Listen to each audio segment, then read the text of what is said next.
Shen Yifei stood in the corridor of the inner courtyard of the Hehuan Sect, holding a tray. On the tray were a pot of Hehuan brew and 3 extreme bliss pills. As a menial disciple in the alchemy hall, running errands was his job. The door was not fully closed, leaving a small gap. Logically, he should have knocked, but the sound coming from inside made his fingers pause. Senior brother. Your spiritual energy is so abundant.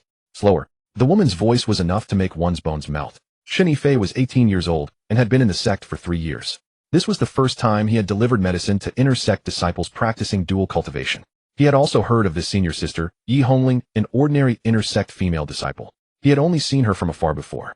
He couldn't help but peek through the crack in the door. Just one glance, and he was deeply captivated, unable to look away. Inside the room, a man and a woman were practicing the techniques of the Hehuan Sect on the bed. Yi Hongling was facing away from the door. Her long black hair fell loose, covering most of her face, revealing only the side of her chin and a slender neck. The man's face was unclear.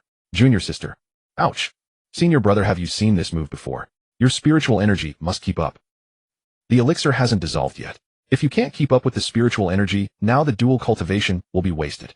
Shen Yifei stood outside the door holding the tray, his palms beginning to sweat. He knew he should leave and not spy on the inner disciple's dual cultivation, but the sight before him made him unable to move. He felt a surge of heat rushing to his head, and he nearly dropped the tray.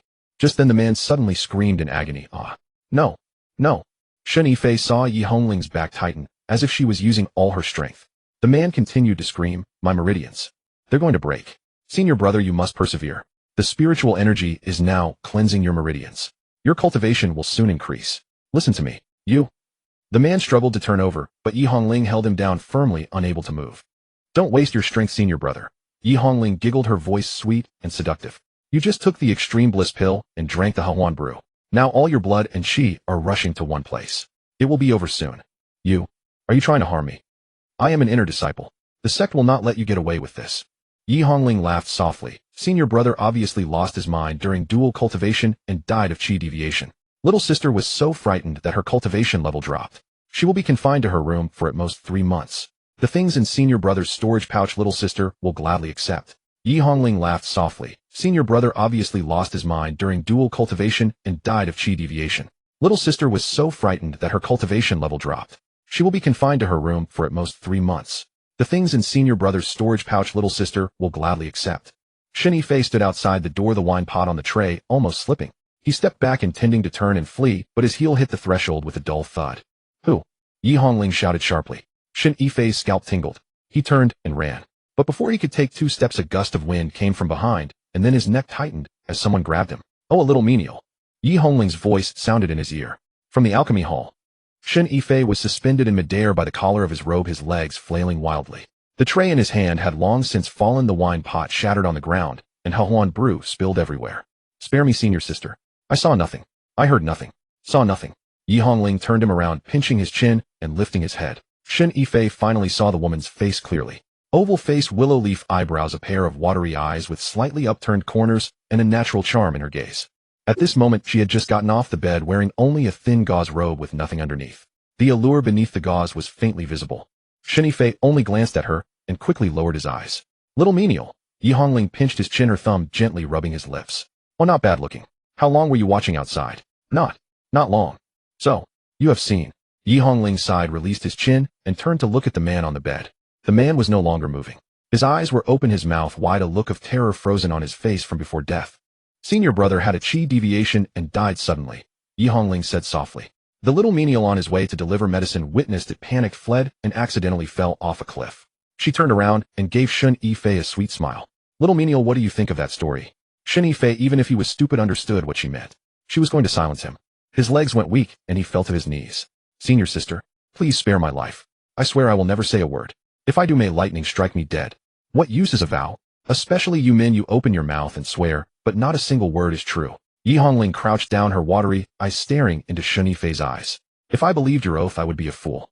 She reached out her slender white fingers, stroking Shen Yifei's neck, gently pressing on his Adam's apple. Little menial, what is your name? Shen Yifei. Shen Yifei. Yi Hongling repeated his name and laughed. Nice name.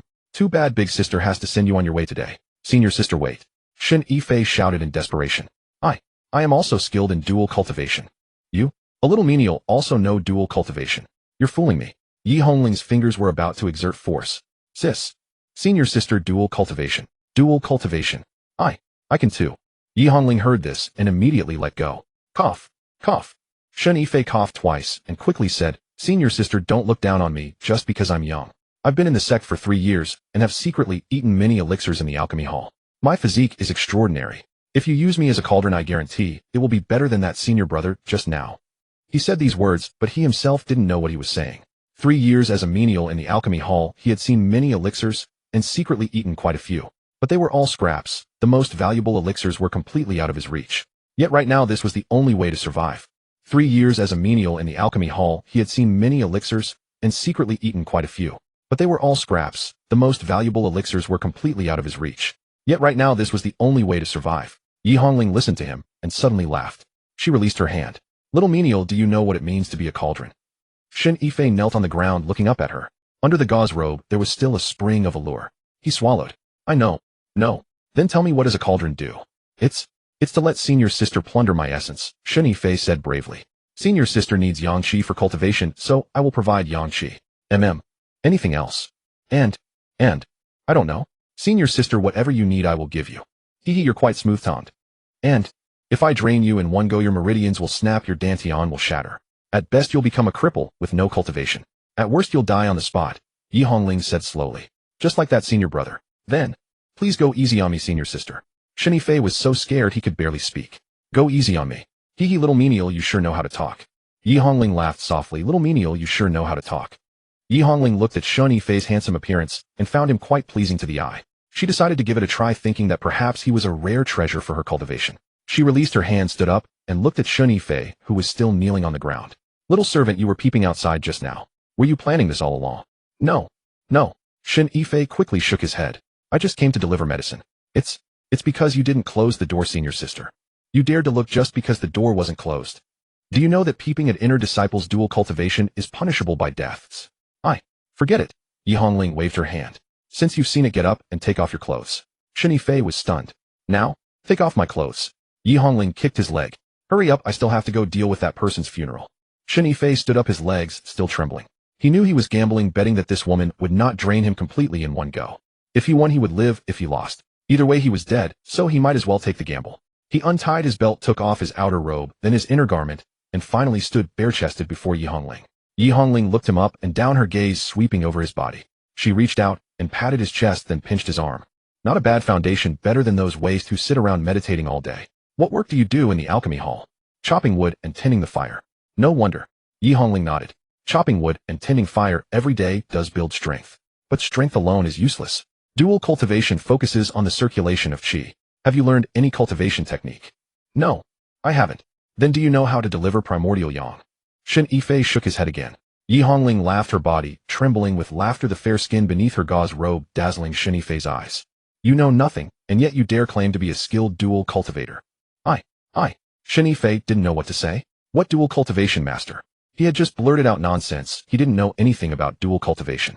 Alright, stop stuttering. Yi Hongling stopped laughing. For the sake of your potential, I'll teach you how it's done. She picked up the 3 bliss pills from the ground, held them out in her palm, and offered them to him. Eat them. Shen Yifei looked at the 3 red pills and swallowed. Bliss Pills, the flagship product of the alchemy hall, specially made for inner disciples' dual cultivation. 1 pill could make one's blood surge. 3 pills. Would it cause his body to explode? He didn't know what the result would be. Eat, Yi Hongling urged. How can we start if you don't eat? Senior sister, I can do it without eating. Head too confident and you'll die. Eat now. Seeing that Yi Hongling was getting annoyed, Shen Yifei had no choice but to take the pills, closed his eyes, and stuffed them all into his mouth. As soon as the pills entered his mouth, they turned into a stream of heat that flowed down his throat and soon spread throughout his body. He felt as if a fire had been lit in his lower abdomen, burning him dry and making his vision blur. In his eyes, Yi Hongling became whiter and whiter, shimmering, as if her gauze robe had disappeared, leaving only a dazzling white form swaying before him. Senior sister. Don't rush. Wait until the medicine fully takes effect and your qi and blood surge. That's the best time. For now, sit down, and I'll teach you how to circulate qi. Yi Hongling pressed his shoulders to make him sit on the ground, then sat down cross-legged facing him. Face to face, Shen Yifei could feel Yi Hongling's breath warm with a faint sweet fragrance. Look into my eyes and take a deep breath. Though Shen Yifei was already dizzy, he could still do this. He took a deep breath. Inhale, sink the qi to the dantian. Exhale, let the qi flow through your body. Senior sister, I don't know how. Then learn less nonsense. The woman reached out and placed her hand on his lower abdomen. Her hand was cool, pressing against his burning dantian, sending a shiver of pleasure through Shen Yifei's body. Do you feel it? Where I'm pressing is the dantian. When you inhale, imagine the qi rising from here. When you exhale, imagine it descending from here. Shen Yifei tried desperately to follow, but he didn't understand how to circulate qi. His mind was full of Yi Hongling's fragrance and the feel of her hand on his lower abdomen. Focus. Senior sister, I can't control myself. Useless. The woman cursed, but didn't withdraw her hand. She stared at Shen Yifei's face and suddenly noticed the burning gaze in his eyes as if he wanted to devour her. What? What are you thinking about? Thinking of you, senior sister. Thinking of me what? Thinking of how you looked on the bed earlier. The way your waist moved was beautiful. Yi Hongling was momentarily stunned, then burst out laughing. Little thing, you're really not afraid of death, daring to flirt with me. Shen Yifei had already thrown caution to the wind. Being afraid is useless. Since you're going to kill me anyway, I might as well take some advantage of you before I die. That way death won't be a loss. Hearing this, Yi Hongling laughed even louder. Interesting, truly interesting. In my 10 years in the sect, I've harvested no less than 80 cauldrons, but this is the first time I've met someone as shameless as you. When she had laughed enough, she suddenly leaned close to Shen Yifei's ear. Then tell me, how do you plan to take advantage? Shen Yifei didn't answer. He directly reached out and wrapped his arm around her waist. Yi Hongling's body stiffened. She hadn't expected this little servant to be so bold. Shen Yifei no longer cared about anything. Senior sister, he panted, now fully under the drug's effect, his eyes red like a beast in heat. Aren't you going to harvest me? Come on, harvest me to your heart's content. Yi Hongling lay on the ground looking at Shen Yifei, not expecting that this little servant would actually lay hands on her. She was startled at first, but then she smiled. Little thing, you've got quite the nerve. I'm about to die anyway, what does it matter if I'm bold or not? Makes sense. Yi Hongling reached up and hooked her arms around his neck. Then go ahead, the fiercer the better. The fiercer you are, the more I'll harvest. But if I drain you dry, don't blame me. You were the one who started it. Shen Yifei didn't hold back. He didn't know any techniques, didn't know how to circulate qi. All he knew was that the 3 pills were burning him up, ready to explode. At first, Yi Hongling was still laughing, still teaching him how to circulate spiritual energy, but she gradually realized something was wrong. Get up. Shen Yifei didn't move. Yi Hongling reached out to check his breath. Shen Yifei was still breathing. Just as she tried to move, a sudden suction force erupted from Shen Yifei's dantian, and her own dantian's spiritual energy began to uncontrollably drain away. No. Don't. Yi Hongling was terrified, but no matter how she struggled, she couldn't break free from the suction. She had harvested so many cauldrons, but this was the first time she tasted this kind of feeling. This is not dual cultivation. This is reverse harvesting. Shen Yifei woke up, and as he opened his eyes, he found Yi Hongling still lying beneath him, wide-eyed and staring. Those eyes were still glistening with tears, with no trace of warmth. Only real tears. Yi Hongling tried to push him away, but she had no strength left. She cultivated the Hehuan Sect's top technique, Cha Nu Kaiyangju, a method designed to replenish a man's vital yang for her own use. Having drained so many men, never failing, how could she be siphoned by a servant who knew nothing? Shen Yifei saw Yi Hongling crying and did not know what had happened. Fearing she would lash out and kill him in a fit of anger, he hurried to dress. Carrying Yi Hongling on his back, he said, Senior sister, I can't practice dual cultivation. If I did anything wrong just now, your magnanimity, please spare me. From now on, I will study cultivation properly, and there will be time to serve you later. Shen Yifei dressed and turned to see Yi Hongling still naked on the ground, unmoving. Senior sister, what is this you're using? Little Dong. Little junior brother, what technique did you use? Yi Hongling found her realm had fallen to the qi refining stage, the same as ordinary outer disciples. With her current ability, she was not a match for this sturdy young man, and if he strangled her, that would be an enormous injustice. Cultivation technique. Senior sister, I really don't know any cultivation techniques. Shen Yifei looked innocent. Then what pills did you take? Those 3 extreme bliss pills. Before you came. What did you eat? Yi Hongling believed he could not have practiced any technique. Only one possibility remained: this boy had eaten some spiritual pills. Shen Yifei, hearing her question, felt a bit embarrassed. I ate some pill residue. I had no choice, senior sister. I was just starving. What? You ate pill residue? Yes, I can't fill my stomach. I usually just eat some pill residue from the alchemy furnace. You? How long have you been eating it? 3 years. Every day. Yes, every day, senior sister. Eating these won't go wrong, right? After all, they were going to be discarded anyway. Yi Hongling thought of countless possibilities, as she never expected to lose to a waste who eats pill residue every day. She trembled as she stood and dressed. Little junior brother, today's matter. If you reveal half a word, I will take your life. Yi Hongling forced a fierce look. Shen Yifei nodded vigorously. Senior sister, rest assured, I'm very tight-lipped. I won't say a word. Yi Hongling didn't respond to him and hurried away, afraid he would discover the flaw in her cultivation. You run fast. Shen Yifei muttered to himself. But he was glad he hadn't fallen victim to Yi Hongling's hand. This woman was truly ruthless. If 2-person cultivation would suffice, why take others' lives? Thinking of this, he looked at the corpse on the bed. The senior brother's eyes were still open, not closing. Shen Yifei walked over and closed his eyelids. Senior brother, if you must blame someone, blame that woman. Oh, it's none of me. After speaking, he began to search his senior brother's storage bag. Soon he found it in a corner of the bed. The storage bag in hand heavy. Shen Yifei didn't know how to open it, but he'd seen the alchemy room masters use it. It was said you input spiritual energy inside, but how could he have spiritual energy? For now, forget that. Shen Yifei tucked the storage bag into his bosom and hurried away from this place of right and wrong. Back at his dwelling near the alchemy room of firewood, most of the room was filled with firewood, and in a corner lay a bed for him to sleep, the firewood blocking the bed entirely. Shen Yifei lay among the piles of firewood, staring blankly at the beam overhead. That hour just now felt like a dream. He touched his lower abdomen. Yi Hongling said this was the dantian.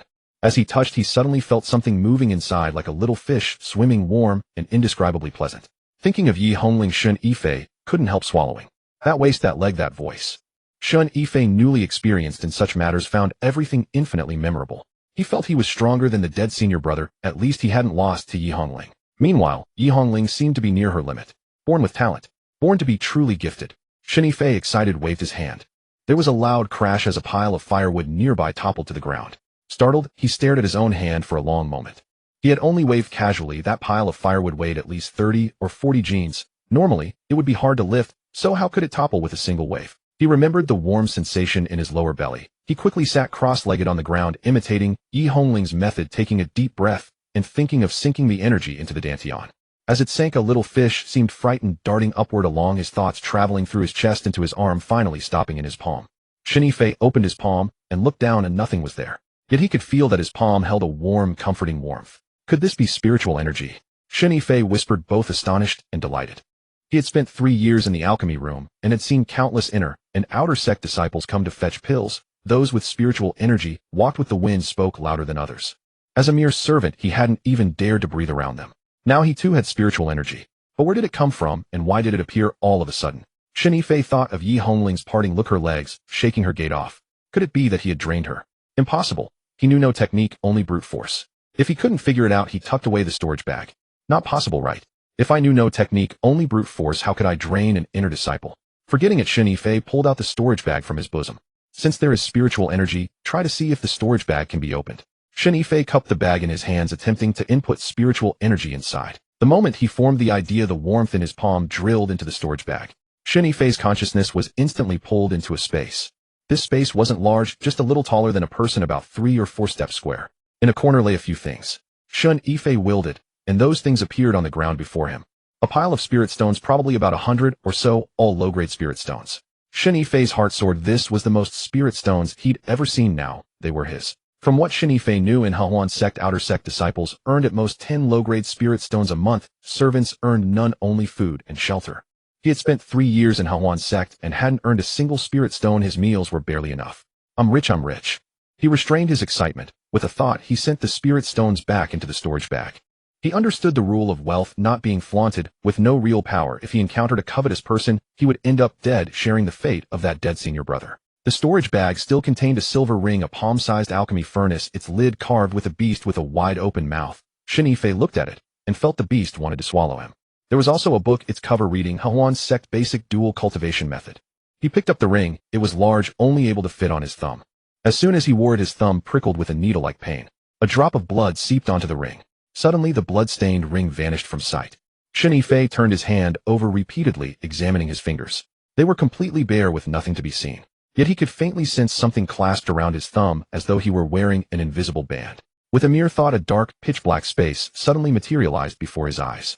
This space was countless times larger than the storage bag he had seen moments ago, easily spanning the size of 3 or 4 rooms. The interior was utterly vacant, save for a few jade boxes and 2 books piled in a corner. With another thought, a jade box instantly appeared in his hand. Opening it, he found a palm-sized purplish-red lingji mushroom. Having worked in the alchemy chamber for 3 years, he had seen his share of precious treasures. This specimen was at least a century-old purple lingji, which could easily be traded for several hundred low-grade spirit stones in the outside world. He retrieved the remaining jade boxes, 5 in total. Aside from the purple lingji, there were 2 pieces of heshu, one of which had taken on a humanoid shape, complete with roots and tendrils resembling a small infant, a stalk of blood ginseng, and finally a piece of ambergris. The sheer ecstasy in Shen Yifei's heart defied description. If all these herbs were exchanged for spirit stones, he would unquestionably become the wealthiest chore disciple in the entire Hehuan Sect. He returned the jade boxes to the ring and took out the 2 books. One was titled Scarlet Flame Fist Art, while the other was Yin-Yang Harvesting Art. Shen Yifei flipped open the Yin-Yang Harvesting Art. The very first page bore 8 bold characters: Harvest Yang, to nourish Yin, harvest Yin, to nourish Yang. The pages that followed were filled with illustrations of naked men and women engaged in dual cultivation, accompanied by detailed textual explanations. Understanding only half of it, Shen Yifei flipped through a few more pages. The text detailed how to harvest and absorb the partner's essence, how to circulate spiritual energy, and how to avoid falling victim to the process oneself. He recalled the events of the day. Despite knowing absolutely nothing, he had somehow managed to completely overpower that ruthless senior sister. If he actually mastered these techniques, wouldn't he become truly formidable? Without delay, he sat cross-legged amidst the pile of firewood and began mimicking the movements illustrated in the book. After practicing through the night, just as dawn was about to break, he suddenly felt a surge of heat in his lower abdomen. That little fish within him abruptly expanded, transforming into a warm current that surged throughout his entire body. His entire body crackled and popped, a deep sense of comfort permeating the very marrow of his bones. He stood up and gave a casual wave of his hand.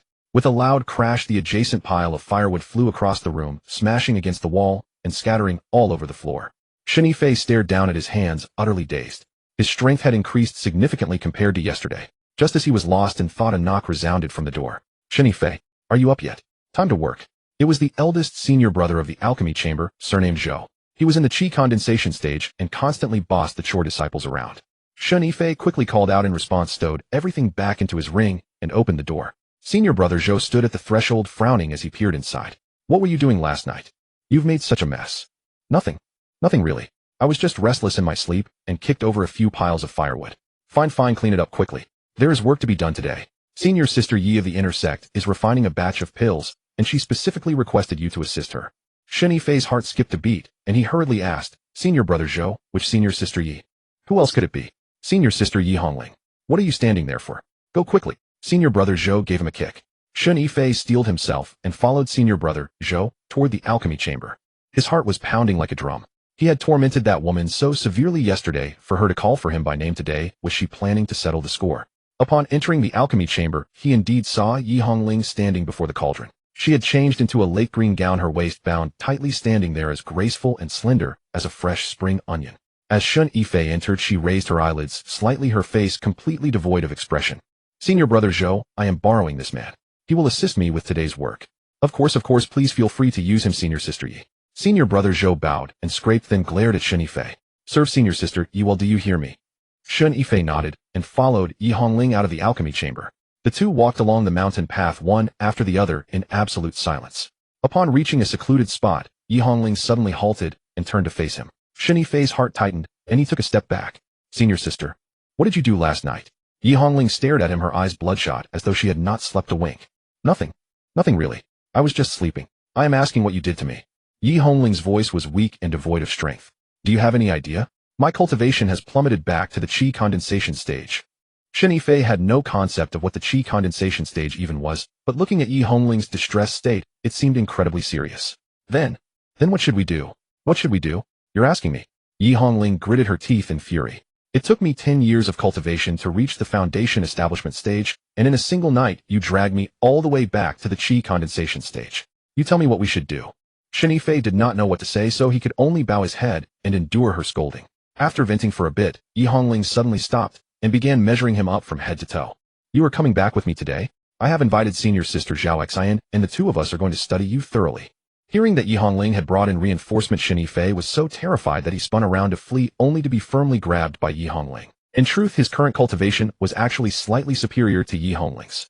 Unfortunately, he had no idea how to utilize his spiritual energy, leaving him with no choice but to let her drag him along as he stumbled all the way to the inner courtyard. Before long, Yi Hongling stopped in front of a small courtyard. She pushed the gate open and cast a backward glance at him. Get in. Shen Yifei steeled his resolve and stepped into the courtyard. The courtyard was modest, planted with a few stalks of bamboo, with a stone table and stools set in a corner. The door to the main room was open, and a woman's voice drifted out from within. Hongling, did you bring him? I brought him. Yi Hongling led Shen Yifei into the room. Inside sat a woman who appeared to be in her early 20s. Dressed in a long white gown, her features were even more alluring and seductive than Yi Hongling's. She was in the middle of sipping tea. Upon seeing Shen Yifei enter, she appraised his attire from head to toe. Just him. A chore disciple. Senior sister Zhao, do not let his low status fool you. Yi Hongling bit her lip. He harvested me. Zhao Xian's hand paused midair, and she raised her eyes to look at Yi Hongling. What did you say? I said he harvested me. Yi Hongling's face flushed crimson. Yesterday I was originally going to harvest that disciple surnamed Lu, but this brat was peeping from outside. I intended to deal with him as well, but who would have thought? Who would have thought that in the end I would be harvested by him instead? Zhao Xian set down her teacup, stood up, and walked over to Shen Yifei, circling him twice. Shen Yifei felt his hair stand on end under her scrutiny, keeping his head low, not daring to move. Strip. Shen Yifei's body stiffened. He thought to himself, it's over, she really did bring reinforcement to take my life. But on second thought, Yi Hongling's words just now confirmed that he had counter-harvested her, which meant he possessed some sort of hidden power. Moreover, he had spent the previous night practicing the harvesting technique. With that in mind, he swiftly stripped himself completely bare. Zhao Xian stared at the naked Shen Yifei, her eyes shining with intense curiosity. His foundation isn't bad, but I still don't believe a mere chore disciple could have harvested and drained you. How exactly did he harvest you? Yi Hongling stammered as she recounted the events. By the time she described how she had been left sprawled on the ground, unable to rise, her voice had dwindled to a tiny whisper. Consuming alchemy dregs for 3 years actually produced a freak. Well, I would certainly like to test this freak of yours today. Zhao Xian glanced at Yi Hongling and said with a smile, Hongling, and I wish to cultivate with you. Are you willing? Shen Yifei swallowed hard. Both at the same time. Was there any way he could possibly agree? If he agreed, wouldn't he end up like that senior brother who had died on the bed? But if he refused now, he would die on the spot. I am willing to serve both senior sisters. Shen Yifei forced a smile. Please go easy on me. Do not drain me completely in one go. Spare my life, and I can continue serving you in the future. Zhao Xian laughed, her chest heaving. Oh my, such a sweet tongue. Fine, let us see how you perform. She glanced downward and continued, Hongling was right. You are gifted, a fine prospect for dual cultivation. Senior sister Zhao is too kind, Shen Yifei said with a forced smile. I am merely a woodcutter and fire sorter. I have no other skills, only strength. Strength is good. Strength means capable, Zhao Xian replied, then turned to Yi Hongling. Are the preparations ready? Yi Hongling produced a small porcelain vial from her bosom. Everything is ready. 3 joy pills, 2 doses of union powder, and a small bottle of ambergris essence.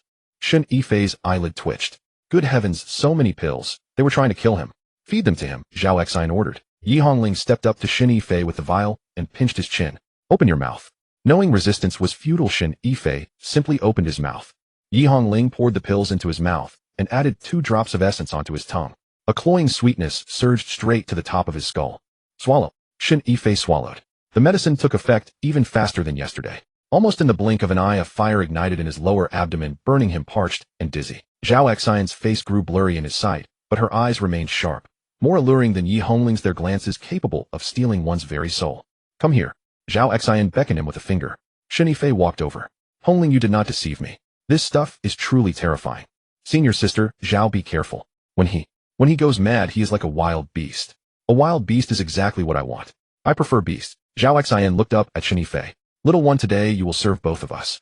Serve us well, and there will be a reward. Serve us poorly. She pushed Shen Yifei onto the bed.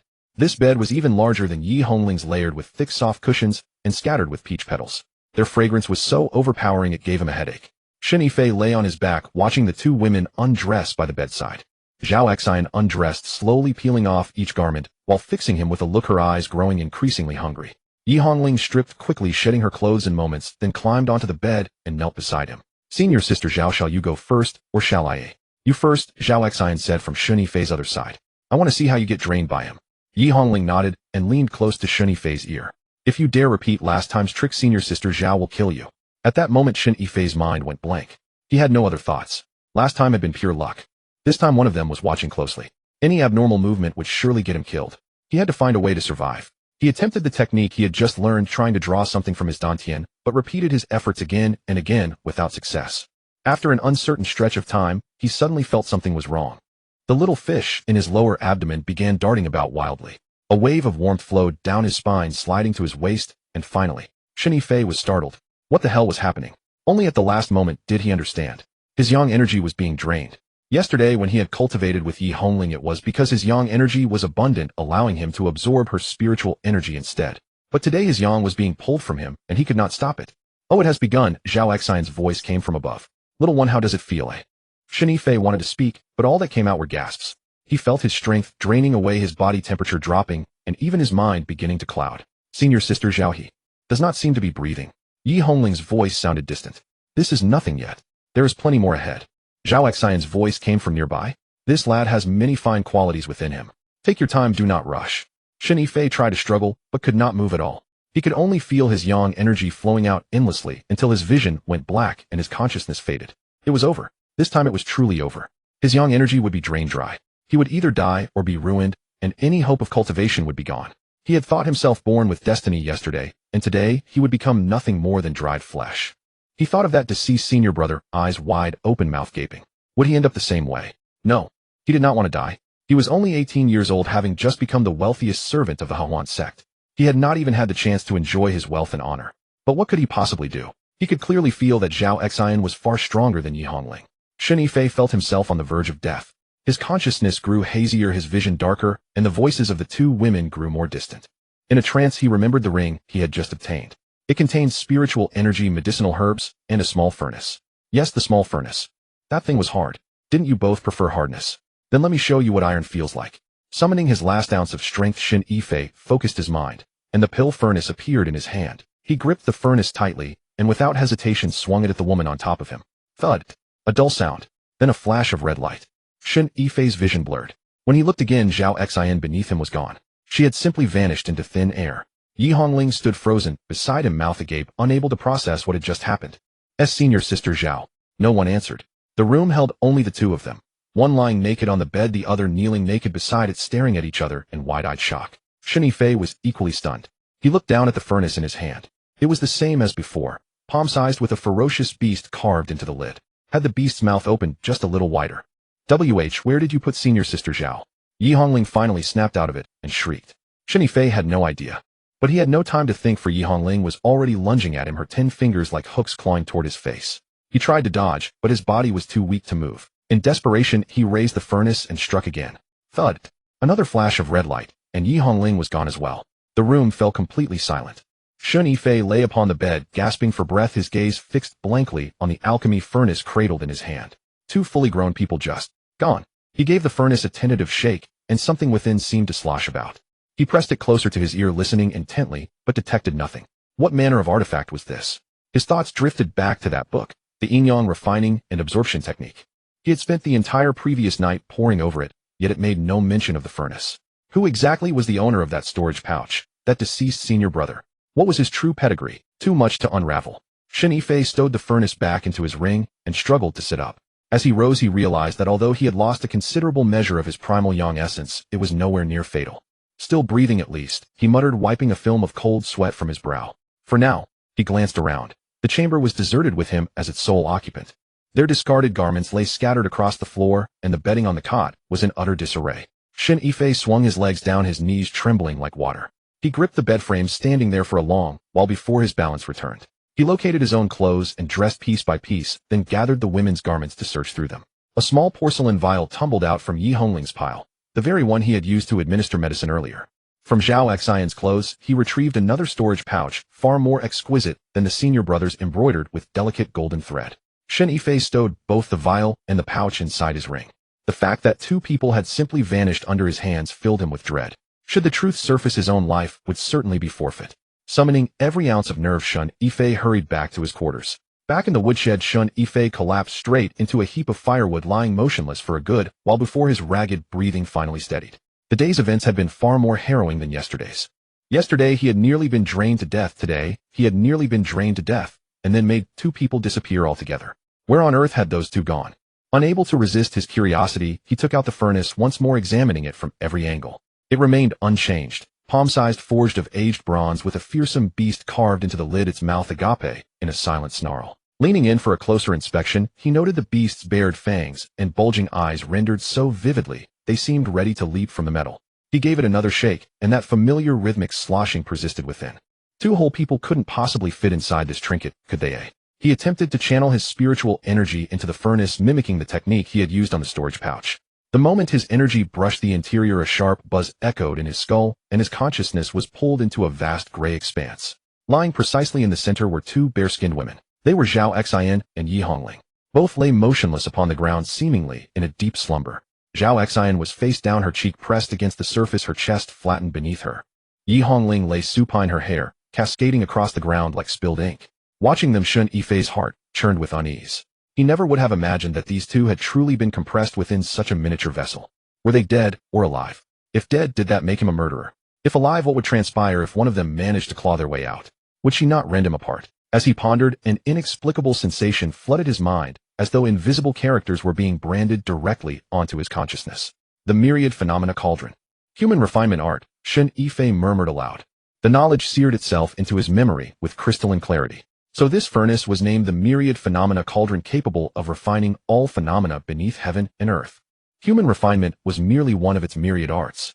Men could be refined into medicinal pills, while women yielded spirit nectar. Upon ingestion, both could elevate one's cultivation base. For those of superior aptitude, one could even extract their innate talents and mastered techniques, assimilating them directly into one's own foundation. The refinement process was straightforward: channel spiritual energy into the cauldron while focusing on the target, and the refining flames would ignite of their own accord. Shen Yifei sat stunned for a long while after absorbing the information. Wasn't this simply cannibalism? No, it was far more ruthless. Cannibals had to spit out bones, but this method refined bone and flesh alike into elixirs and fluids. Swallow it, and cultivation advanced. Cultivation advancement. The temptation was overwhelming. If he could raise his realm, he would finally secure a foothold within the Hehuan Sect. Gazing at the two women before him, a fierce internal war raged within his heart. Neither of them was blameless. Yi Hongling had attempted to kill him upon their first meeting, and on the second occasion, she had conspired with xianxia to drain him. Xianxia was even more vicious, aiming to reduce him to a desiccated corpse from the very outset. Had he not produced this cauldron at the final critical juncture, he would already be another corpse upon that bed. Refining them was perfectly justified. Stealing his resolve, Shen Yifei first separated the two within the furnace's confines. Withdrawing his consciousness, he channeled spiritual energy and commanded, "Refine xianxia." His awareness re-entered the cauldron to witness a circle of flames erupting beneath her. The flames licked upward from below, creeping inch by inch. Xianxia stirred. She furrowed her brow, then shuddered violently before snapping her eyes open. "Aya!" A blood-curdling shriek tore from her throat. Xianxia thrashed within the inferno, flailing her arms wildly, but the ethereal flames refused to be extinguished by any means. She struggled to rise, managing only halfway before her legs buckled, and she collapsed to her knees. Who is doing this to me?" She screamed, frantically scanning the gray void, but there was nothing there. Only her, entirely engulfed in fire. Watching this ordeal, a cold sweat broke out on Shen Yifei's palms. It was too gruesome. So horrifying, he could scarcely bear to witness it. Yet at that precise moment, he suddenly realized he could smell something. An exotic fragrance drifted from the misty expanse, weaving its way into his nostrils. The scent was indescribably pleasant.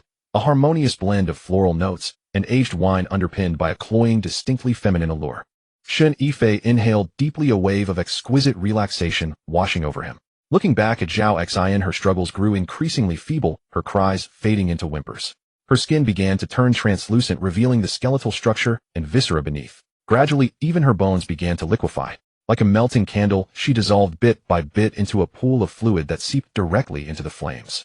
In the end, only a small puddle of milky white liquid remained upon the ground, crystal clear and radiating an intense, concentrated medicinal aroma. With a mere thought, the liquid ascended from the cauldron, hovering before him like a massive dewdrop, quivering delicately in the stagnant air. After a moment's hesitation, stealing his resolve, he opened his mouth and drew it in. The liquid dissolved upon contact, sending a molten current surging down his throat and spreading through every limb and meridian. Every pore on his body seemed to open simultaneously, the sheer bliss making him tremble with delight. Instantly, something new manifested within his mind. The Hehuan Art Cultivation Manual. It was still somewhat indistinct, as if awaiting his conscious selection. Shen Yifei nearly laughed aloud. It was truly as if heaven sent exactly what he needed most. Retain it. Shen Yifei made his decision in his heart. In the next instant, the first and second layers of the Hehuan art were carved vividly into his consciousness. Shen Yifei circulated his spiritual energy, and the technique was complete. A truly precious treasure. He murmured, his gaze upon the furnace in his hand forever altered. He turned his attention to Yi Hongling. This woman warranted absolutely no pity. She had nearly cost him his life on 2 separate occasions. Refine Yi Hongling. Following the identical process, she was likewise transmuted into a single droplet of milky white liquid.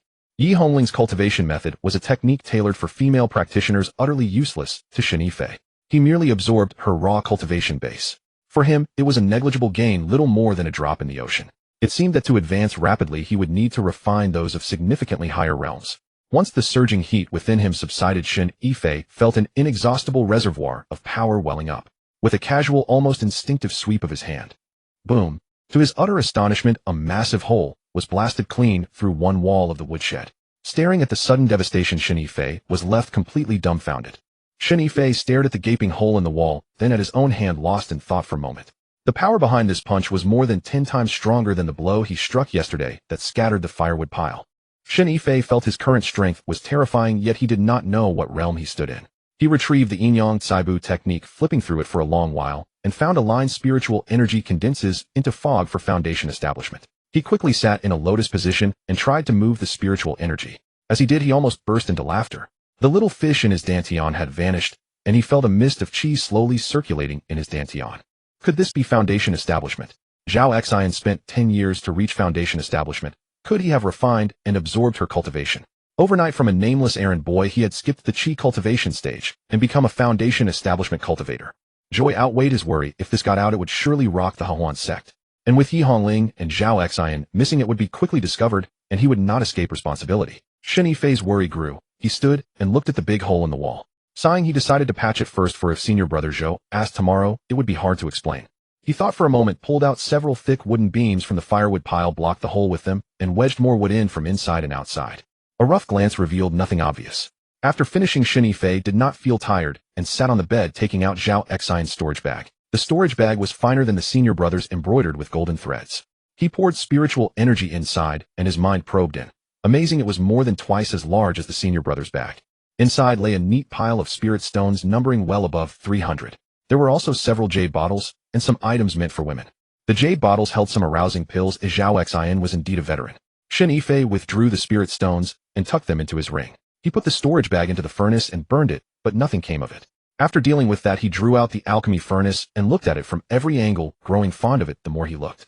Wan Wu Ding. The name sounded formidable, able to refine all things. If only he could refine a few more. Shen Yifei quickly shook his head. He wasn't that kind of person. He couldn't become a killer just because of this thing. Those two women truly deserved to die. Without this alchemy furnace, he would be a corpse by now. Refining them would be right and proper. Shen Yifei found himself a justification, and his heart felt much more at ease. He stored the alchemy furnace back into his ring, lay back on the bed, and began to plot how to handle things if today's events came to light. As he thought, he drifted into a hazy sleep.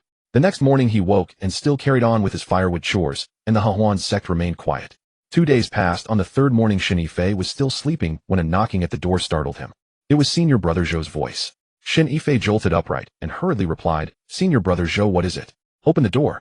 Shen Yifei moved the blocking wood aside and opened the door. Senior brother Zhou stood outside, followed by 2 others. One was the alchemy room steward, also named Zhou, about 40, with a goatee, who rarely came to the woodshed. The other was an inner disciple wearing inner sect robes with a stern, pale face. "Steward Zhou, this is Shen Yifei," senior brother Zhou said with a smile. Steward Zhou sized Shen Yifei up from head to toe. "Are you the servant who helped Yihongling a few days ago?" Shen Yifei felt his heart skip a beat. He thought what was coming had come, but he kept a calm face and nodded. "Yes, I am." "A few days ago, Yihongling asked you to refine pills. Did you come back after refining?" "Yes, I came back after refining." "Where is Yihongling?" My heart started to race, but I was prepared. I feigned confusion and said I don't know. After refining the pills, senior sister, he told me to leave first. He clung to not knowing, no extra words. Steward Zhou didn't answer, and he turned to the inner disciple. The inner disciple with a grim face walked into the woodshed, looked around, then fixed his gaze on Shen Yifei for a long while. Shen Yifei kept his head down and did not dare breathe. "What did you do at Yihongling's place?" "I just stoked the fire, watched the flame, nothing else." "Did Yihongling say anything?" "Nothing much, just. She asked me to focus on the fire." The inner disciple stared at him for a long while, then asked, "Why is there spiritual energy fluctuation on you?" "Fluctuation? I don't know." Shen Yifei remained puzzled. The inner disciple didn't answer, but reached out and gripped Shen Yifei's wrist. Shen Yifei instinctively tried to pull away, but the inner disciple's grip was iron-tight, locking him as if in a steel hoop. Then a cool silvery chi slid from his wrist up his arm to his dantian. The chi circled once in his dantian, then withdrew. The inner disciple released him, a look of astonishment on his face. Foundation establishment, early stage. You, a mere servant, are at the early stage of foundation establishment. He turned to Steward Zhou, who looked at Shen Yifei as if he were a monster. "Where did you get your cultivation?" Steward Zhou stepped forward and grabbed Shen Yifei by the collar. "Speak." I don't know. I don't know," Shen Yifei said, stammering. "I just chop firewood every day, and when I'm hungry I eat some pill dregs." "How could I have spiritual energy?" "You eat pill dregs." "Yes, the alchemy room does have pill dregs, but that stuff is useless and is usually discarded."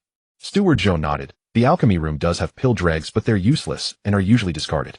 "How long have you been eating them?" 3 years. Shen Yifei said at the time. Yihongling believed him, believing that eating pill dregs had given him an extraordinary constitution, and perhaps this time he could bluff through.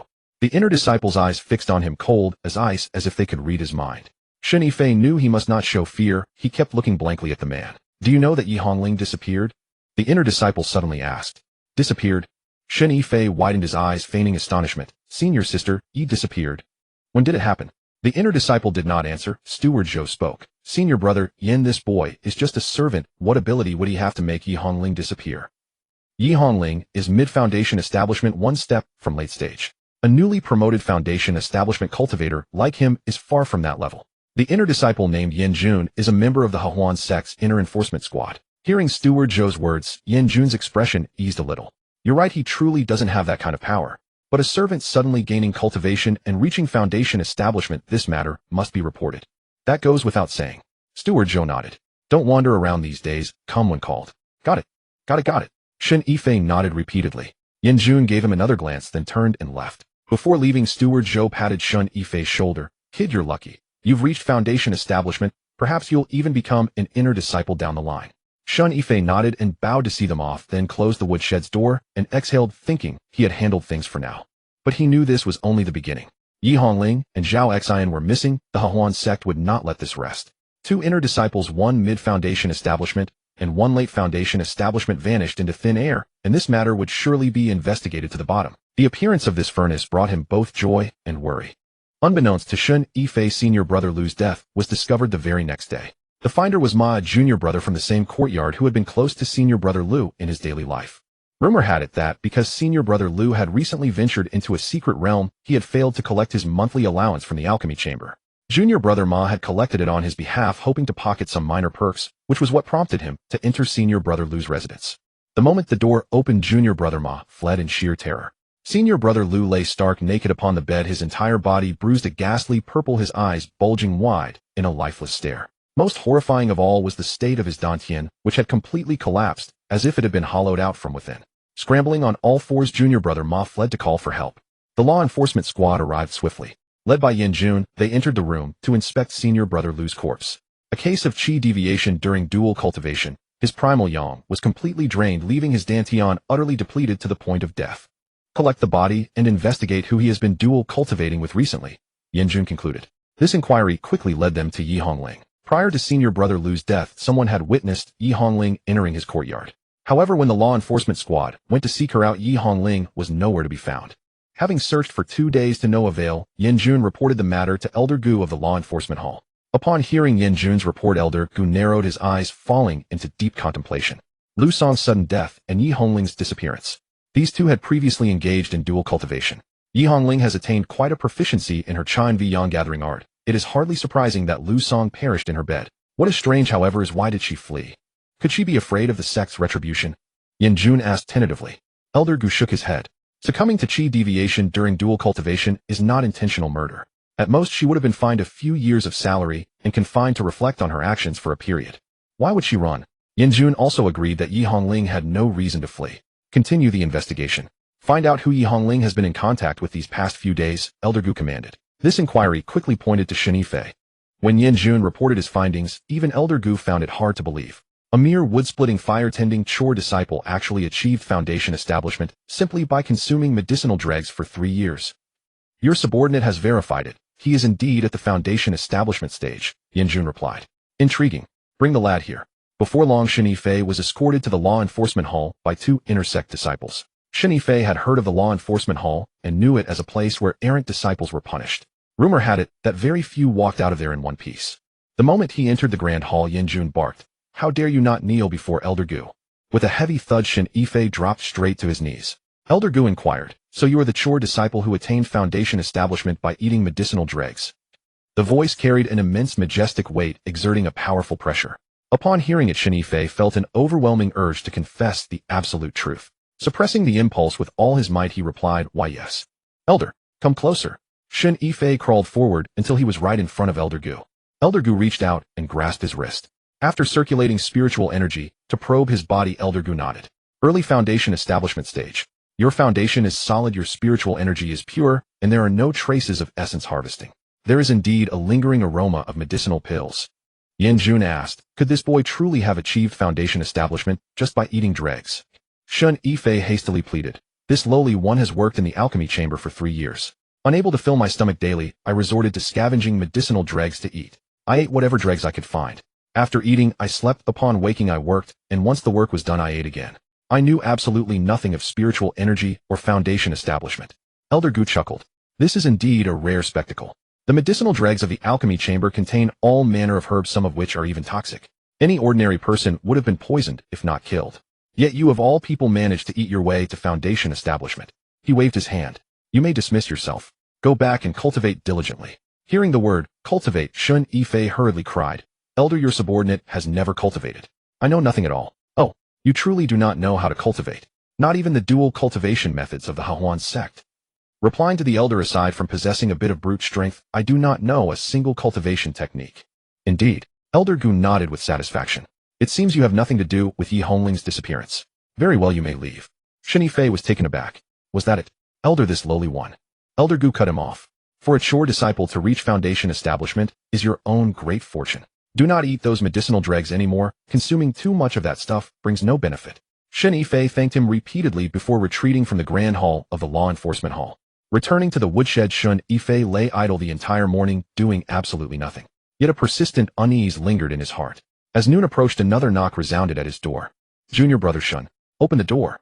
It was senior brother Zhou again. Shen Yifei opened the door to find senior brother Zhou standing outside, with a radiant smile plastered across his face, accompanied by two chore disciples carrying a large chest behind him. Senior brother Zhou, what is the meaning of this? Congratulations, junior brother Shen. Senior brother Zhou clasped his hands in salute. Junior brother Shen, starting today you are an inner sect disciple.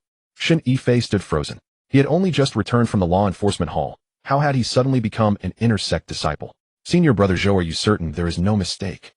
There is no mistake. Elder Gu of the law enforcement hall personally recommended you. Look, your belongings have already been delivered. Senior brother Zhou pointed to the large chest. 100 low-grade spirit stones, 2 bottles of chi-gathering pills, a set of inner sect disciple robes. In this, he reached into his robes, pulled out a jade token, and handed it to Shen Yifei. Shen Yifei took it and looked. Carved on the front of the jade token were the 7 characters for inner sect disciple of Hehuan Sect, while his name was etched on the back. Furthermore, the sect has allocated a courtyard to you. Senior brother Zhou's face creased with a beaming grin. It is located on the eastern side of the inner courtyard. An alchemist used to reside there, and it comes with an alchemy room. You can move in at any time. Clutching the jade token, Shen Yifei stood dumbfounded for a long moment. Just like that, he was an inner sect disciple. Senior brother Zhou, what is going on? Elder Gu said that for a chore disciple to reach foundation establishment merely by eating medicinal dregs is a sign of extraordinary talent that must not go to waste. He made a special exception to promote you to the inner sect so you can focus on your cultivation.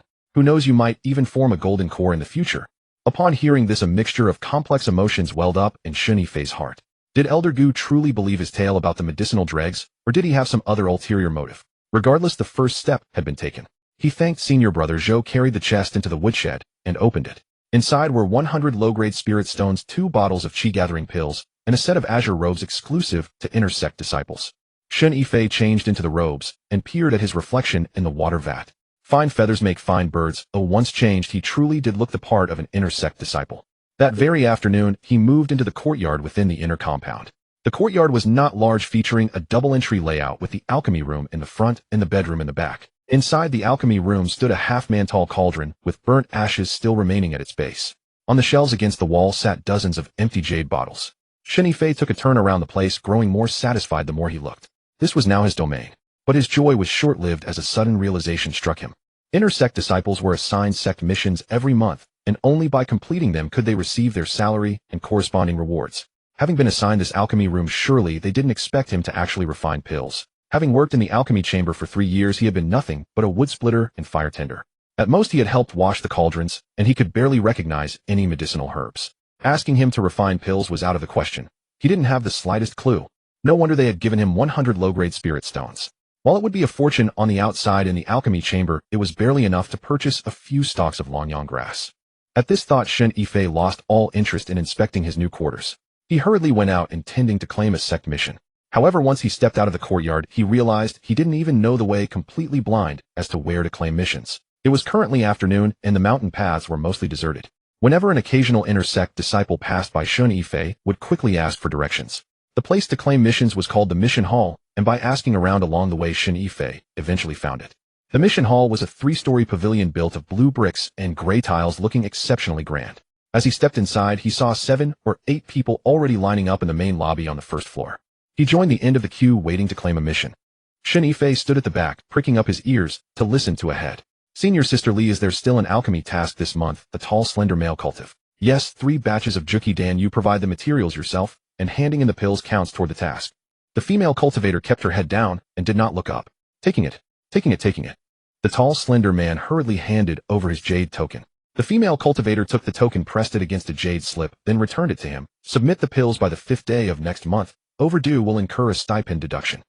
The tall, slender man took back the jade token and walked away with a happy smile. Shen Yifei listened, a sense of reassurance blooming in his heart. So intersect tasks could be chosen after all. The alchemy task sounded good. You supply the materials yourself, handing in the pills counts toward the task, and the rest you could keep for yourself. He heard a few more people, some for forging artifacts, some for gathering herbs, and some for guarding in the secret realm. By the time it was his turn, there were few people left in the hall. Name and cultivation. The female cultivator looked up. Shen Yifei Foundation Establishment, early stage. She nodded and flipped through the ledger, then looked up again, fixing him with a sharp gaze. Are you the errand boy who forced your foundation establishment with medicine scraps? Yes, that's me. How did you know? Shen Yifei scratched his head. He hadn't expected the news of his entry into the inner sect to spread so quickly. The female cultivator smiled, her eyes curved. Grand Elder Gu personally recommended you, I know. Which task would you like to take? Is there still an alchemy task? Yes, 10 Juki Dan. You provide the materials, and handing in the pills counts toward the task. The female cultivator scanned him up and down, then asked, can you refine alchemy? No, Shen Yifei admitted honestly. The female cultivator was stunned, then burst into helpless laughter, shaking her chest with her laughter. You can't refine alchemy, yet you took the alchemy task.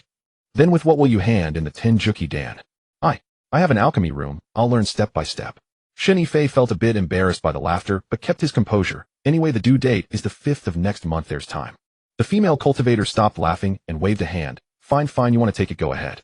But I must remind you, if you don't complete the task, your stipend will be deducted. That 100 low-grade spirit stones. How many times will that be deducted?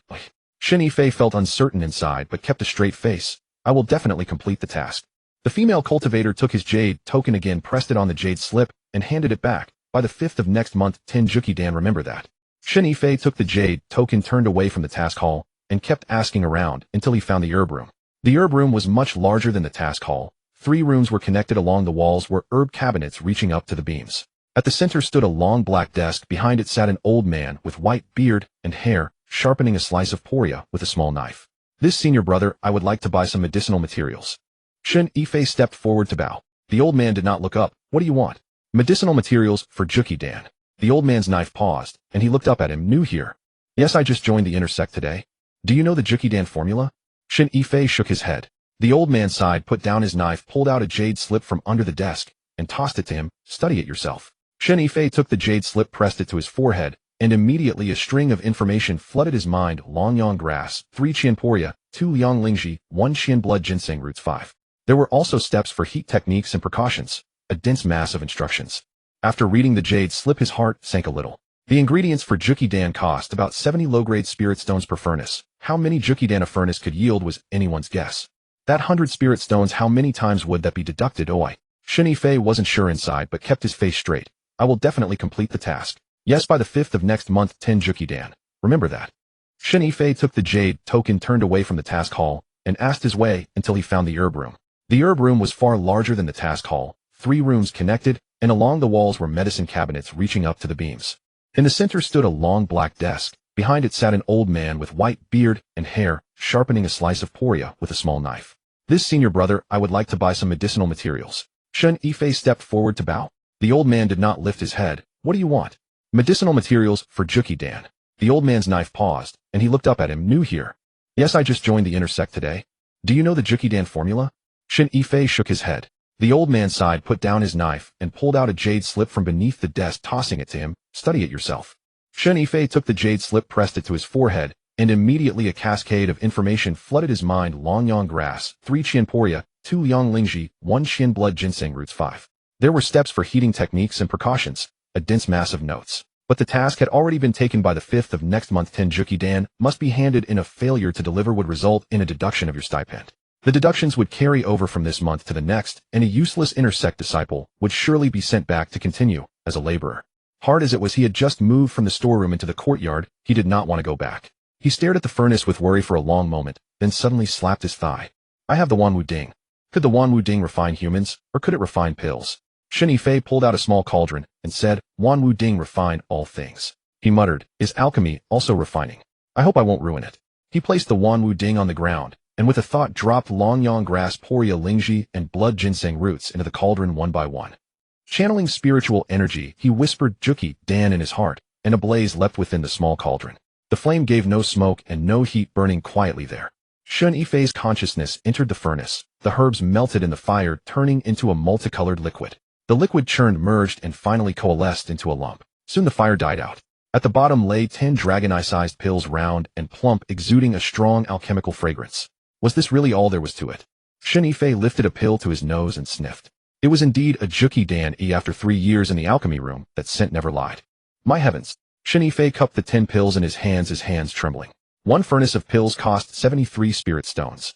With the Wanwu Ding it cost only a little spiritual energy. You put it in, and it becomes. If sold, 10 Juki Dan could fetch about 150 spirit stones, netting a profit of 77 stones.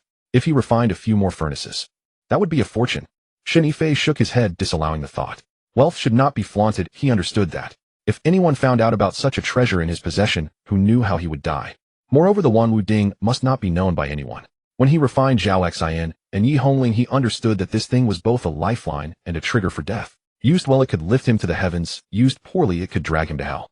He put the 10 Juki Dan into a jade vial and stored it in his ring. He looked again at the great furnace, thinking to use it as a cover in the future. If questioned, he would say he had refined them himself. Anyway, he had an alchemy room and a furnace who could pry into his affairs and check. With that thought, Shen Yifei's mood lifted. Lying on the bed with his legs up, he began to map out the days to come. Inner Sect disciples received 20 spirit stones a month as salary, plus the rewards from alchemy tasks. Together, he could rack up around 180 spirit stones a month. Save for a year, that would be over 1,000 spirit stones. When that time came, he could buy good medicinal materials, refine superb pills, and his cultivation would rise swiftly. Perhaps one day, he would reach the golden core. Just as things were going well, he suddenly heard someone knocking at the door outside. Shen Shidi, are you home? It was a woman's voice. Shen Yifei sprang from the bed, straightened his robes, and opened the door.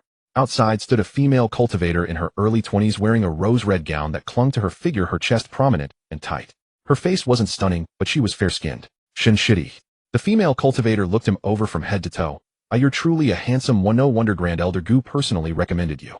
Shen Yifei felt a little lightheaded from the compliment and cupped his hands. Senior sister, what brings you here?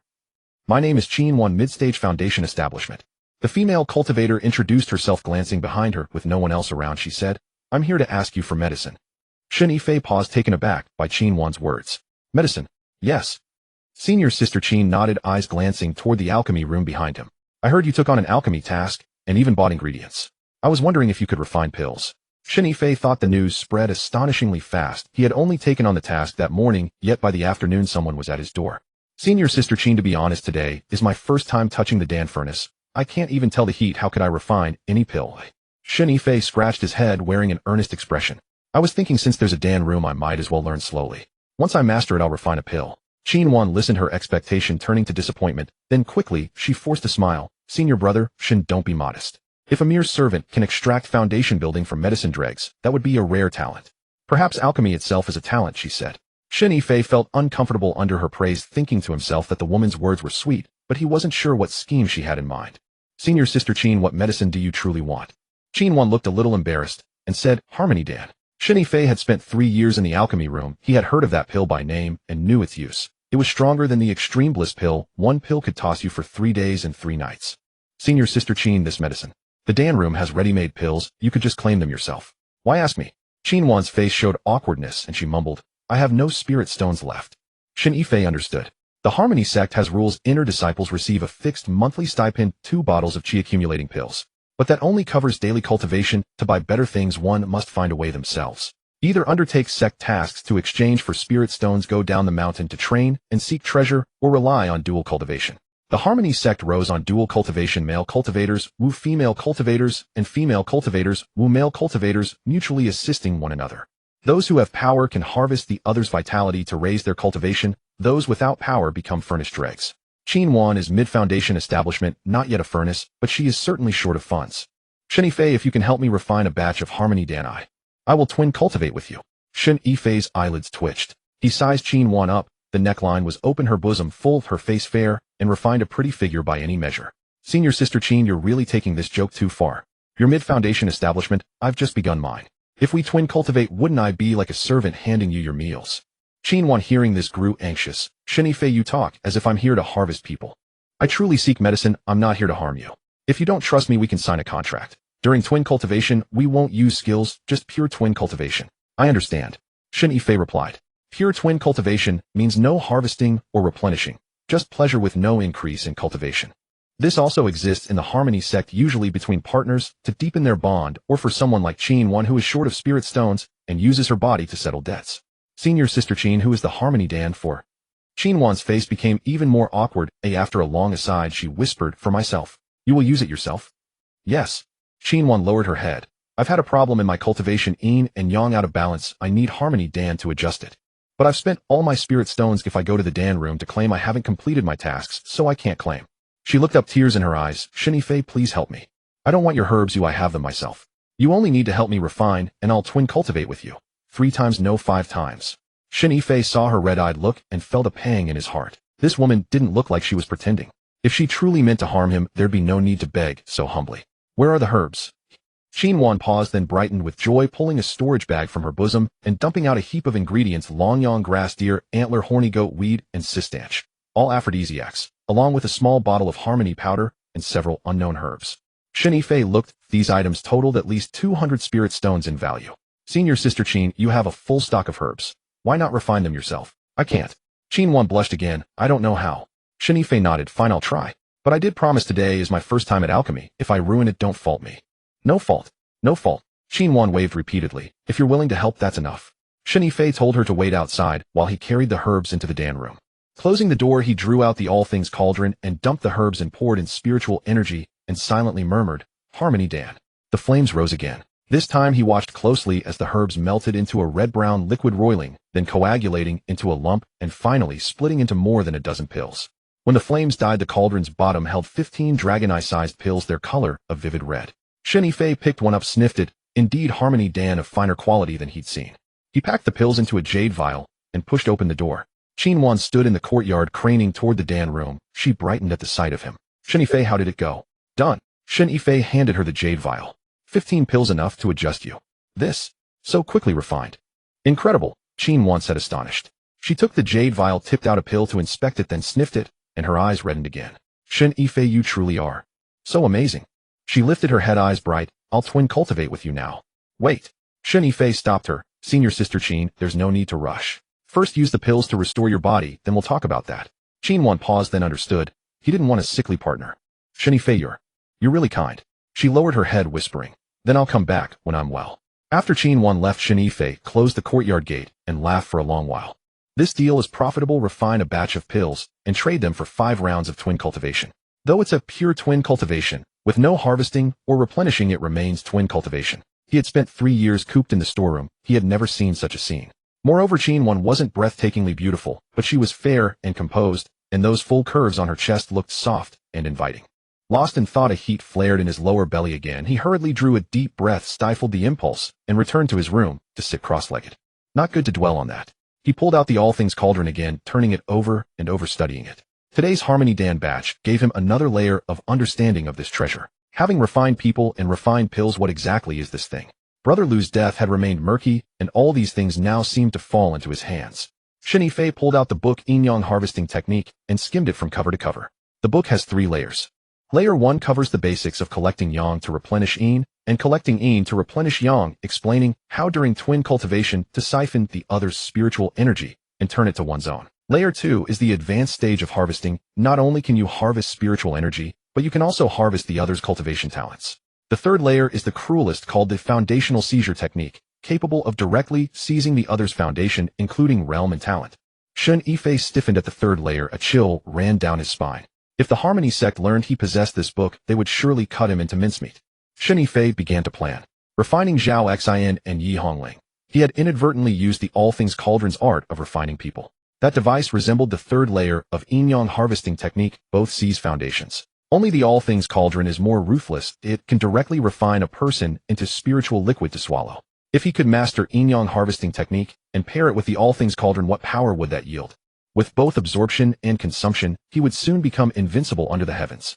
Shen Yifei set rules for himself. The Wanwu Cauldron was his bottom line. Absolutely cannot be known by outsiders. Secretly practiced the yin-yang absorption technique, and the human refining technique can only be used in desperation. Normally, he played dumb, honestly refined pills and honestly took on tasks. As for those 5 dual cultivation sessions with Qin Wan, anyway, they were purely dual cultivation without absorption or supplementation, just to practice his skills. Just as Shen Yifei was lost and thought the outer sect was ablaze with excitement, the news had been spread by senior brother Zhou. That day after senior brother Zhou saw Shen Yifei off to the inner sect, he boasted to fellow servitors, "Do you know what? That firewood chopping Shen Yifei, having consumed medicinal dregs for 3 years, achieved foundation establishment. Elder Gu from the enforcement hall personally recommended him, and he directly entered the inner sect." Upon hearing this, the servitors' eyes nearly popped out.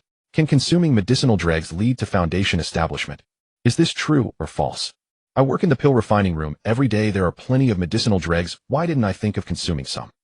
After hearing this, some servitors began to hanker after it. That very afternoon, the medicinal dregs in the pill refining room were snatched away entirely. The next day, the news reached the outer sect. The outer sect disciples first scoffed, foundation establishment from eating medicinal dregs. Nonsense. But when they heard Shen Yifei had indeed entered the inner sect and was even allocated a courtyard with a pill refining room, they grew restless. Could it really be effective? Give it a try. It costs no spirit stones anyway. Thus the outer sect disciples also began to snatch medicinal dregs. On the 3rd day, the news reached the inner sect. The inner sect disciples reacted similarly to the outer sect. At first they sneered, then became half-believing, and finally also joined the ranks of those snatching medicinal dregs. However, the inner sect disciples were smarter than the outer sect disciples. They did not snatch ordinary medicinal dregs, but exclusively targeted those refined from precious medicinal herbs. Soon the medicinal dregs in the pill refining room became a hot commodity. Previously, medicinal dregs were simply discarded, but now people had to queue up to snatch them. Every day, when the pill refining room opened, a crowd gathered at the entrance waiting to grab the dregs. Senior brother Zhou, being clever, seized the opportunity to start a business.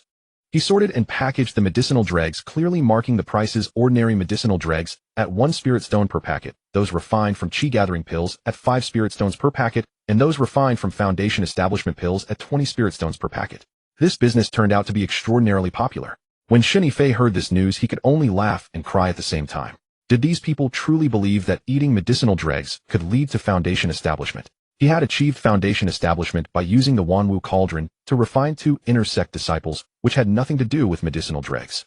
He could only watch helplessly as senior brother Zhou grew rich, and those who snatched the dregs suffered from vomiting and diarrhea one after another. Not everyone was as lucky as him. He had consumed medicinal dregs for 3 years, and surprisingly suffered no ill effects, which was also a miracle. As for the disciples who ate the medicinal dregs, many showed signs of poisoning. After a few days, the light cases suffered diarrhea for several days, while the severe ones nearly lost their lives. Within a few days, over 100 people exhibited poisoning symptoms, and this matter soon attracted the attention of the enforcement hall. Upon investigation, all cases were due to consuming medicinal dregs. Elder Gu was so furious that his beard seemed crooked. What a bunch of fools. Can medicinal dregs lead to foundation establishment? That boy survived because he was lucky. Why are you all joining in the fun? Despite his curses, the matter still needed to be handled. All medicinal dregs in the pill refining room were prohibited from being leaked outward. They were all collected and burned to ash. Senior brother Zhou was dismissed and reduced to servitor duties. Only then did the craze for eating medicinal dregs gradually subside. However, Shen Yifei's doorstep began to grow busy. People visited him daily.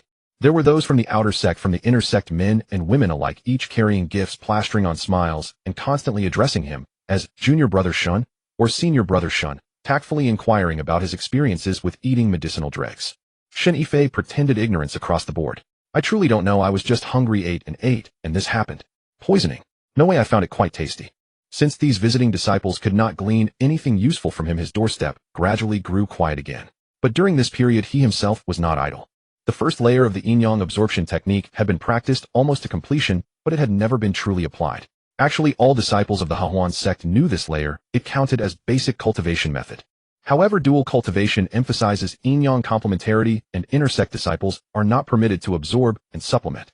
If absorption is needed, one can find low cultivation disciples from the outer sect to serve as cauldrons, though in such cases progress is slow. During absorption, one must control oneself. Cannot absorb too fiercely, otherwise the counterpart's primal yang will be completely drained, leading to instant death. If the counterpart's cultivation is higher than one's own, practicing this technique easily results in backlash. Shen Yifei pondered that when Qin Wan came to fulfill those 5 dual cultivation sessions, he could use her to practice, but but upon remembering that her cultivation was a whole realm higher than his, he dropped the idea. Xianxia had made no move since she took the pills last time. Shen Yifei was somewhat puzzled that day when she left with the Hehuan pills. Her eyes were red, looking quite moved. She had promised to come once her body recovered, and so many days had already passed.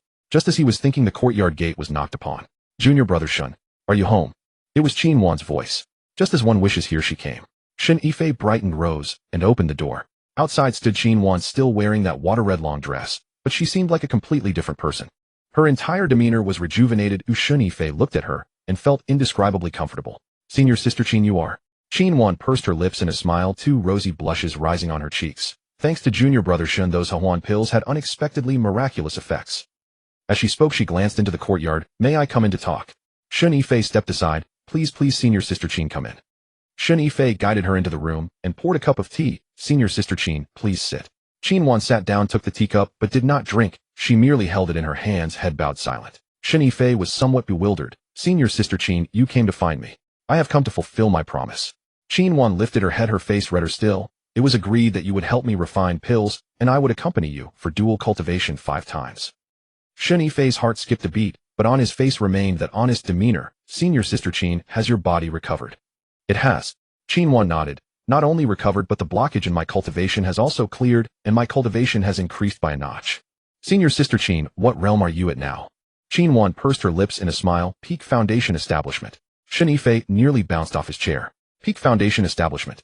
The first time he saw her, she was at mid-stage Foundation Establishment, and after taking his Hehuan pills, she leaped to peak in 5 days. "Senior Sister Xian, you're not joking, are you?" "Why would I joke about this?" Xianxua took out a small porcelain bottle from her bosom, exactly the one Shen Yifei had given her. "Those Hehuan pills of yours, I only consumed 3, the rest I couldn't bear to eat. These Hehuan pills are meant to enhance dual cultivation. Would eating them increase your cultivation?" Xianxua pursed her lips in a smile, leaned close to his ear, and whispered, "Junior brother Shen, I'll confess to you. The cultivation method I practice is called the Medicine Maiden Heart Scripture, a heterodox technique of the Hehuan Sect. This technique does not rely on absorbing men to increase cultivation, but rather on absorbing the essence within pills." Shen Yifei was stunned. "Absorbing pill essence? Isn't that just eating pills?" "Kind of, yes. The medicine you gave me, 1 pill equals 100 in efficacy. After absorbing its properties, I broke through."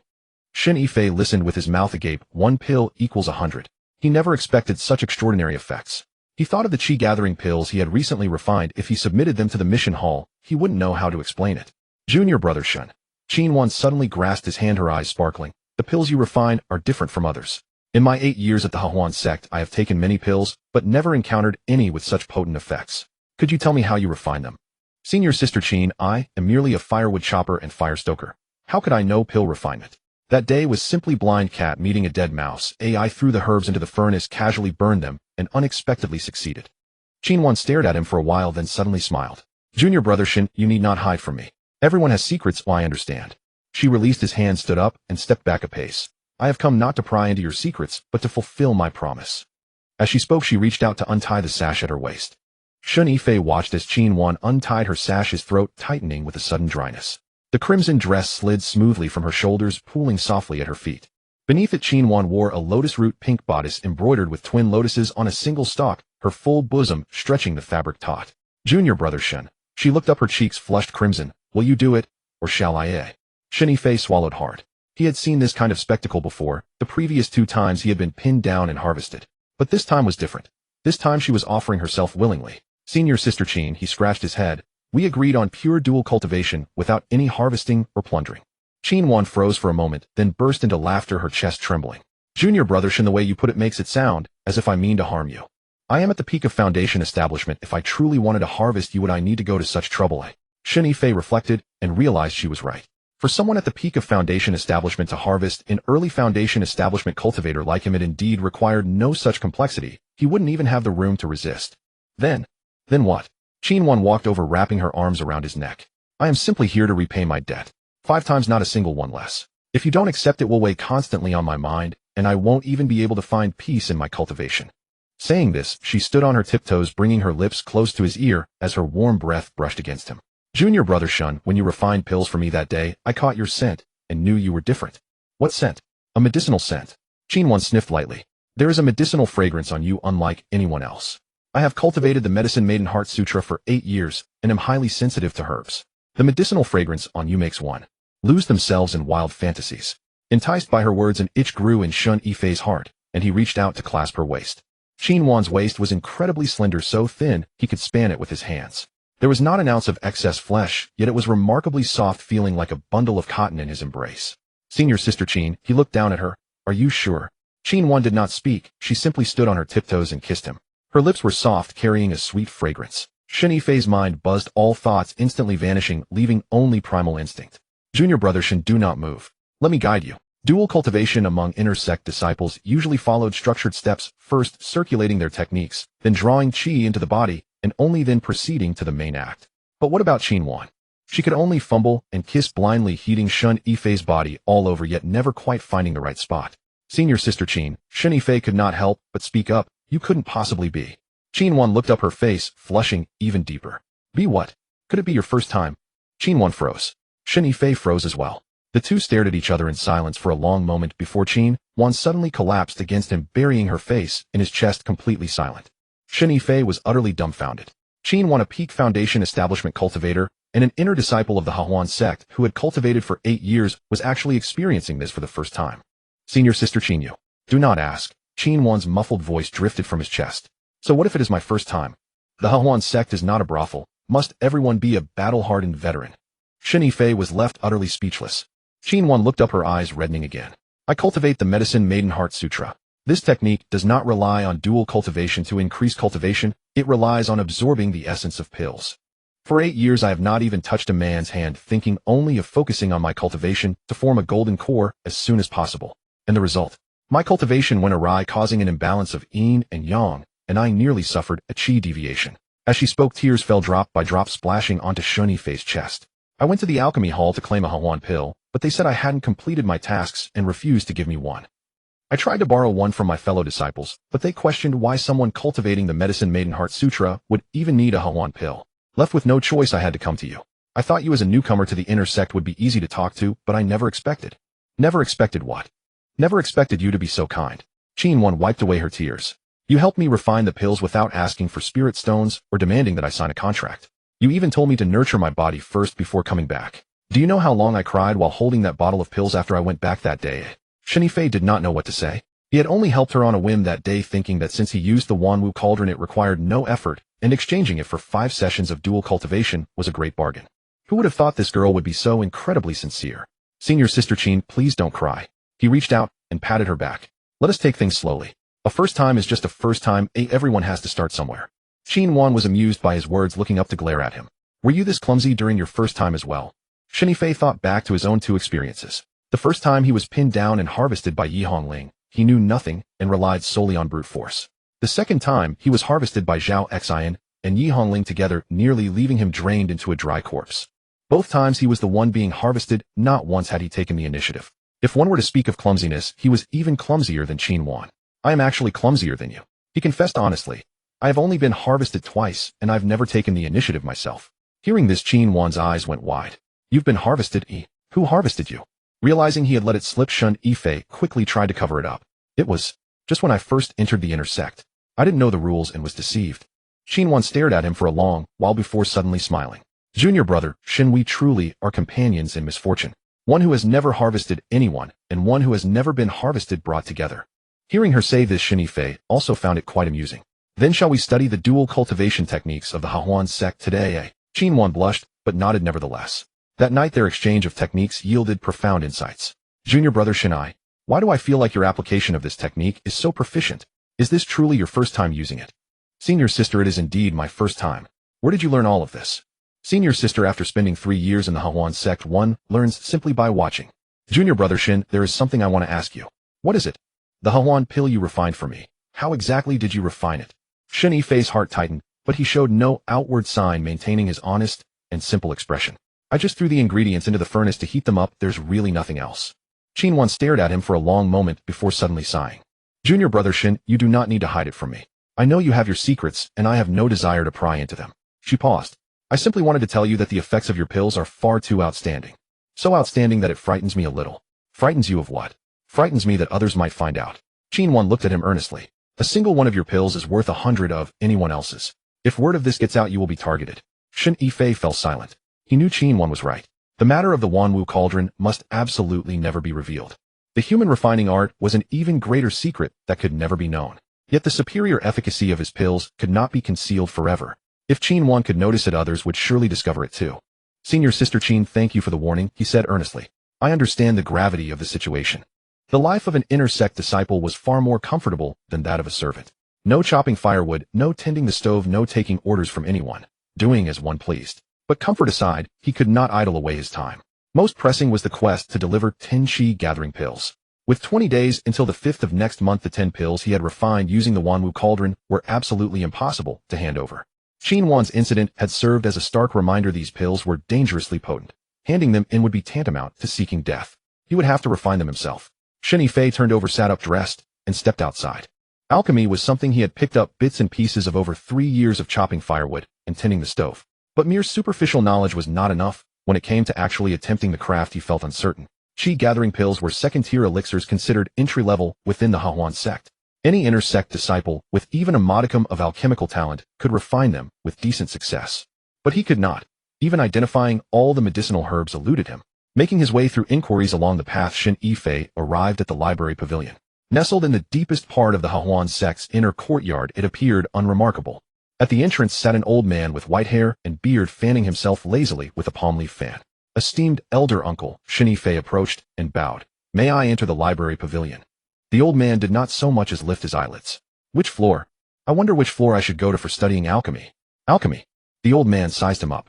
Basic pills on the 2nd floor, mid-tier on the 3rd, advanced on the 4th. What kind of pill do you intend to refine? Disciple wishes to refine qi-gathering pills. Qi-gathering pills. You cannot even refine qi-gathering pills. Are you a newly admitted inner sect disciple? Yes, disciple has just entered the inner sect. Oh, I see. Go to the 2nd floor. You will find the alchemy manuals you need. Before Shen Yifei could offer his thanks, the old man held out his hand. 20 contribution points. Shen Yifei paused. Contribution points. Entry to the 2nd floor requires 20 contribution points. Are you unaware? The truth was, he truly was unaware. Since joining the inner sect, he had been consumed with cultivation and deflecting those who came to question him. Who had ever mentioned contribution points? Elder uncle, how does one obtain contribution points? The old man sighed, regarding him with an expression of pity. By completing missions. The mission hall posts new tasks every day. Finish one, and you earn contribution points. Take on as many as you wish. Shen Yifei thanked the old man and set off at a run toward the mission hall. Sisterly spotted him. Oh my, if it isn't the one who built his foundation on pill dregs. Back for another mission. Sister, I'd like to take on some contribution point missions. Contribution points. Sisterly flipped through her ledger. You just entered the inner sect. Your contribution points for this month haven't been issued yet, have they? That's right, which is why I wish to earn some through missions. Sisterly nodded, rose from her seat, and walked to a wooden shelf by the wall, pointing at the row of jade slips. Help yourself. 1st tier missions reward 5 contribution points, 2nd tier 10, 3rd tier 20. Complete them and return to settle your account on the spot. Shen Yifei approached and saw that very few remained. Clean the alchemy chamber, 5 contribution points. Organize the medicinal herb storehouse, 5 contribution points. Assist Sisterly in refining a batch of qi-gathering pills, 10 contribution points. Cultivate dual harmony with Wang Shuang 3 times, 20 contribution points. This one looked promising. Shen Yifei reached for it, but Sisterly spoke in a slow drawl. Young man, do you fancy your life? Wang Shuang is notorious as a dragon-draining sucking technique practitioner. At early golden core stage, even disciples at mid-golden core dare not approach her.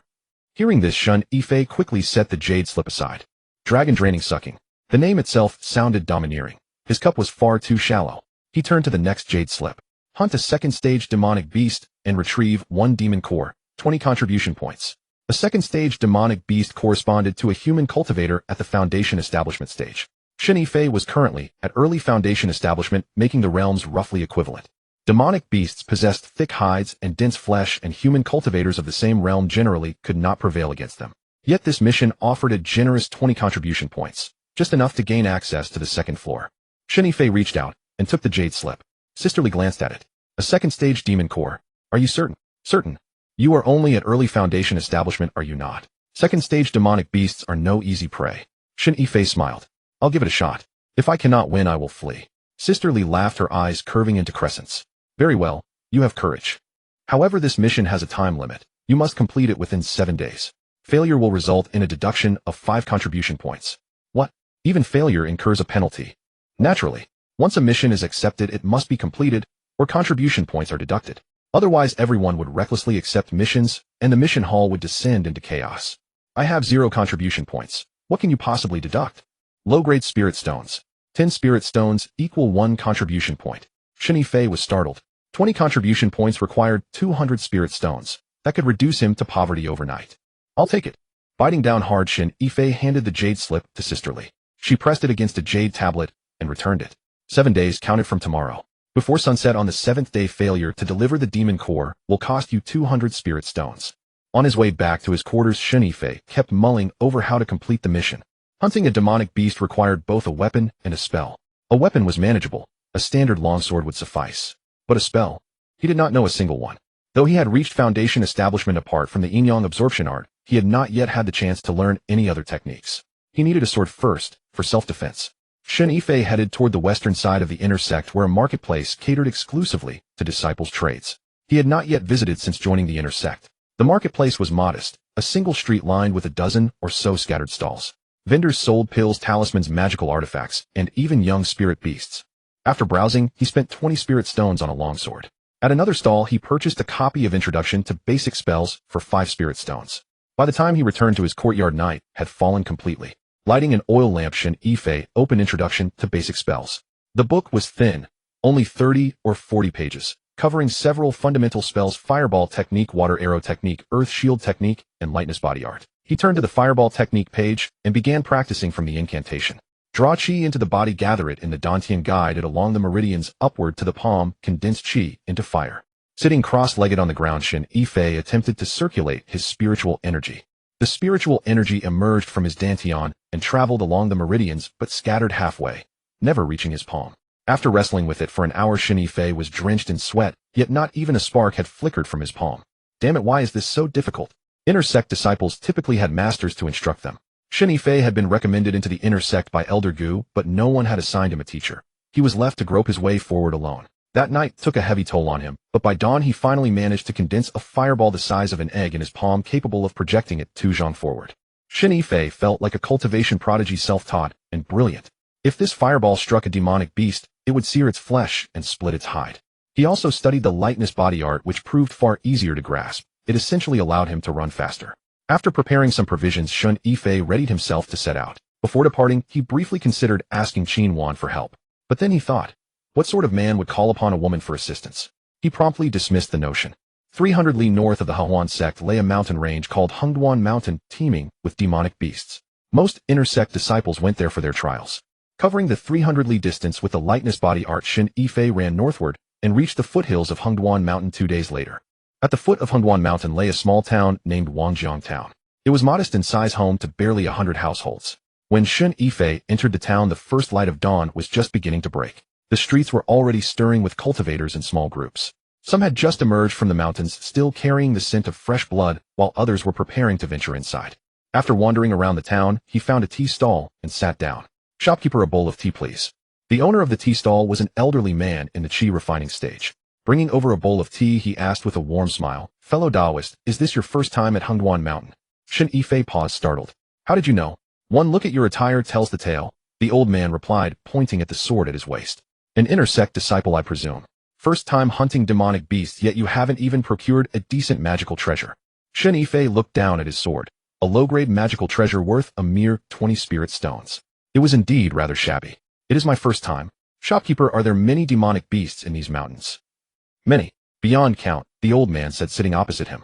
The Hengduan Mountain stretches for 800 miles, harboring all manner of demonic beasts. First and second rank beasts roam everywhere, and even third and fourth rank ones are not uncommon. If fortune favors you, you might even encounter a 5th rank beast. A 5th rank demonic beast was equivalent to the late stage of a human's golden core. Shen Yifei felt a chill run down his spine. If he crossed paths with such a creature, he wouldn't even have a chance to flee. I only require a 2nd rank beast core. Do you know where 2nd rank demonic beasts are most abundant? The old man pondered for a moment. Head 30 miles to the east. There is a forest called the Black Pine Forest. That place has the highest concentration of 2nd rank beasts. Iron-backed wolves, scarlet flame foxes, and gold-lined serpents can all be found there. However, you must be careful. That area is highly perilous. His 2nd rank beasts are nothing to fear. What could be so dangerous about it? Young man, it is not the beasts that pose the greatest danger. That place holds more than just monsters. The old man glanced around and lowered his voice, whispering, "There are also those who murder for treasure, specifically targeting greenhorns like you who are visiting for the first time. Just a few days ago, an inner sect disciple went in and never came out." Upon hearing this, Shen Yifei felt a surge of apprehension. In the cultivation world, the strong preyed on the weak, and incidents of murder for treasure were all too common. As a mere early-stage foundation establishment cultivator with a shabby sword at his waist and only a few dozen spirit stones in his pocket, he was indeed an easy target. "Thank you for the warning, shopkeeper." After finishing his tea, Shen Yifei did not rush into the mountains. Instead, he wandered around the town to purchase a map of Hehuan Mountain and a bottle of detoxification pills, which cost him 20 spirit stones. Fully prepared, he finally made his way toward the black pine forest. True to its name, the forest was blanketed in black pines. Their trunks were pitch black and their dense canopies blotted out the sky, leaving the woods eerie and devoid of sunlight. Standing at the edge of the forest, Shen Yifei drew his sword and stepped inside. The woods were unnervingly silent. Gripping his sword tightly, he proceeded with extreme caution, scanning his surroundings, constantly terrified that something might suddenly leap out at him. After walking for about half an hour without encountering anything, Shen Yifei was just beginning to wonder when he suddenly heard a rustling sound ahead. He instantly froze, tightened his grip on his sword, and peered toward the source of the noise. The sound grew closer and louder. Suddenly a bush was burst open, and a creature the size of a wild boar lunged out. The beast was covered in grayish-brown fur with the head of a wolf, the body of a leopard, and the tail of a serpent. It held the bloody half of a rabbit in its jaws, staring at him with a pair of glowing green eyes. An iron-backed wolf. The iron-backed wolf was a second-rank demonic beast. It possessed swift speed and razor-sharp claws, but its most troublesome trait was its hide, which was as hard as iron and impervious to ordinary blades. Shen Yifei's heart sank. His luck was truly wretched. This creature was notorious for being the most difficult to deal with among second-rank demonic beasts. Seeing a human whose flesh was far more abundant and appetizing than a rabbit's, the iron-backed wolf spat out the rabbit, let out a low growl, and pounced toward him. Without time to think, Shen Yifei rolled to the side, narrowly evading the strike. Missing its mark, the iron-backed wolf instantly recovered upon landing and lunged again. This time Shen Yifei was prepared. Raising his left hand, he unleashed a fireball. The fireball struck the iron-backed wolf and exploded with a loud bang. The impact halted the beast in its tracks, scorching a patch of its fur and releasing a pungent, burnt odor. Shen Yifei was overjoyed at the sight. Spells were indeed effective. He quickly unleashed 2 more fireballs, aiming one at its head and the other at its underbelly. Presuming its hide was thick enough to withstand the assault, the iron-backed wolf did not even attempt to dodge, allowing both fireballs to find their mark. The beast howled in pain as multiple areas of its body were scorched, yet the injuries were not severe. This completely enraged the beast. It charged in a frenzy, snapping its jaws to reveal a mouthful of razor-sharp fangs. Unable to dodge in time, Shen Yifei was pinned to the ground, his longsword slipping from his grasp and flying off into the distance. The iron-backed wolf pinned his chest with its claws, bringing its snout close to his face as the foul stench of its breath assailed his nostrils. Shen Yifei desperately strained with both hands against its neck, keeping its jaws from sinking in. However, the iron-backed wolf possessed far greater strength than he did, and its fangs slowly crept closer. Seeing death imminent, Shen Yifei released his right hand and retrieved the myriad creation cauldron from his spatial ring. He slammed the cauldron violently against the iron-backed wolf's head. Without even a whimper, the beast instantly vanished. Shen Yifei lay on the ground, gasping heavily, unable to compose himself for a long moment. Channeling his spiritual energy, Shen Yifei projected his consciousness into the cauldron. The iron-backed wolf lay motionless within the hazy gray space, appearing as though it had fallen fast asleep. "Refine the iron-backed wolf," Shen Yifei commanded in his mind. A burst of flame erupted beneath the beast, the tongues of fire licking upward and gradually enveloping its body. The iron-backed wolf awoke. It struggled, thrashed, and howled amidst the flames. Before long, it dissolved into a pool of brown liquid. The liquid condensed toward the center, eventually solidifying into a small brown pill. With a mere thought, the pill materialized before him, carrying a slightly gamey scent. Certain that this was an elixir rather than a beast core, Shen Yifei swallowed it in one gulp. Immediately after, a surge of information flooded his mind. Iron-backed wolf's hide talent strengthens physical defense. He mentally selected it without hesitation. In an instant, he felt as though an invisible layer had enveloped his skin, but the sensation quickly faded, leaving his body seemingly unchanged. Was that it? Did he now possess a hide as resilient as the iron-backed wolf's? Retrieving his longsword, Shen Yifei gently tested it by striking his own arm. With a sharp clang, the blade bounced off, leaving not even a faint white mark on his arm. Shen Yifei was ecstatic. This was absolutely defying the heavens. Refining a single iron-backed wolf had granted him its defensive hide talent. If he refined a flying demonic beast, would he be able to take to the skies? If he refined a fire-breathing beast, could he spit fire? The more he thought about it, the more thrilled he became, wishing he could find a 3rd or 4th rank demonic beast to refine right away. But on second thought, if he truly became invulnerable flying around while spewing fire, wouldn't he just turn into a monster? He couldn't just refine any beast recklessly. If he ended up sprouting horns, growing wings, and being covered in scales, what would he look like then? Dismissing the reckless urge to refine every demonic beast he saw, Shen Yifei put away the myriad creation cauldron, picked up the half-eaten rabbit, and continued deeper into the forest. Not long after setting out, he encountered another second-rank demonic beast, a red flame fox. Its entire body burned a vivid crimson, resembling a living torch. The fox crouched upon a bluish-green stone, lapping at its paws. Upon seeing him approach, its ears perked straight up and those bright red eyes fixed upon him. Shen Yifei made no move to draw his sword. Instead, he carried the Wanwu cauldron and swaggered forward with deliberate confidence. The red flame fox let out a low growl, leapt from the stone, arched its back, bared its fangs, and held its tail rigid. Come then, bite me. Shen Yifei extended his arm. The fox had never encountered anyone quite like him. It hesitated for a moment before launching itself forward, jaws open wide. Crack! Several of the fox's teeth shattered. It let out a wailing cry and released its grip. But Shen Yifei was not about to let it go. He brought the Wanwu cauldron down hard upon its skull. The blow stunned the creature outright. Strangely, this time the cauldron did not draw it inward. Shen Yifei glanced at the furnace, perplexed, unable to discern what had gone wrong. Still, it was not altogether unfortunate. He drew his sword and carved out the demon core from near the fox's heart. The task was essentially complete. Yet he noticed the cauldron's power came and went unpredictably. He would have to examine it more closely upon returning. Just as Shen Yifei prepared to turn back, he caught a faint cry for help carried on the wind. He traced the sound westward and soon reached a clearing in a mountain hollow where two figures awaited, one male, one female. The man was a bald head with coarse, fleshy features, gripping a large machete. The woman was a young girl pinned beneath him on the ground, her skirt torn halfway, exposing the pale slope of her shoulder. "Senior brother, spare me please," the girl cried through tears. "I'll give you everything. I beg you, let me go." "Let you go?" The bald man chuckled darkly. "I want the goods and I want you too. What business has a woman traveling so far alone? Did you not come deliberately into my hands?" I came to gather herbs." "Gather herbs? What sort of herb? From the Joyous Union sect, perhaps?" The bald man leaned close and inhaled deeply. "That scent. Joyous Union women are the most enticing of all. I'll break my fast with you tonight and afterward sell you in a brothel for a handful of spirit stones." The girl struggled desperately, but what could she do against the burly man? Pinned firmly to the ground, another strip of her skirt tore away, revealing the top of her thigh. Shen Yifei watched from the shadows, his heart wrestling with a difficult choice. Save her or stay hidden. He was no saint himself, yet he could not abide such cruelty toward a woman. Moreover, she belonged to the Joyous Union sect. By division, they were fellow disciples. But the bald man looked like a dangerous foe, and whether Shen Yifei could prevail was uncertain.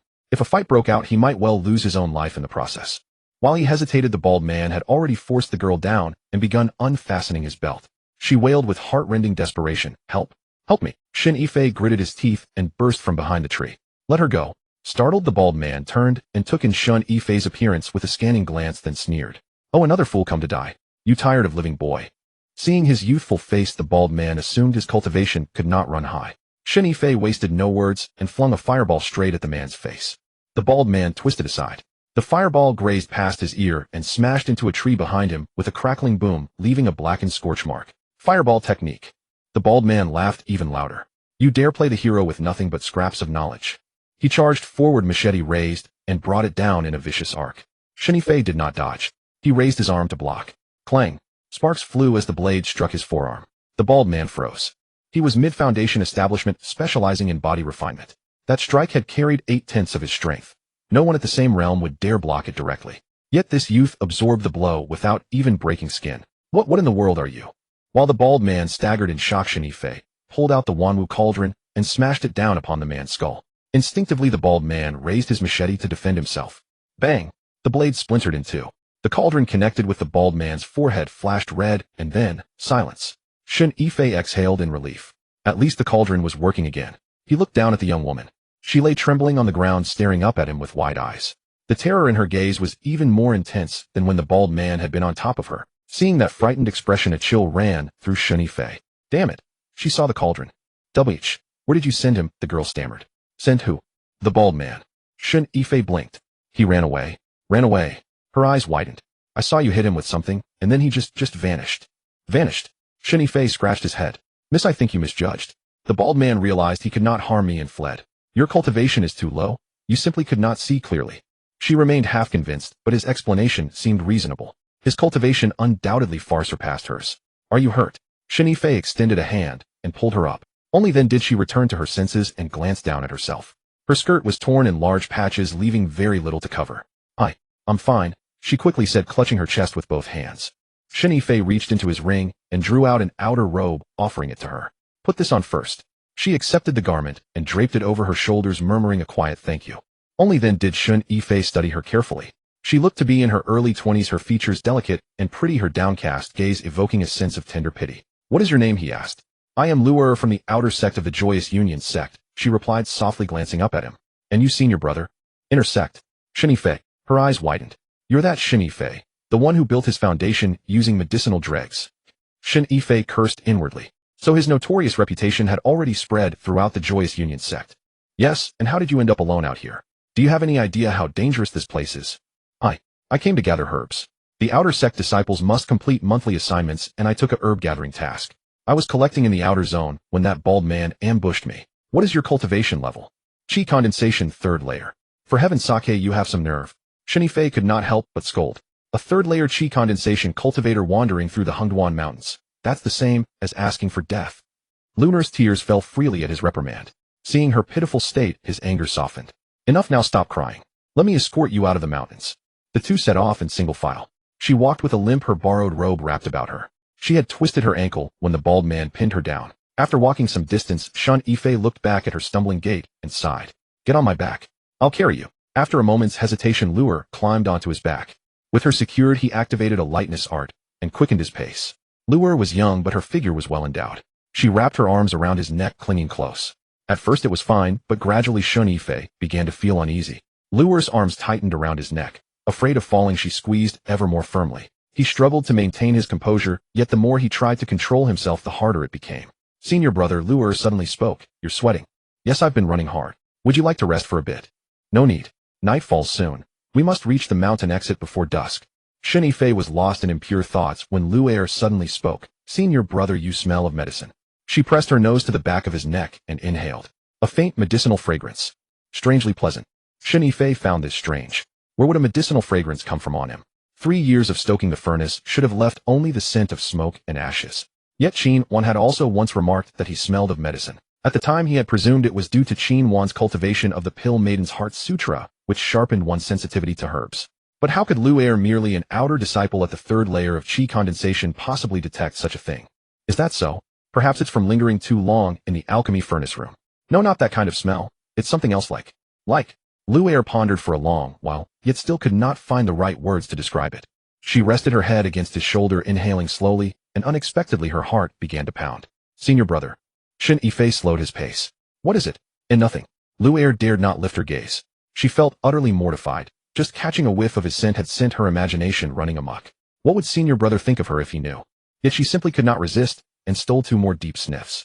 That delicate medicinal fragrance seeped into her nostrils, and Luer's entire body shuddered. Shen Yifei sensed it and glanced back. Cold. No. Not cold. Then why are you shaking?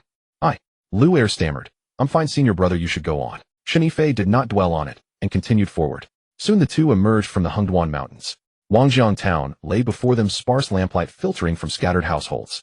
Carrying Luer on his back into town, Shen Yifei's legs had already begun to tremble.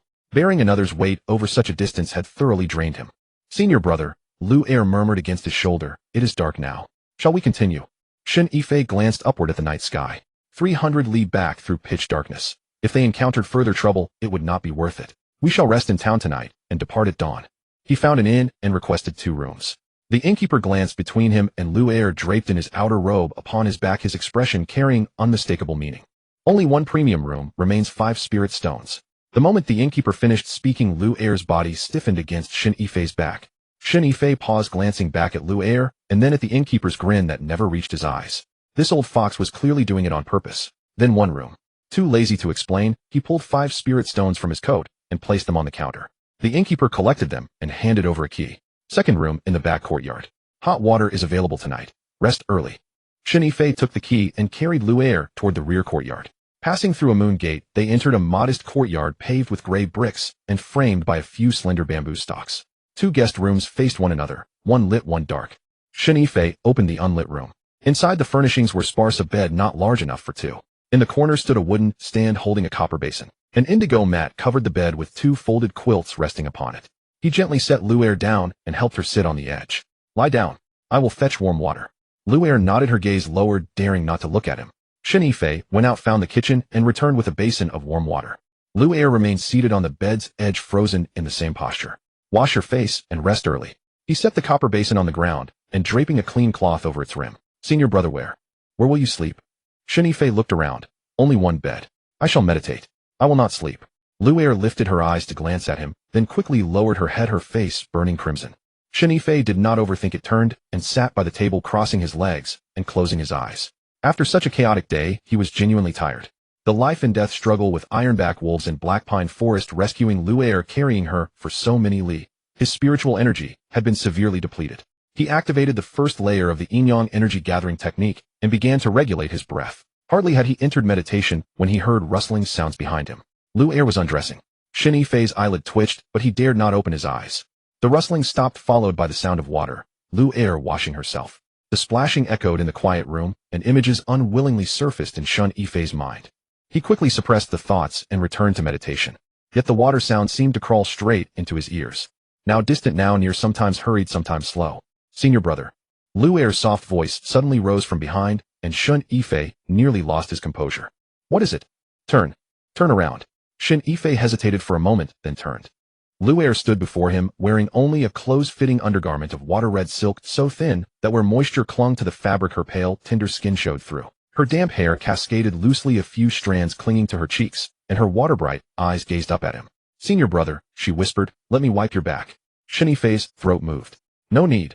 I do not require a bath. You saved my life, and I have nothing to offer in return.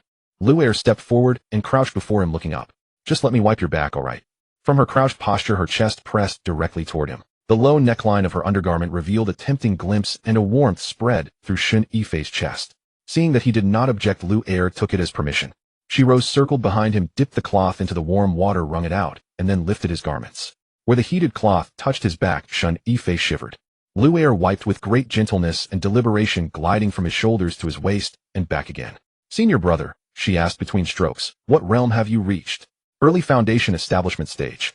Wow, she breathed in astonishment. I heard you were once a handyman who consumed medicinal dregs for 3 years before breaking through to Foundation establishment. Is it true? Shen Yifei had no reply. Medicinal dregs once again. Indeed, you are truly remarkable. Lu'er's hands paused. I joined the sect 2 years ago and have only reached the 3rd layer of chi condensation. Those inner disciples, each with their noses in the air, refusing to even glance at outer disciples like us. If not for you today, I would have. Her voice grew thick with emotion. Shen Yifei wished to say something comforting, but could find no words. Lu'er wiped for a while longer, then suddenly set down the cloth, wrapped both arms around his waist, and pressed her face against his back. Senior brother, her muffled voice came from behind. Let me hold you for just a moment, only a moment. Lu'er's body was soft and warm, pressed against his back. Senior brother, you smell so good. Lu'er inhaled softly. I have never smelled such a fragrance before. It makes me feel. Feel what? Lu'er fell silent, and sometimes silence spoke louder than words. Shen Yifei was no virtuous gentleman. Why would he let slip what was offered so readily? The night passed without further word. Lu'er was an outer sect disciple with no cultivation technique learned and little cultivation. In the late hours of the night, Lu'er felt the spiritual energy no smoothly. Yifei, by contrast, only a bit thirsty, he rose and downed a cup of cold tea. Lu'er lay on the bed and said to Shen Yifei that his cultivation method was formidable. Shen Yifei chuckled, climbed onto the bed, and pulled her into his arms. Sleep now, we still have miles to travel tomorrow. Lu'er curled into his embrace, found a comfortable position, and quickly fell asleep. Shen Yifei did not sleep. He held Lu'er's soft body, and his mind wandered elsewhere. Lu'er reacted as soon as she smelled the scent on him. Xianxia had said he carried a medicinal fragrance as well. Something about this was off. He had burned in the alchemy room for 3 years. If there was a scent on him, it should be the smell of smoke, not medicine. Could it be that he refined the destinies of the 2 women? Yi Hongling and Zhao Xian, one mid-stage foundation establishment, and the other late stage, were refined by him with Wan Wu Ding into spiritual liquid to be swallowed. Xianxia said that the aroma could drive people to distraction. Lu'er smelled it and reacted immediately. This is crazy. What is the Wan Wu Ding giving him as a benefit? Shen Yifei sniffed his own armpit and found only a faint sour smell. But both Lu'er and Xianxia could smell it, so the scent is real. If in the future he met female cultivators, and they became aroused simply by smelling him, would he not become a living love potion? Shen Yifei contemplated with a smile. This benefit seemed not bad. In the future, he would not worry about women for dual cultivation. Early the next morning, the two woke up and washed up. Luer walked a little awkwardly but was energetic. Her eyes toward Shen Yifei were watery, like looking at a treasure. The senior brother after returning to the sect, can I still come find you? Shen Yifei nodded. No problem. I live in the inner courtyard on the east side in the courtyard with the alchemy pavilion. Luer wrote it down, her smile curling at the corners of her eyes. A few days later they returned to Hehuan Sect. Luer, as an outer sect disciple, had to go back to the outer gate. At parting she held his hand, looked back with longing for a long time, and finally turned and looked back several times before leaving. Shen Yifei returned to his own courtyard, shut the door, and collapsed onto the bed. This trip yielded a lot. 1-2-rank demon elixir. The task completed. Having forged the ironback wolf and gained the fur aptitude, his flesh was now as tough as weapons at the same level. He also saved an outer sect girl and enjoyed a night of pleasure for free. That bald man was absorbed by Wan Wu Ding. There hadn't been time to refine. Shen Yifei drew out Wan Wu Ding and sent his consciousness inside. The bald man lay in the gray space motionless like a dead pig. Shen Yifei silently whispered, refine. Soon after, the bald man screamed and turned into a swirling black pill, its color dark with a faint fishy odor. Smelling the scent, Shen Yifei hesitated briefly but swallowed it. Immediately more information flooded his mind. Body refinement enhancement, slight increase in physical strength. Only this little effect. Shen Yifei was a little disappointed. But on second thought he understood his ironback wolf talent already strengthens his bones and sinews, so the bald man was just icing on the cake. He remembered the question, why is Wan Wu Ding sometimes responsive and sometimes not? That day in the Black Pine Forest with the cauldron smashed the ironback wolf, the ironback wolf was absorbed. Smashing the crimson flame fox with the cauldron did not absorb, it only knocked it unconscious. Later smashing the bald head again absorbed him. There must be a pattern here. Shen Yifei sat cross-legged and reviewed these Wan Wu Ding uses from start to finish. He finally found a pattern. It is a matter of cultivation realm. Xianxia, Yi Hongling, the bald head ironback wolf, of fighting them by himself is hard. Their realms are certainly higher than his, while the crimson flame fox's realm is about the same as his. This Wan Wu Ding only absorbs those higher in cultivation realm than himself. The pills refined with it are useful only if higher than him. Those lower in rank, even if refined, are useless. Nevertheless, the Ding keeps smashing people, which doesn't seem to be a solution. Those far above him in cultivation couldn't approach. It seems he must study more. The next morning Shen Yifei went to the mission hall to hand in the task. Shen Yifei placed the Crimson Flame Fox Demon Elixir on the table and asked Sister Li to take a look at it. Sister Li picked up the Demon Elixir, held it to the light, and probed with spiritual energy. Impressive. At Foundation Establishment early stage you can single-handedly kill a second-rank demon beast and return intact. Shen Yifei replied modestly, luck, pure luck. Sister Li put away the Demon Elixir, made a note in the ledger, and then retrieved his jade card and pressed it on a jade plate. 20 contribution points have arrived. Shen Yifei took the jade card, thanked her, and turned to leave. Hey, Sister Li called after him, would you take similar tasks again next time? Take it, why wouldn't I? But I need to rest for a couple of days. This trip wore me out a bit, need to recover. Leaving the mission hall, he headed straight for the library. The same old man looked up at him. This time you have contribution value. Yes, indeed.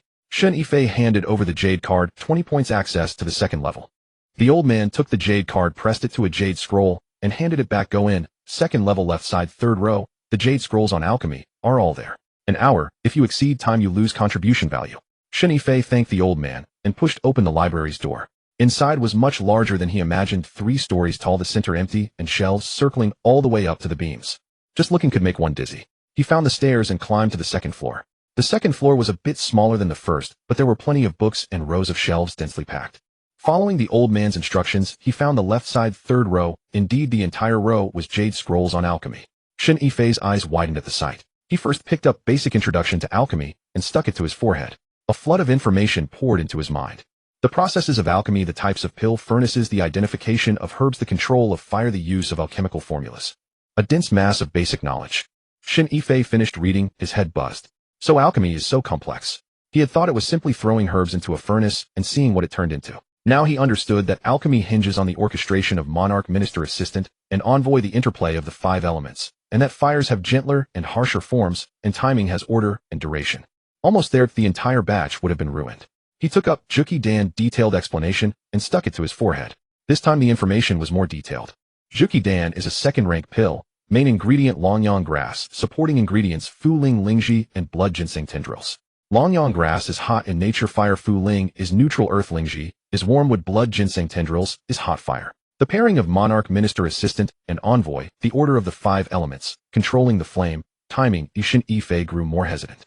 Previously refining with the Wan Wu Ding was basically blind luck. If he tried to refine by himself, not 10 Juki Dan, not even 1 would be easy. He copied the contents of the 2 jade scrolls, and then picked up the Danfire Ju. Danfire Ju is a fire-based technique specially for alchemy far more refined than ordinary fireball. There are 3 modes when fire Wu fire and the 1 Wu alternating, each with its own methods and incantations. Shen Yifei memorized these incantations, gaining a little more confidence. An hour passed quickly. He left the library and headed straight to the market to buy ingredients. Shen Yifei counted his spirit stones, finding just over 300 left. He went to the market and purchased 2 sets of ingredients, which cost him nearly half of his savings. No matter how much it pained his heart, he had to spend this wealth, otherwise he would be unable to complete his sect mission.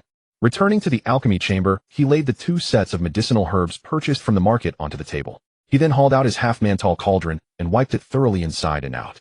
The cauldron was a fine piece of work cast in bronze with cloud and beast patterns engraved upon its walls that appeared far more stable and dignified than the Wanwu cauldron. Shen Yifei stuffed a handful of firewood beneath the cauldron, then sat cross-legged before it, beginning to recall the mnemonics of the pill fire art. Draw the qi into the body, gather it in the dantian, channel it up through the meridians to the palm, and condense the qi into flame. He extended his hand, circulating his spiritual energy according to the mnemonic. A tiny spark flickered in his palm, only to instantly die out. Again, another spark appeared, then vanished once more. After struggling for the time it takes an incense stick to burn, a small trembling pale red flame finally flickered to life in his palm. Not daring to delay, Shen Yifei quickly guided the flame beneath the cauldron. The moment the flame touched the bottom, it flared up, instantly licking the cauldron walls with a roaring whoosh. Following the instructions in the detailed explanation of the qi-gathering pill, Shen Yifei first preheated the cauldron before adding the herbs. After preheating for the burn of an incense stick, the cauldron walls glowed a faint red.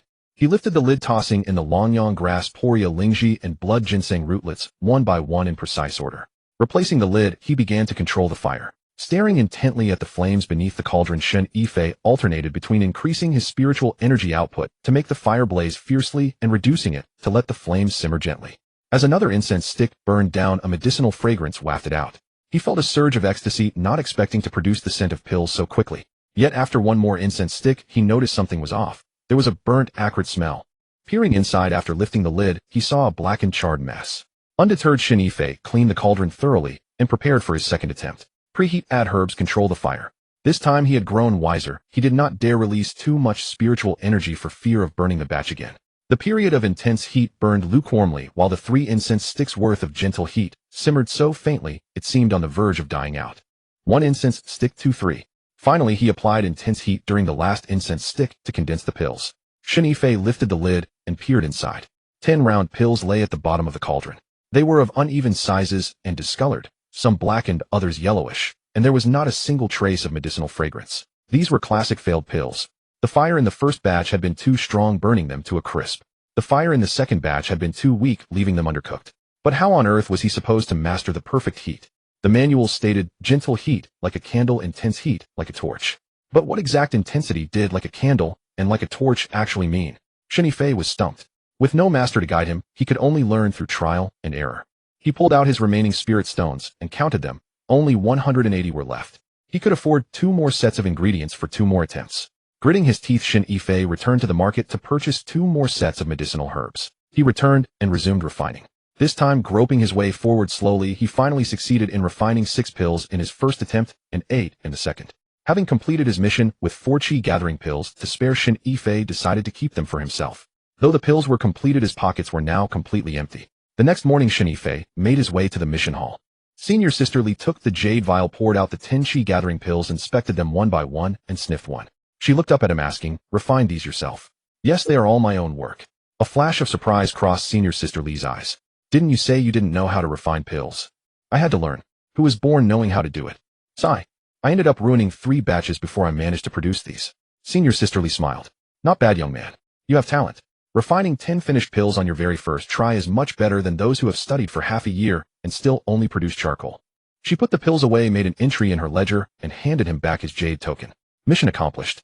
Your monthly stipend will be issued, as usual." Slipping the jade token into his robe, Shen Yifei walked out of the mission hall feeling incredibly pleased. His mission was submitted, his stipend was secured, and he had 4 qi-gathering pills left over. Though the quality was mediocre, they were crafted by his own hands, which brought him peace of mind. However, his joy did not last long before he was struck by a harsh reality. His spirit stones were nearly depleted. If next month remained the same, even with that meager stipend, he wouldn't be able to accomplish anything. Shen Yifei turned the matter over in his mind, even contemplating turning to robbery. After all, his first pot of gold had been obtained from killing and looting. As he was pondering, he suddenly heard someone call out, "Junior brother Shen." Shen Yifei looked up and saw a female cultivator in her early 20s. She was quite decent looking, but her face was pale with dark circles under her eyes, clearly showing signs of overindulgence. "Is there something I can help you with, senior sister?" "My name is Li Rulin, and I am in the mid-foundation establishment stage," the female cultivator introduced herself. "I heard you know how to refine pills." Shen Yifei thought to himself that this was yet another person seeking alchemy. It seemed alchemists were highly sought after in the Hehuan Sect. "Just a little. I've only recently learned, and I can only refine qi-gathering pills." Hearing this, Li Rulin grew slightly excited. "Qi-gathering pills are fine. Junior brother Shen, could you refine a batch for me?" "Senior sister Li, you are in the mid-foundation establishment stage. Surely qi-gathering pills are of no use to you." Li Rulin's face flushed. After stammering for a long moment, she whispered, "It's not for me. It's for someone else." "Someone else?" "Yes. I recently started dual cultivating with a junior brother. His cultivation is low and he ends up completely exhausted every time we finish. I want to refine some qi-gathering pills to nourish him, but I don't know how to do it myself, and requesting them from the alchemy chamber requires completing missions." Shen Yifei understood. This was another cultivator short on funds. "Where are the ingredients?" Li Rulin hastily pulled a storage bag from her robes. Yes, I have them already." Shen Yifei took the storage bag and inspected it. Inside were 3 sets of ingredients for qi-gathering pills along with a messy assortment of aphrodisiac herbs. "Senior sister Li, I can refine them for you, but I have one condition." Li Rulin's expression shifted. "What condition?" "Don't be nervous, I won't take advantage of you." "It's nothing difficult," Shen Yifei said with a smile. Hearing Shen Yifei's words, Li Rulin breathed a sigh of relief. She had assumed he would lust after her body. If that were the case, it wouldn't be entirely out of the question. However, if her young Dao companion found out, it would be impossible to salvage.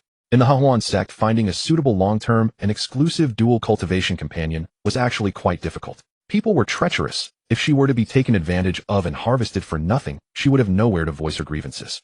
"Junior brother Shen, just speak your mind. As long as it's not that, anything is fine." Seeing her reaction, Shen Yifei initially wanted to tease her further, but fearing he might scare away his incoming spirit stones, he said, "I will refine a batch for you, and you will give me 20 spirit stones as a fee for my trouble."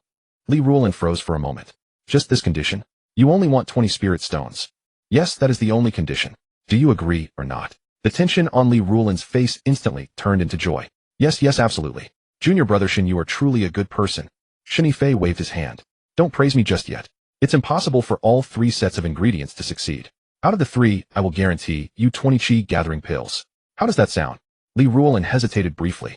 She also understood that refining pills carried a high risk of failure, so she nodded in agreement. "Deal.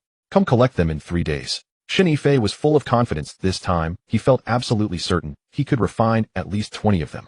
After Li Rulin left, Shen Yifei closed the courtyard gate and slipped into the pill refinement room. 3 portions of medicinal herbs enough to produce 20 qi-gathering pills, roughly 6 to 7 per portion on average.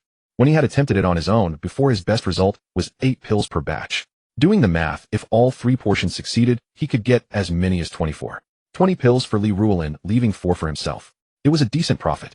But the problem was he had only just learned alchemy, and his success rate wasn't particularly high. If one batch failed, he'd need to extract 20 pills from the remaining 2 portions, eating into his own margin. Shen Yifei laid out the 3 portions of herbs and glanced at the waist-high furnace, his mind already calculating. Refining them with the myriad things cauldron would yield faster and superior results. Yet the pills it produced were far too potent. If Li Rulin's companion consumed one, and it overburdened his body, killing him, Shen Yifei would bear the blame. After deliberating, he decided on a compromise. For the first portion, he'd use the myriad things cauldron. He drew out the small cauldron, poured in the herbs, channeled spiritual energy, and silently willed the qi-gathering pill formula into motion. Flame erupted, herbs melted, pills condensed, all in one seamless breath. When the fire subsided, 12 glistening golden pills the size of longan fruit lay at the cauldron's base, radiating a rich medicinal fragrance. Shen Yifei picked one up to examine it.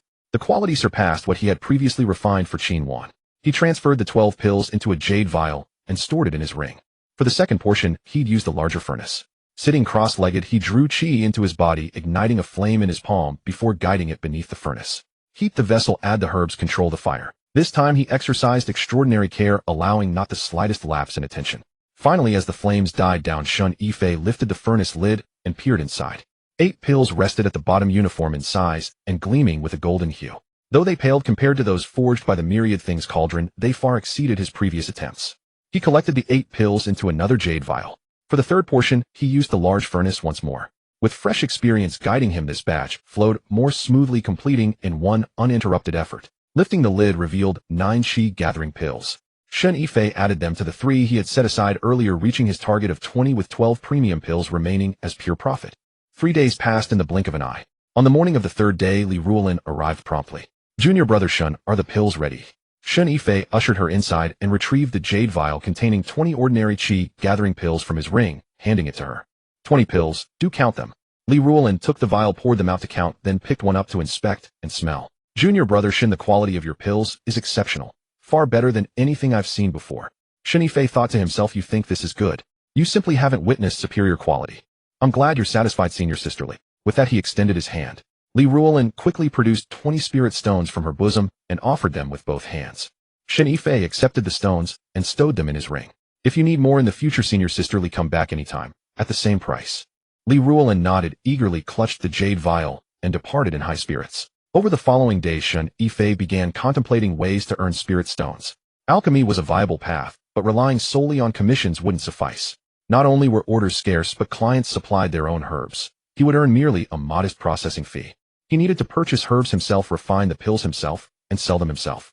His thoughts turned once more to the qi-gathering pills crafted by the myriad things cauldron. A single premium pill stood out too conspicuously. What would happen if he crushed it and blended it with ordinary pills to temper the effects? He acted immediately. He spent his remaining spirit stones on a batch of qi-gathering pill herbs, refining 8 ordinary pills. While he understood the basics of alchemy, no one had ever taught him the art of blending pills. Merging 2 types of pills without compromising their medicinal properties was a delicate undertaking. Once again, the myriad things cauldron came to mind. If it could refine humans and forge pills, could it also meld 2 pills into one? Shen Yifei drew out the small cauldron, tossed in 1 top-grade qi-gathering pill alongside 8 ordinary ones, channeled spiritual energy, and silently willed fusion. A burst of flame erupted within the cauldron. The flames licked at the 9 pills, which gradually softened and merged into a pool of golden liquid. As the liquid churned, it slowly reformed into individual pills. Shen Yifei counted and discovered 32 pills. With a flick of his will, all 32 flew from the cauldron into his palm. He inhaled deeply. The medicinal fragrance remained potent, but far less overwhelming than before. Picking up 1 pill, he bit off a small piece and let it rest on his tongue. The medicinal power had been tempered considerably, yet it still far exceeded ordinary pills. At this level, it wouldn't draw suspicion, though those with discerning palates would notice the difference. 32 pills at 20 spirit stones each. The mere thought made Shen Yifei grin with satisfaction. By this rate, he would soon become the wealthiest disciple within the Hehuan Sect's inner court. 640 spirit stones. A small fortune among inner court disciples certainly, but not staggering. The troubling part was how effortlessly it had been earned, a fact that made him uneasy. Should word leak about his capabilities, how many envious eyes, covetous minds, and opportunistic rivals would trample his courtyard threshold in pursuit of a share. Yet on the other hand, leaving these pills unused would be a waste. As for consuming them himself, he had tried. 1 pill sent his spiritual energy surging upward rapidly, but speed did not guarantee quality. He had only recently established his foundation, and his foundation remained unsteady. Consuming pills this way could cause his body to burst before he ever reached the golden core stage. He needed to sell, but carefully and on his own terms. Lying in bed and staring at the ceiling beams, Shen Yifei's mind raced. Selling directly at the market stall? No, that would not do. A newcomer to the inner court suddenly producing such a quantity of premium qi-gathering pills would raise more questions than answers. Could he ask Xianxia to help resell them? Xianxia was honest, but honest people were easily coaxed into revealing secrets. If questioned about the pill's origin, he would be the one bearing the consequences. Perhaps he should pursue a premium market instead. A task he had seen at the mission hall flashed to mind. 3 dual cultivation sessions with Wang Shuang for 20 contribution points. Wang Shuang, a woman at the early golden core stage notorious by the nickname dragon-sucking water. Even golden core mid-stage cultivators dared not approach her, a testament to her formidable prowess. And she paid well. 1 dual cultivation session equaled the value of an entire pill batch. What did this prove? That the inner court was full of wealthy cultivators who lacked access to quality goods. His pills were precisely such quality goods. Selling them to ordinary disciples would be a waste. He needed to sell to those who possessed both spirit stones and status, as well as the discernment to recognize value. But how could he reach such buyers without exposing his own abilities? After pondering for some time, Shen Yifei suddenly recalled someone. Li Ruolin. That woman had gladly paid 20 spirit stones for a modest processing fee merely to strengthen her junior companion's constitution, proving herself a generous spender. Moreover, she kept her counsel. Last time she had taken the pills and departed without a single extraneous question. She was the one. The following morning, Shen Yifei took a walk and learned that Li Ruolin resided in a small courtyard in the western section of the inner court. He knocked and opened the door. Li Ruolin stared at him in surprise. "Junior brother Shen, what brings you here? Senior sisterly, might I speak with you in private?" Li Ruolin ushered him inside and closed the door. What's wrong? Has something happened? Nothing has. I merely wish to ask, how did your junior companion fare after consuming the qi-gathering pills? Li Ruolin's cheeks flushed. Quite well, he's far stronger than before. Shen Yifei nodded and withdrew a small porcelain vial from his robe, setting it upon the table. Li Ruolin glanced between the vial and his face. What is this? I have another variety of qi-gathering pill here, superior to the last batch. Shen Yifei lowered his voice. Its effect is 3 times that of an ordinary qi-gathering pill. As for the price, 50 spirit stones per pill. Li Ruolin's eyes widened. 50 spirit stones. That's so expensive. Examine the goods first. Li Ruolin lifted the porcelain vial and poured out a single pill. It gleamed with a brilliant golden luster surpassing even the quality of her previous batch. She brought it to her nose and inhaled, her expression shifting. What manner of pill is this? How can it carry such a medicinal fragrance? It is a qi-gathering pill, merely refined with finer herbs and greater precision of flame. Shen Yifei spoke without batting an eye. Senior sisterly, take it back and let your junior companion try it. If you find it effective, come back to me. Consider it a gift. I shall not charge you a single spirit stone. Li Ruolin hesitated, then returned the pill to the vial and tucked it into her robe. Junior brother Shen, where did you acquire such pills? I refined them myself. Surely you already know that. Yet the pills you refined last time were not nearly this fine. Shen Yifei smiled. One must always strive to improve. Rest assured, senior sister Li. I shall take full responsibility should anything go awry. Li Ruolin departed with an air of lingering skepticism. Shen Yifei felt no urgency and returned to his studies, continuing to refine his alchemical arts. Foundation Establishment Pill is a third-rank elixir, 1 tier higher than the qi-gathering pill. When inner disciples at the Foundation Establishment peak strive to the golden core, they all rely on this. A high-quality Foundation Establishment pill could fetch over 500 spirit stones. Shen Yifei pondered, waiting until he had more spirit stones to procure the ingredients for Foundation Establishment pills and test a batch. If it is refined successfully, that would be real fortune.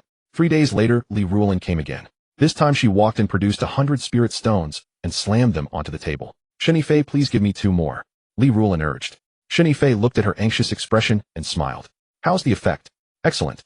Li Ruolin lowered her voice, but the excitement in her eyes could not be hidden. My partner tried it, and that very night, he broke through 1 layer, jumping from qi refining 8th layer to 9th. He could hardly believe it himself, thinking it was a dream. Shen Yifei thought to himself, this is only a doctored version. If it were the real thing, it would probably leap straight to Foundation Establishment. Not only that, even his own junior Taoist partner could blow himself up. He took out 2 pills and handed them to Li Ruolin. Li Ruolin smiled as she accepted the pills, then said, by the way, Shen Yifei, could you sell me a few more of these pills? My partner has a few friends who also want to buy. Shen Yifei felt a tug at his heart, but kept his face calm. How many people? 3 or 4, all at the qi refining stage, and they have spirit stones at home for payment. Yes, but we must keep this secret. Do not mention the source of the pills, not a single word. I understand, I understand. Li Ruolin nodded repeatedly. You can rest assured I keep my mouth shut tight. Li Ruolin left, and Shen Yifei did the math. 2 pills cost nearly 0 to produce, netting 100 spirit stones. But the problem was you cannot release too many pills at once. Rarity makes value, too many would not be valuable. Moreover, if spread too widely, it would attract the attention of the Hall of Enforcement, and trouble would follow. He needed to keep it controlled, a slow, steady stream. For the next half-month, Shen Yifei enjoyed a comfortable life. The pill room was tidy as a pin, herbs neatly categorized, and the pill furnace polished to a shine. Li Ruolin came again twice, taking 6 pills in total. Adding the 2 from the first visit, Shen Yifei's net profit reached 400 spirit stones. With 400 spirit stones in hand, he felt more secure. That evening, Shen Yifei had just returned from the market town when a knock sounded at the door. Opening it, Luder stood in a pink dress, her cheeks flushed, carrying a small bamboo basket. Senior brother, Luer exclaimed, her eyes bright. I came to see you. Shen Yifei invited her and took the bamboo basket and found a few spirit fruits and a small jar of wine inside. Where did you get these from? I saved up spirit stones for a long time to buy them. Luer followed him, eyes glancing around. Senior brother, your courtyard is truly large, much bigger than ours on the outer sect. Shen Yifei set the bamboo basket down, poured her a cup of tea. Sit down, don't stand. Luer sat cradling the teacup, head bowed in silence. Seeing her like that, he understood. So you missed me, I? Luer reddened further and nodded. Shen Yifei smiled, reached out to touch her head. I miss you too. How have you been during this time? Has your cultivation advanced? Yes. Luer lifted her head, eyes bright. I am now at the 4th layer of qi refining. All because of your help, senior brother. Shen Yifei was startled. All because of my help. I gave you nothing. Luer reddened again, stammering for a long time, then whispered, It is after that night when I returned to cultivation, I found my speed had improved a lot. Later I pondered, oh, perhaps it was you, senior brother, that thing you have. Shen Yifei understood the fragrance on his body made people feel distracted. That night Luer smelled it all night, and they went on to dual cultivate, perhaps she truly benefited. Very well, this is good, Shen Yifei smiled. Come, let me see what the fourth layer looks like. Luer extended her hand, a wisp of spiritual energy coalescing in her palm, a pale blue. Shen Yifei looked and confirmed it was indeed the fourth layer of qi refining with a solid foundation. Not bad, not bad. At this pace you should reach the late qi refining stage next year. Luer blushed and withdrew her hand. Shen Yifei looked at her shy appearance, his heart tingling. This girl, though her cultivation is modest, is young and pretty, as fresh as water, and she is utterly devoted to him. Which man wouldn't like such a girl? He was about to say something when another knock rang out. He told Luer to sit and went to open the door. On the threshold stood Qin Wan.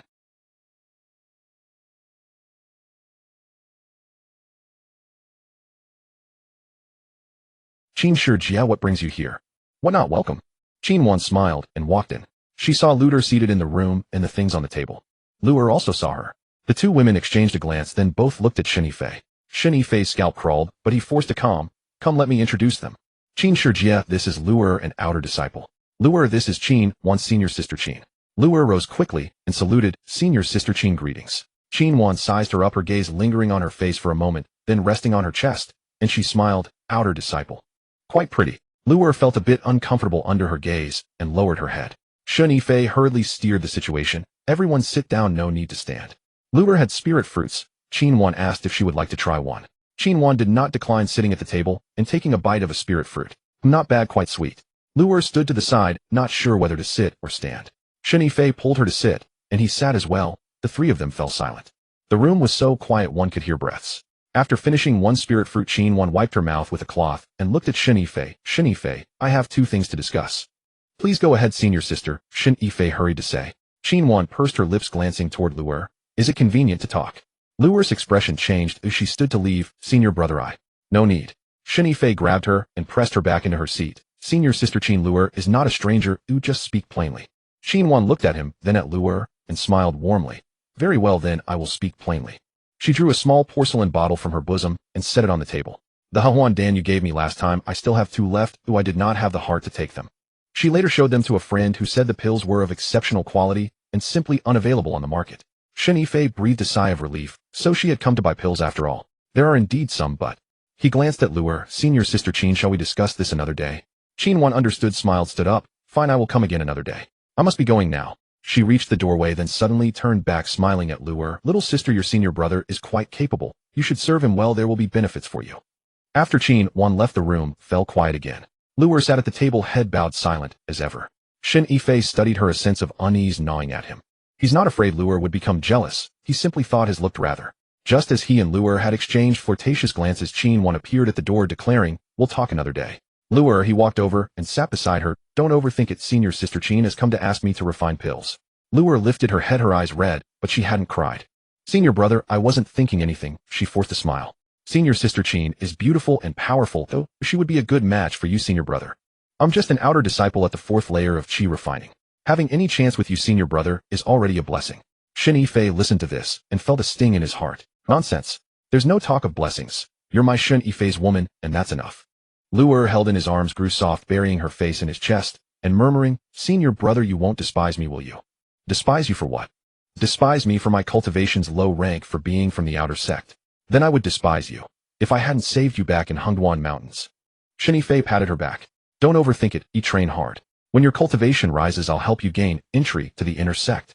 Luer lifted her head, eyes bright. Really? When have I ever lied to you? Luer smiled through tears, planting a kiss on his cheek. Senior brother, you're so good. Shen Yifei, tickled by her kiss, couldn't keep his hands still, sliding them down her waist. Luer trembled, catching his hand. Senior brother, it's still daylight. So what? If it's daylight, we can't do anything. Luer's face reddened, but she didn't stop him. Shen Yifei picked her up and carried her toward the bed. Luer wrapped her arms around his neck, whispering, Senior brother, take it easy. Last time you left me walking stiff the next day. Shen Yifei chuckled. Then this time I'll go slower. The two rolled onto the bed, and Shen Yifei was about to begin when a thought struck him. Luer, you just said that after we dual cultivated last time your cultivation rose. Luer nodded. Yes, from the third layer of qi refining to the fourth, the foundation's pretty stable. Shen Yifei pondered. He carried that medicinal fragrance on him, something Qin Wan and Luer had both mentioned. Luer inhaled the scent and reacted. After the dual cultivation, her cultivation rose again. What does this signify? That the medicinal fragrance on him not only arouses lust, but can also boost cultivation. Damn, I've really become a living pill. Senior brother, what are you thinking? Luer asked, waving a hand in front of his eyes. Nothing. Shen Yifei came to his senses and looked down at her. Luer, you said I carry a medicinal fragrance. What does it smell like? Luer thought for a moment. It's hard to say, but it's pleasant. Like when in spring all the flowers on the mountains bloom together and a breeze wafts that fragrance. Is it that strong? Really? Luer said earnestly, when I smell it I. She couldn't finish her face, turning red again. Shen Yifei laughed. What is it? It makes me want you to hold me. Luer buried her face in his chest. Senior brother, don't ask. It's embarrassing. Shen Yifei's laughter was hearty. Fine, no more questions, we'll attend to business. This time Shen Yifei truly hadn't gone crazy. He spoke at a measured pace, as if savoring tea. After a long while the dual cultivation finished, Luer collapsed again on the bed. Shen Yifei had her take an ordinary chi-gathering pill, and Luer slowly recovered her strength. Senior brother, Luer leaned on him. Does senior sister Qin also want to dual cultivate with you? Shen Yifei was stunned. How did you know? I can tell. Luer lifted her head, looking at him seriously. Her eyes on you are like those of someone eyeing a pill. She'd devour you if she could. What kind of metaphor is that? Shen Yifei teared with a smile. I'm serious. Luer sat up. Senior brother, you must be careful.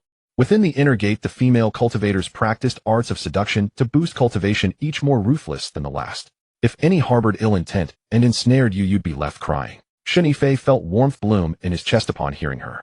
This girl truly cared about him. Don't worry, you, I have it under control. He pulled her back. Senior sister Qin isn't that kind of person. She studies the Heart Sutra of the Medicine Lady, not by seduction, to raise cultivation. Medicine Lady Heart Sutra. Luer was taken aback. What is that cultivation method? A peripheral technique that relies on absorbing the essence of pills to cultivate. Luer nodded wordlessly, then laid back against his chest. Anyway, just be careful.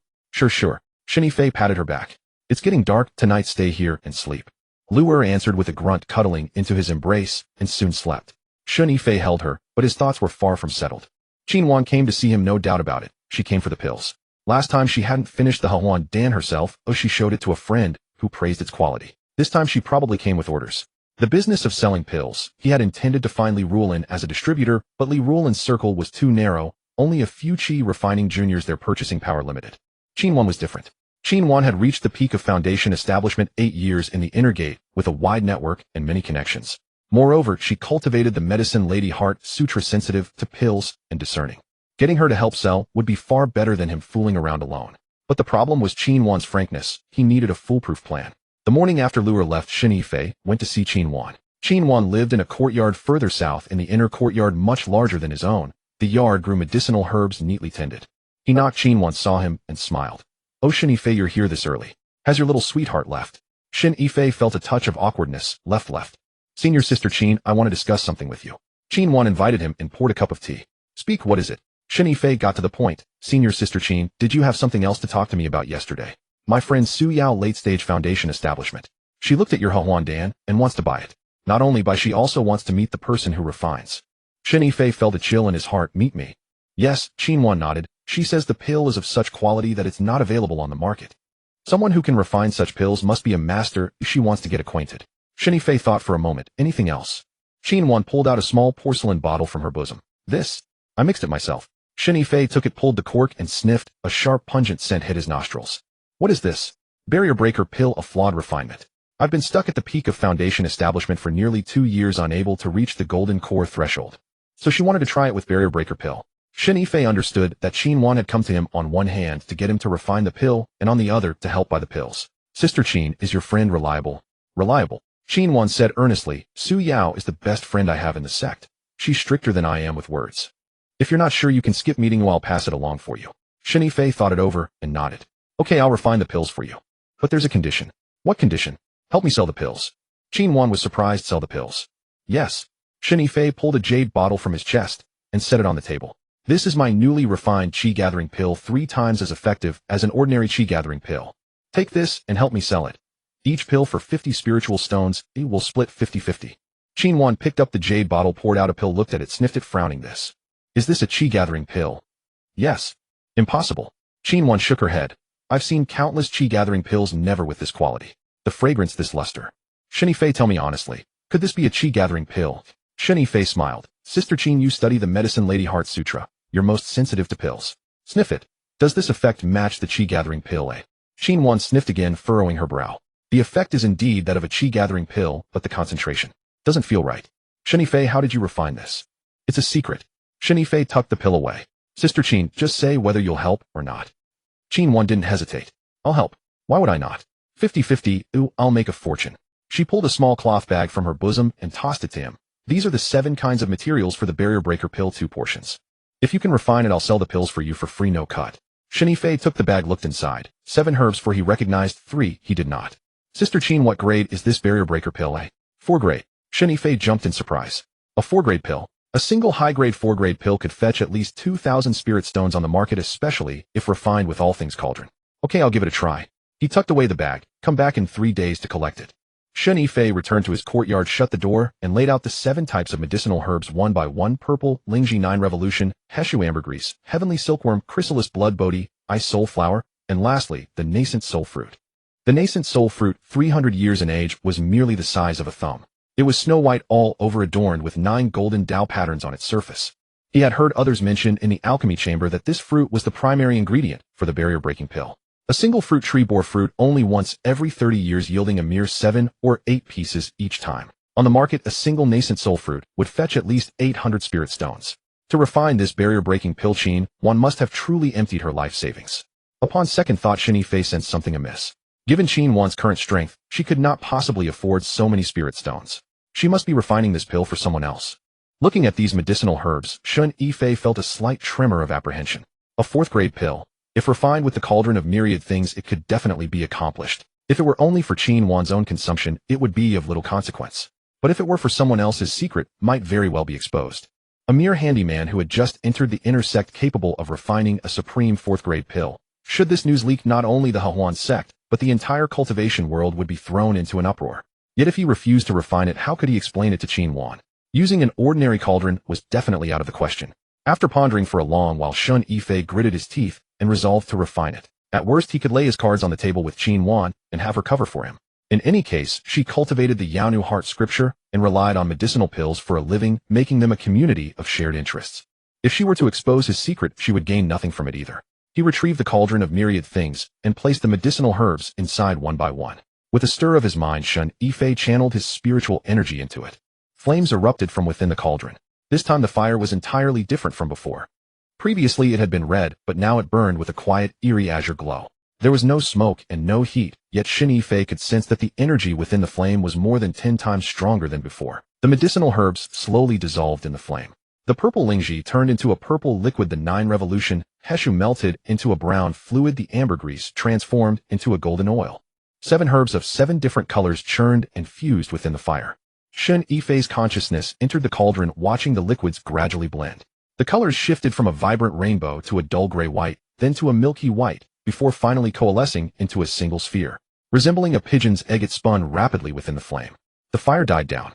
Resting at the bottom of the cauldron was a pill the size of a longan fruit, its surface bearing 9 golden Tao patterns identical to those on the nascent soul fruit. Shen Yifei picked up the pill and brought it to his nose, sniffing it. There was no scent. He then took a light lick. Instantly, a pungent, fiery sensation rushed straight to his crown, so intensely spicy that tears welled up in his eyes. Immediately after, the mist in his lower abdomen surged violently, thrashing wildly within his dantian and sending a wave of numbness through his entire body. Shen Yifei hastily spat out the saliva and gulped down a large bowl of cold tea before finally suppressing the chaotic energy. Damn, this thing packs quite a punch. He wiped his mouth, sealed the barrier-breaking pill inside a jade vial, and slipped it into his storage ring. Having secured the pill, Shen Yifei's mind remained restless, turning the matter over and over. Who exactly had requested Qin Wan to refine this barrier-breaking pill? Shen Yifei recalled the friend Qin Wan had mentioned. Su Yao? Could it be that Su Yao had provided the herbs and asked Qin Wan to find someone to refine them? Yet it shouldn't be her either.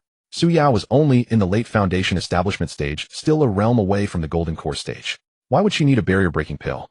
Unable to find an answer, Shen Yifei cast the matter aside for the moment. Sitting cross-legged on his bed, he began to study the second layer of the yin-yang harvesting and nourishing art. He had nearly mastered the first layer. Although he had not genuinely harvested anyone, yet he was already thoroughly familiar with the pathways of spiritual energy circulation. The second layer detailed how to harvest an opponent's cultivation technique and innate talent during dual cultivation. This was far more ruthless than merely harvesting spiritual energy. If spiritual energy was harvested, it could be cultivated anew, but if one's innate talent was stolen, any prospect of future cultivation would be utterly extinguished. Shen Yifei flipped through a few pages and discovered that the second layer required the application of a technique known as the spirit locking seal. The principle behind this technique was simple. At the critical climax of dual cultivation, one would use spiritual energy to lock down the intersection of the partner's dantian and meridians. In the fleeting moment when their cultivation technique faltered, one would siphon away the memory of their technique circulation along with their spiritual energy. To put it bluntly, it was robbery, plundering the fruits of another's cultivation, stealing their comprehension of techniques, and robbing them of their very talent and foundation. The more Shen Yifei read, the more sinister he found this technique to be. Yet the more sinister it was, the more intrigued he became. In a place like the Hehuan Sect, if you did not prey on others, you would become their prey. He had to practice it. He began to gesture and trace the diagrams in the book. The key to the spirit-locking seal lay in the precise control of spiritual energy, which had to be executed in an incredibly brief window, without the slightest error. Any mistake would result in a severe backlash from the partner. Over the next 3 days, aside from eating and sleeping, he practiced the second layer relentlessly. He finally achieved a basic mastery, though he remained uncertain of just how much he could successfully absorb. On the morning of the third day, Xianxia arrived. When Shen Yifei opened the door, he saw someone standing behind her. It was a female cultivator around 23 or 24 years old. She stood half a head taller than Xianxia, with a countenance even more exquisite, an oval face, phoenix eyes, thin lips, and an air of aloof arrogance. "Junior brother Shen, this is Su Yao, whom I mentioned to you," Xianxia introduced with a smile. Su Yao sized him up from head to toe. "So you are that Shen Yifei who achieved foundation establishment by consuming medicine dregs?" Shen Yifei cursed silently. This medicine dregs label was stuck to him. He would have to find an opportunity to clear his name and show them his true capability. On the surface, however, he offered a simple, honest smile. "Greetings, Senior Sister Su. I am indeed Shen Yifei. Is the barrier-breaking pill ready?" Su Yao inquired. Shen Yifei glanced at Xianxia, thinking to himself that, as expected, the pill was indeed refined for her. Xianxia nodded at him, giving an apologetic smile. "It is ready." He retrieved the jade vial from his robes and handed it over. Su Yao took the vial, poured out the barrier-breaking pill, and cradled it in her palm to examine it closely. Upon seeing the 9 golden Dao patterns swirling on the pill's surface, a look of astonishment flashed in her eyes. 9 Dao patterns. "Did you refine this pill yourself?" "Yes, of course." Su Yao brought it closer to sniff, frowning slightly, and then lightly licked it with the tip of her tongue. Watching her lick the pill, Shen Yifei's throat moved involuntarily. That pink, tender tongue licking the pill inexplicably brought some rather indecent images to his mind. Su Yao closed her eyes, seemingly sensing the medicinal potency. Only after a long while did she open her eyes, her gaze towards Shen Yifei completely altered. To refine a supreme 4th-grade pill at the early foundation establishment stage. "Junior brother Shen, you are a genius." Shen Yifei felt a bit lightheaded from her praise, but he maintained his honest demeanor. "Just good luck, all thanks to Senior Sister Su's good fortune." "Luck?" Su Yao returned the pill to the jade vial and tucked it into her robes. "In all my years in the Hehuan Sect, you are the first to refine a supreme 4th-grade pill." She retrieved a storage bag from her bosom and tossed it to Shen Yifei. "This is your reward." Shen Yifei caught the storage bag, which felt heavy in his hand.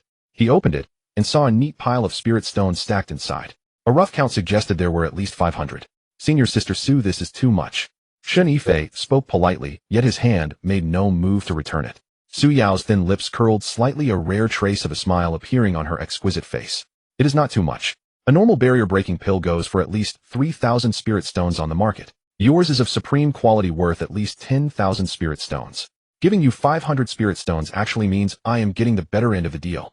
10,000 spirit stones." Shen Yifei was thoroughly startled by the figure.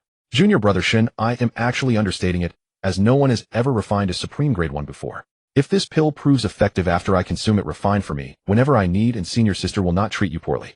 After Su Yao left, Shen Yifei closed the door and leaned against it, counting his spirit stones. 500 pieces plus what he had saved before. He now had nearly 900 low-grade spirit stones in hand. He put the spirit stones into his ring, lay on his bed with his legs crossed, feeling quite pleased with himself. Su Yao had just said that a top-quality 4th-grade pill could sell for 10,000 spirit stones.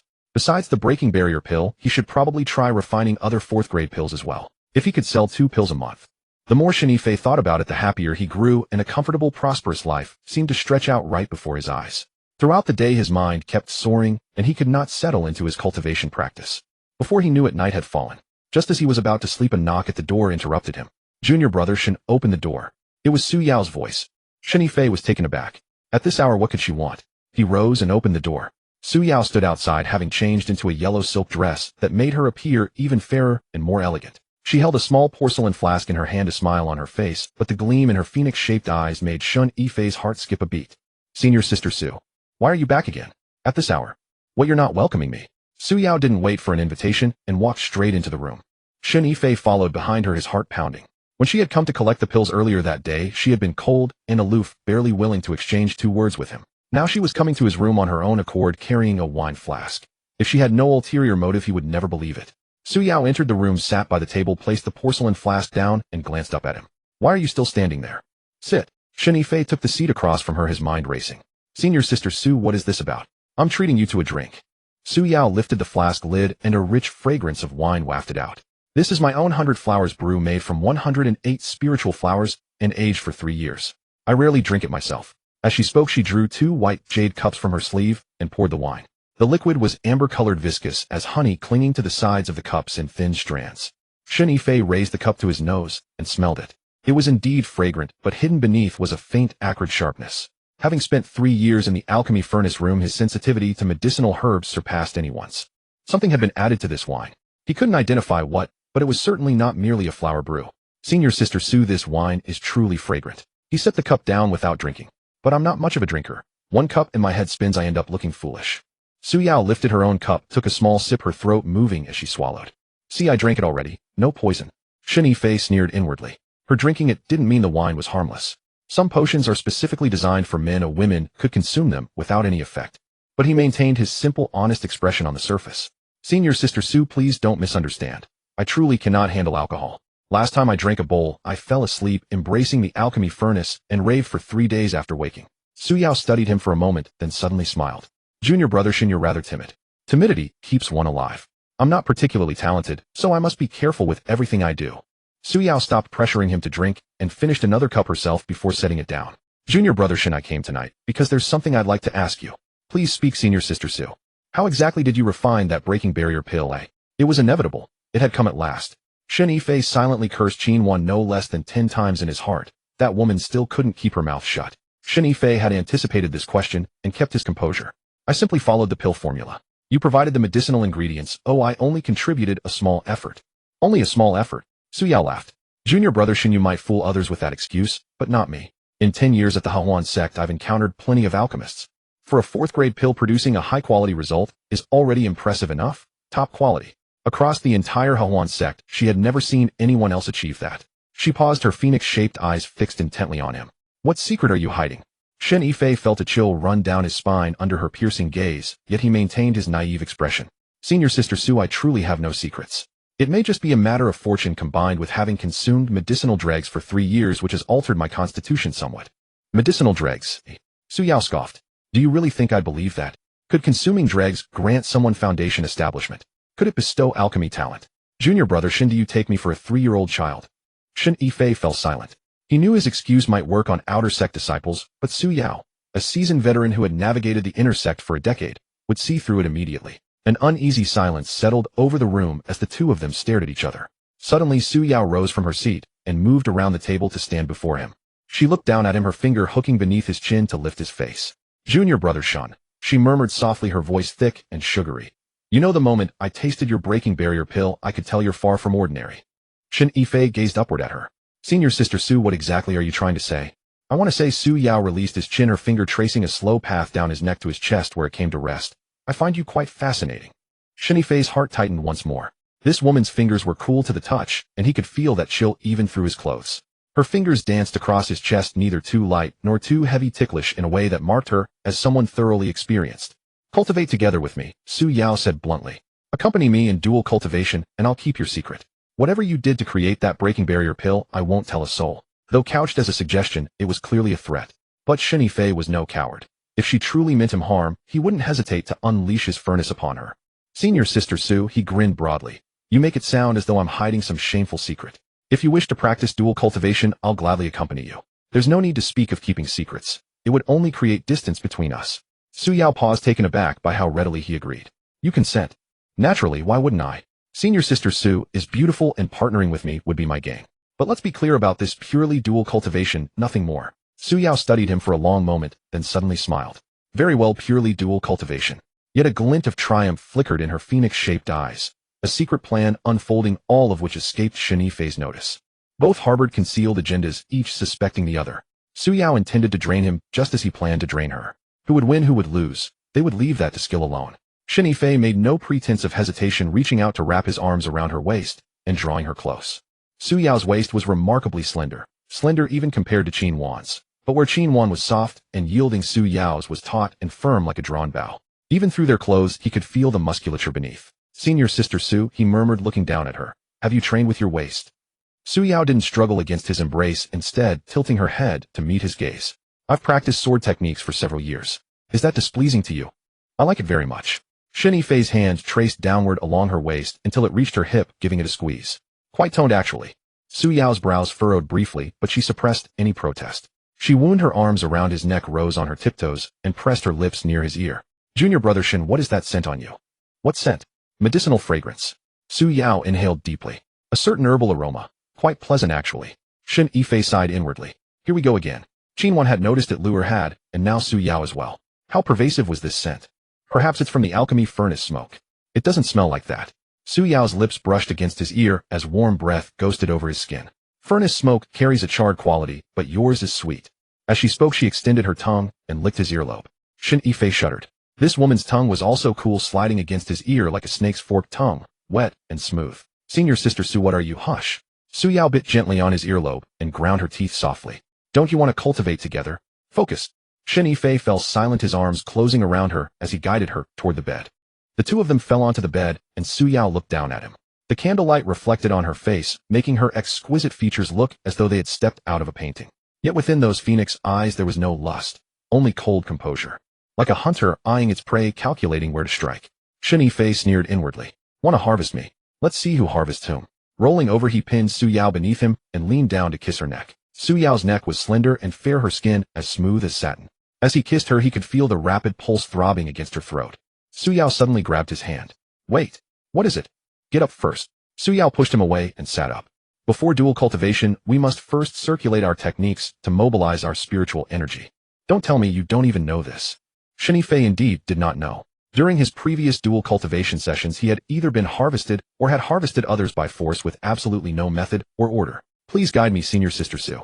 Su Yao glanced at him and sat cross-legged. Watch me and follow my lead. She closed her eyes, resting her hands on her knees with palms facing upward. She took a deep breath, her lower abdomen rising slightly, and then slowly exhaled. Shen Yifei followed suit. Inhale, sink your qi into the dantian. Exhale, let the qi circulate throughout your body. 3 cycles to mobilize the spiritual energy. Shen Yifei followed her instructions for 3 cycles. The misty swirl within his lower abdomen began to slowly circulate, spreading along his meridians toward his limbs and bones. Su Yao opened her eyes and looked at him. All right, come here. Shen Yifei focused on his dantian. The spiritual energy within his dantian lay poised, ready to strike at the critical moment. Su Yao was also circulating her cultivation technique. Shen Yifei could feel her spiritual energy flowing. It was like a net slowly unfurling, waiting to ensnare him. Both harbored insidious designs, neither willing to make the first move. Suddenly, Shen Yifei accelerated the circulation of his spiritual energy, and sensing this, Su Yao refused to be left behind. Like 2 supreme masters trading blows, they stood poised, waiting for the opponent's single slip-up to deliver a decisive strike. However, Su Yao had overlooked a crucial detail. Shen Yifei was no ordinary man. Suddenly, Su Yao sensed something amiss. In that brief moment of her distraction, Shen Yifei's spiritual energy seized the opportunity to surge forward.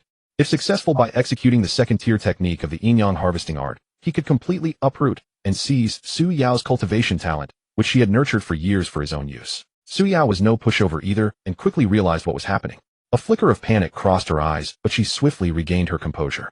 Junior brother Shen, this cultivation technique of yours does not seem like that of a disciple who has just entered the inner sect. Shen Yifei remained silent. His spiritual lock art had already pinned down the node of Su Yao's dantian.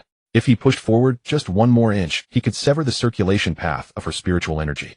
At that point, the cultivation talent Su Yao had developed over the years would flood into his body. Yet he did not move. It was not that he did not want to, but rather that he could not. Her heart beat rapidly, and so did Shen Yifei's. Yet both of their gazes remained frigidly calm. So calm that they did not look like partners in dual cultivation, but rather like mortal enemies on an arena stage. Junior brother Shen, Su Yao suddenly spoke. Do you know why I came in person to collect the pills? I do not. Because I wanted to see what kind of person could refine a supreme 4th-grade pill. She paused. Now I see. An audacious brat at the early stage of foundation establishment, possessing rare treasures and secret techniques, bold enough to actually target me. Shen Yifei's scalp tightened. Senior Sister Su, I do not understand what you are talking about. You do not understand. Su Yao laughed a cold sound. The medicinal fragrance on your body. I smelled it the moment I walked through the door.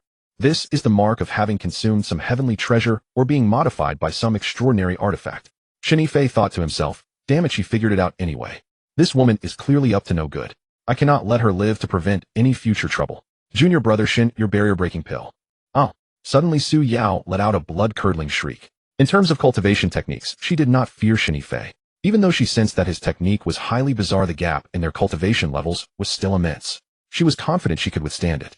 However, she never expected that Shen Yifei was so extraordinary, far beyond her wildest imagination. You. Su Yao gritted her teeth. What on earth did you eat? Shen Yifei did not speak. His spiritual lock art remained clamped on Su Yao's dantian node, not daring to loosen even a fraction.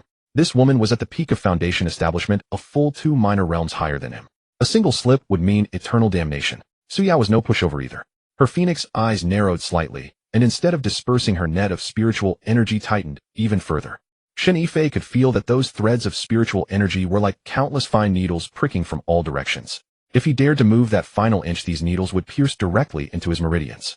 Shen Yifei remained silent, beads of sweat rolling down his forehead and dripping onto her collarbone. He wiped the sweat away. It was only a fleeting instant. Su Yao's spiritual energy net immediately seized this tiny opening, pouring in like mercury spilling onto the ground. Shen Yifei felt as though his dantian were being gripped by someone, and that misty swirl began to be sucked out uncontrollably by Su Yao. How could Shen Yifei allow this? He desperately used his spiritual energy to block the gap. Senior Sister Su. He gritted his teeth. You aren't half bad either. Both of them, harboring intentions to completely drain and consume each other, locked themselves in a fierce struggle. This contest of wills lasted until dawn was about to break. Surprisingly, Shen Yifei still managed to match Su Yao. It was not a lack of cultivation, but a lack of physical stamina. Although he possessed the high talent of the iron-backed wolf, making his physical body far stronger than other cultivators of the same realm, Su Yao's spiritual energy net was simply too relentless. Senior Sister Su, how about we stop here? Fine, let's stop. Both withdrew their techniques simultaneously. At this point, even if they wanted to harvest each other, they no longer had the strength. The room fell quiet for a long while, with only the sound of their heavy breathing filling the air. After the time it takes for an incense stick to burn, Su Yao spoke, first making no mention of the life and death struggle just moments ago. Junior brother Shen, how about we make a deal? Shen Yifei sat up. What deal? In the future, when I need pills, you refine them for me. We can easily negotiate the price. I won't underpay you. Deal? The question was direct, and the agreement was swift, completely devoid of the tense, hostile atmosphere from before. Only the two of them knew the true peril that had transpired. She turned her head, a flicker of surprise flashing across her phoenix eyes. You are quite intriguing. In the past, men either feared me, lusted after me, or hated me. But someone like you, who was just fighting me to the death moments ago, and can now calmly discuss business as if nothing happened. You are the very first. Su Yao picked up her bodice from the floor, fastening it unhurriedly. However, I have one condition. What condition? In the future, when I seek you for alchemy, I must have priority. I don't want to find myself pushed to the back of the line because Qin Wanli Rulin or that little girl outside came looking for you first. Shen Yifei chuckled. Senior Sister Su, you are remarkably well informed. Having survived in the Hehuan Sect for so many years, I would have turned to ash long ago, without a few eyes and ears. Having dressed herself, Su Yao stood up, her legs still somewhat weak as she leaned against the edge of the bed for support. Shen Yifei reached out to steady her, only to have his hand slapped away. Save your chivalry. If it weren't for that absurdly preposterous thing of yours earlier, would you even be in this state now? We're both in the same boat, honestly, Shen Yifei admitted. Su Yao burst into laughter again, this time doubling over until tears welled in her eyes. I think it's more than that. She wiped the corner of her eyes, drew a jade plaque from her robes, and tossed it to him. This is my transmission jade talisman. Contact me if you need anything.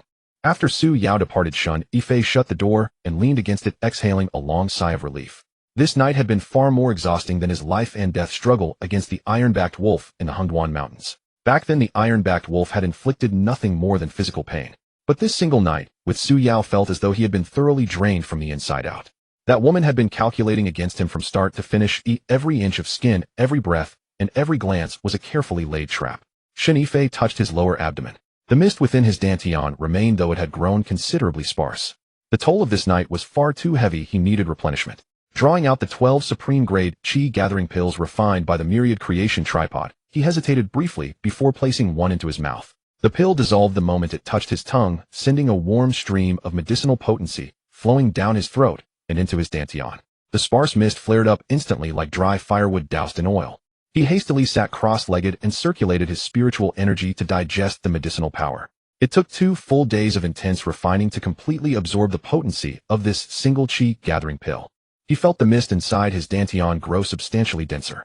With a simple thought, the flame flickering in his palm rose significantly larger than before. It appeared that these chi-gathering pills could not only replenish his spiritual energy, but also somewhat enhance his cultivation. However, the medicinal efficacy was almost too potent. A single moment of carelessness could easily rupture his dantian and meridians. In the days that followed, Shen Yifei led a busy and fulfilling life. By day, he researched the art of alchemy, by night he cultivated the yin-yang dual harvesting art. Occasionally, Li Ruolin would drop by to purchase a few pills. Qin Wan visited twice to settle her debts, and Luer would come over to spend the night every few days. With no worries about food or shelter, spirit stones to earn, and women for companionship, Shen Yifei felt his life was akin to that of an immortal. One evening, as he was researching the recipe for the Foundation Establishment pill in his alchemy chamber, the resonant toll of a bell suddenly echoed from outside the courtyard. Clang, clang, clang. The tolling was deafening, reverberating throughout the entire inner courtyard. Shen Yifei froze. In his 3 years at the Hehuan Sect, he had never once heard this bell ring. Junior brother Shun. Junior brother Shun. Qin Wan's voice called out from beyond the courtyard gate, filled with urgency. He rushed to open it, finding her standing there with an anxious expression. Senior sister Qin, what happened? A sect mobilization order. All inner disciples must gather at the martial arena immediately. Let's go, I'll explain on the way. Shen Yifei followed her out. The paths were already crowded with inner disciples heading toward the martial arena in small groups, their faces a mix of excitement and apprehension. What is going on exactly? Shen Yifei asked. The mystic realm is about to open. What mystic realm? Qin Wan glanced at him, her look suggesting he was a fool. Do you truly not know? How long have I even been in the inner sect? How could I know about such things? Qin Wan sighed, explaining as they walked. The Tianyuan mystic realm opens only once every 100 years. It is located at Mount Tianyuan, 8,000 miles north of our Hehuan Sect. Legend has it that in ancient times a rogue cultivator named Tianyuanzi failed his tribulation transcendence. Before his physical body perished and his Tao dissolved, he sealed all the treasures, pills, and cultivation techniques he had gathered throughout his life inside this mystic realm. It opens once every century for a duration of 1 month. Anyone who enters, as long as they come out alive, is bound to reap some rewards. Once every 100 years. Shen Yifei did the math. Then the last time it opened, we weren't even born yet. Indeed, which makes this an exceptionally rare opportunity. Furthermore, I heard that this opening is different from the past. Previously, only those at the Golden Core stage or above could enter. For some unknown reason, those at the Foundation Establishment stage are permitted to enter this time. Shen Yifei's heart stirred. Foundation Establishment cultivators can enter as well? Yes, which is why the sect has summoned everyone. Qin Wan shot him a glance. Well, do you want to go? Let's hear what they have to say first. By the time they arrived at the martial arena, hundreds of inner disciples had already gathered. Directly in front of the arena stood an elevated platform upon which several figures were positioned. In the very center stood an elderly man with snow-white hair and beard, clad in a simple gray robe. Though he appeared ordinary, his mere presence enveloped the entire arena in a suffocating aura. Who is that? Shen Yifei whispered. The Vice Sect Master. The Vice Sect Master of the Hehuan Sect, Taoist Yun-Song, a soul transformation stage cultivator. Shen Yifei gasped. The soul transformation stage. Having spent 3 years in the Hehuan Sect, he had never once laid eyes on the Sect Master or Vice Sect Master.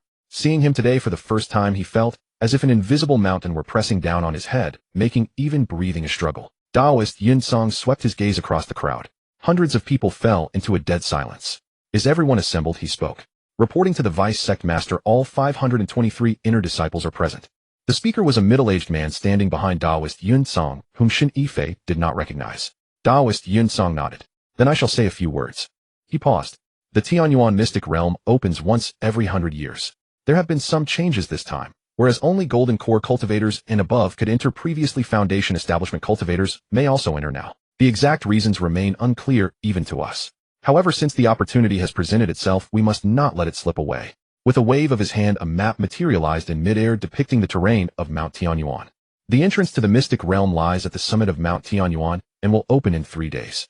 At that time, all major sects will dispatch their disciples. Our Hehuan Sect has been allotted 20 spots. A wave of hushed whispers immediately broke out among the crowd. Only 20 spots. That's far too few. Will we have to fight in a tournament to compete for them? Silence, Taoist Yun-Song said, gesturing downward. Those who wish to go must register at the mission hall tomorrow and pay a boarding fee of 800 spirit stones. Depending on the number of registrants, we will select the candidates based on the level of their cultivation. 800 spirit stones. Another stir rippled through the crowd. Vice Sect Master, a male Golden Core cultivator near the front, raised his hand and asked, "Are there any restrictions for this mystic realm opening?" There are no restrictions. Once inside, your life is in the hands of fate. The phrase, "life is in the hands of fate," instantly plunged the crowd into a dead silence. Entering the mystic realm was a massive gamble with one's own life. come out alive, and one would surely reap immense rewards. Lose your life inside, and you would lose everything. After they were dismissed, Qian Yuan warned him not to harbor any foolish ideas. Before Golden Core cultivators, those in the foundation establishment stage were utterly defenseless. Entering would simply be throwing his life away. Bidding farewell to Qian Yuan, Shen Yifei returned to his courtyard. He shut the door, sat cross-legged on his bed, and began to calculate his options. 800 spirit stones was no small sum. Yet if he missed an opportunity like this, he would have to wait another 100 years. He had spent 3 years stoking fires in the alchemy chamber, enduring countless cold shoulders and contemptuous glances before finally managing to climb his way into the inner sect. Now that a chance to ascend to the heavens in a single bound lay right before him, if he failed to seize it, how would he be any different from the menial servant who used to chop wood and tend fires? Go. He absolutely had to go. With his current physical strength and the formidable myriad creation tripod as his ultimate trump card, he would have more than enough means to survive inside. Gritting his teeth, Shen Yifei counted out 800 spirit stones from his ring and packed them into a cloth bag. The next morning he set off for the mission hall with spirit stones in his pocket. A long queue had formed outside. All inner sect disciples come to sign up. Shen Yifei stood at the very back of the line, craning his neck to peer ahead and counting roughly, easily 200 people. With so many signing up but only 20 spots, do you think anyone will actually get chosen? Muttered a male cultivator up ahead to his companion. You've got to try even if the odds are slim. What if you get picked? This is the Tianyuan secret realm. It opens only once 100 years. It would be an immense pity to miss it. True enough, the other replied. But 800 spirit stones is steep. That's my entire savings from 3 years. You have to risk something to gain something, came the retort. If you won't part with spirit stones, you'll never enter the secret realm. And if you're too afraid to spend, leave now and stop taking up someone else's spot. The man fell silent, embarrassed. At that moment, Senior Sister Lee from the mission hall called out loudly, form your lines properly. No pushing. The registration fee is 800 spirit stones. Pay up, collect your token, and go wait for the results. Those who aren't selected will not get a refund. The moment she mentioned no refunds, the queued disciples erupted in protest. How can you keep the stones if we don't get chosen? Senior Sister Lee, did the sect master make this rule, or are you just trying to make money to keep a sugar daddy? Do you expect to get rich off this little money? Has our sect run out of funds? Just as the crowd was in an uproar, a group suddenly surrounded them from all sides with Elder Gu at their head. The moment he appeared, the crowd fell silent instantly. No one dared to make a sound. Those who wish to register stay. Those who don't, leave. Elder Gu's voice carried no discernible emotion. With a single word from Elder Gu, more than half of the 200-plus crowd dispersed quickly. The rest stood quietly in line, inching forward step by step. Shen Yifei remained at the back of the queue. Elder Gu glanced at him, gave a slight nod, and turned away. After waiting for nearly half a chong, the traditional 2-hour period, he was finally called. Senior Sister Lee sat behind the desk with a ledger in front of her and a large wooden chest beside it, already half filled with spirit stones. Name and cultivation level. Shen Yifei, early foundation establishment. Senior Sister Lee raised her head and glanced at him. You're going to? Yes. 800 spirit stones. Shen Yifei handed over the cloth pouch. Senior Sister Lee took it, poured out the stones, counted them carefully, confirmed they were correct, and tossed them into the chest. She then made a note in the ledger and handed him a jade slip. Take this and go wait at your quarters. If you've been selected, the jade slip will glow. He tucked the jade slip away and returned to his courtyard. For the next 2 days, he didn't go anywhere, simply waiting at home. The first day, the jade slip did not glow. The second day, it still remained dark. Shen Yifei began to grow restless. 800 spirit stones. Would they really go down the drain? Just as he was considering whether to go to the mission hall and ask, the jade slip in his hand suddenly emitted a soft hum and began to glow. A white light emanated from within, illuminating the entire room. Shen Yifei nearly jumped off his bed. It glowed. He had been selected. Gripping the jade slip tightly, his earlier regret melted away, replaced by pure excitement. 800 spirit stones hadn't been wasted after all. Before the excitement could fully settle, a knock came at his courtyard gate. Junior brother Shen, are you home? It was Qian Yuan's voice. He opened the door to find Qian Yuan wearing a deeply worried expression. Junior brother Shen, this trip is far too dangerous. Senior sister, I just want to give it a try. I'll be fine. I can protect myself. Qian Yuan studied him for a moment, hesitation flickering across her face. What's wrong? Junior brother Shen, there's something I need to tell you clearly.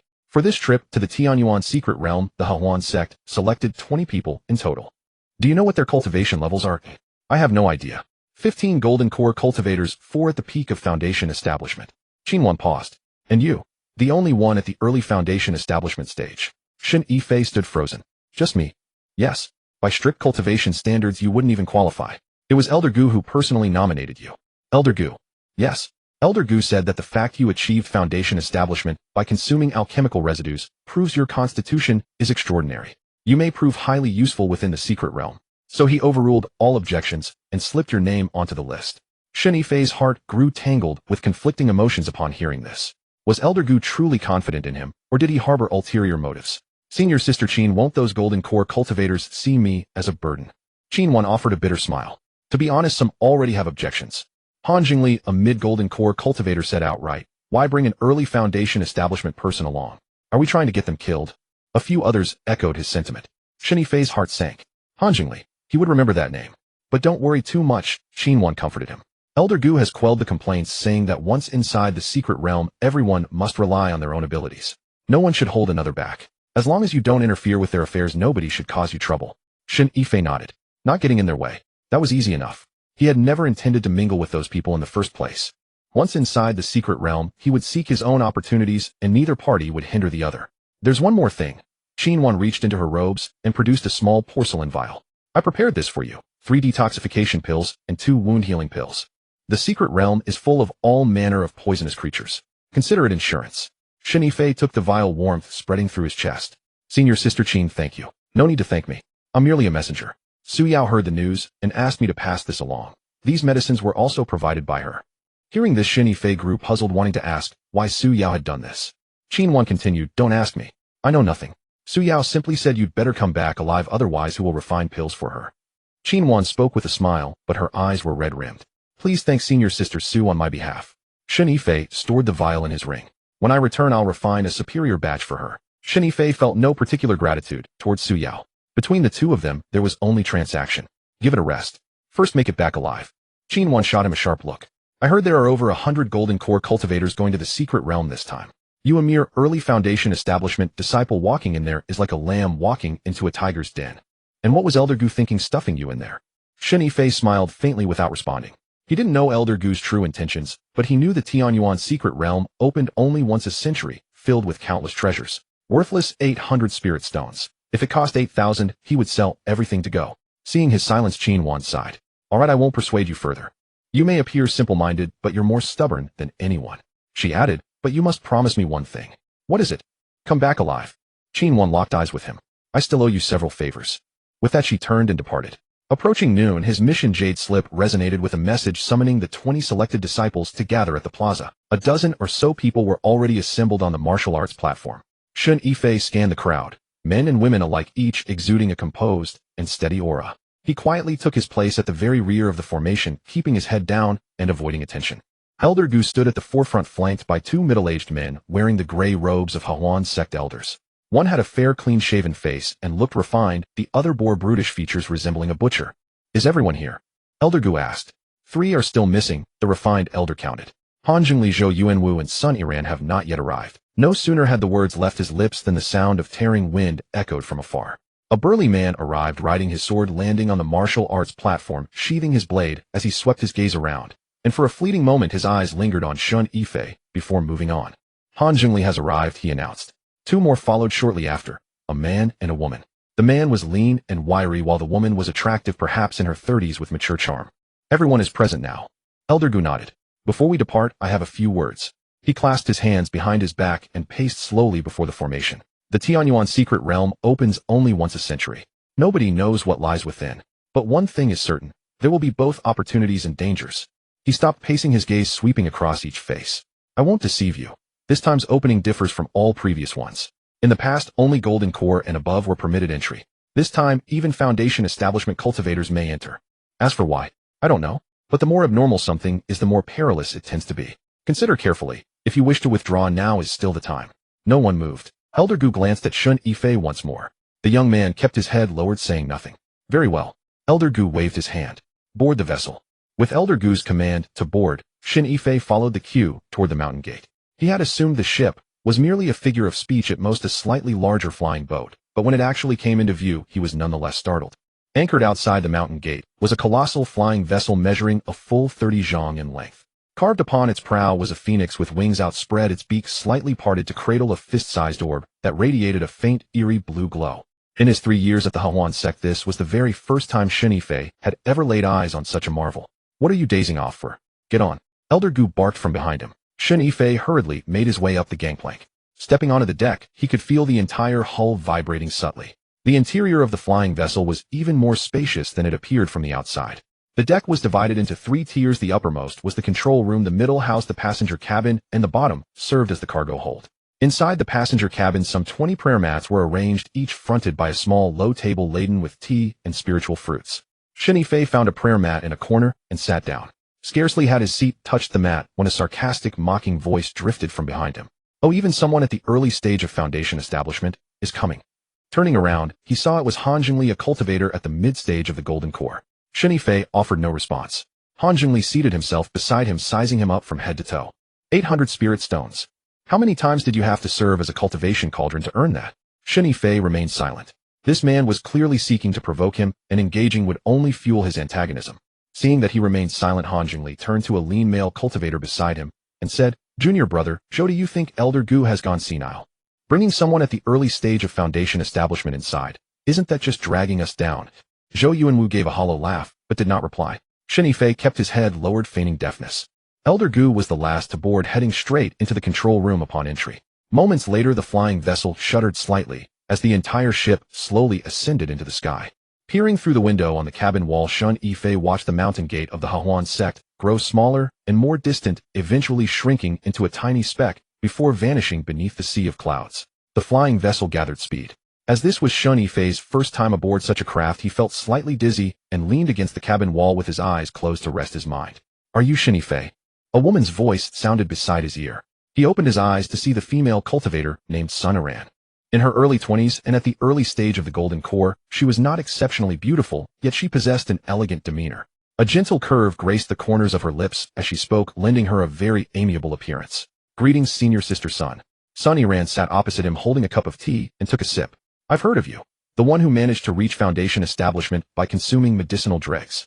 Shen Yifei gave a wry smile. "So even senior sister Sun knows about that. Who in the Hehuan Sect doesn't?" Sun Iran laughed. "I was quite surprised when Elder Gu squeezed you into the roster. On second thought, the Elder always has his reasons for what he does. He likely took an interest in your unique constitution." Shen Yifei, unsure of how to respond, could only offer a sheepish smile. "Once inside the secret realm, what do you plan to do?" Sun Iran inquired. "Just wander around on my own and try my luck." "Wander on your own?" Sun Iran glanced at him. "The secret realm is teeming with demonic beasts and riddled with traps. You, a mere early-stage Foundation establishment cultivator, plan to wander alone. I won't venture into the depths, though I'll just look around the periphery." Sun Iran shook her head, saying no more. Her expression clearly conveyed, "How is that any different from seeking death?" Shen Yifei did not bother to explain. He harbored far too many secrets, none of which could be revealed to others. Traveling with the main group would inevitably expose him sooner or later. The flying vessel journeyed for a day and a night, its speed finally slackening by the evening of the second day.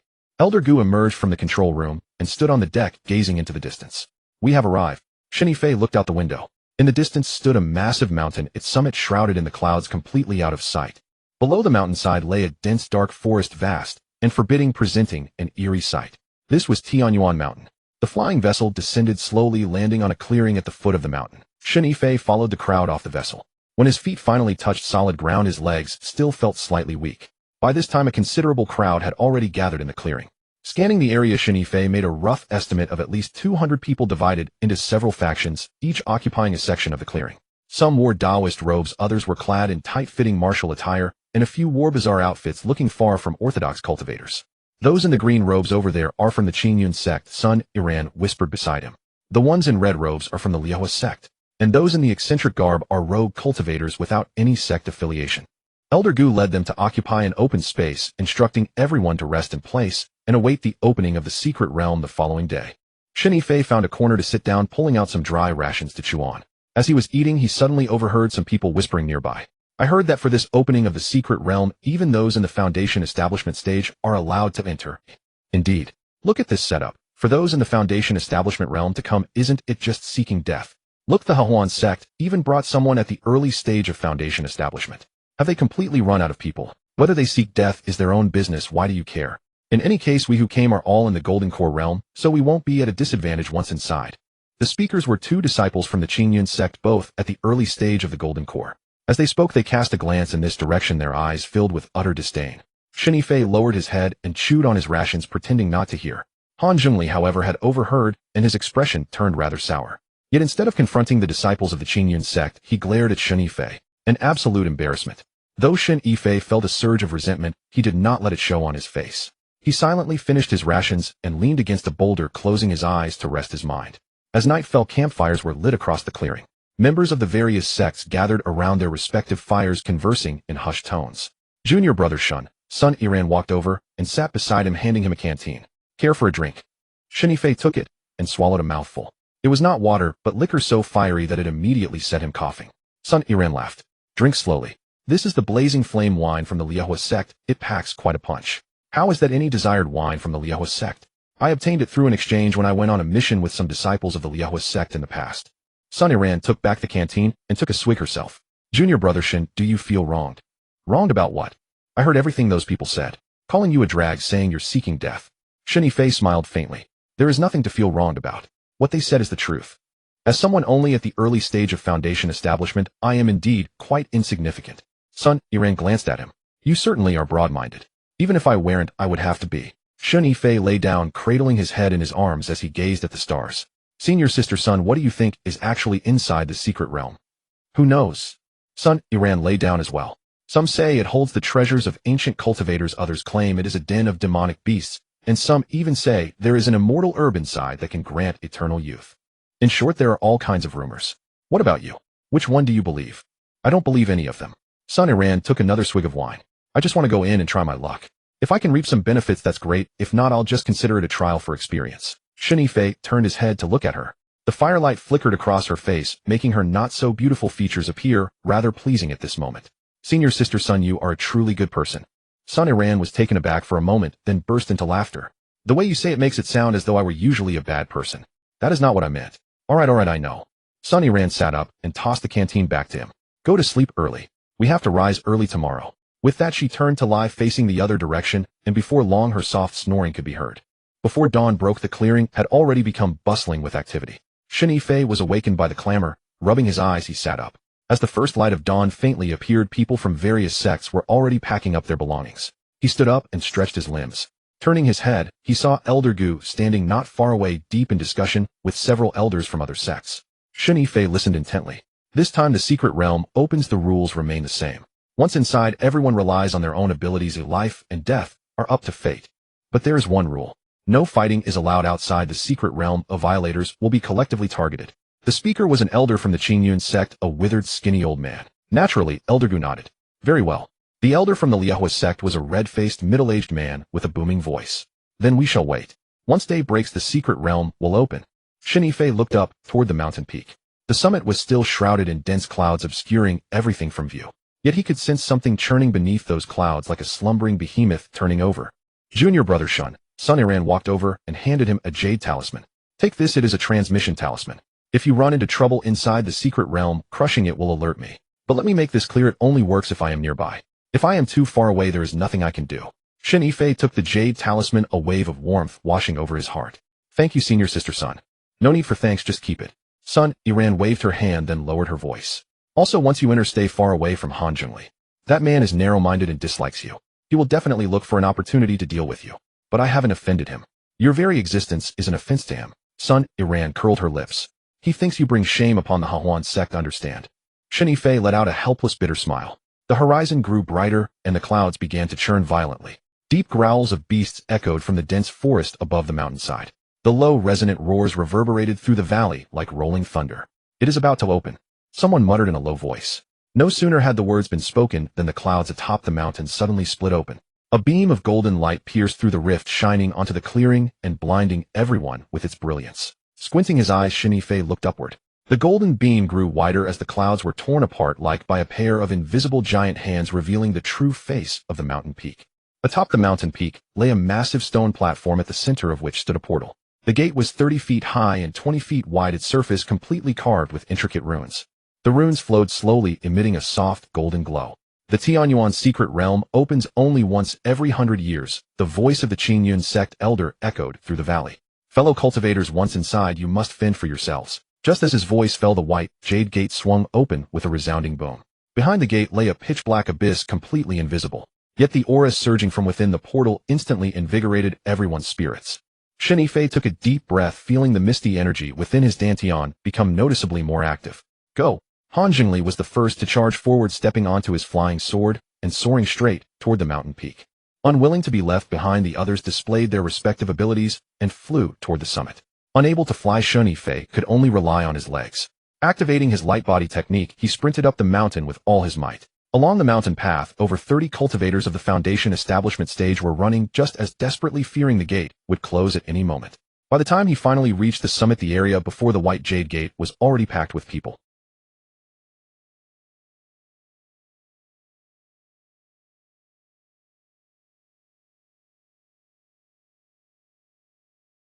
Stepping through the gate, his vision plunged into darkness. Immediately after, the world spun violently, as if he had been tossed into a raging whirlpool. Shen Yifei's stomach churned, and he nearly vomited.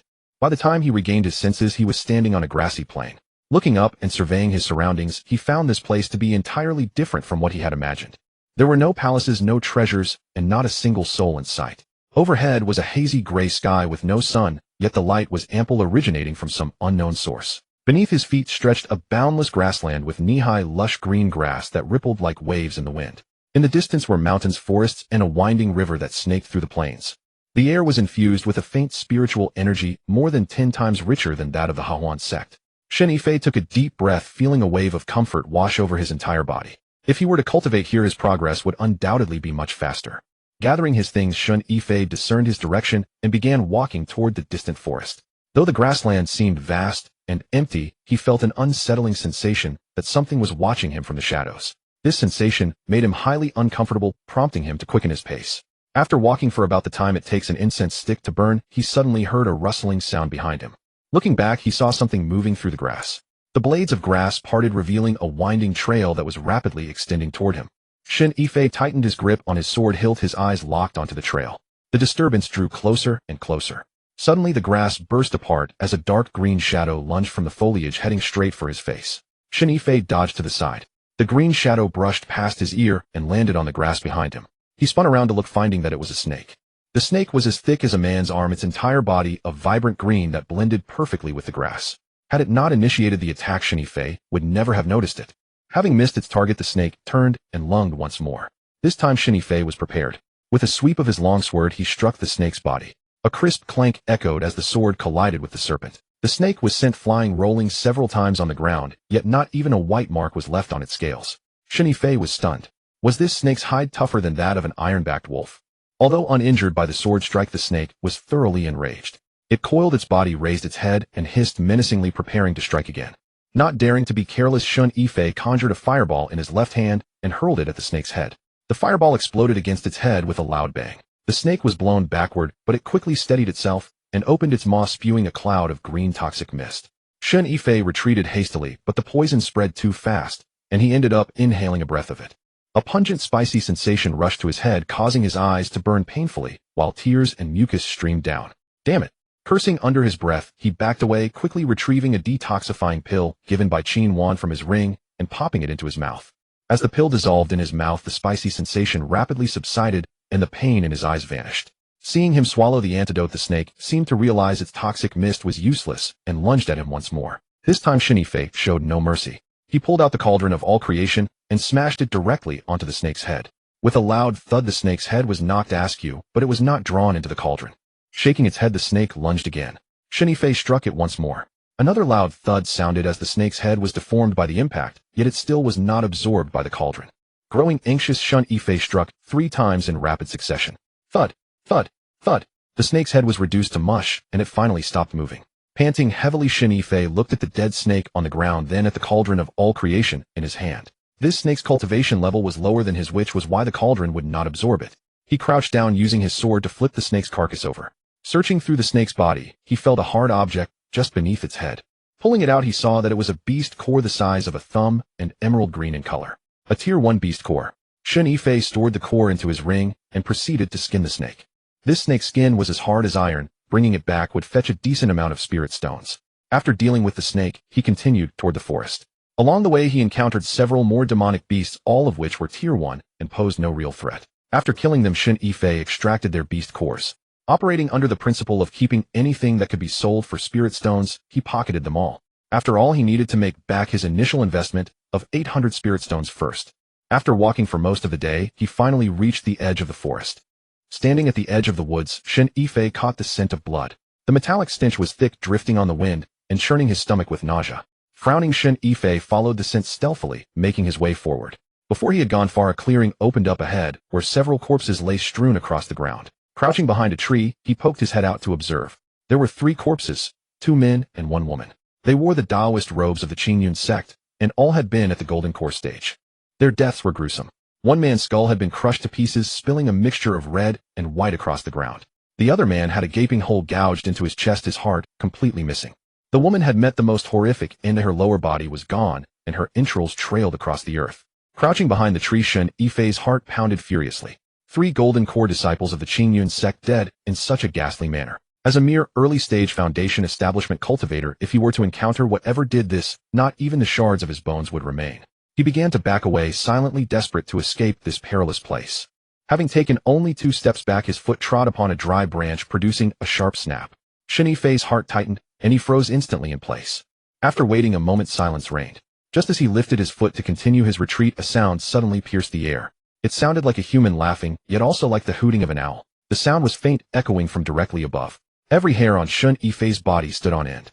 Slowly raising his head, he saw a figure perched upon a horizontal branch of the massive tree overhead. Upon closer inspection, it was no human. The creature possessed a human torso but the head of a bird. Feathers covered its body, wings sprouted from its arms, and its fingers were spindly and long-tipped with talons like iron hooks. Perched on the branch, it tilted its head and stared intently at Shen Yifei, letting out that eerie chattering sound from its beak. Terrified, a cold shiver ran down Shen Yifei's spine. The gruesome deaths of the 3 Hehuan Sect disciples flashed through his mind, specifically the gaping hole in the chest and the missing heart. It was this monster that had slaughtered them. Without a second thought, Shen Yifei turned and bolted. Channeling his lightweight technique, he exerted every ounce of his strength, his legs moving like blazing wheels as he sprinted deeper into the forest. A sudden rush of wind howled behind him, followed by a violent crash as the tree he had just stood under was split in half. Glancing back, Shen Yifei saw that the human-faced owl monster had taken flight. Its glowing green eyes locked onto him. Opening its sharp beak, it unleashed a piercing shriek. The screech stabbed into his ears like a blade. A sharp pain shot through Shen Yifei's head, causing his footing to falter as he nearly stumbled. He quickly bit the tip of his tongue to steady his mind and surged forward once more. The monster circled above him, occasionally swooping down to strike with its talons. Shen Yifei dodged left and right, the hook-like talons grazing his scalp on several occasions. Damn it! I only came in to scavenge some scraps and didn't even provoke you. Why are you chasing me? Shen Yifei cursed aloud as he ran. The monster swooped down once more. This time Shen Yifei did not dodge. He halted abruptly, spun around, and hurled a fireball. The fireball soared straight toward the monster's face. Tilting its head to evade, the creature flapped its wings, unleashing a gust of gale-force wind that forced Shen Yifei back several steps. Seizing this brief window, Shen Yifei retrieved the myriad creation cauldron from his ring and gripped it tightly. Wheeling around in the air, the monster swooped down again. Having grown wiser, it eschewed a direct charge, instead angling in from the side. One talon swiped at his head, while the other lunged for his chest. Shen Yifei rolled to the side, successfully evading the strike to his head, but failed to dodge the talon aimed at his chest. His robes were torn wide open, exposing the flesh beneath. The human-faced owl's talons scraped against his chest, producing a screeching sound, like iron claws scratching a metal plate. Looking down, Shen Yifei saw 5 bloody welts, yet his chest had not been ripped open. It seemed this monster lacked the power to pierce his resilient flesh. The creature itself clearly had not anticipated failing to tear through this human, freezing in momentary shock. In that split second, Shen Yifei leaped up, violently swinging the myriad creation cauldron straight at the monster's head. The beast's head recoiled from the impact as it let out a sharp, agonized shriek. Yet it was not drawn into the cauldron. Instead, it lashed out with a wing, sending Shen Yifei flying several dozen feet away. He tumbled across the ground, his entire body aching as if his bones were breaking apart. Struggling to his feet, he glanced down at the myriad creation cauldron, then back at the monster. The beast seemed dazed by the blow, swaying unsteadily on the ground. A visible dent marred its skull, and green blood dripped from its beak. Its cultivation realm is clearly higher than mine, so why didn't the cauldron draw it in? Shen Yifei cursed internally. He recalled the rule he had previously deduced: the cauldron only captured entities of a higher realm than his own. Yet this monster had slaughtered Golden Core cultivators, so why was it spared? Unless it wasn't about cultivation realm, but actual combat strength. The creature must have already been severely wounded.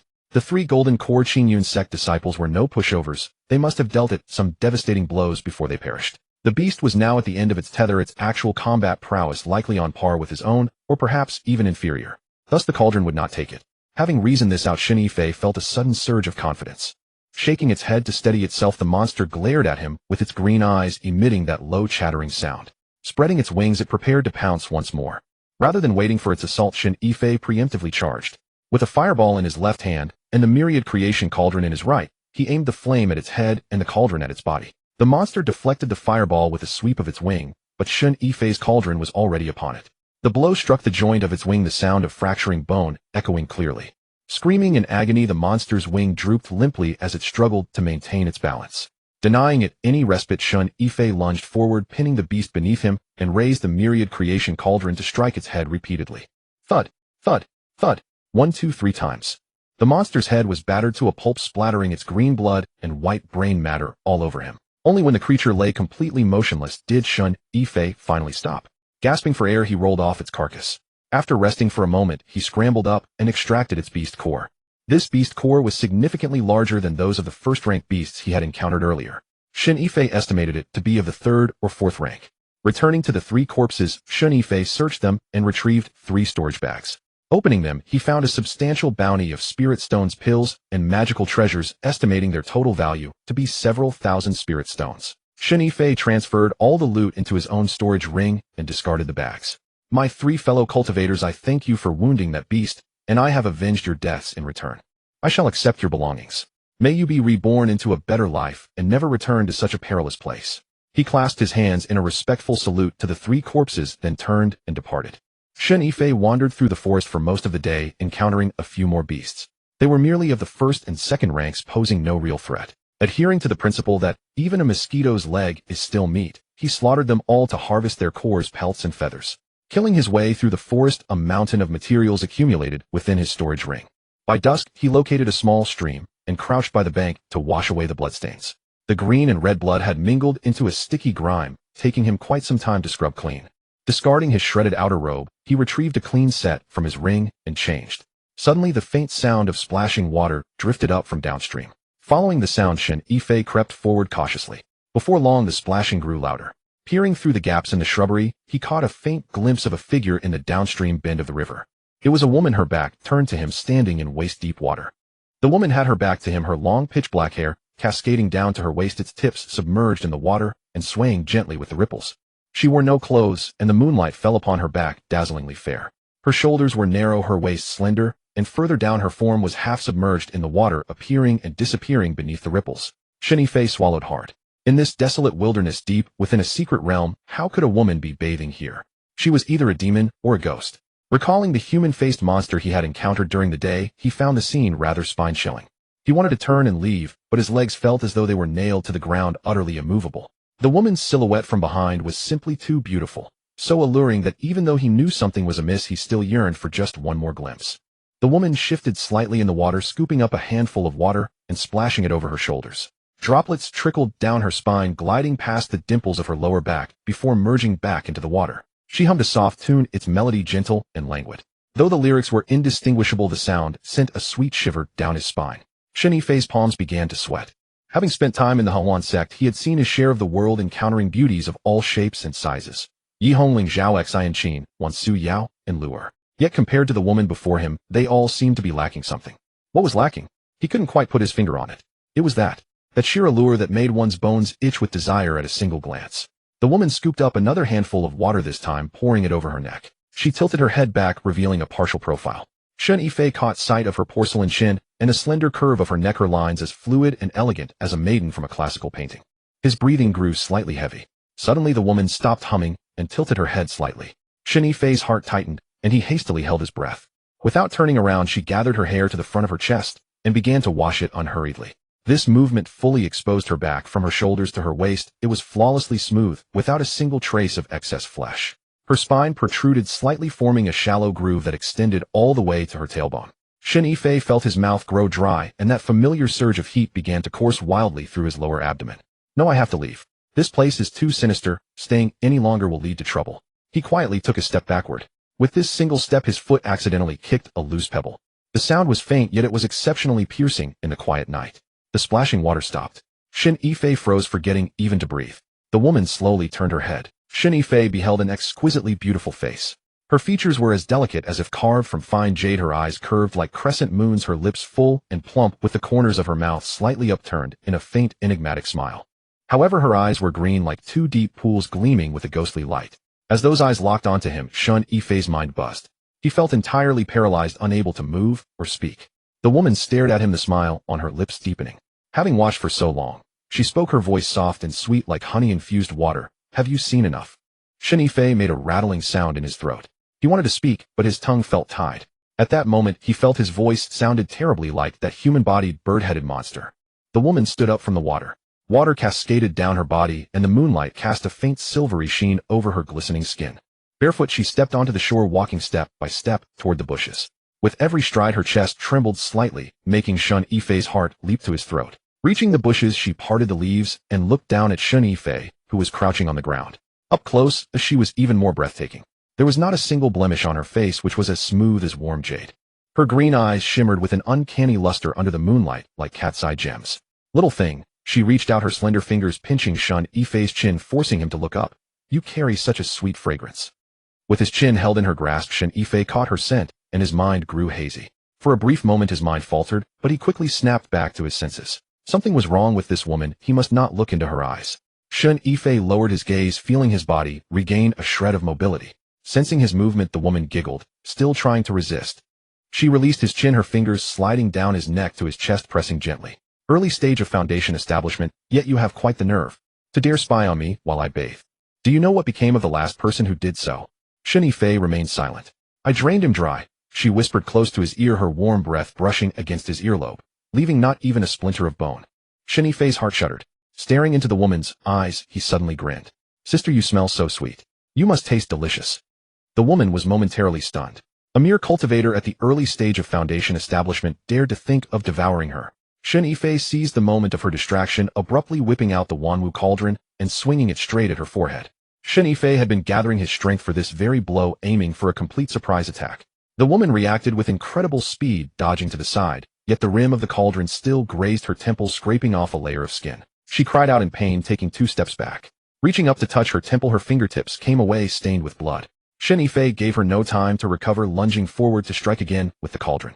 This time the woman was on guard. Her figure blurred, transforming into an afterimage as she vanished from the spot. Shen Yifei's strike hit nothing but air, causing him to stumble. Before he could regain his footing, a sharp, searing pain tore through his back. The woman materialized behind him, her fingers flexing like talons as she clawed viciously at his back. With a sharp tearing sound, the clothes he had just changed into were ripped open in 5 gashes, exposing mangled flesh as blood gushed out. Shen Yifei let out a muffled groan and fell forward onto the ground. He immediately rolled forward several times, flinging the small cauldron backward. However, the woman did not press her advantage, and his strike met empty air. The woman seemed somewhat surprised. Oh, a little thing at the early foundation establishment stage, yet that claw strike didn't rip out your heart. Shen Yifei gritted his teeth, pushing himself up to face her. The woman tilted her head, observing him, as if he were some rare curiosity. She licked the blood from her fingers, her green eyes suddenly lighting up. Your blood is so sweet. She laughed, her body trembling with mirth. Little fellow, what wondrous thing did you eat? The taste of your blood is so unique. Shen Yifei did not answer. He hastily swallowed a healing pill, sensing that the wounds on his back were deep and the blood was flowing continuously. Seeing him take the medicine, the woman chuckled. It is useless. My demonic chi has entered your body. Your cultivation is far too low to stop it. She was indeed a demon. The last shred of hope vanished from Shen Yifei's heart. If the demonic chi invaded his heart meridians, even if he survived, he would fall under her control. Fleeing was impossible, and he was no match for her in combat, so his only option was to fight with everything he had. He took a deep breath, gripping the Wanwu cauldron tightly, and conjuring a fireball in his left hand. The fireball was larger than usual, crackling fiercely as it burned. Watching his stance, the woman laughed again. Still trying. I only used 30% of my strength in that last strike. Next time I won't hold back. Shen Yifei ignored her, hurling the fireball directly at her before charging forward himself.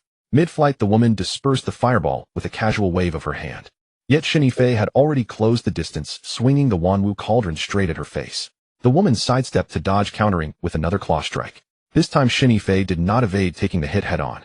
The talons tore from his left shoulder to his right ribs, ripping his flesh apart as blood sprayed wildly.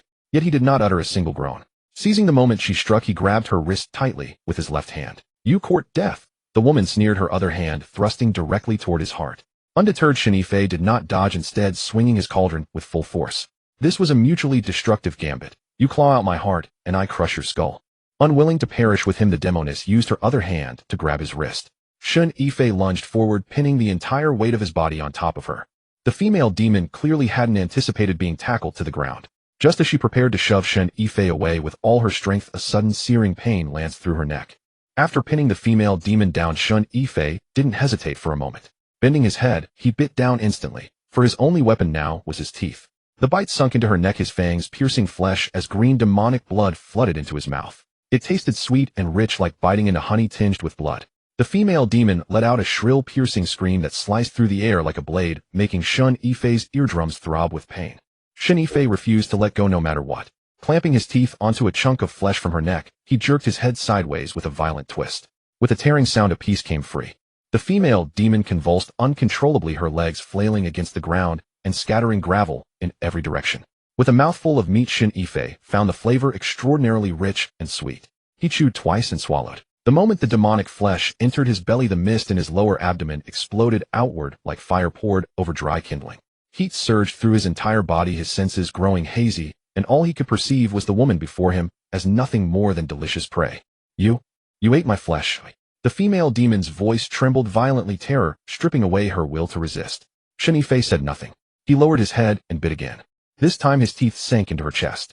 The female demon shrieked again, her voice warping into something distorted. He tore away a chunk of flesh, chewed twice and swallowed. What exactly are you? Her voice cracked with sobs. Shen Yifei raised his head, his lips and chin smeared with green blood. A sinister grin spread across his face. I'm just a little fellow.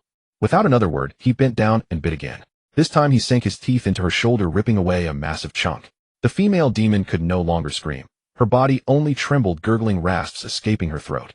As Shen Yifei chewed, he felt the mist in his abdomen growing denser and thicker, like a compressed cloud churning and surging within his dantian. He knew it was the demonic blood and flesh driving this transformation, but he couldn't stop.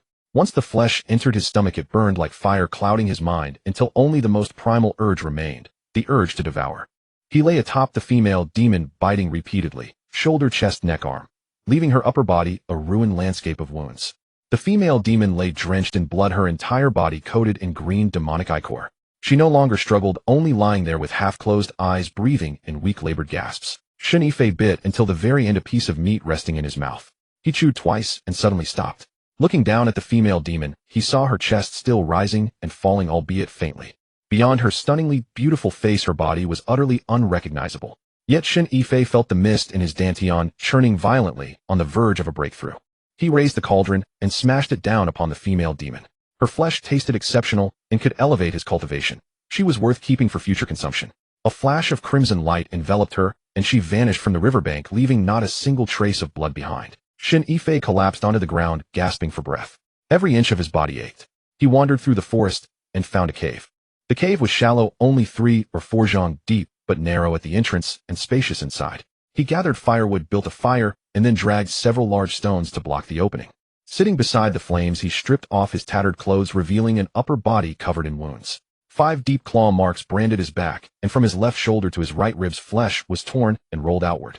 Yet the demonic energy had vanished completely, perhaps a side effect of consuming the female demon's flesh. His injuries were not fatal. What mattered now was digesting the breakthrough power surging within his dantian. That force felt as though it were only a step away from breaking through. Shen Yifei took out a top-grade chi-gathering pill and swallowed it whole. The mist in his dantian detonated, surging through his meridians like a raging beast, sending numbness and swelling pain through his entire body. He immediately activated the yin-yang essence gathering technique, guiding spiritual energy to circulate through his meridians. The energy spun faster and thicker, and the mist in his dantian began condensing, shifting from gaseous to liquid, drop by drop, pooling within his core. Mid-stage of foundation establishment. Whereas others required at least 3 to 5 years of arduous cultivation to advance from early to mid-stage, he had accomplished it with a single meal. Shen Yifei opened his eyes. The fire beside him had nearly burned out, leaving only a few embers glowing faint red. His body was sticky with sweat. The wounds on his back and chest had scabbed over, still tender when he moved, but no longer impeding his mobility. He clenched his fist and felt that the liquid spiritual energy in his dantian had more than doubled in density. With a mere thought, a flame sprang from his palm, its color shifting from crimson to orange, hotter and more intense than before. Damn it, that demonic flesh really works, Shen Yifei muttered. The memory of the female demon's mangled body flashed through his mind, and his stomach lurched, whether from satiety or some other feeling, he couldn't quite tell. He retrieved the 10,000 Things cauldron and extended his consciousness inward. Within the gray, hazy expanse, the female demon lay at the center. But the moment he set his sights on her, Shen Yifei froze. The female demon before him bore no trace of the gruesome wounds she had suffered. Her entire body was pristine, utterly unmarked. Her skin glowed with a luminous fairness, her chest rising and falling with even breaths. A faint flush graced her cheeks, and she lay perfectly still. This cauldron can heal automatically, Shen Yifei muttered, studying her more closely. The bite wounds on her neck, shoulders, and chest had all vanished. No scars remained. Her skin was smooth and intact, as though nothing had ever happened. He tested pumping a wisp of spiritual energy into the cauldron, wondering whether he could attempt refining her. The instant a flame flickered to life within the cauldron, the female demon stirred. She frowned slightly, letting out a soft groan, then rolled onto her side, and went still once more. Shen Yifei quickly extinguished the fire. Facing such a breathtaking beauty, he found himself unable to bring himself to act. Moreover, whether the automatic restoration came from the cauldron's power or her own abilities remained unclear. Until he understood the truth, she deserved further study. Early the next morning, Shen Yifei climbed out of the cave. His back and chest wounds had nearly healed, leaving only faint pink marks. Shen Yifei was genuinely astonished by his rapid recovery. Between devouring demonic flesh, taking healing pills, and swallowing a top-grade chi-gathering pill a day, before he couldn't determine which had played the greatest role. He packed his belongings, oriented himself, and continued deeper into the secret realm. Throughout the morning, he encountered several low-tier demonic beasts, first and second rank, but now they held no interest for him. He circumvented them, unwilling to waste energy.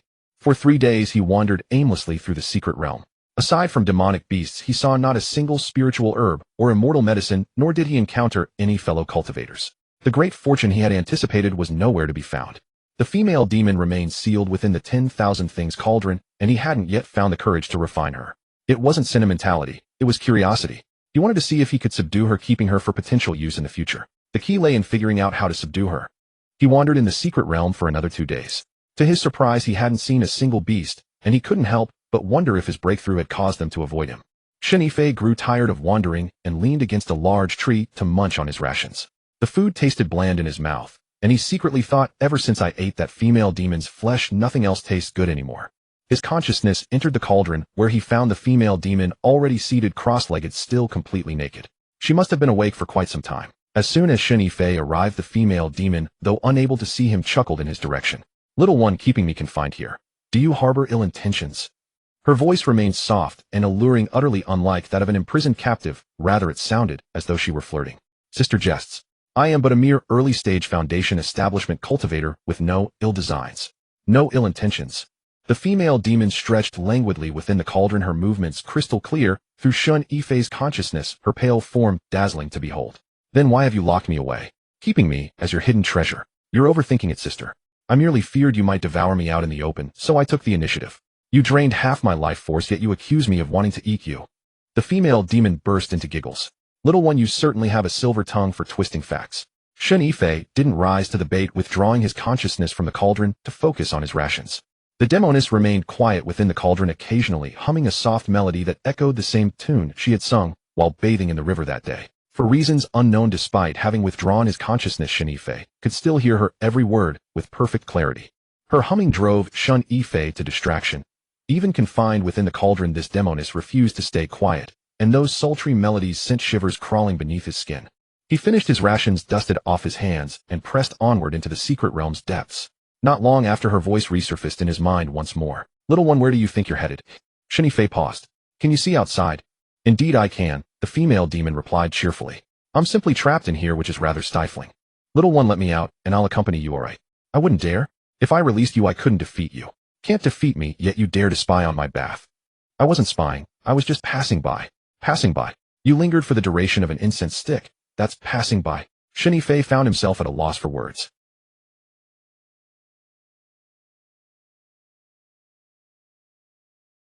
He quickened his pace.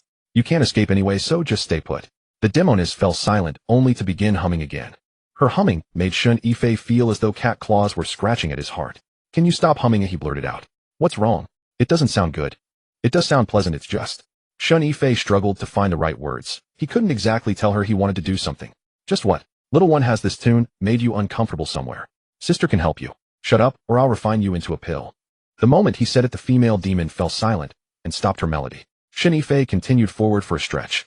Suddenly muffled sounds echoed from afar, resembling rolling thunder. Startled, Shen Yifei hesitated briefly before creeping toward the source. After walking for about the duration of an incense stick, the view opened up to reveal a broad valley.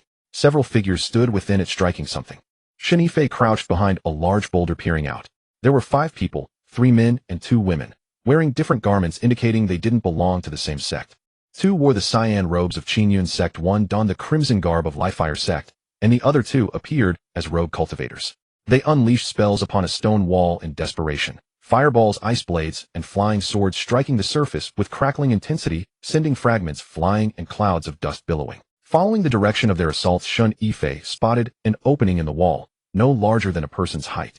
A pale blue barrier shimmered outside the entrance, rippling whenever spells struck it and deflecting every attack. Damn it, why is this barrier so resilient? A ruddy-faced man from Hehuan Sect cursed under his breath. We've been battering it for an incense stick's worth of time and haven't even cracked it. Cut the nonsense and keep going. A tall male cultivator from Hehuan Sect spoke coldly, his flying sword carving another arc of sword chi. The luminous barrier rippled several times, but held firm. Shen Yifei retreated behind the boulder, his mind racing. There must be something valuable within that stone chamber. Otherwise these individuals wouldn't be exerting themselves so fervently. Just as he was contemplating whether to slip inside during the commotion, he caught the faint sound of footsteps behind him. His body tensed instantly, his hand already reaching for the universal cauldron. Don't move. A woman's voice barely above a whisper. He slowly turned his head to find a familiar face, Sun Yiran. Sun Yiran crouched 3 paces behind him, her index finger pressed to her lips in a gesture for silence. Her face was smudged with dirt, her clothes stained with blood, and bandages wrapped around her left arm, evidence of injury. Shen Yifei exhaled in relief and shifted aside to make room. Sun Yiran crept over in a low crouch and lay beside him behind the stone. Senior sister Sun, what brings you here? Shen Yifei whispered. Don't ask. Sun Yiran wore a bitter expression. On my second day inside, I encountered a 3rd-tier beast that hunted me for 2 days and nights. It took considerable effort to shake it free. She jerked her chin toward the valley. These people discovered an ancient cultivator's cave dwelling. There must be plenty of treasures inside. But that barrier is incredibly tough. They've been battering it for ages without success. An ancient cultivator's cave? Shen Yifei's eyes lit up. Indeed. It likely belongs to one of Tai Yuanzi's disciples. The main secret realm lies in the depths. Caves like this on the periphery typically belong to his followers. Shen Yifei peered out once more. The 5 individuals were still attacking the barrier, and the luminous shield had begun to waver noticeably. Senior sister Sun, is your arm injury serious? Superficial wound, nothing serious. Sun Yiran tested her left arm and grimaced. I just can't exert proper strength. Shen Yifei produced his last healing pill and offered it to her. Take this. Sun Yiran glanced at him, accepted the pill without hesitation, and popped it into her mouth. Meanwhile, the 5 continued their assault on the barrier, which was now trembling increasingly violently. It won't hold much longer. At most another incense stick's time, and the barrier will shatter. Senior sister Sun, what's your plan? Wait for them to enter, and then sneak in behind them. Sun Yiran shook her head. Those 5 are all stronger than us. Following them would be suicide. Then we just stand here and watch. We watch. Sun Yiran settled into position, resting her chin on her arm. Once the barrier falls, they'll inevitably enter. No one knows what awaits inside that cave dwelling. If there are mechanisms or traps, they'll be the ones triggering them. Once they've cleared the way, we'll find our opportunity to slip in. Hearing this, Shen Yifei's respect for senior sister Sun deepened. She appeared gentle and amiable, yet her mind was remarkably astute. The 2 crouched behind the rock, engaging in occasional hushed conversation. Senior sister Sun, have you found anything worthwhile since entering? Don't mention it. Sun Yiran offered a wry smile. I managed to dig up 200-year spirit herbs only to be hunted for 2 days by that 3rd-tier beast. And you? I killed several beasts and gathered a few demon cores. Nothing else of note. That's not bad. As a mid-stage Foundation establishment cultivator, surviving this long in the secret realm is quite an accomplishment. Sun Yiran studied him curiously. But how did you break through? Weren't you at early-stage Foundation establishment before entering? Shen Yifei quickly fabricated a story. I consumed a spirit herb. I'm uncertain of its age, and upon finishing it, I naturally broke through. Sun Yiran asked no further questions and simply nodded. Fortuitous encounters are hard to explain. Given that you achieved Foundation establishment from consuming 3 years' worth of alchemical residue in the refinement room, breaking through to mid-stage from a single spirit herb isn't surprising. Shen Yifei thought to himself, that wasn't a spirit herb I consumed. I devoured half the life force of a female demon. Just as these thoughts crossed his mind, the female demon within the cauldron began humming her melody once more. The female demon, noticing a female cultivator beside him deliberately, began humming a melody. Could you keep it down for once? The female demon ignored him and continued humming her tune, stirring restlessness in his mind. Sun Yiran noticed his pale expression and whispered, Junior brother, what's wrong? Nothing. Nothing. Shen Yifei stooped slightly the hard ground, causing him some discomfort. Sun Yiran sniffed the air. Why is there a medicinal fragrance? Without another word, she leaned closer to Shen Yifei. His heart tightened, secretly cursing the restless female demon inside the cauldron. That alluring melody made his entire body grow feverish, and the medicinal fragrance on his person seemed to intensify. Nothing much, I probably just took a chi-gathering pill, and the scent hasn't faded yet. He concocted an excuse on the spot and shifted sideways by half a foot. But Shen Yifei didn't move away. Instead, she drew even closer, her nose hovering near his shoulder as her gaze grew hazy. That's not the scent of a chi-gathering pill. I've smelled chi-gathering pills hundreds of times, and this scent is far more intoxicating. As she spoke, she extended her finger and poked his arm. Junior brother Shen, this fragrance on you is strangely captivating. Shen Yifei felt a sudden numbness spread through his arm at her touch, his heart sinking as he despaired inwardly. This was a critical moment. With 5 golden core cultivators pounding at the barrier ahead, a female cultivator beside him succumbing to the alluring scent, and a singing demoness trapped in the cauldron, the situation had spiraled into chaos. Senior sister Sun, stay composed. The noise could alert them. Shen Yifei stiffened at his words. Her hazy eyes blinked as though she were struggling to regain her clarity. Yet her hand remained resting on Shen Yifei's arm, her fingertips trembling faintly, as though her very soul had been ensnared. Senior sister Sun. Shen Yifei called out again, his voice hushed. The 5 ahead were still hammering at the barrier, the luminous dome teetering on the brink of collapse, ready to shatter at any moment. If they were discovered crouched behind this boulder now, both he and Shen Yifei would be finished. Shen Yifei drew a deep breath, pressed her lips together, and finally withdrew her hand. She opened her mouth, a flush rising to her cheeks. I don't know what came over me. The moment I caught that scent. She trailed off, but he understood perfectly. A wave of helplessness washed over him. That same medicinal fragrance had reduced Qin Wan and Lu'er to disarray back at the Hehuan Sect, and now even a golden core cultivator like Shen Yifei couldn't resist it. Was this some kind of blessing or curse? Shen Yifei held herself together only for a moment before leaning against Shen Yifei once more. Shen Yifei despaired inwardly. Senior sister Sun. He pushed gently at her shoulder. Snap out of it. Shen Yifei staggered slightly, her eyes clearing for an instant, but the haze quickly overwhelmed her once more. Her lips clenched, her face flushed crimson, and she gripped his robe. Junior brother Shen. This scent. I can't control myself. Senior sister Sun, breathe deeply and hold your breath. Don't inhale it. He spoke while shifting half a step to the side. Shen Yifei inhaled sharply, holding her breath, and her complexion improved slightly. But she couldn't sustain it for more than 10 breaths before she exhaled forcefully, and the effect returned. I can't. Her grip on his robe tightened. I need to find somewhere. Find where? Shen Yifei asked, though he already knew the answer. Shen Yifei didn't answer. She simply buried her face in his shoulder, her body trembling faintly. Shen Yifei felt her breathing grow increasingly rapid, the warm breath against his neck like little flames stirring restlessness within him as well. Senior sister Sun, endure it a little longer, once they're inside. Before he could finish, Shen Yifei suddenly looked up, her eyes red-rimmed and glistening with unshed tears. I can't wait any longer, she said through clenched teeth, then yanked him forward in one swift motion. At that moment, the female demon's song rose again, driving Shen Yifei completely past the point of reason. Senior sister Sun, you. Be quiet. Long moments passed before another muffled impact echoed from ahead, the luminous barrier shuddering violently and splitting with a hairline fracture. The 5 cultivators erupted in cheers, their spells striking even more ferociously. Quick! The barrier is about to break. The red-faced warrior of the Flaming Fire Sect bellowed at the top of his lungs. Shen Yifei's mind had gone completely blank. The female demon inside the cauldron continued singing her melody, drowning out all other sound, including the red-faced man's shouts. Bang! A thunderous explosion sent Shen Yifei shuddering with fright. Shen Yifei let out a startled gasp. The 5 cultivators' spells struck the barrier, and the luminous dome exploded outward, sending shards of stone flying in every direction. Shen Yifei crouched behind the great boulder, quickly turned his gaze toward the 5. Shen Yifei's throat moved as she swallowed. It's broken. The barrier's down. The red-faced warrior of the Flaming Fire Sect bellowed. Get in. He stepped toward the cave entrance, then immediately retreated. What's wrong? The tall cultivator from the Hehuan Sect asked. It's pitch black inside. I can't even see my hand in front of my face. Who knows if there are traps? The red-faced warrior wiped the sweat from his forehead. We need a plan. We can't just charge in blindly as a group. The 5 stood at the cave mouth, exchanging uncertain glances. The barrier had just been shattered, and no one knew what lay within. If there were mechanisms or traps, the first one to enter would be the one to trigger them. But who would willingly volunteer to be that person? Let's draw lots, a thin rogue cultivator spoke up.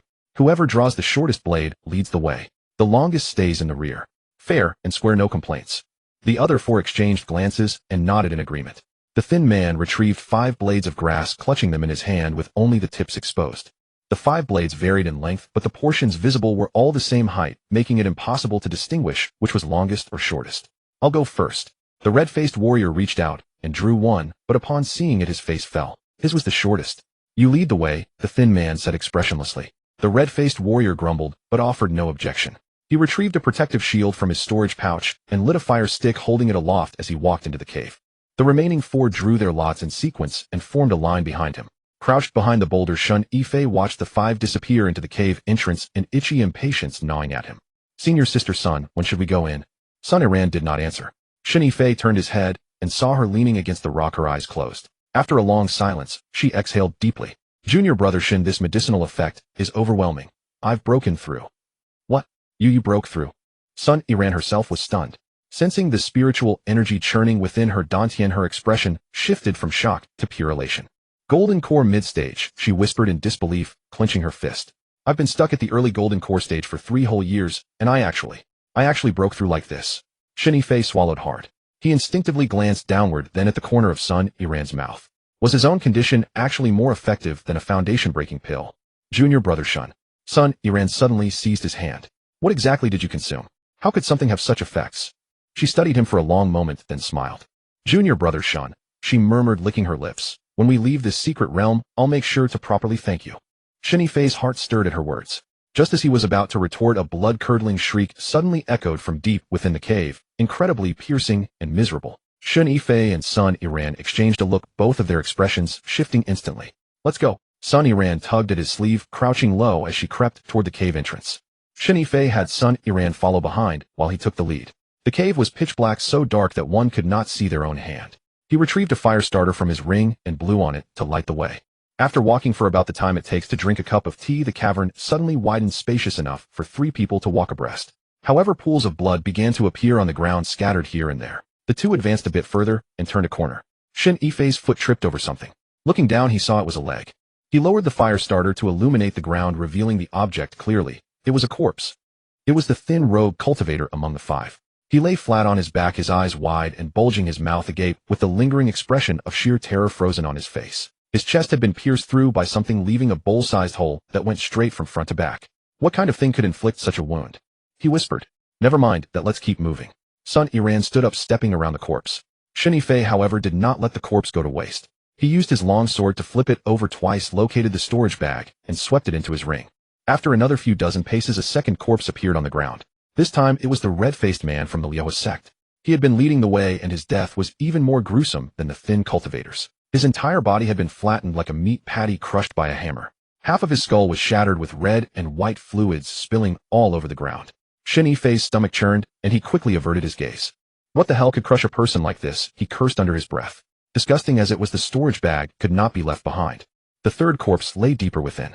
It was the tall male cultivator from the Hehuan Sect, sitting on the ground with his back against the cavern wall, his legs stretched out straight, and his hands still gripping his flying sword. His state of death was even more bizarre than the previous 2. There was not a single wound on his body, yet he looked completely drained. His shriveled skin clung tightly to his bones, his eyes were deeply sunken, and his cheekbones protruded, making him look exactly like a mummified corpse. Looking at the corpse, Shen Yifei felt a chill run down his spine. He was all too familiar with this manner of death. Primal yang completely depleted, dantian withered.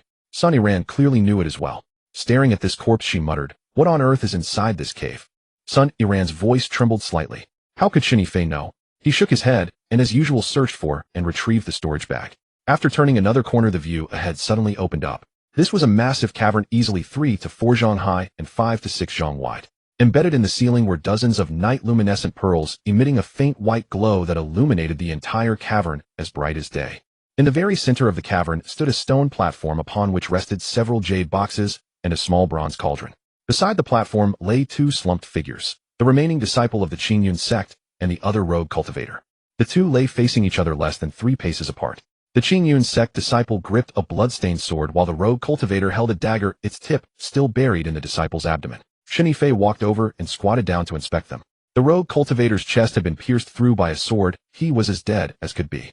The wound on the Hehuan Sect disciple's abdomen was not deep enough to be fatal, but his face was ashen, his lips purple, and black blood trickled from the corner of his mouth. Clearly the dagger had been coated with poison. The 2 had slaughtered each other to monopolize the treasures, ultimately resulting in mutual destruction. However, the fact that these 2 had made it to the end indicated that the first 3 had perished due to the restrictions within the cave. Shen Yifei sighed, reaching out to close their eyes before beginning to rummage through their storage bags. Sun Iran stood aside, watching him search the bodies without lending a hand or speaking a word. Only after he had finished gathering everything did she speak. Junior brother Shen, you certainly are proficient at looting corpses. Shen Yifei turned back and smiled at her. Senior sister son, please don't tease me. This is all earned at the risk of my life. If I don't salvage them, leaving these things here would just be a waste. Sun Iran said no more. She walked to the front of the stone platform, picked up a jade box, and opened it to take a look. Inside was a purplish-red spirit lingji about the size of a palm, similar to the 200-year-old spirit lingji she had dug up earlier in the secret realm. She then opened the second jade box, which contained a pill radiating a faint chilly aura. The Bingpa pill, a 4th-grade pill. Consuming it can accelerate the cultivation speed of isotribute techniques. This is a treasure. Shen Yifei leaned in to look. Having studied pills to some extent, he knew the grade and utility of the Bingpa pill. This item would be worth at least 2,000 spirit stones on the market, and even then it was highly sought after, but rarely found. The third jade box contained a jade slip. Sun Iran picked it up and pressed it to her forehead to inspect it, her face lighting up with wild ecstasy. What is it? Shen Yifei asked. It's the Tianyuan artifact refining art. Sun Iran's voice trembled with excitement. An artifact refining technique personally passed down by Tianyuanzi, lost for thousands of years. If this were to be taken outside, the entire cultivation world would fight tooth and nail for it. Shen Yifei was not particularly interested in artifact refining. His attention was focused more on the small bronze cauldron. He walked over to the stone platform, picked up the small bronze cauldron, and turned it over to examine it. This cauldron was a size larger than his Wanwu cauldron, featuring 3 legs and 2 handles, with its body densely carved with intricate runes. He attempted to channel a sliver of spiritual energy into it. Instantly, a burst of azure flame erupted from within the cauldron, roaring intensely and giving Shen Yifei quite a start. It's an alchemy cauldron. Shen Yifei withdrew his spiritual energy, and the flame died down. Its grade is not low. Sun Iran stepped closer to take a look. This must have been the alchemy cauldron of one of Tianyuanzi's disciples. To remain undamaged after being left in the secret realm for so many years, it must be at least of the spiritual tool grade. Senior sister son, how should we divide these treasures? He asked. Sun Iran pondered for a moment. I will take the jade slip. The spirit lingji and the Bingpa pill will go to you, and the bronze cauldron is yours as well. How does that sound? Deal. Shen Yifei agreed readily. The jade slip was of little use to him, whereas the spirit lingji and the Bingpa pill were excellent treasures, and the bronze cauldron was an unexpected boon.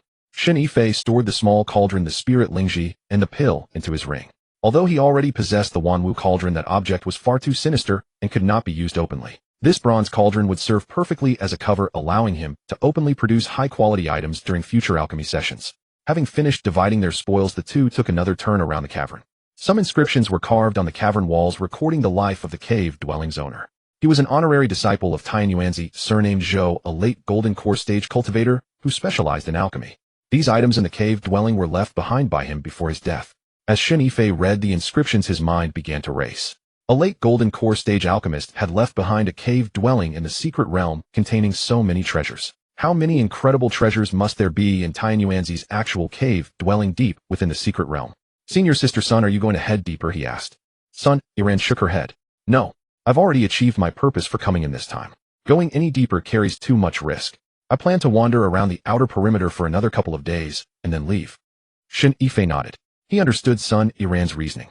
A mid-stage golden core cultivator was not weak in the secret realm, but they were by no means among the strongest. Having secured a decent harvest, there was no need to gamble with her life. What about you? Sun Iran asked. Are you heading deeper?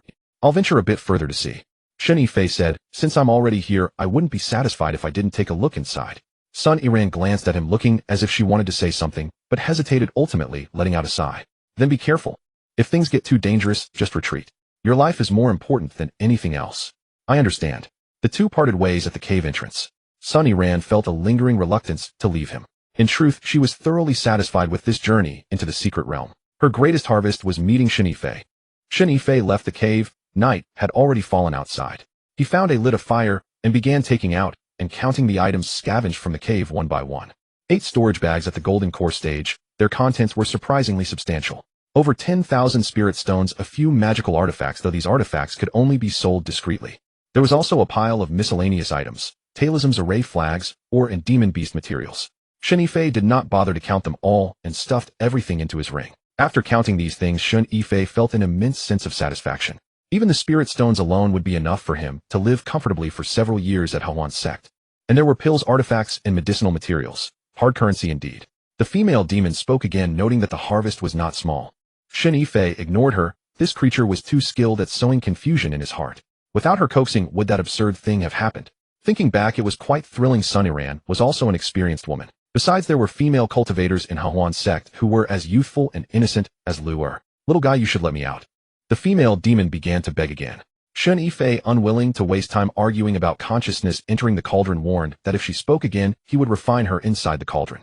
The demon did not fear. Instead, she stretched out her limbs, posing as if awaiting slaughter, and said that since she was in this state, refining her was up to him. But she reminded him that she had only half a life left, and that the pills refined from her would not be very useful now. If he kept her alive until she recovered, she would be valuable. Shen Yifei was stunned by this. This demon knew how to count, treating herself as a trade. He muttered that she was surprisingly calculating. What could you do if you cannot escape? The demon closed her smile, her green eyes fixed on him. You are trapped in this broken place, you cannot leave, and you cannot defeat me. Not wanting to give up, would you cry every day? Shen Yifei remained silent. This demon gave him a strange feeling, unlike the other beasts he had met, who attacked people on sight. She had a brain, could talk, could calculate, and even bargain. Shen Yifei asked for her name. The demon hesitated, then smiled. You have kept me here for days, you finally remembered to ask my name. Loomingly, the demon spoke the name with a suddenly more serious tone. Remember it, little one.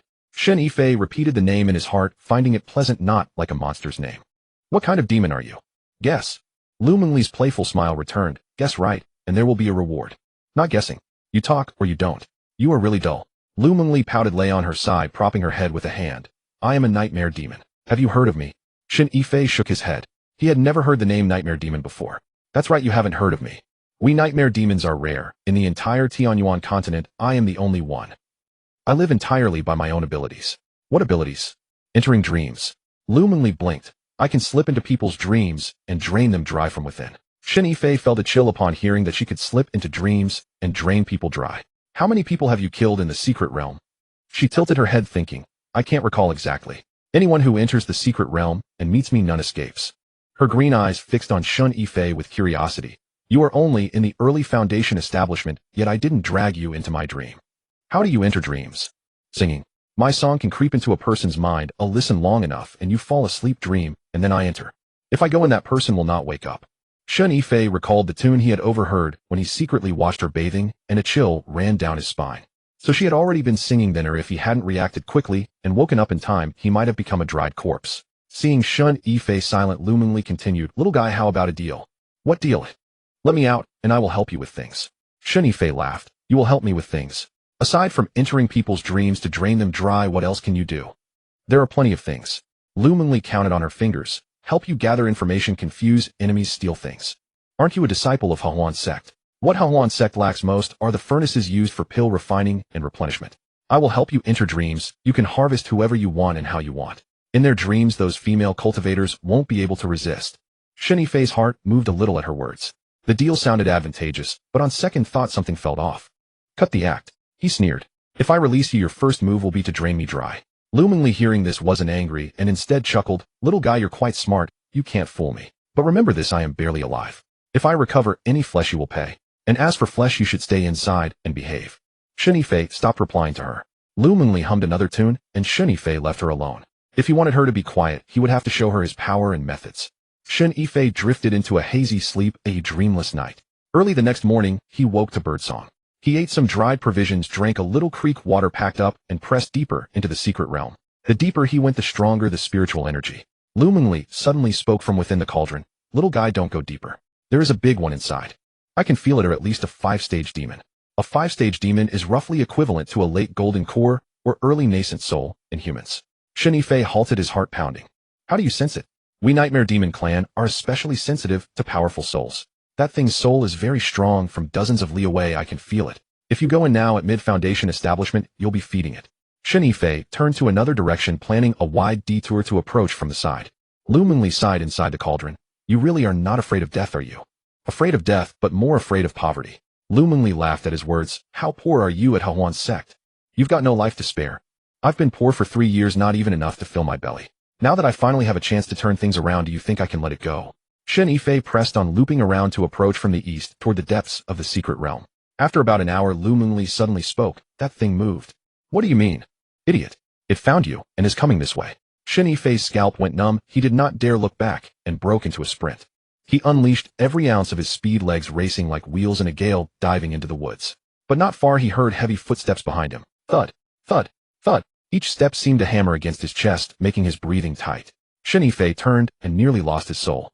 A giant ape 3 zhang tall with black fur and eyes like 2 red lamps was chasing toward him. With each stride the ape covered 3 to 4 zhang. Shen Yifei ran with all his might, but the distance kept closing. Little guy, you won't outrun it. Lu Mengli shouted from within the cauldron. Shen Yifei knew he could not outrun it. He halted, turning to face the great ape. The beast saw him stop and slowed its pace, advancing step by step. This thing was a 5-stage demon, its hide was thick and its flesh sturdy. His own abilities against it were like scratching an itch. Direct confrontation would not work, he had to think of another plan. He remembered the ice soul pill he had obtained in that grotto. Shen Yifei stared at the approaching giant ape, his mind racing. There was no escaping. It took 10 strides for every one of his. Fighting was equally hopeless. A 5th-tier demon beast could flatten him with a single slap. His only option was to ambush it. As he retreated, he retrieved several items from his ring.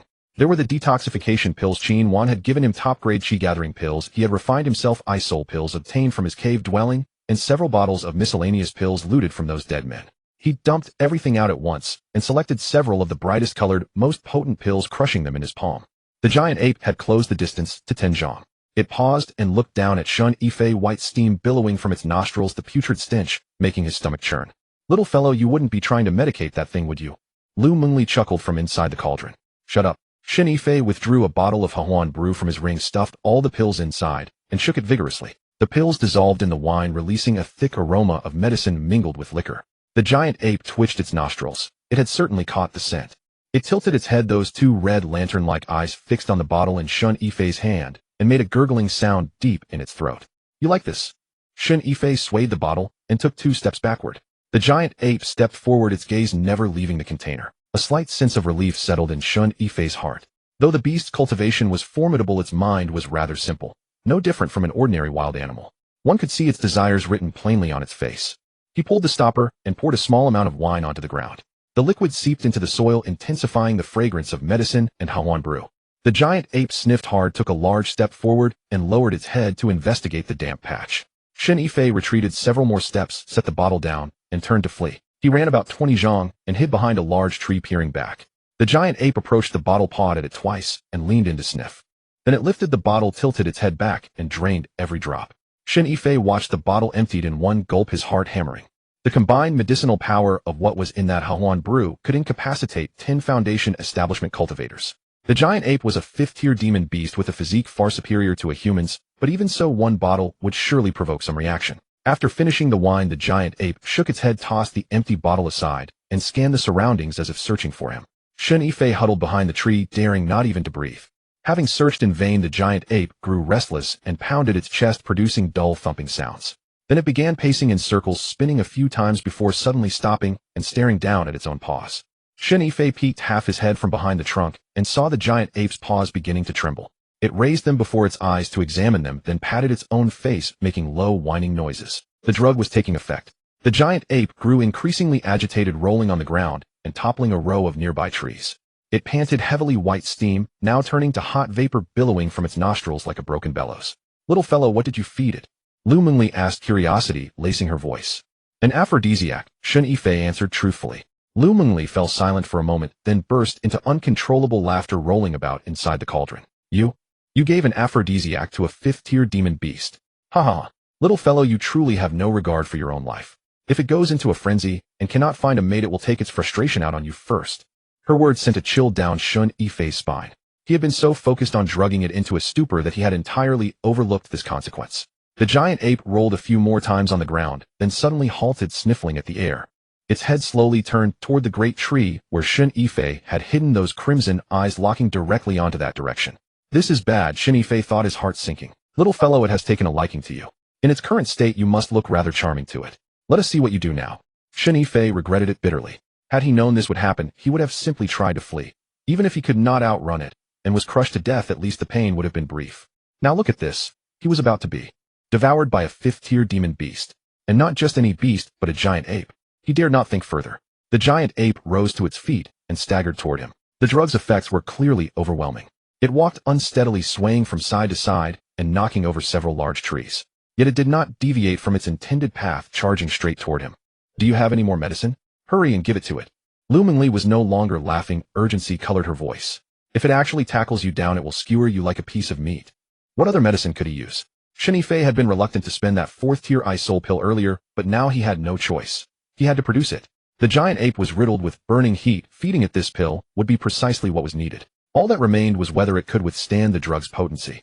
The giant ape had already closed in to within 10 paces, and its downward gaze was suffused with tender affection. Big fellow, here is something good for you to eat. Shen Yifei forced a smile and tossed the ice soul pill before the giant ape. The giant ape picked up the ice soul pill, and an icy chill washed over it immediately, easing some of the restlessness within. The sensation was most pleasant. Without the slightest hesitation, it threw the pill into its mouth and chewed twice with a crisp crunch before swallowing. As the ice soul pill entered its stomach, within mere moments frost began to form upon the giant ape's body. First at the corners of its mouth, then across its chest, followed by its limbs. The white frost spread continuously, enveloping it entirely. Had it cultivated an ice attribute technique, it could have circulated its energy to gradually dissipate this freezing power. But this giant ape knew nothing of such methods. How could it possibly withstand the potency of a 4th-tier pill? Soon the beast was completely encased in transparent ice. Shen Yifei stood before the ice sculpture and reached out to touch the surface. A shiver ran through him at the biting cold. The ice soul pill's effects were far too potent. Even a 5th-tier demon beast could not endure a single dose. What are you standing around for? Lu Mengli called from inside the cauldron. Kill it quickly. This ice only temporarily freezes it. Shen Yifei snapped back to attention, drew out the Wanzhou cauldron, and slammed it down upon the giant ape. A flash of crimson light appeared, and the frozen giant ape vanished from sight. Inside the Wanzhou cauldron, the beast lay motionless in its icebound posture within the dim gray void. Lu Mengli had long since retreated to a corner, watching the massive block of ice from afar, with an extraordinarily vivid expression upon her face. So this is what you used to capture me. Indeed. You were lonely inside, so I found you a companion. When it awakens, you may sing to it. You would place such an ugly creature right in front of me. Oh, you find it ugly?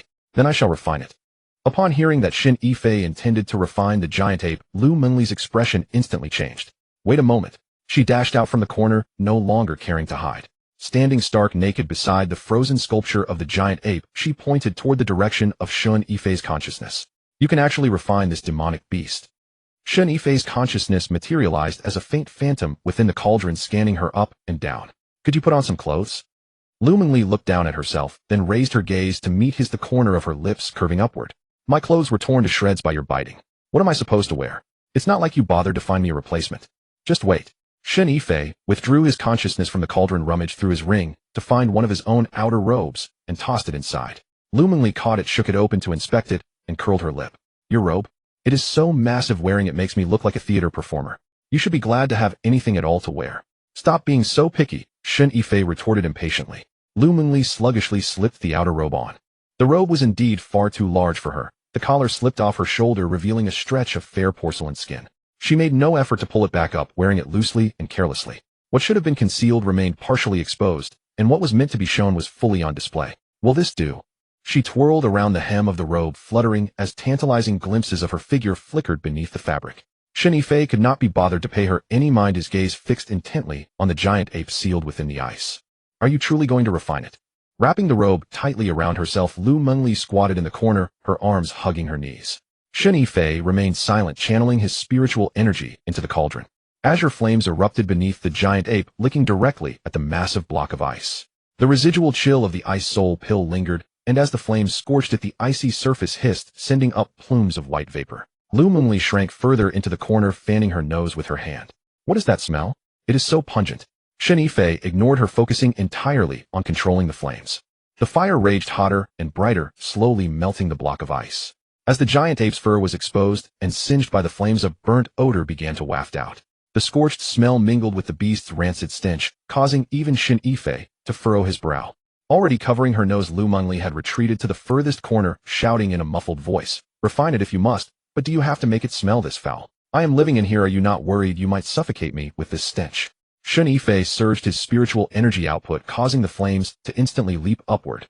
The ice encasing the giant ape melted completely. Its fur crackled as it burned, and the rendered fat dripped into the fire, fueling the blaze to burn even more fiercely. Awakened by the searing pain, the giant ape attempted to roll over, propping its limbs against the ground in an effort to stand. Yet just as it raised half its body, its legs buckled, and it collapsed back down. Roar! A blood-curdling screech echoed from within the cauldron, ringing in Shen Yifei's ears. Covering her ears, Lu Mengli squatted in the corner, staring in sheer terror at the flames devouring the giant ape. Within the cauldron, the flames shifted from azure to purple, tearing the giant ape's flesh apart, and sending hot fat splattering everywhere. The beast's agonizing cries grew weaker and weaker as its massive frame gradually shriveled within the fire.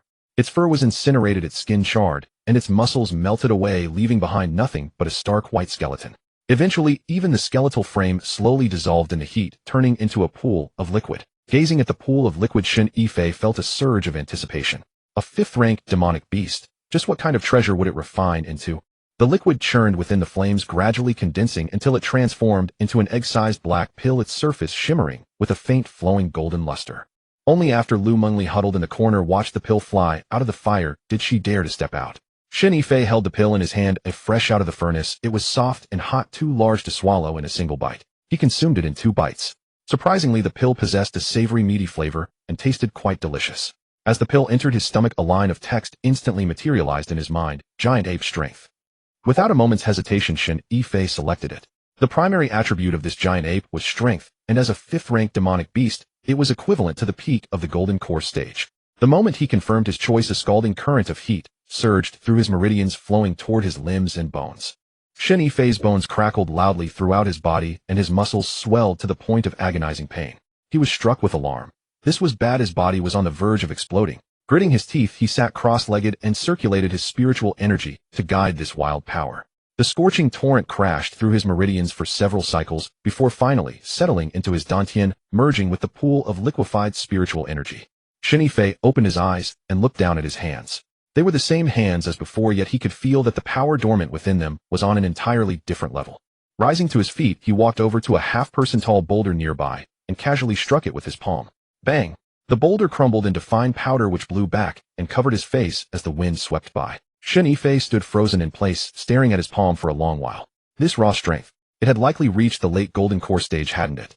Little fellow, Lu Mengli's voice drifted from the cauldron, carrying a distinct tremble. Did you just refine that giant ape? Yes. And you refined it into a pill and ate it? Yes. Are you not afraid that something might go terribly wrong? Lu Mengli's voice pitched higher with disbelief. That was a 5th-rank demonic beast. You are merely at the mid-foundation establishment stage, and your dantian is only so large. Were you not afraid of bursting? Shen Yifei rotated his shoulders, his bones crackling once more. It was a bit of a tight squeeze, but I didn't burst. See, I am perfectly fine. Will you turn into some kind of monster? I was already a monster to begin with. Lu Mengli fell silent. Shen Yifei could sense her pacing back and forth inside the cauldron, her footsteps light, but carrying an indescribable anxiety. That battered cauldron of yours, she finally spoke, her voice hushed. What exactly is its origin? I have no idea. Shen Yifei admitted honestly. I just picked it up somewhere. He could easily picture her inside the cauldron, wrapped in his oversized outer robe, squatting in the corner with her green eyes staring blankly, plotting who knows what in her mind. Little fellow, she spoke again, her voice softening considerably this time. You wouldn't also want to refine me, would you? Hearing the tentative probe in her voice, Shen Yifei found it rather amusing. Ever since this female demon had been imprisoned in the cauldron, she had always maintained that playful, fearless attitude. Flirtatiously singing, bargaining, she had done it all without missing a beat.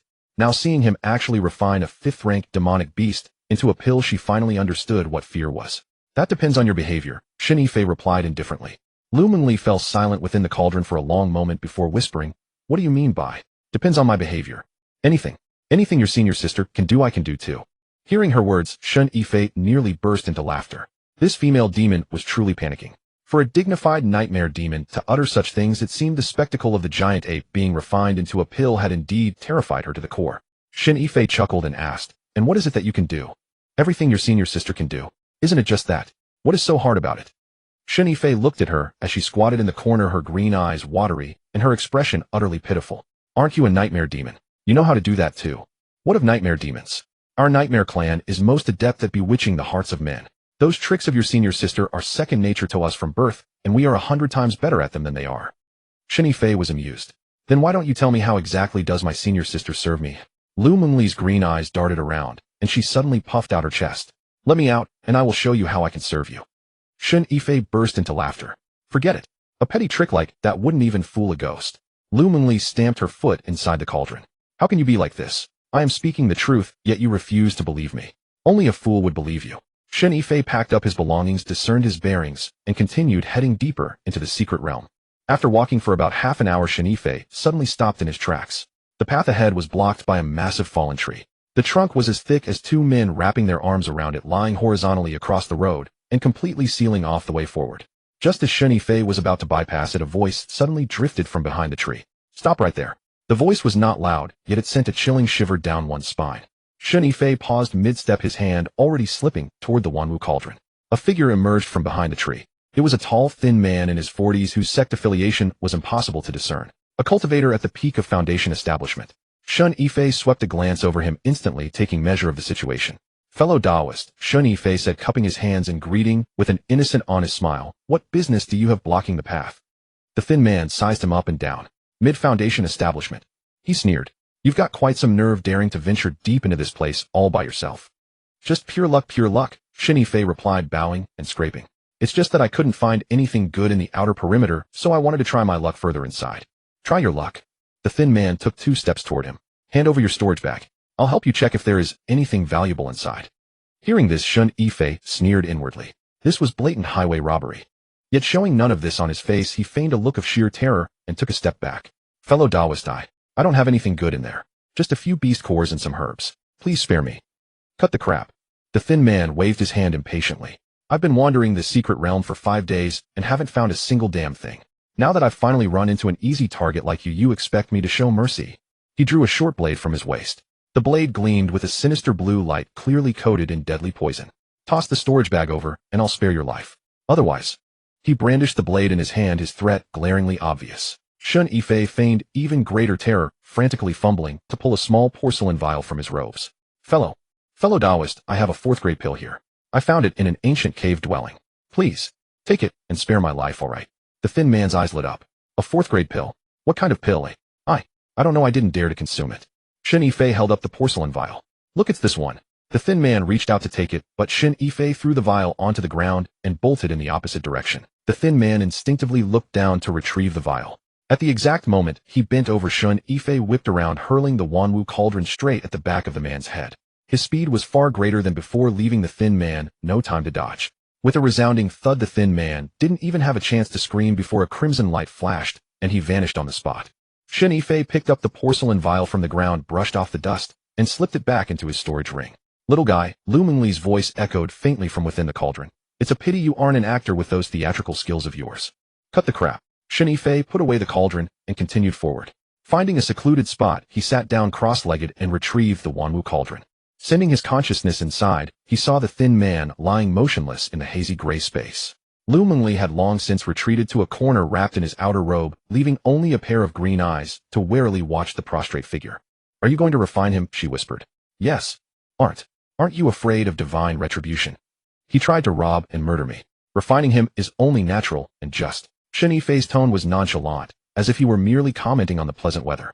Lu Mengli fell silent, curling herself into an even tighter ball. Shen Yifei began channeling spiritual energy into the cauldron. A cluster of azure flames erupted beneath the thin man. He woke up. Opening his eyes to find himself engulfed in fire, he let out a blood-curdling shriek like a slaughtered pig. What is this? Who is trying to kill me? He thrashed violently within the flames, patting frantically with both hands. Yet the fire was completely unquenchable, only burning fiercer with every strike. Fellow Taoist. Spare my life, fellow Taoist, the thin man screamed. I'll give you everything. I have spirit stones, pills, magic treasures. I'll give them all to you. Just let me go. Shen Yifei ignored him. The thin man's skin began to blacken, sloughing off in charred chunks like burnt wood. Flesh and blood sizzled in the flames, the fluids vaporizing before they could even flow out. Lu Mengli shrunk in the corner, covering her mouth with both hands, her eyes wide with horror. She watched as the man's flesh was incinerated layer by layer, exposing his stark white bones. The thin man's agonizing screams grew weaker and weaker, eventually reducing to a raspy wheeze like a leaking bellows. The entire process lasted for about the time it takes to drink a cup of tea. Gradually, nothing remained on the ground but a small puddle of dark crimson liquid which slowly condensed into a dark red pill. Opening his mouth, he swallowed the pill. A line of text surfaced in his mind. Acute perception slightly enhances the ability to perceive the surrounding environment. Shen Yifei focused inward to sense the change, but there seemed to be no significant difference. Better than nothing, he muttered. Having witnessed the entire process within the cauldron, Lu Mengli remained curled in the corner, utterly silent. Shen Yifei could feel her trembling. What's wrong? He asked. When you refined that man just now, Lu Mengli's voice shook. It was different from when you refined the giant ape. How was it different? With the giant ape, I couldn't see very clearly. But this person. She swallowed hard. I saw everything with absolute clarity. The flesh falling off his body piece by piece, his bones turning to ash. She couldn't bring herself to continue. Shen Yifei fell silent for a brief moment. He knew exactly what Lu Mingli was afraid of. The giant ape was a demonic beast, refining it carried no moral weight. But this time it was a human, a living, breathing person. When that thin man begged for mercy, his wretched cries had almost made even Shen Yifei's heart soften. But he did not regret it. When that thin man blocked his path to rob him, he had never intended to spare his life. Had he not possessed the Wanwu cauldron, he would be the one lying dead on the ground having his corpse looted. If you're afraid, then don't look, Shen Yifei said flatly. I'm not afraid, Lu Mingli insisted stubbornly, though her voice continued to tremble. It's just a bit nauseating. Shen Yifei didn't call her out. He put away the cauldron, stood up, and resumed his journey. After a few steps, Lu Mingli spoke up again. Little guy, before this, how many people have you refined? Including that one, just now 3. 3. Lu Mingli's voice pitched half an octave higher. You've refined 2 others? Yes, 2 senior sisters from the Hehuan Sect. They tried to harvest my essence, but I turned the tables and killed them instead. That wretched cauldron of yours, she finally asked, just how many things can it refine? The Wanwu cauldron refines all things. Shen Yifei recited the inscription on the cauldron. As long as it's a living being, it can be refined. And once refined, you can extract the other party's innate talent for your own use. She asked, yes. Refining the giant ape gave you its strength. And refining that man just now gave you acute perception. Shen Yifei completed her sentence. Lu Mingli fell silent once more. After a long while, she spoke in a faint, eerie tone. That thing of yours is even more sinister than our nightmare clan. How so? At most we drain people dry within their dreams, and that's the end of it. But you refine their flesh and bones into a pill, consume it, and even steal their abilities. Tell me, who is the sinister one here? Shen Yifei pondered this and found her words reasonable. Which is exactly why I cannot let anyone find out, he said calmly. This thing is a life-saving talisman, but it is also a death warrant. If others find out, I will surely die. Lu Mingli snorted from within the cauldron. At least you see things clearly. After surviving in the Hehuan Sect for 3 years, those who didn't see things clearly died long ago. Shen Yifei wandered around the mystic realm for a few more days, venturing no deeper. He had taken Lu Mingli's words to heart. Now that 5th-tier demonic beast had appeared, continuing further might bring him face-to-face with 6th, or even 7th-tier entities. With his meager abilities, he could still rely on medicinal pills to scheme against a 5th-tier beast. But if he crossed paths with a 6th-tier creature, a single swipe of its paw would instantly reduce both him and his cauldron to absolute dust. Over the past few days, he lingered solely along the periphery, slaying any demonic beasts he encountered, harvesting spiritual herbs where he found them, and steering clear of solitary cultivators.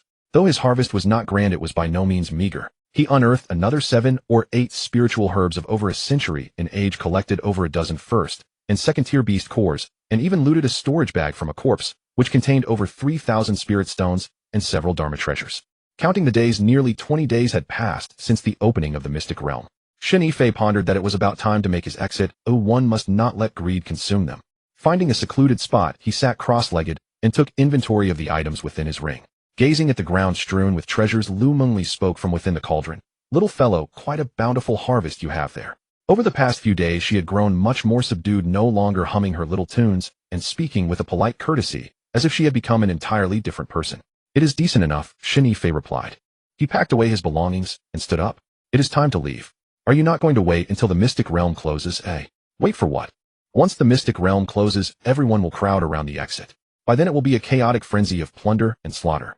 If I leave now, I can slip out quietly while no one is paying attention. Lu Mingli murmured an acknowledgement and fell silent. Shen Yifei discerned his bearings and headed toward the entrance of the mystic realm. Though they had been randomly dispersed upon entering, the exit was fixed, located right at the stone platform where they had first arrived. After walking for most of the day, he approached the vicinity of the exit.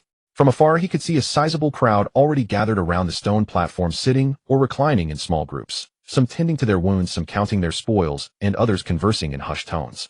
Shen Yifei did not join them. Instead, he found a large tree, leaned against its trunk, and closed his eyes to rest, waiting for the crowd to thin. After waiting for over an hour, the crowd around the stone platform gradually dispersed. Shen Yifei stood up, dusted himself off, and walked toward the stone platform. After only a few steps, he heard a voice call out from behind, "Junior brother Shen." Turning around, he saw Sun Yiran. She had changed into clean robes, and the grime on her face had been washed away, making her look far more spirited. "Senior sister Sun, you have not left yet. I was waiting for you." Sun Yiran walked over, scanning him from head to toe. "You have grown thin. With neither proper food nor sleep inside, how could I not?" Shen Yifei smiled. "Senior sister Sun, how did you fare these past few days?" "Not bad, I harvested a few more herbs." "And you?" "Just passable. Come, let us head out first." The two walked together toward the stone platform, upon which hovered a portal shimmering with a faint golden light. The exit. Stepping into it, Shen Yifei felt his vision plunge into darkness as the world spun wildly. When he regained his senses, he was already standing at the foot of Tianyuan Mountain. It was broad daylight outside, the brilliant sunshine stinging his eyes. Squinting, he surveyed his surroundings. A crowd had already gathered in the clearing. The flying vessel of the Hehuan Sect remained anchored there with Elder Gu standing beneath it, his expression grim and dark. Elder Gu, Shen Yifei approached and bowed in greeting. Elder Gu cast a glance at him, his gaze lingering for a brief moment before nodding slightly. The mid-foundation establishment stage? Yes, I consumed a spiritual Ganoderma inside and managed a breakthrough. Sun Yiran emerged from the glowing portal and walked over with quick steps. Elder Gu, I have returned. Seeing her, Elder Gu's expression softened slightly. The mid-golden core stage. Excellent. Sun Yiran smiled, but offered no reply. After waiting for a few more days, cultivators emerged one after another. Just before the mystic realm closed, Han Zhongli made his exit, but Zhou Yuanwu failed to return, having perished within. Several others, whose names Shen Yifei could not recall, also failed to emerge. When Han Zhongli finally stepped out, Shen Yifei was leaning against the underside of the flying vessel, chewing on dry rations. This senior brother of the mid-golden core stage was now covered in grime, and stood, his robes torn in several places with bloodstains clinging to his left sleeve. Han Zhongli walked over to the flying vessel and slumped down directly opposite Shen Yifei. Shen Yifei kept his head lowered, pretending not to notice. He knew full well that this senior brother was currently a powder keg ready to explode at the slightest touch, and there was no need to court such misfortune. Elder Gu counted the heads, 13 in total. Of the 20 who had entered, 7 had failed to return. Such a casualty rate was considerably high for a Mystic Realm expedition. Board the vessel. Elder Gu commanded, his voice betraying neither joy nor anger. The crowd boarded the flying vessel one by one. Shen Yifei reclaimed his usual corner seat. Sun Yiran sat beside him, and Han Zhongli sat directly opposite. The flying vessel rose slowly into the air, charting a course back toward the Hehuan Sect. Following a brief silence, the cabin gradually grew lively. Having survived the trek into the Mystic Realm, those who emerged alive had all acquired some spoils. Now that they were at leisure, they began to flaunt their gains one by one. Senior Brotherly, how did you fare this time? A round-faced male cultivator nudged closer and asked. The one he addressed was a cultivator in his 30s at the early golden core stage. He retrieved a fist-sized ore from his storage bag and placed it on the table. Third-tier profound iron unearthed from a mine cave in the eastern part of the Mystic Realm. It is enough to forge 2 spiritual weapons. My, what a treasure. The round-faced cultivator's eyes lit up. This would fetch at least 2,000 spirit stones on the market. Senior Brotherly smiled and put the ore away. This is nothing compared to Senior Sister Zhou. Look over there, he said, gesturing with his chin toward a cultivator named Zhou Yun. Zhou Yun leaned against the cabin wall, her arm bound in a sling, her face still somewhat pale. She retrieved a small jade box from her storage bag and opened the lid, revealing a pristine snow-white Ganoderma lying within. A 4th-grade snow Ganoderma plucked from a cliff in the northern reaches of the Mystic Realm. It was guarded by a 3rd-tier venomous python that nearly claimed my life. As she spoke, she gestured to her slung arm. This wound was inflicted by that beast. 4th grade. The round-faced cultivator gasped. Can this not be used to refine 4th-grade pills? Far more than just 4th grade. A male cultivator dressed as a rogue cultivator chimed in. Snow Ganoderma is the primary ingredient for refining bone-knitting pills. You know of bone-knitting pills, right? They can mend even shattered bones. A single pill is worth at least 5,000 spirit stones. Zhou Yun carefully put away the jade box, a faint curl on her lips, clearly pleased with the crowd's reaction.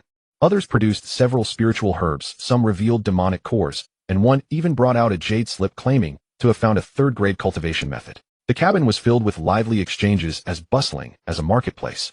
Shen Yifei leaned back in his corner, eyes closed, pretending to sleep. Any single item from his ring, if revealed, would utterly astound everyone present. But he was no fool who, in such circumstances, the more one flaunted, the faster they would meet their demise. Han Zhongli remained silent as well. Sitting opposite Shen Yifei with his arms folded across his chest, he stared out the window, lost in thought as he gazed at the passing clouds. Likely wishing to liven up the atmosphere, the round-faced cultivator sidled up to Han Zhongli. Senior Brother Han, what treasures did you acquire during this excursion? Give us a chance to feast our eyes. Han Zhongli's face darkened further. He said nothing, merely folding his arms tighter. Seeing his silence, the round-faced cultivator offered a sheepish laugh and withdrew. The cabin fell silent for a brief moment, the atmosphere turning somewhat awkward. Senior Brotherly, likely attempting to offer Han Zhongli a way to save face, smiled and said, Senior Brother Han was simply unfortunate this time. Upon entering, he encountered a 5th-rank demonic beast that pursued him for 3 days and 3 nights. That beast was guarding a prime location. Senior Brother Han attempted to bypass it, but was discovered. After a fierce clash, though, he emerged unscathed. The treasures of that place were snatched away by someone else. Han Zhongli let out a cold snort, but remained silent. Shen Yifei sneered inwardly. A 5th-rank demonic beast. He had also encountered a 5th-rank giant ape in the Mystic Realm, yet he had outsmarted it, ultimately refining it into medicinal pills. As a mid-stage golden core cultivator, Han Zhengli's ability to retreat safely from a 5th-ranked demonic beast was indeed no small feat. However, allowing the treasures to be snatched away by someone else was somewhat hard to justify. For a mid-stage golden core cultivator to come away without even a scrap of the spoils, no wonder his expression was so dark. The round-faced male cultivator then turned to Sun Iran. "Senior sister Sun, what about you?" Sun Iran smiled faintly and retrieved a purple lingji and several herbs from her storage bag, all of which were a century old. "Just these. I only wandered around the periphery and did not dare venture deeper." "Not bad, not bad," the round-faced male cultivator nodded. "Senior sister Sun is prudent, unlike certain individuals whose insatiable greed is like a snake trying to swallow an elephant." These words carried a sharp, veiled insinuation. Han Zhengli's face twitched, but he did not respond. The flying vessel soared for a day and a night. By the evening of the second day, the mountain gate of the Hehuan Sect came into view. Gazing out from the window, Shen Yifei saw the familiar mountain peaks gleaming with golden light under the setting sun. Smoke still billowed from the chimneys of the alchemy chambers, and everything appeared as usual. A sudden wave of emotion washed over him. Though it was just a single journey, it felt as though several years had passed. By the time the flying vessel descended, dusk had already fallen. Elder Gu was the first to disembark. Standing beneath the mountain gate, he waited until everyone had descended before he spoke. "All of you return and rest well. In this journey to the mystic realm, those who survived are the capable ones. For those who perished, the sect will issue compensation." He paused, his gaze sweeping across everyone's face. "Remember, nothing that transpired within the mystic realm is to be spoken of to outsiders. Should anyone prove loose-tongued, do not blame me for showing no mercy." The crowd murmured their assent and dispersed in small groups. Just as Shen Yifei was about to leave, Elder Gu called out to him. "Shen Yifei, stay behind for a moment." Shen Yifei's heart skipped a beat, yet he obediently stood his ground. Once everyone else had departed, Elder Gu scrutinized him from head to toe. "Mid-stage foundation establishment. Yes. In the mystic realm, I consumed a spiritual fungus of unknown age, and I broke through immediately after eating it." Shen Yifei repeated the fabricated lie he had prepared. Elder Gu nodded and did not pry further. "Return and cultivate diligently. Do not squander this fortunate opportunity." "Yes." Elder Gu turned and walked away. Shen Yifei stood in place, watching him vanish into the darkness, wondering to himself, did Elder Gu specifically have him stay behind just to ask this single question? It seemed unlikely. Yet since the elder had not spoken plainly, he did not bother to guess. Turning around, he walked toward the inner courtyard. Just as he reached the entrance of his own courtyard, he heard a flurry of footsteps behind him. Turning his head, he saw Han Zhengli. This mid-stage golden core senior brother stood 3 paces behind him, his expression dark and gloomy, his eyes staring straight at him. "Senior brother Han, is there something I can help you with?" Shen Yifei squeezed out a smile. Han Zhengli did not speak, merely staring at him with a gaze as sharp as a blade scraping across his face. "Mid-stage foundation establishment." Han Zhengli finally spoke. "Yes, in the mystic realm. Consumed a spiritual fungus in the mystic realm and broke through." Han Zhengli interrupted him. "I know. Before entering the mystic realm, you were at the early stage of foundation establishment, and you emerged at the mid-stage. But what about me? I entered at the mid-stage of golden core, and I emerged still at the mid-stage. Not only did I fail to break through, but I didn't even get a single hair." Shen Yifei could hear the jealousy in his voice and sneered inwardly, yet he maintained his simple and honest facade. "Senior brother Han was merely unlucky. It will be better next time." "Next time? The mystic realm opens only once every century. Next time? You expect me to wait 100 years? Shen Yifei fell silent. This man was clearly looking for trouble. Nothing he said would make a difference. Han Zhengli took a menacing step forward, releasing the oppressive aura of a mid-stage golden core cultivator that made Shen Yifei's chest tighten. "Tell me, what treasures did you obtain in the mystic realm? Bring them out for me to see." Shen Yifei's heart tightened. This was blatant robbery. "Senior brother Han, I merely gathered a few herbs and fought a few demonic beasts. I truly have no valuable treasures." "No valuable treasures?" Han Zhengli sneered. "An early-stage foundation establishment cultivator like you entered perfectly fine and emerged at the mid-stage. You claim to have no valuable treasures, but who would believe that?" He pressed forward another step, his aura intensifying. Shen Yifei felt as though he were being choked, finding it difficult even to breathe. "Senior brother Han, I truly..." "Cut the nonsense." Han Zhengli reached out to grab his collar. "Hand over your storage bag." Shen Yifei instinctively recoiled. Han Zhengli's grasp caught only empty air, making his expression darken further. "You dare dodge." He raised his hand and swung a slap directly toward Shen Yifei's face.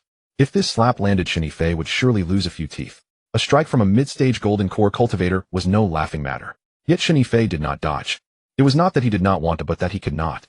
Han Zhengli's oppressive aura pinned him in place, leaving him to watch helplessly as the hand drew closer and closer. "Stop!" A cold shout rang out like a bucket of ice water poured over them. Han Zhengli's hand froze in midair, his entire body stiffening. Elder Gu stepped out from the shadows, his face dark with fury. "Han Zhengli, what do you think you are doing?"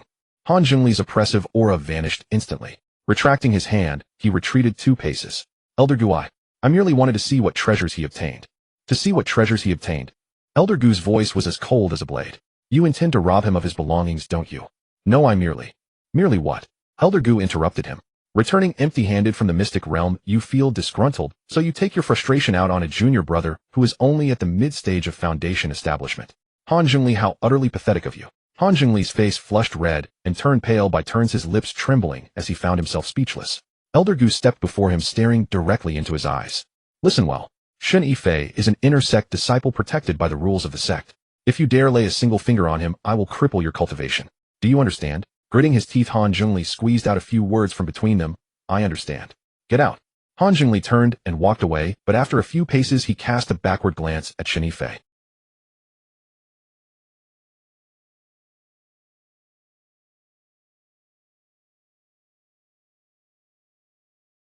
Han Zhongli ignored him, vanishing into the night. Elder Gu glanced at Shen Yifei. It is fine now. Return. Many thanks, Elder Gu. Shen Yifei bowed, then turned to enter his courtyard and closed the door. Leaning against the door, he let out a long sigh of relief. Han Zhongli was narrow-minded and petty. Having lost face in front of Elder Gu today, he would undoubtedly lay this grudge upon Shen Yifei's head. His future days in the Hehuan Sect would likely not be easy. Little fellow, that senior brother of yours is no good sort. Lu Mengli spoke from within the cauldron, her voice lazy, as if she were enjoying a spectacle. I know. He wants to kill you. I know that too. Are you not afraid? What use is fear? Shen Yifei walked over to the bed, sat down, and removed his shoes. Will his desire to kill me vanish just because I am afraid? Lu Mengli snorted from within the cauldron. You certainly are philosophical. But then again, you even dared to scheme against a 5th-ranked demonic beast, so a mere mid-stage golden core is nothing to you. Shen Yifei did not reply. He lay down, staring blankly at the ceiling. He had to find a way to resolve the issue with Han Zhongli, but not at this moment. The most pressing matter now was to dispose of the items in his possession. The wealth he had brought out from the mystic realm was far too vast. Spirit stones, medicinal pills, magical artifacts, and herbs were piled so high in his storage ring that it was nearly overflowing. These items had to be sold off gradually, releasing them all at once would be far too conspicuous. Making an unexpected fortune brought its own share of trouble. Shen Yifei was currently pondering how to deal with these items when he suddenly heard a knock at the courtyard gate. Junior Brother Shun. Junior Brother Shun.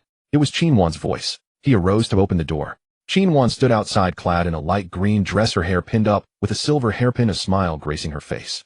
Senior Sister Qin, it is so late. Is there something the matter? Can I not come to see you if nothing is wrong? Qin Wan glanced into the courtyard. I heard you returned from the secret realm, so I came to see if you were dead yet. Shen Yifei chuckled. Thanks to Senior Sister's blessings, I am still breathing. Qin Wan entered the courtyard and sat down by the stone table. Shen Yifei poured her a cup of tea and seated himself opposite her. How was the harvest? Qin Wan asked. Passable. What does passable mean? Are you hiding treasures from me? Shen Yifei retrieved a purple lingji and several stalks of herbs from his ring, placing them on the table. These items were gathered from the periphery of the secret realm. Their quality was ordinary and not particularly eye-catching. Qin Wan picked up the purple lingji, inspected it, gave it a sniff, and nodded. A century-old specimen. Not bad. It can be used to refine a good batch of pills. She then glanced at the other herbs, her brow furrowing slightly. Just these, eh? Just these. Shen Yifei put the items away. I am not at the golden core stage, so I did not dare to venture deeper. Lingering around the periphery for a few days, it is already a blessing to have gathered this much. Qin Wan stared at him for a moment before suddenly laughing. Junior Brother Shun, when you lie your ears turn red. Shen Yifei subconsciously touched his ear. Qin Wan laughed even harder. Look, they're red again. Shen Yifei lowered his hand, thinking to himself how incredibly sharp this woman was. All right, I shall tease you no more. Qin Wan ceased her laughter and said solemnly, I came to tell you something. Su Yao wishes to see you. Shen Yifei was taken aback. Su Yao wishes to see me, eh? Yes. She said that since you returned from the secret realm, you must have obtained many good things, and she wishes to have a look. How did she know I had returned? What occurs within the sect can possibly be hidden from her. Qin Wan stood up. Tomorrow morning, I shall take you to see her. Shen Yifei nodded. Walking to the doorway, Qin Wan suddenly looked back at him. Junior Brother Shen, did you truly only gather these items in the secret realm? Shen Yifei remained silent. Qin Wan smiled, pressed no further, and pushed the door open to leave. Shen Yifei shut the door and returned to his room. He stored the purple lingji and herbs back into his ring, then retrieved the items he had brought out from the secret realm, inspecting them one by one. Over 12,000 spirit stones, more than a dozen bottles of various pills, 7 or 8 magical treasures, a massive pile of medicinal herbs, and that small bronze tripod. If all of these were to be revealed, they could buy half of the Hehuan Sect's outer sect. But he could not reveal them. At least not right now. He had to devise a way to slowly launder these items, turning them into legitimate revenue. While Shen Yifei was pondering, Lu Mengli spoke up again. Little fellow, that senior sister of yours seems quite interested in you. Which senior sister? The one just now, Qin Wan. Lu Mengli's voice carried a hint of amusement. The way she looks at you is like looking at a refined pill, as if she wishes to swallow you whole. Shen Yifei ignored her. And that senior sister Su Yao of yours, I do not think she is an easy target either. Shen Yifei still ignored her. Little fellow, you may lack other talents, but your ability to attract women is quite remarkable. Lu Mengli giggled. The medicinal fragrance on your body acts as an aphrodisiac to female cultivators. Wherever you go, female cultivators will follow. Shen Yifei finally spoke. What exactly are you trying to say? I am saying rather than letting them pluck you one by one, why not take the initiative? Lu Mengli lowered her voice, her tone laced with a hint of seduction. Which layer of your plucking and nurturing art have you cultivated today? Shen Yifei's heart tightened. How do you know I practice the plucking and nurturing art? I can feel it when you cultivate, Lu Mengli said. We nightmares are exceptionally sensitive to soul fluctuations. When you circulate your cultivation method, your soul fluctuates, and I can sense it. Shen Yifei fell silent. You have only reached the second layer, haven't you? Lu Mengli continued. The second layer plucks the opponent's cultivation talents. This is formidable, but the risk is equally immense. If their cultivation is higher and their technique stronger than yours, not only will you fail to pluck them, but you will also suffer a severe backlash. What exactly are you trying to say? I am saying that I can help you. Lu Mengli's voice dropped even lower. I can enter dreams. Within dreams, I can help you control their soul, allowing you to pluck whoever you wish, and as much as you want during dual cultivation. They will not even be able to resist. Shen Yifei's heart stirred slightly, but he quickly regained his composure. You help me. Why would you help me? Because I want to live. A trace of bitterness crept into Lu Mengli's voice. That wretched tripod of yours can refine me into a pill.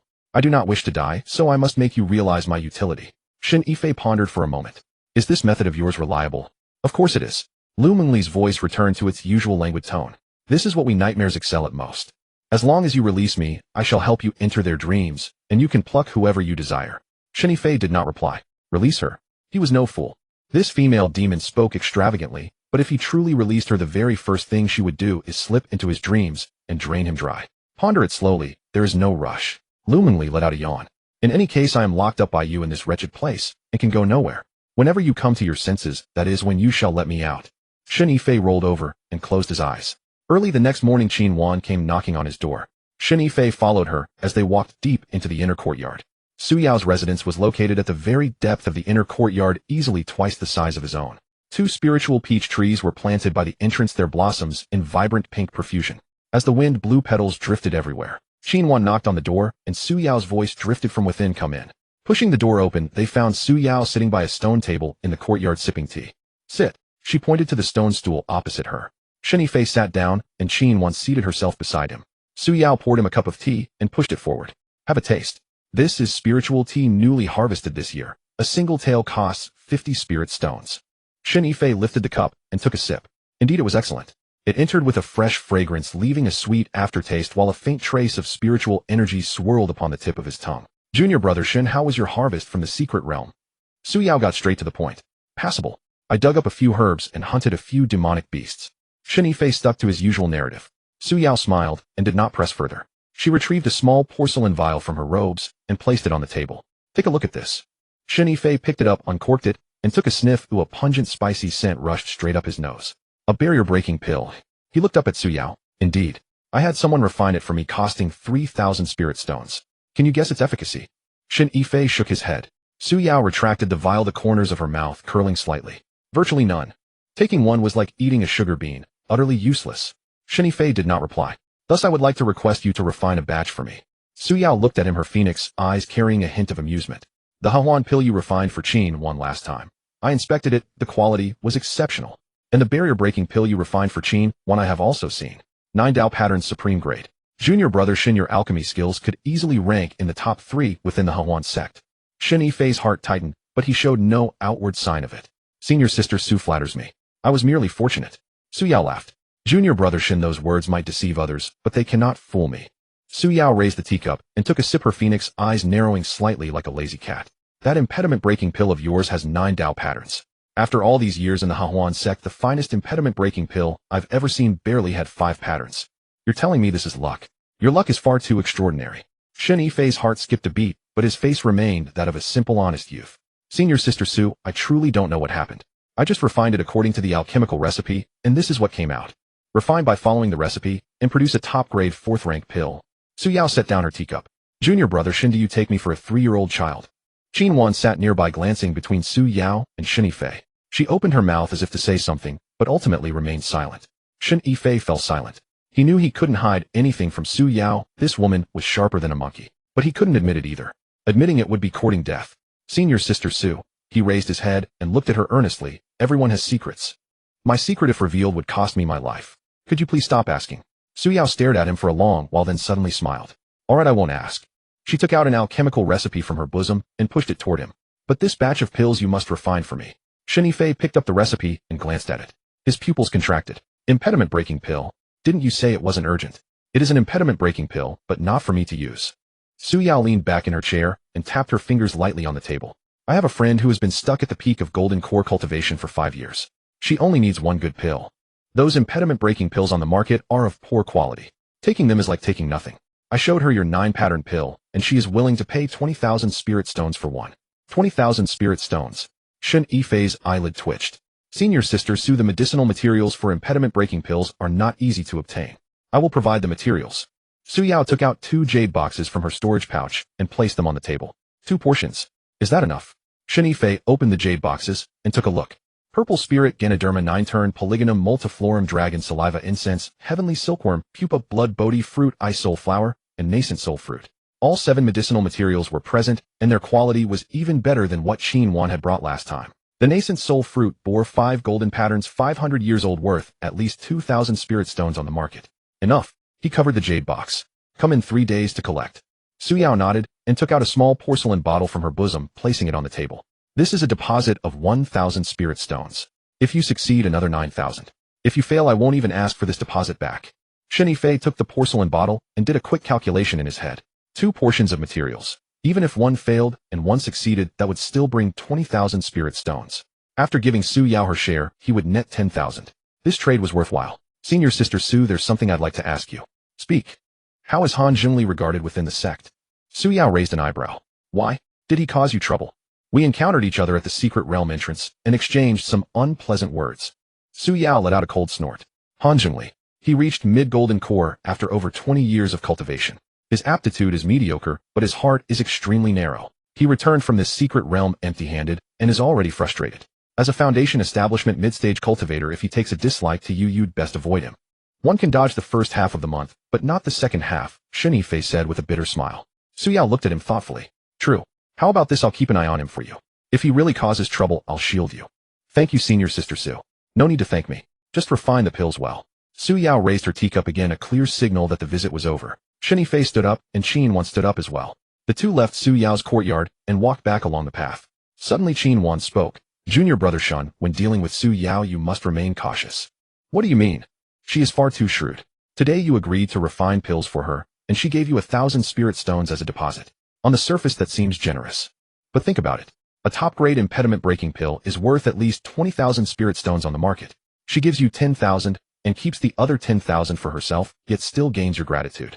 This trade leaves her with nothing to lose. Shen Yifei smiled. I know, but I currently need spirit stones, and I also need connections. Su Yao has influence within the sect. Building a good relationship with her does no harm. Hehuan sighed. As long as you know what you're doing. The two arrived at the gate of Shen Yifei's courtyard where Hehuan stopped. I won't come in. Rest well. By the way, Lu Er came looking for you twice. When she heard you went to the secret realm, she was terribly worried. When you have time, go see her. Understood. After Hehuan left, Shen Yifei closed the door and returned to the room. He took out the alchemical recipe Su Yao had given him and studied it carefully from beginning to end. Impediment-breaking pill, a 4th-rank pill. The primary material was nascent soul fruit accompanied by 6 supporting materials. The recipe included detailed refining steps, heat control, timing, and techniques, all thoroughly documented. He himself did not need this pill. With the myriad things cauldron, he could simply toss everything in and ignore further effort. However, the contents of the recipe would help him understand the medicinal properties and refining principles of pills more deeply. He put the recipe away and then took out the 2 portions of medicinal materials, opening the jade boxes to examine them closely. All 7 materials were of excellent quality, especially the nascent soul fruit with 5 golden patterns and 500 years of age. Truly a rare treasure on the market. Little guy, your senior sister Su is no ordinary person, Lumingly spoke again. What do you mean? The materials she gave you are far too fine. Fine materials naturally yield better quality pills. But have you ever considered why she gave you such excellent materials? For better pill quality. Exactly. But have you considered another possibility? Lumingly's voice dropped. She is testing you.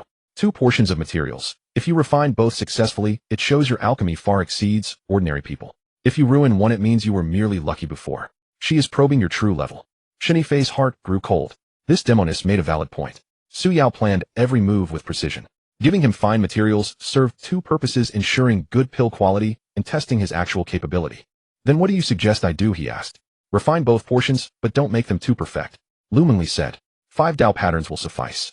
Don't let them reach 9 patterns like last time. Too much attention is dangerous. Shen Yifei pondered and found her words reasonable. Last time when he refined that impediment-breaking pill for Qin, the 9 patterns were indeed too conspicuous. Su Yao had already grown envious and came knocking. He took out the myriad things cauldron, tossed the first portion of materials inside, infused it with spiritual energy, and silently chanted, impediment-breaking pill. Cyan flames rose from the cauldron, and the 7 medicinal materials slowly melted within the fire. The purple spirit Ganoderma turned into purple liquid, the 9-turn Polygonum multiflorum became brown liquid, the dragon saliva incense melted into golden grease. 7 colors swirled and merged within the flames. Shen Yifei's consciousness entered the cauldron with them, watching the liquids gradually blend together.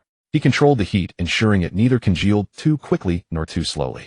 After roughly the time it takes for 1 incense stick to burn, the liquid solidified into a single pill the size of a dragon's eye with 5 faint golden patterns on its surface. Shen Yifei took out the pill, inspected it, and smelled it. The quality was decent. 5 patterns far better than those impediment-breaking pills on the market, though incomparable to the 9-pattern pill from last time. He placed the pill into a jade vial and began refining the second portion. This time he deliberately controlled the heat slightly lower, and the resulting pill bore only 4 patterns. 2 pills, 1 with 5 patterns, 1 with 4. This level would be considered top tier among the alchemists of the Hehuan Sect, yet far from world-shocking. Shen Yifei slipped the 2 barrier-breaking pills into a jade vial and stowed it away in his ring. Glancing at the time with 3 days to go before the appointment, he lay back on the bed, gazed the beams overhead in a kid. That 5-mark 1 give it to Su Yao. The 4-mark 1 keep for now, but you can sell the rest later. Lu Mengli suggested from inside the cauldron. Why, idiot. If you give her the best now, she'll come to you next time, always demanding the best. What will you do then? Give the 5-mark 1 this time, the 6-mark next time, gradually increasing. Only then will she feel you're progressing, that you are a promising talent. If you give the best all at once, you won't be able to show better later, and she'll think you're hiding something. Shen Yifei considered it, finding the logic sound. You're quite the strategist. I've survived in the mystic realm for so many years, if I weren't calculating, I'd have been drained long ago. Lu Mengli yawned. By the way, that lure of yours, what do you plan to do about her? What plan, eh? That girl is devoted to you. If you roam about outside, aren't you afraid she'll be heartbroken? Shen Yifei felt a twinge of guilt at her words. Lure is indeed good. Simple, obedient, uncompetitive, and truly sincere toward him. I'll go see her tomorrow, he muttered, turning over and falling asleep. The next morning, Shen Yifei first went to the outer gate to find Lure. The outer gate dwellings were far humbler than the inner gate. Rows of squat tile houses pressed at the mountain's foot, hardly better than the piles of firewood in the alchemy rooms. After asking around for a long while, he found Lure's room. The door wasn't closed, and Lure's voice came from inside. Senior Lu, that Shen senior brother, has he really returned from the mystic realm? A young girl spoke, her voice bright. He's back. I heard it from Sister Qin. Lure's voice carried a hint of joy. Sister Qin said he didn't gain little this time, and that he even broke through to Foundation Establishment Midstage. Tisk Foundation Establishment Midstage. Sister Lu, your eye for talent is sharp. You found a capable man. Unlike mine, I'm at Qi Refinement 6th layer, and I can't even afford a decent pill. Don't talk nonsense. Shen Yifei and I are ordinary friends. Ordinary friends? Who are you fooling? That day you came back from the inner gate, you walked awkwardly. Don't tell me I didn't notice. You brat, if you keep talking like that. Lure's voice turned shy and angry, followed by the sounds of light scuffling. Shen Yifei stood outside the door, listening to the 2 girls bickering. His heart warmed. He cleared his throat and knocked. Who is it? Lure's voice came from inside. It's me. The room fell quiet for a moment, then a flurry of hurried movement followed. The door opened, and Lure stood in the doorway, her face flushed and her hair a little disheveled. As senior brother, what are you doing here? Just to see you. Shen Yifei smiled and glanced into the room. There was another girl about 15 or 16, a round face tied into 2 buns covering her mouth in a suppressed smile. Senior Lu, is this your Shen senior brother? He's quite handsome. The girl looked him over boldly. Hello, senior brother. I'm Xiao Tao, Lu's roommate. Hello, Xiao Tao. Shen Yifei drew 2 qi gathering pills from his ring and handed them over, a small token for a first meeting. Xiao Tao took the pills, eyes widening. Qi gathering pills. Still of such fine quality. Senior brother, you're too kind.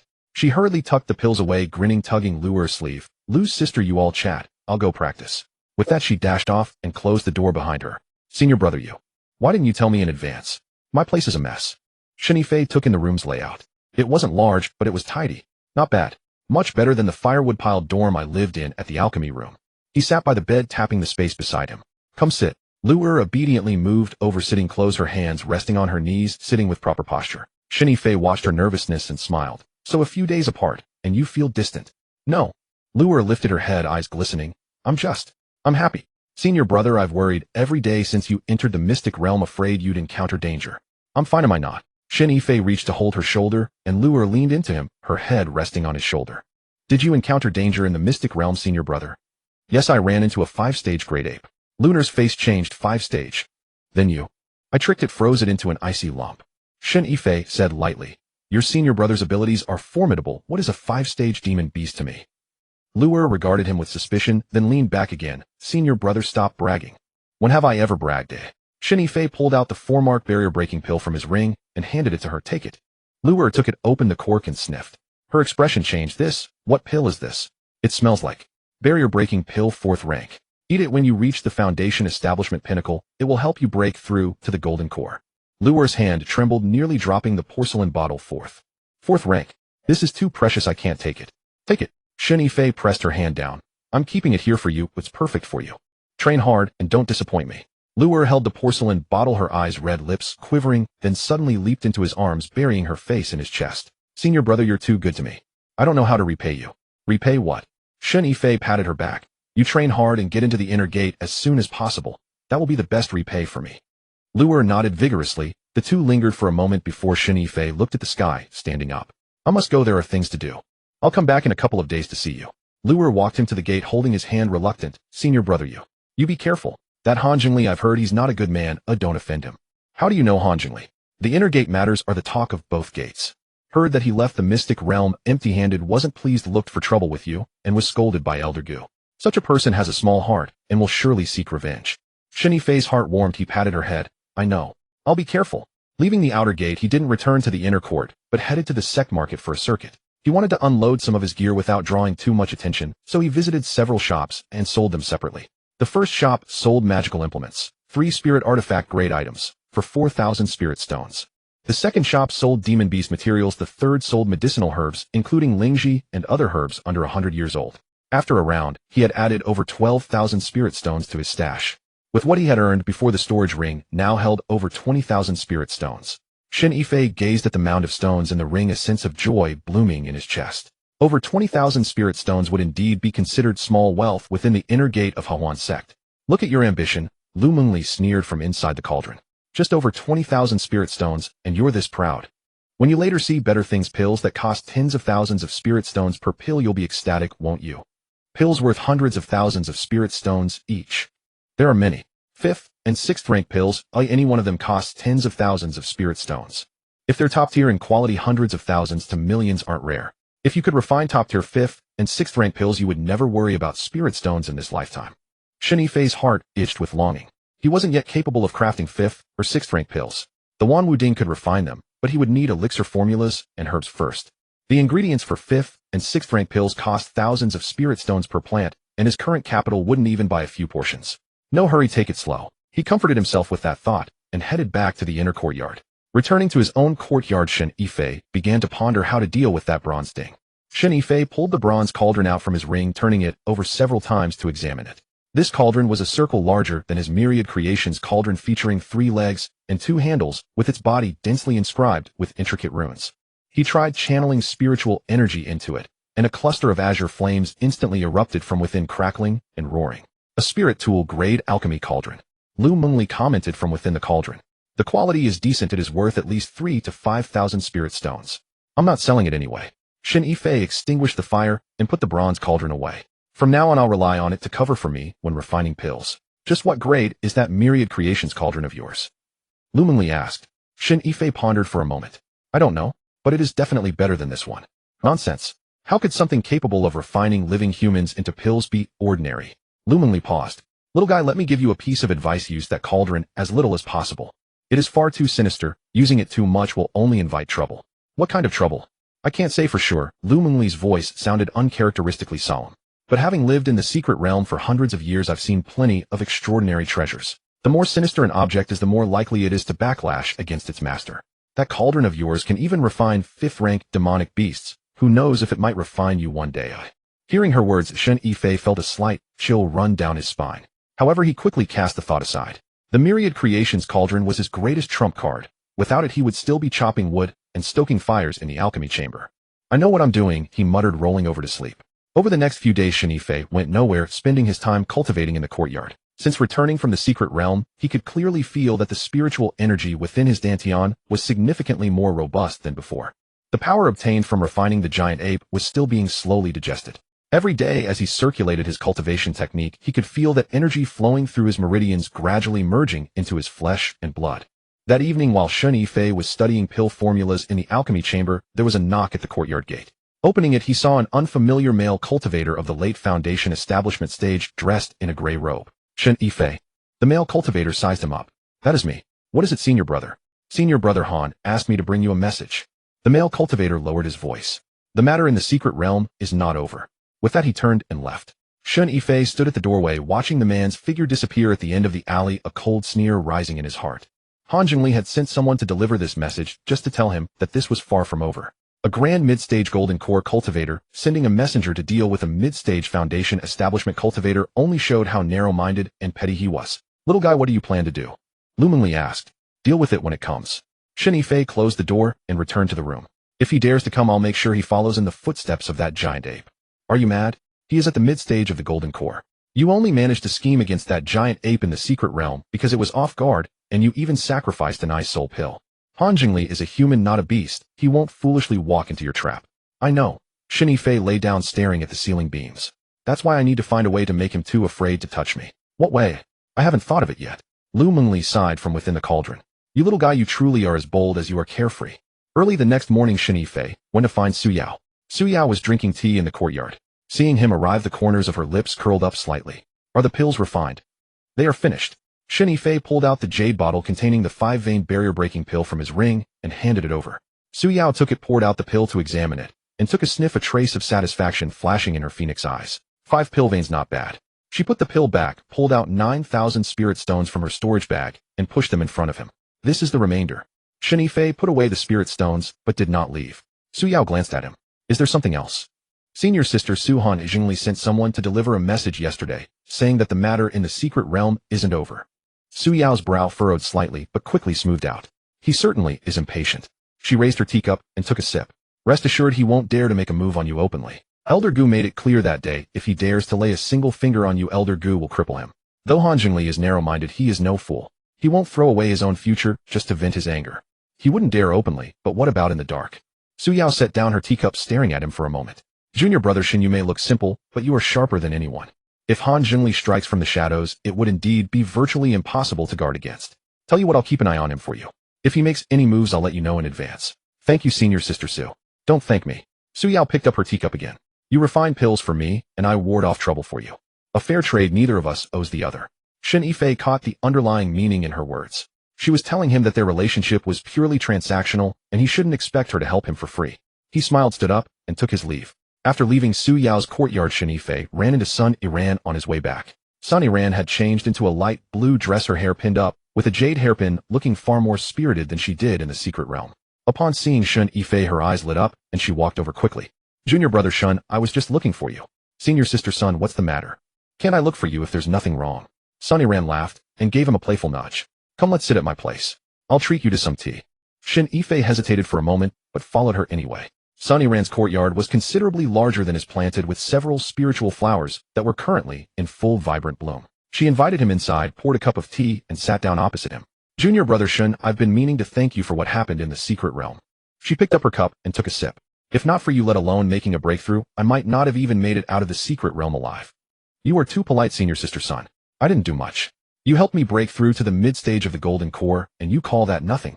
Sun Yiran set down her teacup and stared at him. Junior brother Shen, what is the origin of that medicinal fragrance on your body? Shen Yifei's heart tightened, but he kept his composure. I don't know either. Perhaps it's from consuming pill dregs. Sun Yiran stared at him for a long while before suddenly bursting into laughter. Do you know that your ears turn red when you lie? Shen Yifei instinctively touched his ear, which only made Sun Yiran laugh harder. All right, I'll stop teasing you. She restrained her laughter and said seriously, Junior brother Shen, I am speaking to you in all earnestness. The medicinal fragrance on your body has an aphrodisiac effect on female cultivators. You are aware of this, right? Shen Yifei nodded. Then do you know that the higher a female cultivator's cultivation, the more potent this effect becomes, eh? Shen Yifei was taken aback. What do you mean? I was thinking about this when you helped me break through in the secret realm. Sun Iran lowered her voice. I had been stuck at the early golden core stage for 3 years trying all kinds of pills, yet I could never break through. But that day after smelling your medicinal fragrance, and doing that with you, I broke through immediately. What does this prove? It proves that the medicinal fragrance on your body doesn't just act as an aphrodisiac, it can also help people break through bottlenecks. Shen Yifei fell silent. Qin Wan and Luer had mentioned this before, but their cultivation levels were low, so breaking through a minor realm was not that extraordinary. Sun Iran was in the golden core stage, and breaking through from the early to mid stage was no small matter. Senior sister Sun, you mean? I mean that your constitution is both a treasure and a curse in the Hehuan Sect. Sun Iran looked at him seriously. The treasure is that any female cultivator who engages in dual cultivation with you will reap benefits. The curse is if someone becomes greedy and decides to claim you entirely for themselves, what will you do? Hearing her words, Shen Yifei felt another chill run down his spine. Senior sister Sun, do you really think someone would harbor such thoughts? Someone already has. Sun Iran sneered. You think Han Jingli is causing trouble for you just because you got good things in the secret realm? He is jealous. An early foundation establishment cultivator went in and came out at the mid-stage having obtained numerous benefits in the secret realm. Meanwhile, a mid-stage golden core cultivator returned empty-handed. He feels slighted, which is why he is venting his frustration on you. Shen Yifei thought about it and found her words reasonable. Then what should I do? 2 ways. Sun Iran held up 2 fingers. First, find a backer. In the Hehuan Sect, might makes right. If you can latch onto a nascent soul stage, Elder Han Jingli wouldn't dare to utter a single word. And the second, become strong yourself. Once you reach the golden core stage, as well, Han Jingli won't dare lay a hand on you. Shen Yifei smiled bitterly. The golden core stage is not that easy to break through. Sun Iran had said that breaking through to the golden core stage was not easy, and Shen Yifei knew this better than anyone. He was currently at the mid-stage of foundation establishment, with 2 minor realms separating him from the golden core. With good luck, he might brush against it in 3 or 5 years. With bad luck, stagnating for 10 or 8 years was also commonplace. Senior sister Sun, both methods you mentioned are more difficult than the last. He lifted his teacup and took a long draught. An elder at the nascent soul stage. Where would a mere woodchopper and fire stoker like me stand? They wouldn't deign to cast a proper glance my way. To cultivate one's way up to the golden core stage on my own. Honestly, who knew when that might even happen? Sun Iran fixed him with a steady gaze and smiled. There is one more method I haven't mentioned yet. And what might that be? If you assist me in breaking through to the mid-stage of golden core, then in all fairness, I should recompense you. She paused, a hint of amusement flickering in her phoenix-shaped eyes. The cultivation technique I practice is called the xianxia. It is one of the rare legitimate methods within the Hehuan Sect that does not rely on the practice of essence draining. But this technique has its particular characteristic. When yin and yang are harmonized, the speed of cultivation increases considerably. Shen Yifei caught the meaning behind her words. Senior sister Sun, are you implying that? What I mean is, rather than letting those essence-draining women set their sights on you, I would prefer to take the initiative first. Sun Iran rose from her seat, circled the table, and sat beside him. You help me break through, and I'll help you consolidate your foundation. It's a fair exchange. Neither of us owes the other anything. She drew near, and a faint feminine fragrance radiated from her. Amidst the trials of the secret realm, and under those circumstances, Shen Yifei had not previously registered it. Senior sister Sun, didn't you say that the female cultivators of the Hehuan Sect looked at me as though I were a precious pill? Your current gaze isn't so different. Sun Iran chuckled at his remark and playfully pinched him. Stop being so glib. I'm nothing like them. They want to drain you completely, but I seek mutual assistance. You aid my cultivation, and I elevate yours. Sun Iran stood and took his wrist, saying, Let's go. No more idle words. Shen Yifei allowed himself to be led toward the sleeping chamber, a mixture of anticipation and amusement stirring within him. This senior sister Sun appeared so demure and gentle, yet she acted with far more decisiveness than he did. Once inside the chamber, Sun Iran released his wrist and turned to face him. Junior brother Shen, there's something I need to make clear. What is it? The xianxia I practice emphasizes the harmonization of yin and yang, not essence draining. So there's no need for you to worry about being drained dry. She paused, a faint blush rising to her cheeks. But there is a side effect. What side effect? After we cultivate together, my spiritual energy will remain within your body for a time. During this period, your cultivation will proceed considerably faster than usual. But it will also make the medicinal fragrance on your person grow stronger. Shen Yifei paused for a moment before understanding. A stronger medicinal scent meant attracting more attention and making it easier for female cultivators to lose control. Wouldn't that only create more trouble? Trouble it may be, but the benefits are considerable as well. It all depends on how you choose to use it. Sun Iran stepped forward and reached for his belt. You weigh the pros and cons yourself. Shen Yifei considered this and concluded the arrangement was not unfavorable. Whether his medicinal scent grew stronger or weaker made little difference. He couldn't smell it himself anyway. But an actual increase in cultivation speed was a genuine benefit. Very well, let's try it. Sun Yiran smiled, her eyes curving with delight, a stark contrast to her usual dignified composure. Junior brother Shen, what you demonstrated in the secret realm truly impressed me. Shen Yifei looked up at her. The candlelight danced across her face, and though she was not conventionally beautiful, she appeared remarkably pleasing in that moment. Senior sister, you're actually quite lovely. Sun Yiran burst into sudden laughter. You present yourself as honest and straightforward, but you're full of wicked schemes. The xianxia practiced by Sun Yiran was indeed unlike the essence-draining techniques of the Hehuan Sect. Its spiritual energy flowed back and forth between them as it circulated. Shen Yifei felt the liquid spiritual energy in his dantian, gradually increasing its growth rate more than double what it normally was. Do you feel it, MHM? The spiritual energy from within you circulates here and seems to gain something on its return. Naturally enough, the principle of the xianxia lies in the harmonization of yin and yang. You within me, me within you. When your yang energy merges with my yin energy, the spiritual energy produced far exceeds that which single cultivation can generate. Shen Yifei pondered for a moment and found this technique quite intriguing. No essence draining, no exploitation. Mutual benefit and reciprocal advantage. This was the proper path of dual cultivation. Senior sister Sun, could you teach me this technique? Sun Yiran raised her head and glanced at him. You wish to learn it? Yes. I currently practice the Yin-Yang Caibu Shu, which is far too sinister and recklessly claims lives. Your technique is considerably more mild. Sun Yiran contemplated for a moment, then nodded. Very well, I'll teach you. But there's a condition. What condition? Whenever I seek you for dual cultivation in the future, you must not refuse. Shen Yifei laughed. Is that the only condition? That is the only condition. Sun Yiran rested back against him. You think this is some favorable arrangement? When I cultivate with you, my cultivation speed does increase, but some of my yin energy is also drawn away by you. If not for the medicinal fragrance on your body helping me break through bottlenecks, I would never agree to such a loss-making endeavor. Shen Yifei embraced her warmth spreading through his chest. Sun Yiran was straightforward in her speech, never hiding her intentions. Dealing with her was refreshing and comfortable. Agreed. It's a deal. The two lingered together for a while longer, and it was nearly dawn before Shen Yifei rose to dress. As he dressed, Sun Yiran spoke unexpectedly. Junior brother, Shen, be careful of Han Zhongli. That man, I know him well. He lost face before Elder Gu and will surely take his frustration out on you. He won't dare confront you openly, but in secret he'll trip you up. Such threats are nearly impossible to guard against. I'm aware. Shen Yifei fastened his clothes and looked back at her. Senior sister Su said she would keep an eye on him for me. Su Yao. Sun Yiran's brows furrowed slightly. She's helping you, but surely not without reason. She wants me to refine pills for her. Sun Yiran nodded and said nothing more. Shen Yifei reached the doorway and glanced back at her. Sun Yiran's eyes were already closed, her breathing even and steady as if she had fallen asleep. The night's exertions, back and forth again and again, had clearly left her thoroughly exhausted. Upon leaving Sun Yiran's courtyard, Shen Yifei followed the winding path toward his residence. Not long after setting out, he sensed something amiss. He slowed his pace and placed his hand upon the Wanwu Ding. Little one, someone is ahead. The voice of Lu Mengli echoed within his mind. How many? 1. Mid-stage golden core. Shen Yifei's heart sank. A mid-stage golden core cultivator. Could it be Han Zhongli? Had this fellow been tailing him all along? A figure emerged from the fog ahead. Indeed, it was Han Zhongli. He had changed into tight-fitting black attire, a long sword hanging at his waist. His expression was grim, his eye sockets sunken. Clearly, he had not slept well for several days. Junior brother Shen, already leaving senior sister Sun's quarters so early. Han Zhongli's voice was dripping with mockery. Last night went well for you, I presume. Senior sister Sun is at the mid-stage of golden core, and you're merely at the mid-stage of foundation establishment. Surely you weren't drained dry. Shen Yifei remained silent. This man was looking for trouble. Anything he said would be wrong.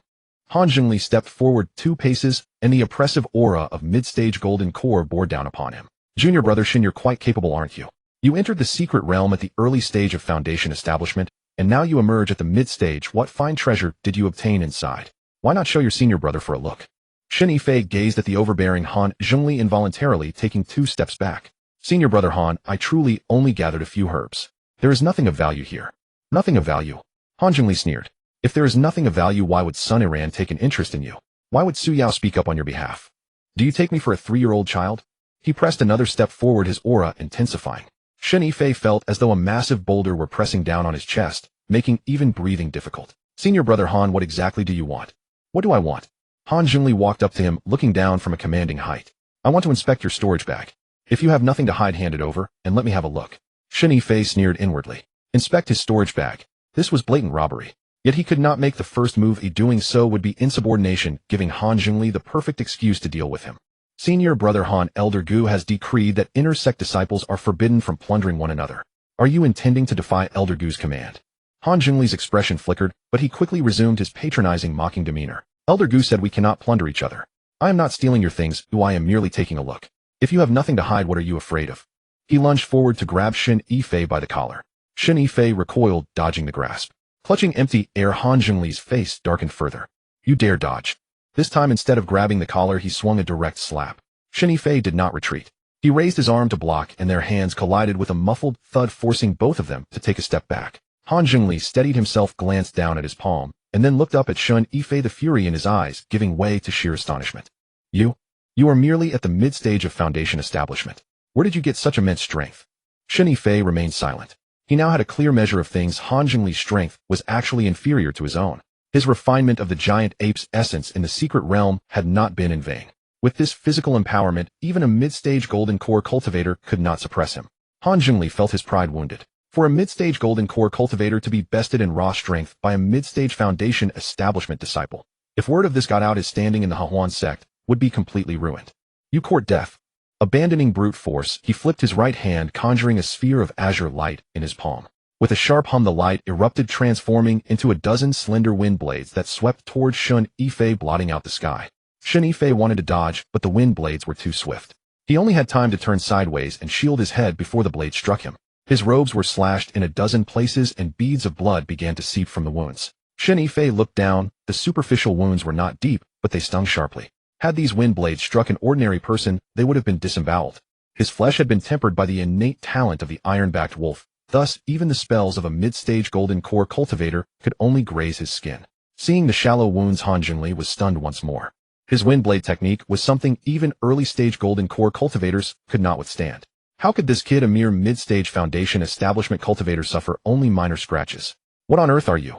Han Zhongli took a step back, a flicker of apprehension crossing his face. Shen Yifei wiped the blood from his face and grinned. Senior brother Han, I am merely a woodcutter and fire tender. I am certainly nothing special. Provoked by the grin, Han Zhongli flipped his right hand again, conjuring another sphere of azure light. This time the light was significantly larger, packed with even more dense and numerous wind blades. Let us see how many cuts you can endure. Just as he was about to strike, a cold voice suddenly echoed from behind him. Han Zhongli, stop. Han Zhongli froze, the azure light in his hand dissipating. He slowly turned around to find Su Yao standing 3 paces behind him. Junior sister Su, what brings you here? Han Zhongli forced a smile. If I hadn't come, were you planning to beat him to death? Su Yao walked over, casting a glance at Shen Yifei, her brow furrowing slightly. Are your injuries severe? Just flesh wounds, nothing serious. Shen Yifei tugged at his shredded robes, revealing the bloody flesh beneath. Su Yao turned her gaze back to Han Zhongli. Have you forgotten Elder Gu's instructions? Han Zhongli's face twitched. I haven't forgotten. I merely wanted to see what treasures were in his storage bag. I had no intention of harming him. No intention of harming him.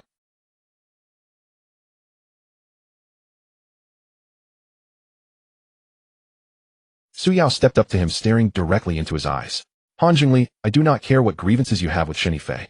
From this day forward, stay far away from him. If anything happens to him, I will hold you responsible regardless of whether you did it. Do I make myself clear? Han Zhongli's face turned livid. His lips trembled twice as he squeezed out a few words through gritted teeth. I understand. Get out.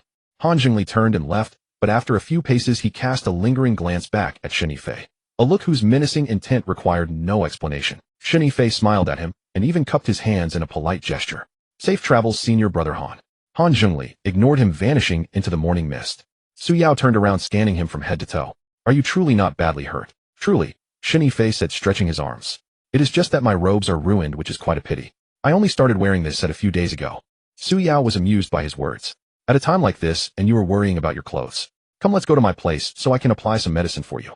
No need, no need. I have my own medicine. Shen Yifei retrieved a healing pill from his ring and popped it into his mouth. Su Yao watched him take the medicine and nodded. Be careful. Han Zhongli suffered another loss of face because of me today. He is bound to hate you even more intensely now. I know. Good that you know. Su Yao turned to leave, but after a few steps she paused and looked back. By the way, my friend took the barrier-breaking pill you provided, and the effects were excellent. She asked me to convey her thanks. Su Yao departed. Shen Yifei stood in place, watching her figure dissolve into the morning mist, his mind beginning to ponder. Su Yao's arrival today had been far too timely, almost as if she had known beforehand that Han Zhongli would corner him here. She had claimed she would keep an eye on Han Zhongli for him, but he had not expected her to watch so closely. Little fellow, this senior sister Sue of yours seems quite devoted to you. Lu Mengli spoke from within the cauldron. She is only afraid that if I die there will be no one left to refine pills for her. Are you certain?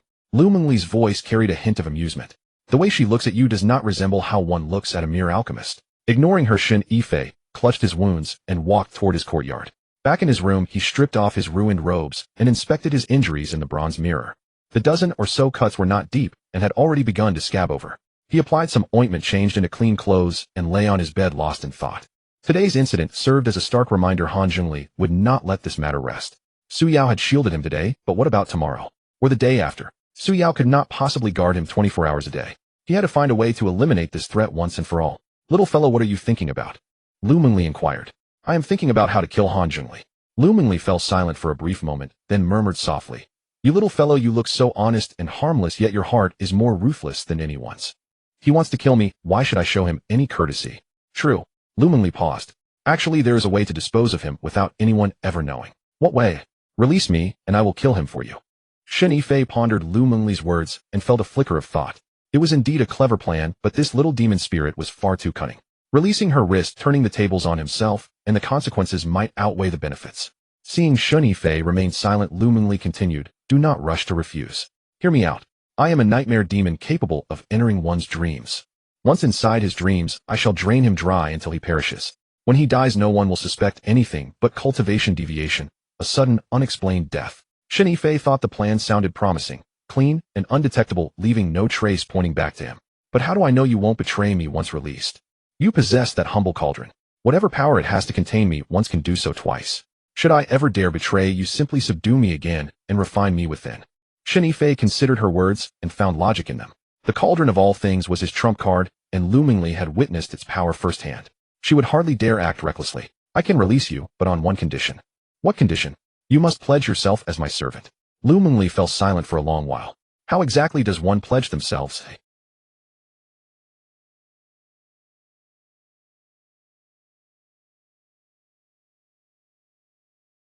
This array could bind the soul essence of a human demon or beast to their master's soul. Should any betrayal be attempted, a single thought from the master would shatter the traitor's soul forever.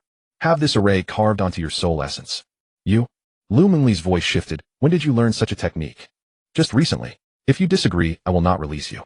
Lu Mengli fell silent once more, and Shen Yifei assumed she would not respond. After a long while, she finally spoke, her voice carrying a resigned quality. Very well.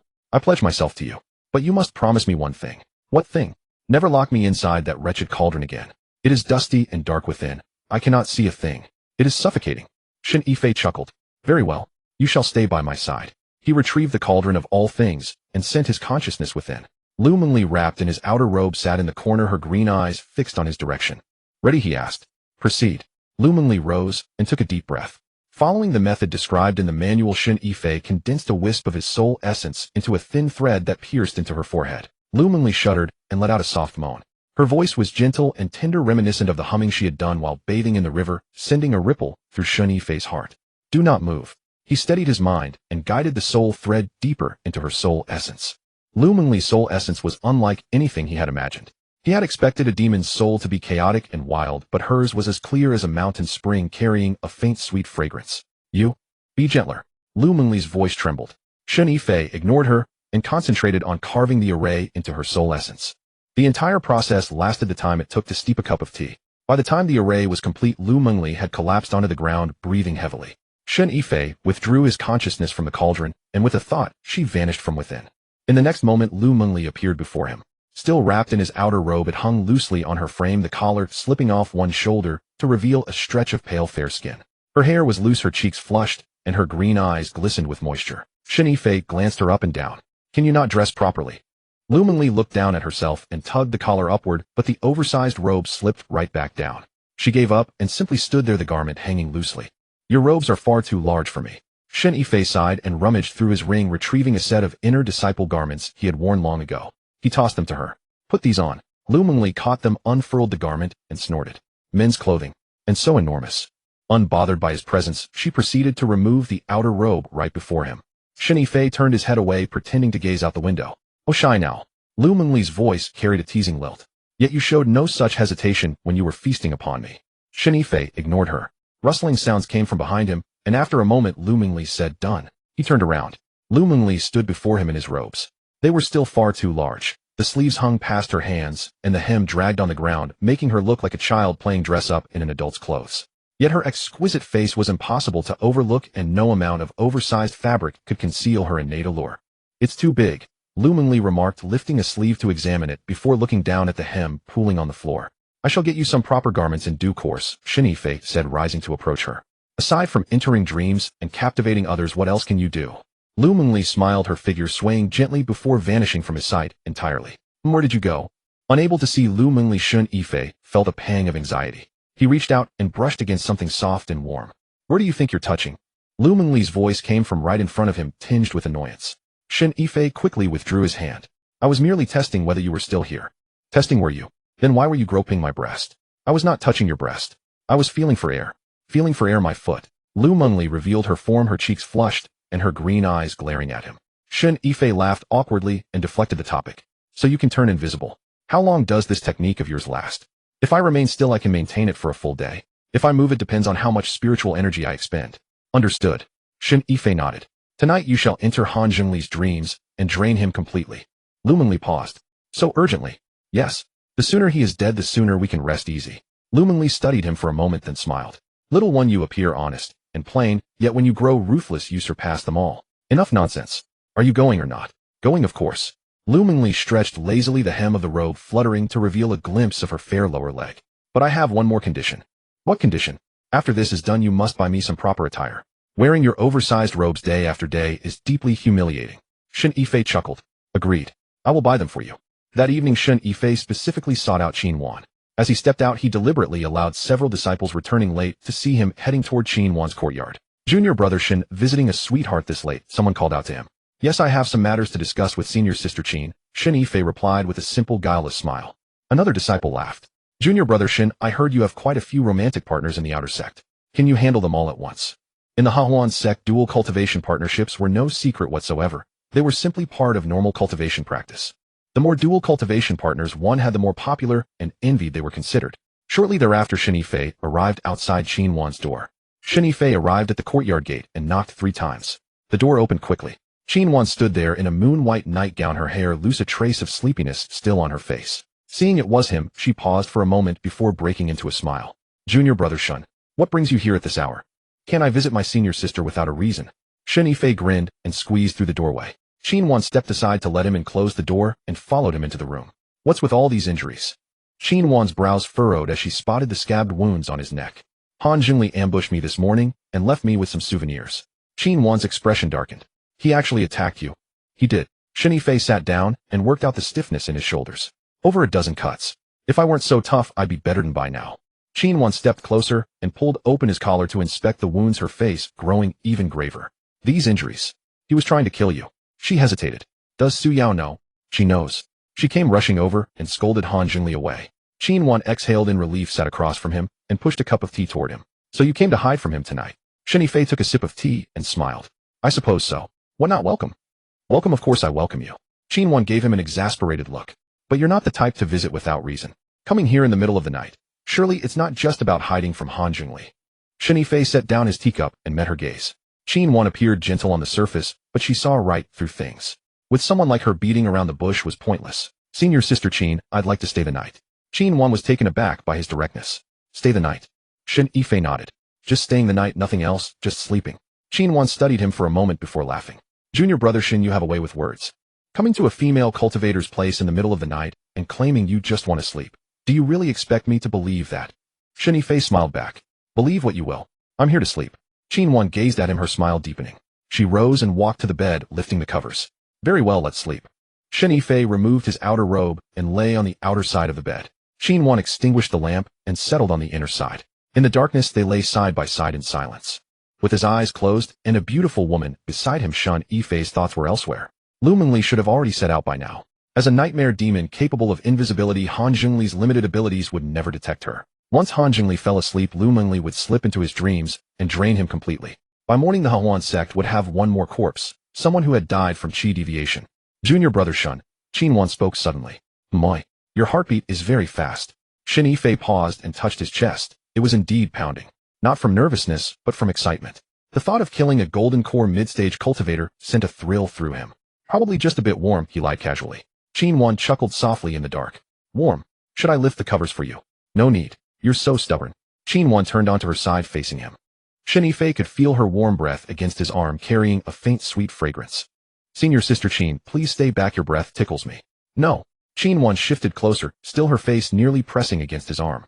Junior brother Shen, that medicinal fragrance on you has grown stronger. Shen Yifei's heart quickened. Sun Iran had mentioned that after practicing dual cultivation with her the medicinal scent on him would intensify. She hadn't been exaggerating. Perhaps it's because I just returned from the secret realm and haven't fully digested all the precious resources. Is that so? Xianxia nuzzled her nose against his arm, her voice drifting lazily. It smells so good. He could feel her breathing grow quicker, each warm puff against his arm like a small flame that stirred restlessness within him. Senior sister Qin, didn't you say you wanted to sleep? I can't sleep anymore. Xianxia's voice held a hint of grievance. It's all your fault. Coming here in the middle of the night and lying beside me. How am I supposed to fall asleep? Shen Yifei didn't know whether to laugh or cry. Should I sleep on the floor then? Don't you dare. Xianxia grabbed his arm tightly. The floor is cold. What if you catch a chill? Then what do you suggest? Xianxia fell silent, burying her face against his arm, her breathing growing heavier. Shen Yifei sighed. He had come to Xianxia's tonight for two reasons, to create an alibi and to find somewhere quiet to sleep. But clearly quiet sleep was out of the question now. Senior sister Qin, I have something to tell you. What is it? I practiced dual cultivation with senior sister Sun today. Xianxia stiffened slightly and turned her head to stare at him in the darkness. Sun Iran. Yes. You? With her? Dual cultivated?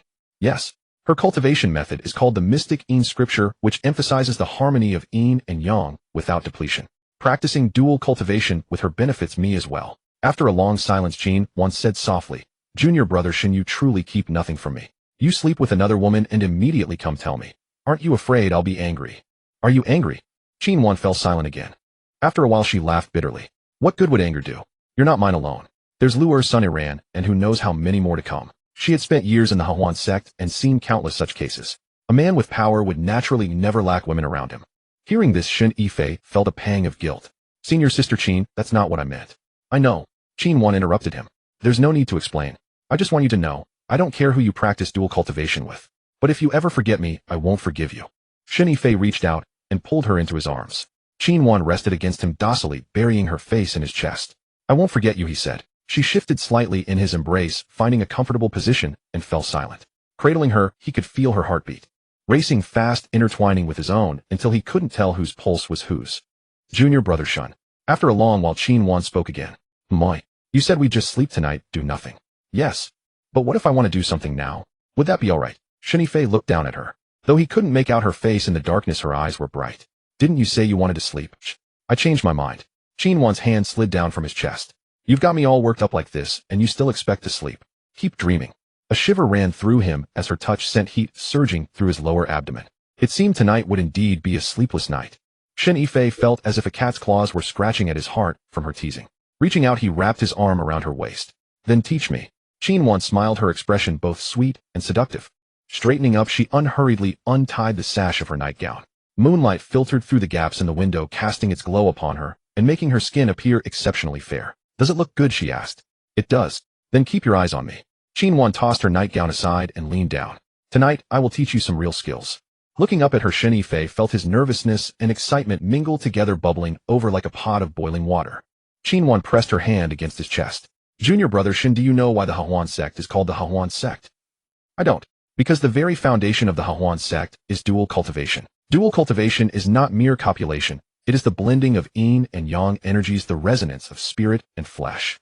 Your past attempts at dual cultivation were nothing but brute force, wasting your excellent natural endowment. Shen Yifei felt an itch in his heart from her touch. Then how should it be done? Xianxia did not answer. She simply leaned down, pressing her lips against his neck. The gentle graze of her tongue against his skin sent a wave of numbness spreading from his neck throughout his entire body. Shen Yifei shuddered, almost crying out. Did you feel that? Xianxia lifted her head and looked at him with a beaming smile. This is an introductory technique from the yang harvesting art called luring the snake out of its hole.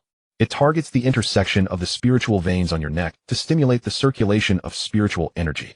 Shen Yifei touched his neck, indeed sensing that the spiritual energy within his dantian had become much more active. You also know the yang harvesting art. I don't. Xianxia shook her head. But I read about it in the library pavilion. After 8 years, even if I haven't practiced it, I've accumulated a vast amount of theoretical knowledge. Shen Yifei didn't know whether to laugh or cry. Are all disciples of the Hehuan Sect just talk and no action? It's not that we don't practice, but rather that we haven't found the right person to practice with. In dual cultivation, finding the right partner is cultivation, finding the wrong one is suicide. Her hand came to a rest on his lower abdomen, her fingertips pressing down gently. Here your spiritual energy is at its densest. You are different from others. Their energy is confined to the dantian, but yours flows through the meridians of your entire body, just like blood. Shen Yifei's heart tightened. You can sense that. Yes, Xianxia nodded. The medicine made in scripture is exceptionally sensitive to spiritual energy. The distribution of your spiritual energy is completely different from ordinary people. An ordinary person is like a pool of stagnant water, while you are like a flowing river present everywhere. Shen Yifei thought to himself that this girl's cultivation method was truly peculiar to be able to sense even this. So dual cultivating with anyone else is a waste. Xianxia leaned down, pressing her face against his lower abdomen. You should find someone who knows the trade to properly unlock this natural endowment of yours. Like you. Xianxia raised her head and winked at him. Yes, exactly me. Shen Yifei was amused by her. Senior Sister Qin, are you trying to pitch yourself for the job? What else can I do? Xianxia sighed. As you become more and more popular in the Hehuan Sect, who knows how many others will be vying for you in the future? If I don't take the initiative, I won't even get a sip of the soup. Shen Yifei reached out to pat her head. What are you talking about? I'm not some dish. You are indeed a dish, Xianxia said, lightly biting his lower abdomen. And a very hearty one at that. Shen Yifei felt a ticklish numbness from her bite. He reached out, pulling her up and holding her in his arms. Senior Sister Qin, you're talking a bit too much tonight. What do you find me annoying? Not annoying, just. He rolled over. It's time to get down to business. Xianxia looked up at him, her eyes bright, and her lips slightly parted. Then go ahead. She wrapped her arms around his neck. Let me see just how tough this hearty dish of yours really is. That night Shen Yifei got no sleep. Xianxia had claimed she would teach him skills, but once they were in bed her meager theoretical knowledge dissolved into utter clumsiness. Meanwhile in Han Zhengli's courtyard, Lu Mengli concealed her figure crouching outside the window of Han Zhengli's bedroom. She wore a robe given to her by Shen Yifei with the sleeves rolled up 3 times, and the hem tucked into her sash, looking rather mismatched. Yet her face remained extraordinarily seductive. She waited outside the window for the time it takes an incense stick to burn. Once all sound inside had ceased, she concealed herself quietly, pushed open the window, and slipped inside. Han Zhengli lay flat on his back on the bed, snoring like thunder. Lu Mengli stood by the bedside looking down at his face. He was in his 40s with a vertical furrow between his brows, a mark left by years of constant frowning. He looks decent enough, but what a pity he is so narrow-minded, she murmured to herself. Stretching out her index finger, she lightly tapped the space between Han Zhengli's brows. A faint wisp of green light seeped from her fingertips, sinking into Han Zhengli's brow. Han Zhengli's snoring ceased, and his breathing became light and slow, as if someone had pressed the slow-motion button. Lu Mengli closed her eyes, her consciousness tracing the wisp of green light into Han Zhengli's dream. Han Zhengli's dream was a battlefield. Lu Mengli stood upon a barren mountain. Below, a dense army of cultivators was locked in fierce combat.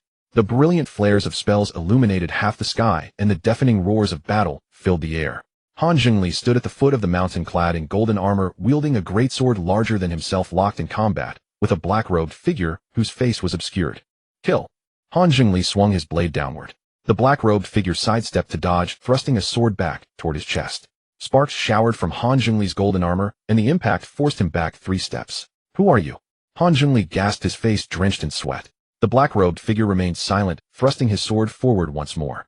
Standing at the summit, Lu Mengli watched the scene, finding it quite amusing. Han Zhengli's dream was grand indeed. He imagined himself a hero on the battlefield, fighting off 100 foes single-handedly. With a gentle leap, she drifted down from the mountaintop to land behind him. Do you need some help? She whispered in his ear. Han Zhengli whipped his head around, freezing as he saw her face. You are. My name is Lu Mengli. She smiled. I'm here to help you. Han Zhengli stared at her face for a long moment, his cautious gaze melting into infatuation. What a beautiful woman. Lu Mengli sneered inwardly, but her expression betrayed nothing.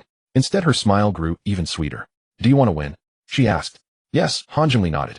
Then let me help you. She reached out and took his hand. Close your eyes and take a deep breath. I will help you channel your power. Han Zhengli obediently closed his eyes. Lu Mengli's fingers slid up from his wrist, tracing past his forearm, his elbow, and up to his shoulder.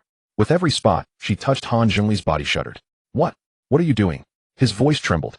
Helping you. Lu Mengli leaned close to his ear, her voice soft and sweet. Don't move, it will be over soon. Her hand came to rest on his chest, fingers splayed pressing over his heart. Can you feel it? Your power is right here. Han Zhengli's heart was pounding like a war drum. Thud, thud, thud, making her palm go numb from the vibrations. I feel it. His voice had warped in tone. Lu Mengli smiled. Her fingers curved slightly, her nails piercing the skin of his chest. Han Zhongli gasped in pain, opening his eyes. It hurts. Bear with it. Lu Mengli reached deeper with her fingers, touching the core of his divine soul. It was a cluster of green light pulsing in the darkness like a heart. As Lu Mengli's fingers gently brushed against the light, Han Zhongli shuddered violently, letting out a muffled groan. Don't move, she whispered. I will help you draw it out. Her fingers slowly tightened, grasping the cluster of light. Han Zhongli's groans grew louder, and his body began to tremble violently. Yet he did not resist. Instead, he gripped her wrist tightly, as if clutching at a saving straw. Hurry! Hurry! He gasped, his eyes already glazed over. Lu Mengli gripped the cluster of light tightly and yanked it outward. Ah! Han Zhongli let out a shrill, agonizing scream. His body collapsed limply to the ground, as if completely hollowed out. The cluster of green light pulsed twice in her palm, then slowly went out. Lu Mengli looked down at Han Zhongli on the ground. His eyes remained open, but the light in them was gone. His mouth was wide open, his face still frozen in pre-mortem excitement. His body was slowly shriveling, resembling dry wood drained of all moisture. His shriveled skin clung tightly to his bones, his eye sockets hollowed, and his cheekbones protruding. Lu Mengli squatted down, reaching out to close his eyelids. In your next life, don't bully others. She stood up, her figure flickering before vanishing from the dreamscape. Shen Yifei was holding Qin Wan in his arms in her bed, half asleep, when he suddenly felt a wave of fluctuation ripple through his mind. It was the fluctuation of the contract. Lu Mengli's voice echoed in his mind. It's done. Are you sure he's dead? He's turned into dried meat. What do you think? Where are you now? I'm right beside you, watching you. Shen Yifei released Qin Wan and sat up.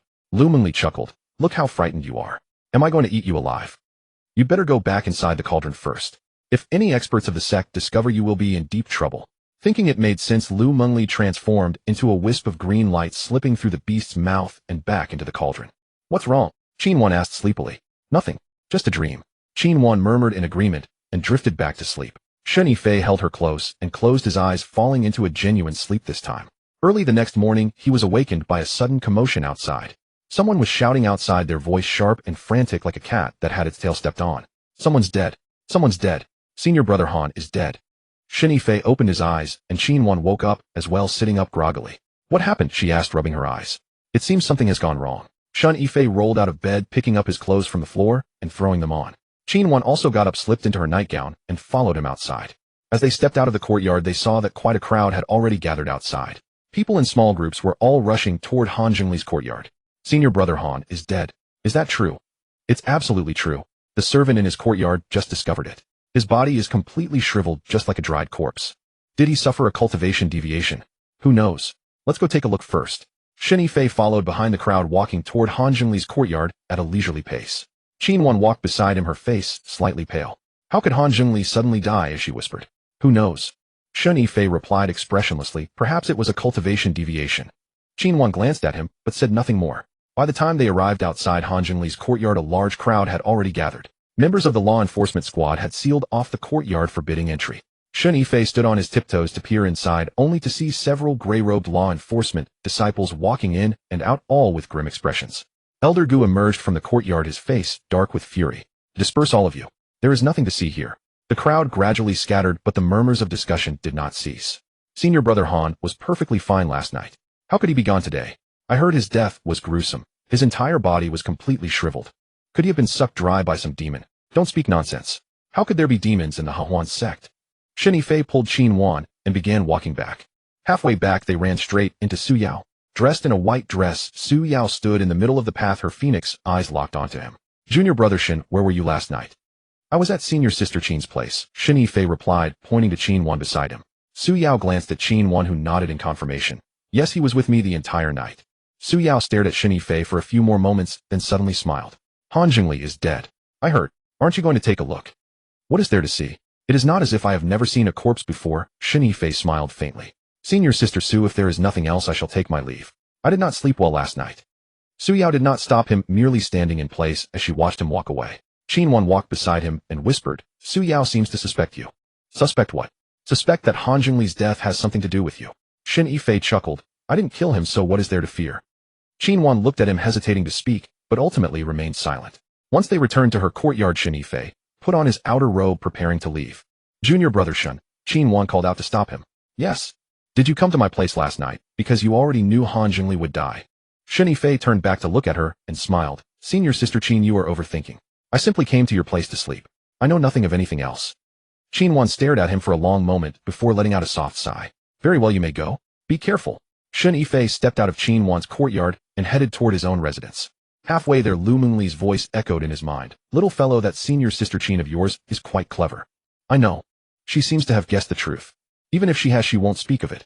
Are you so certain? Yes. Shen Yifei pushed open his courtyard gate and walked into his room. If she had wanted to speak, she would have done so in front of Su Yao just now. Lu Mengli uttered a soft, "Oh," in his mind and fell silent.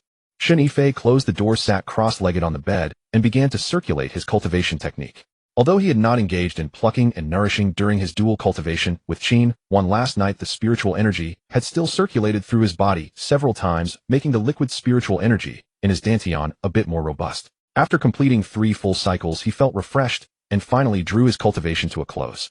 Lu Mengli, I'm here. Will the matter regarding Han Zhongli be traced back to you? They won't trace it. Lu Mengli's voice was filled with certainty. I made my move within his dreams, leaving absolutely no external trace.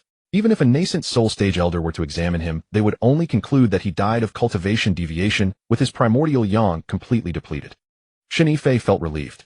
Han Zhongli's death caused a minor stir within the inner court of the Hehuan Sect. The law enforcement squad investigated for 3 days, and Elder Gu personally examined the corpse. The final conclusion was exactly as Lu Mengli had predicted. He had died of cultivation deviation, with his primordial yang completely depleted and his dantian thoroughly dried up. The cultivation technique Han Zhongli practiced was inherently impatient for quick success, and he had been addicted to plucking and nourishing for years. His foundation had long since been compromised. Elder Gu announced the conclusion in the law enforcement hall. The pressure from the secret realm expedition was too immense. Upon his return, his state of mind was unstable. Cultivation deviation was only a matter of time. Once this conclusion spread among the disciples, most of them believed it. Everyone had heard of Han Zhongli returning empty-handed from the secret realm. A golden core mid-stage cultivator had entered but failed to obtain a single thing. Upon his return, he had vented his anger on a foundation establishment mid-stage junior brother, only to be severely reprimanded by Elder Gu. With such a mindset, it would have been a miracle if he hadn't suffered cultivation deviation. Yet there were still those who remained skeptical. Su Yao was one of them. On the 3rd day after Shen Yifei returned from Qin Wan's courtyard, Su Yao sent someone to summon him. Junior brother Shen, Su Yao finally spoke. Where were you on the night of Han Zhongli's death? I was at senior sister Qin's place. Didn't she already tell you? Qin Wan said you spent the night at her place, but when exactly did you go? She said it was evening, but she did not specify the time. Han Zhongli died in the middle of the night. What were you doing at midnight? Senior sister Su, what a question. I was staying overnight at senior sister Qin's place. Oh, what else could I be doing in the middle of the night? Naturally, I was engaging in dual cultivation with her. If you do not believe me, you can ask senior sister Qin herself. She knows best what I was doing at midnight. Su Yao's lips twitched slightly. Naturally, she could not ask Qin Wan such an intimate question, and even if she did, Qin Wan would never tell her. Fine, I was merely asking out of curiosity. Su Yao set down her teacup. Han Zhongli's death is a good thing for you. At least no one will be looking to cause you trouble anymore. Indeed, Shen Yifei sighed. Senior brother Han was far too narrow-minded. I had no grudge against him, yet simply because I broke through a minor realm in the secret realm, he found me an eyesore. Now that he is gone, I can finally cultivate in peace. Su Yao stared at him for a moment, then suddenly laughed. Junior brother Shen, you appear honest, yet your words and actions are absolutely flawless. Why did I never notice this capability in you before? Senior sister Su flatters me. I am merely a disciple who chops wood and tends fires. What capabilities could I possibly have? Enough, stop putting on an act. Su Yao waved her hand dismissively. Go back and cultivate well. I will have something for you to do in a few days. Shen Yifei acknowledged her and turned to leave. Upon leaving Su Yao's courtyard, he exhaled a long breath. That woman was far too shrewd. Speaking even a single sentence to her required careful deliberation, lest he accidentally let something slip. Little fellow, that senior sister Su of yours is not easily fooled. Lu Mengli spoke from within the cauldron, her voice dripping with laziness. I know. If she truly investigates, could she trace it back to me? She can't, Shen Yifei replied as he walked toward his own courtyard. Even Elder Gu declared it a cultivation deviation. No matter how much she investigates, could she possibly be more formidable than Elder Gu? With the menace of Han Zhongli dealt with, Shen Yifei stayed quietly in his room, going nowhere. 7 or 8 days had passed in this manner. Though comfortable, Shen Yifei could not help but feel a lingering sense of unease.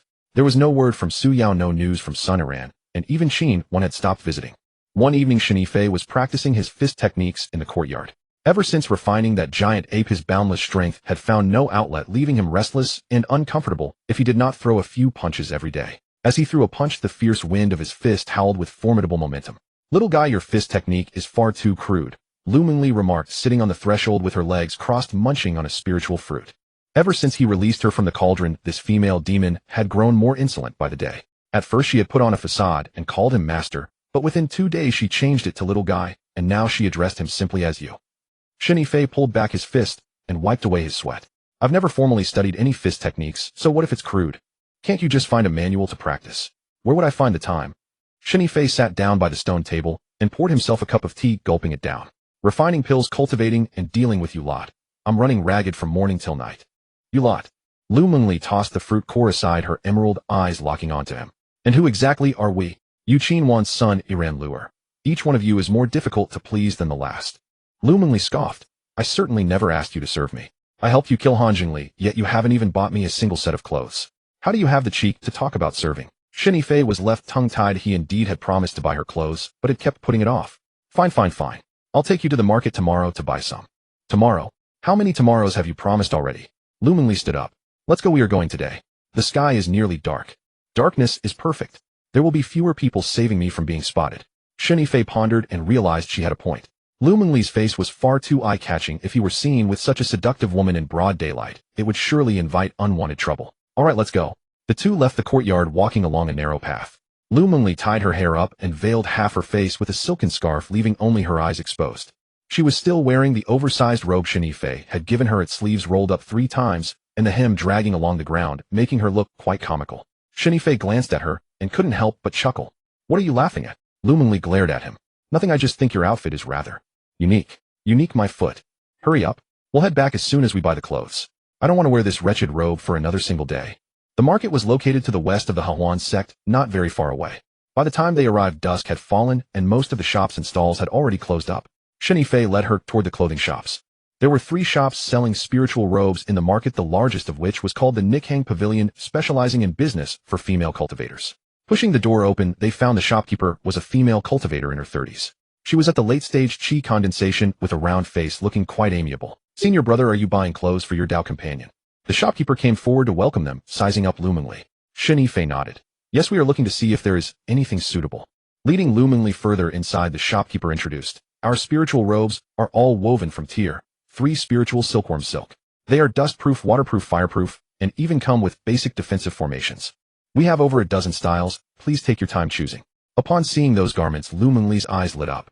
Leaving Shen Yifei behind, she followed the shopkeeper around the shop and returned cradling a large pile of clothes. Moon-white long skirts, crimson ruchuan, pale green chest-high ruchuan, goose-yellow robes. A colorful array piled high upon the table. I will try all of these. Gathering the clothes in her arms, she followed the shopkeeper into the fitting room. Shen Yifei sat outside waiting for a long time, only to hear Lu Mengli's voice drifting out from within. This one is too large. This one is too tight. This color doesn't look good. The shopkeeper, however, remained exceedingly patient, keeping up a polite smile as she swapped garments back and forth trip after trip. After a while longer, the door of the fitting room opened. Lu Mengli stepped out, and when Shen Yifei looked up, he was instantly stunned. She had changed into a crimson chest-high ruchu and her hair pinned up with a silver hairpin to reveal her fair, slender neck. The dress fit her so perfectly, it seemed custom-tailored, accentuating every curve, slender waist, and alluring contour.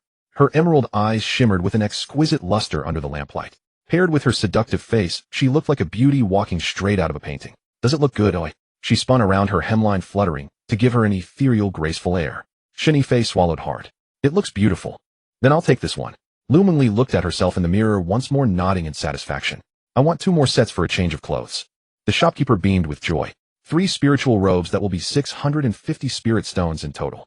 Possessing ample resources now, Shen Yifei did not find the price too steep. After paying the spirit stones, Lu Mengli walked out of the shop, wearing her new dress. Little guy, the way you looked at me just now was exactly the same as how Han Jingli looked at me in his dreams. Walking ahead, Lu Mengli turned back to smile at him. Stop talking nonsense. I'm not talking nonsense. Your eyes were practically popping out. She giggled. Do you want to try? Wearing this, I shouldn't be any worse than those lovers of yours, right? Ignoring her, Shen Yifei quickened his pace toward the Hehuan Sect. Midway back, Lu Mengli suddenly came to a halt. What is it? There are people ahead. 3 of them at the Golden Core stage. Shen Yifei's footsteps faltered. Golden Core stage. Waiting on a narrow path in the dead of night certainly boded no good. Let's take a detour, he said, turning to leave. Too late. Lu Mengli tugged at his sleeve. They are coming. With that, she vanished into thin air. At that moment, 3 figures emerged from the corner ahead. Leading them was a man in his 30s wearing the Taoist robes of the Hehuan Sect, followed by a man and a woman, both of whom were at the early stage Golden Core. Shen Yifei's heart skipped a beat. They were from the Hehuan Sect. Are you Shen Yifei? The leading man asked, sizing him up. I am. May I ask what business you fellow Taoists have with me? My name is Zhao Qingshan, an inner disciple of the Hehuan Sect. The man announced his identity, retrieving a jade token from his robes and waving it before Shen Yifei. By order of our sect master, we request that you come with us. Shen Yifei glanced at the jade token, which was engraved with the character order and radiated a faint golden light. Senior brother Zhao, I have no connection with your esteemed sect. Why does your sect master seek me? You need not concern yourself with that. Just come with us, Zhao Qingshan replied, putting away the jade token with an unquestionable tone. Shen Yifei's mind raced. For people from the Hehuan Sect to come to the Hehuan Sect's territory at midnight to capture him, could it be that the matters within the secret realm had been exposed? Currently, he was only at the mid-stage Foundation establishment facing 3 golden core cultivators. Fleeing was impossible, and fighting was out of the question. Fellow Taoists, this is the territory of the Hehuan Sect. To come and apprehend someone in the dead of night, you must at least give me an explanation. Zhao Qingshan's face darkened. Shen Yifei, our sect master, inviting you, is a sign of respect. Do not refuse a polite offer only to be forced into compliance. He took a step forward, unleashing his golden core pressure. Shen Yifei felt a sudden tightness in his chest, but the oppressive force was quickly dissolved by the spiritual energy within his body. Seeing no reaction from him, Zhao Qingshan was momentarily taken aback. For a mid-stage Foundation establishment cultivator to withstand the pressure of a golden core master, this kid was indeed extraordinary. Sneering, he reached out to grab Shen Yifei's shoulder. Shen Yifei tried to dodge, but failed. The claw-like grip landed squarely on his shoulder, yet Zhao Qingshan's grasp only tore through a layer of skin and flesh, failing to injure his bones or tendons. Zhao Qingshan's expression shifted drastically. He was at the mid-stage golden core. Even if this strike landed on another golden core cultivator, it would have left 5 bloody holes. Yet against a mere mid-stage Foundation establishment cultivator, it had only scraped the skin. What on earth are you? He stared at Shen Yifei, his gaze now laced with a hint of wariness. Shen Yifei chuckled. I'm just a simple woodcutter and fire tender. The moment Shen Yifei uttered those words, Zhao Qingshan's expression darkened further. A woodcutter and fire tender, he sneered. Could a mere woodcutter and fire tender withstand 50% of my strength? Do you take me for a 3-year-old child? The man and woman behind him took a step forward in unison. The oppressive aura of 3 golden core stage experts bore down like 3 massive mountains, crushing Shen Yifei. Lu Mengli remained concealed in the shadows, and Shen Yifei could sense her hesitation.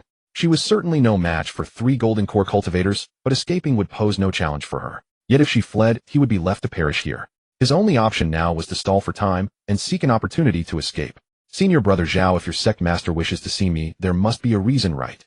An insignificant figure like me is hardly worth the trouble of 3 esteemed golden core experts.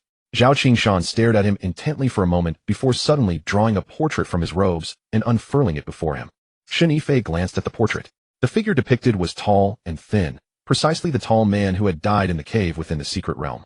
That man had perished due to the cave's traps, completely unrelated to him. Do you recognize this man? Zhao Qingshan asked. Shen Yifei shook his head. No. Zhao Qingshan rolled up the portrait. His name is Ma Teng, an outer sect deacon of our Hehuan Sect. An early-stage golden core cultivator, he entered the secret realm and never returned. Our sect master used a secret technique to investigate. The last person he saw before his demise was you. Shen Yifei was inwardly startled. When he and Sunaran had found the thin man, the fellow was already thoroughly dead. How could he have seen them? Yet he absolutely could not admit to having seen him. Without living witnesses, there was no proof. Senior brother Zhao, with so many people in the secret realm, how could I possibly remember everyone? Besides, what could a mere mid-stage Foundation establishment cultivator like me possibly do to a golden core expert? Zhao Qingshan was momentarily speechless. Indeed, there was a vast chasm of 2 major realms between mid-stage Foundation establishment and early-stage golden core. Under normal circumstances, a golden core cultivator could crush a Foundation establishment cultivator with a single slap. He scrutinized Shen Yifei's expression, which bore no trace of deceit. The sect master has decreed that regardless of whether you did it, you must accompany us. Once we arrive at the Hehuan Sect, the truth will naturally come to light. Shen Yifei sneered inwardly. Once at the Hehuan Sect, there would be no such thing as the truth. They could detain him on any fabricated pretext, and his life would depend entirely on their whims. Senior brother Zhao, is your Hehuan Sect resorting to outright abduction? Abduction? Zhao Qingshan sneered. Junior brother Shen, those are harsh words. We are inviting you as a guest, not arresting you. If you cooperate, it will be easier for everyone. And what if I refuse? Zhao Qingshan's face darkened as he took a menacing step forward. Refuse? Then do not blame me for being ruthless. He lunged forward to seize him again, this time exerting his full strength. His fingers curved like talons tore through the air with a sharp screech, aiming straight for Shen Yifei's neck. Shen Yifei did not dodge, instead throwing a punch to block. Bang! As fist met hand, the violent impact forced Shen Yifei back 3 steps, leaving his arm completely numb. Zhao Qingshan also recoiled a step, his face filled with utter shock. You? He looked down at his palm, then raised his gaze to stare at Shen Yifei. How can a mere mid-stage foundation establishment cultivator possess such immense strength? Shen Yifei shook his numb arm. Senior brother Zhao, I told you I am just a woodcutter and fire tender. I have nothing else but a bit of brute strength. Zhao Qingshan's face turned livid. A mid-stage golden core cultivator forced back in a clash of palms with a mid-stage foundation establishment cultivator. If word of this got out, his reputation in the Hehuan Sect would be utterly ruined. You court death. Flipping his right hand, a sphere of azure light coalesced in his palm as he struck towards Shen Yifei's chest. Shen Yifei tried to dodge, but the azure light was too swift, arriving before him in the blink of an eye. Bang! Shen Yifei was sent flying, crashing into a roadside tree with enough force to snap the trunk. He tumbled to the ground, a searing pain erupting in his chest as a metallic sweetness welled up in his throat. Looking down, his chest was bruised, deep purple, and at least 3 of his ribs were broken. Even with his iron-backed wolf constitution, he could not withstand the full-force strike of a mid-stage golden core cultivator. Little fellow. Lu Mengli's voice echoed in his mind, frantic and furious. Are you alright? Shen Yifei did not answer. He struggled to his feet, wiping the blood from the corner of his mouth. Impressive skills, senior brother Zhao. He managed a strained smile. That strike is enough to keep me bedridden for half a year. Seeing that he could still stand, Zhao Qingshan's expression grew even more grim. He had used 80% of his strength in that strike. Even an early-stage golden core cultivator would have been incapacitated. How could this mid-stage foundation establishment brat still be standing? What on earth are you?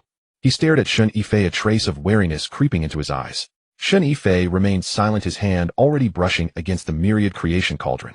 If he hurled this treasure, he could take down at least one of them. But facing 3 opponents, he could strike one at most, leaving the remaining 2 to tear him to pieces. Senior brother Zhao. He forced a smile, blood still trickling from his lips. Since your sect master wishes to see me, I shall accompany you. There is no need for violence. Zhao Qingshan was momentarily taken aback, clearly not expecting him to yield so quickly. At least you are sensible. Zhao Qingshan withdrew his hand and signaled the 2 behind him. Bind him. The man and woman stepped forward, retrieving a golden cord from their storage bags. Shen Yifei recognized it immediately. The immortal binding rope specifically designed to restrain cultivators, tightening the more they struggled. Wait, Shen Yifei took a step back. I will go with you, but I will not be bound. I, Shen Yifei, am a man of my word. If I say I won't run, I won't. Zhao Qingshan stared at him for a moment and sneered, a mere mid-stage foundation establishment cultivator. What right do you have to negotiate with me? Senior brother Zhao, you are mistaken. Shen Yifei wiped the blood from his mouth. Though my cultivation is low, my willingness to accompany you is a gesture of respect. If you refuse to show me respect, then even if it costs my life, I will ensure you pay a bitter price. He spoke with neither arrogance nor subservience, causing Zhao Qingshan's expression to flicker. The female cultivator behind him leaned in and whispered, Senior brother Zhao, the sect master specified that he must be brought back alive. This fellow is strange, but we should not push him too hard. If he dies, we will not be able to account for it to the sect master. Zhao Qingshan grit his teeth and waved his hand at the pair. Fine, do not bind him. Let us go. Shen Yifei let out a sigh of relief and followed them out.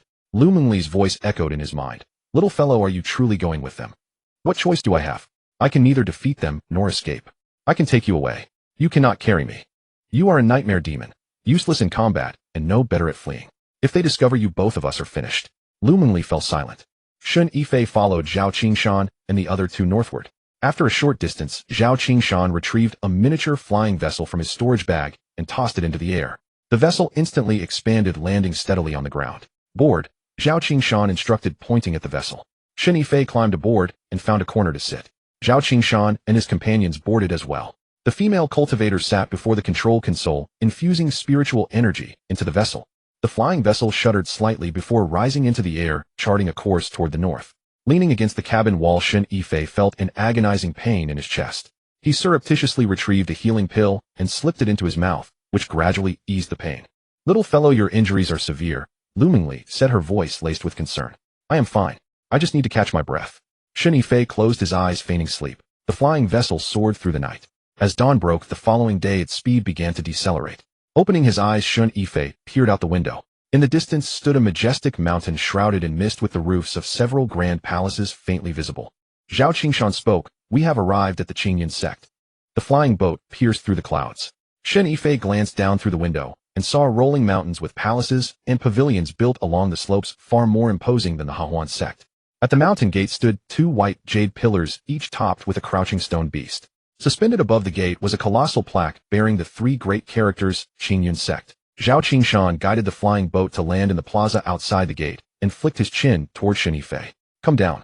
Shen Yifei clutched his chest as he jumped down, his legs trembling so badly he could barely stand. Several ribs had been broken. Though healing pills were keeping him stable, he was far from recovered. He glanced around the square and noticed more than a dozen Hehuan Sect disciples standing in a semicircle, all wearing swords and casting puzzled glances. A mere mid-stage foundation establishment cultivator, and they bring out such an impressive display. Move. Zhao Qingshan gave him a shove. Shen Yifei was ushered through the mountain gate, like a prisoner, the three of them ascending the stone steps. The territory of Hehuan Sect was far vaster than he had imagined. Nearly half an hour of walking later, they only reached the mid-mountain area. On the way, every disciple they encountered turned to stare, whispering behind cupped hands. Is that guy from the Hehuan Sect? Mid-stage foundation establishment. I heard those from Hehuan Sect all have some skills. Those skills are probably only impressive in bed. When it comes to real martial arts, they're useless. Shen Yifei listened to the murmurs with a heavy heart. The Hehuan Sect did not enjoy a good reputation, so their scorn was understandable. Yet he had a vague suspicion that Hehuan Sect had brought him here under duress, specifically because of the secret realm cave. Ma Teng had died inside the cave. When he and Sun Iran had entered, Ma Teng was already dead. This charge could not possibly be pinned on him. But since the patriarch of Hehuan Sect had already used a secret method to ascertain that Ma Teng's last sight before death was of him, the situation was troublesome. When the only witness is dead, the truth becomes impossible to clarify. Zhao Qingshan brought him to the front of a grand hall. Above the doors hung a plaque inscribed with the three characters, Qingyun Hall. The hall doors stood wide open. Inside, 7 or 8 people were arranged, and at the topmost seat sat a middle-aged man in his 40s with a smooth, beardless face and a gentle demeanor. He wore a set of azure Taoist robes, cinched with a golden silk belt. Patriarch, the person has been brought. Zhao Qingshan cupped his fists in greeting. Shen Yifei's mind stirred. So this must be Xia Liken, the patriarch of Hehuan Sect.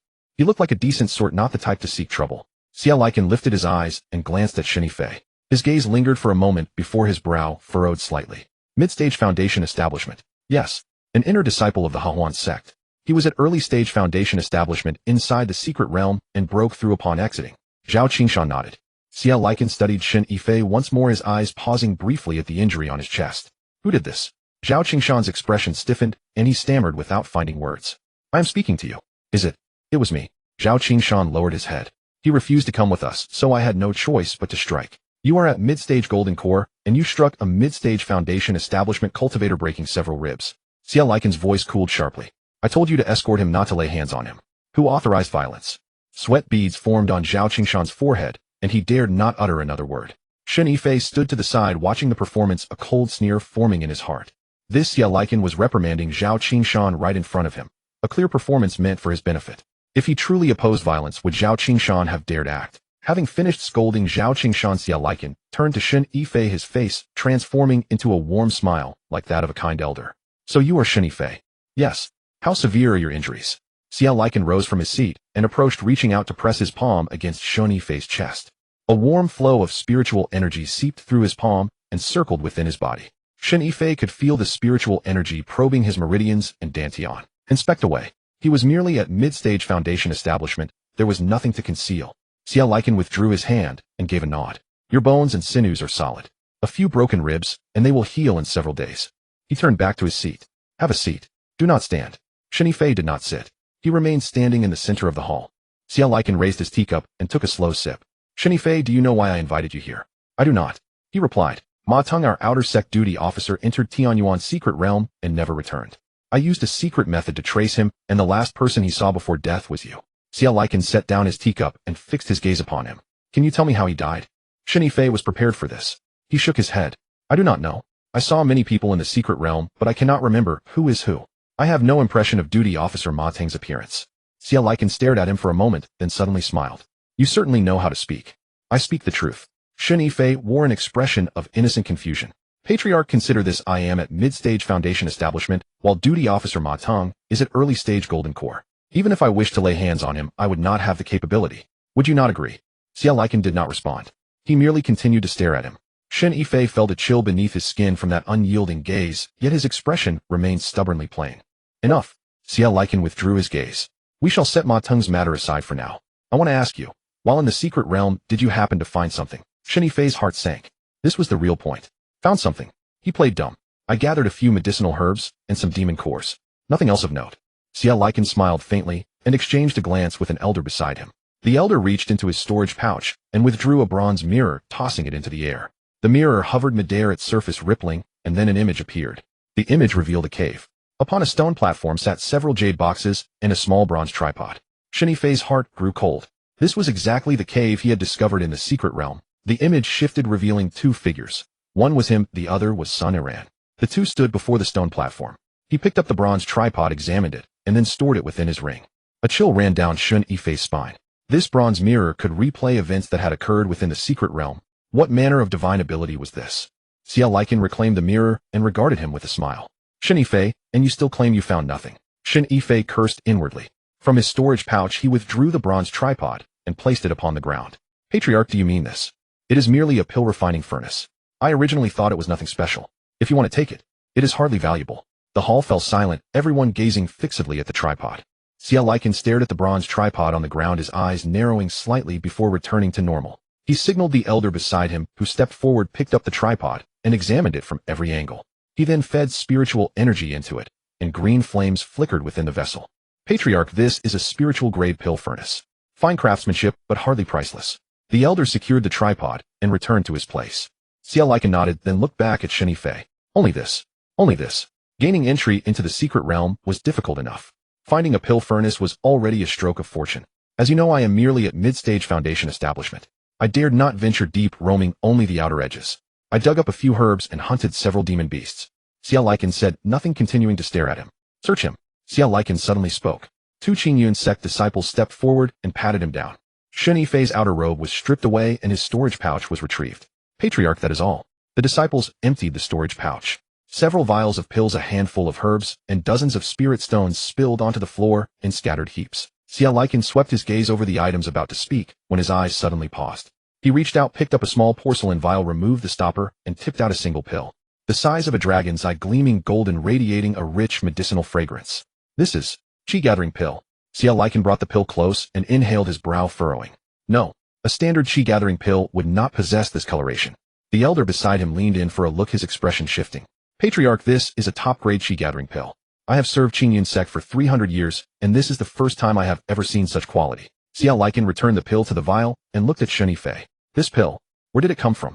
Shen Yifei watched the chi-gathering pill in Xianxia's hand and felt his mind gradually steady. The supreme-grade chi-gathering pill was something he had deliberately placed in his storage pouch to handle precisely this kind of situation.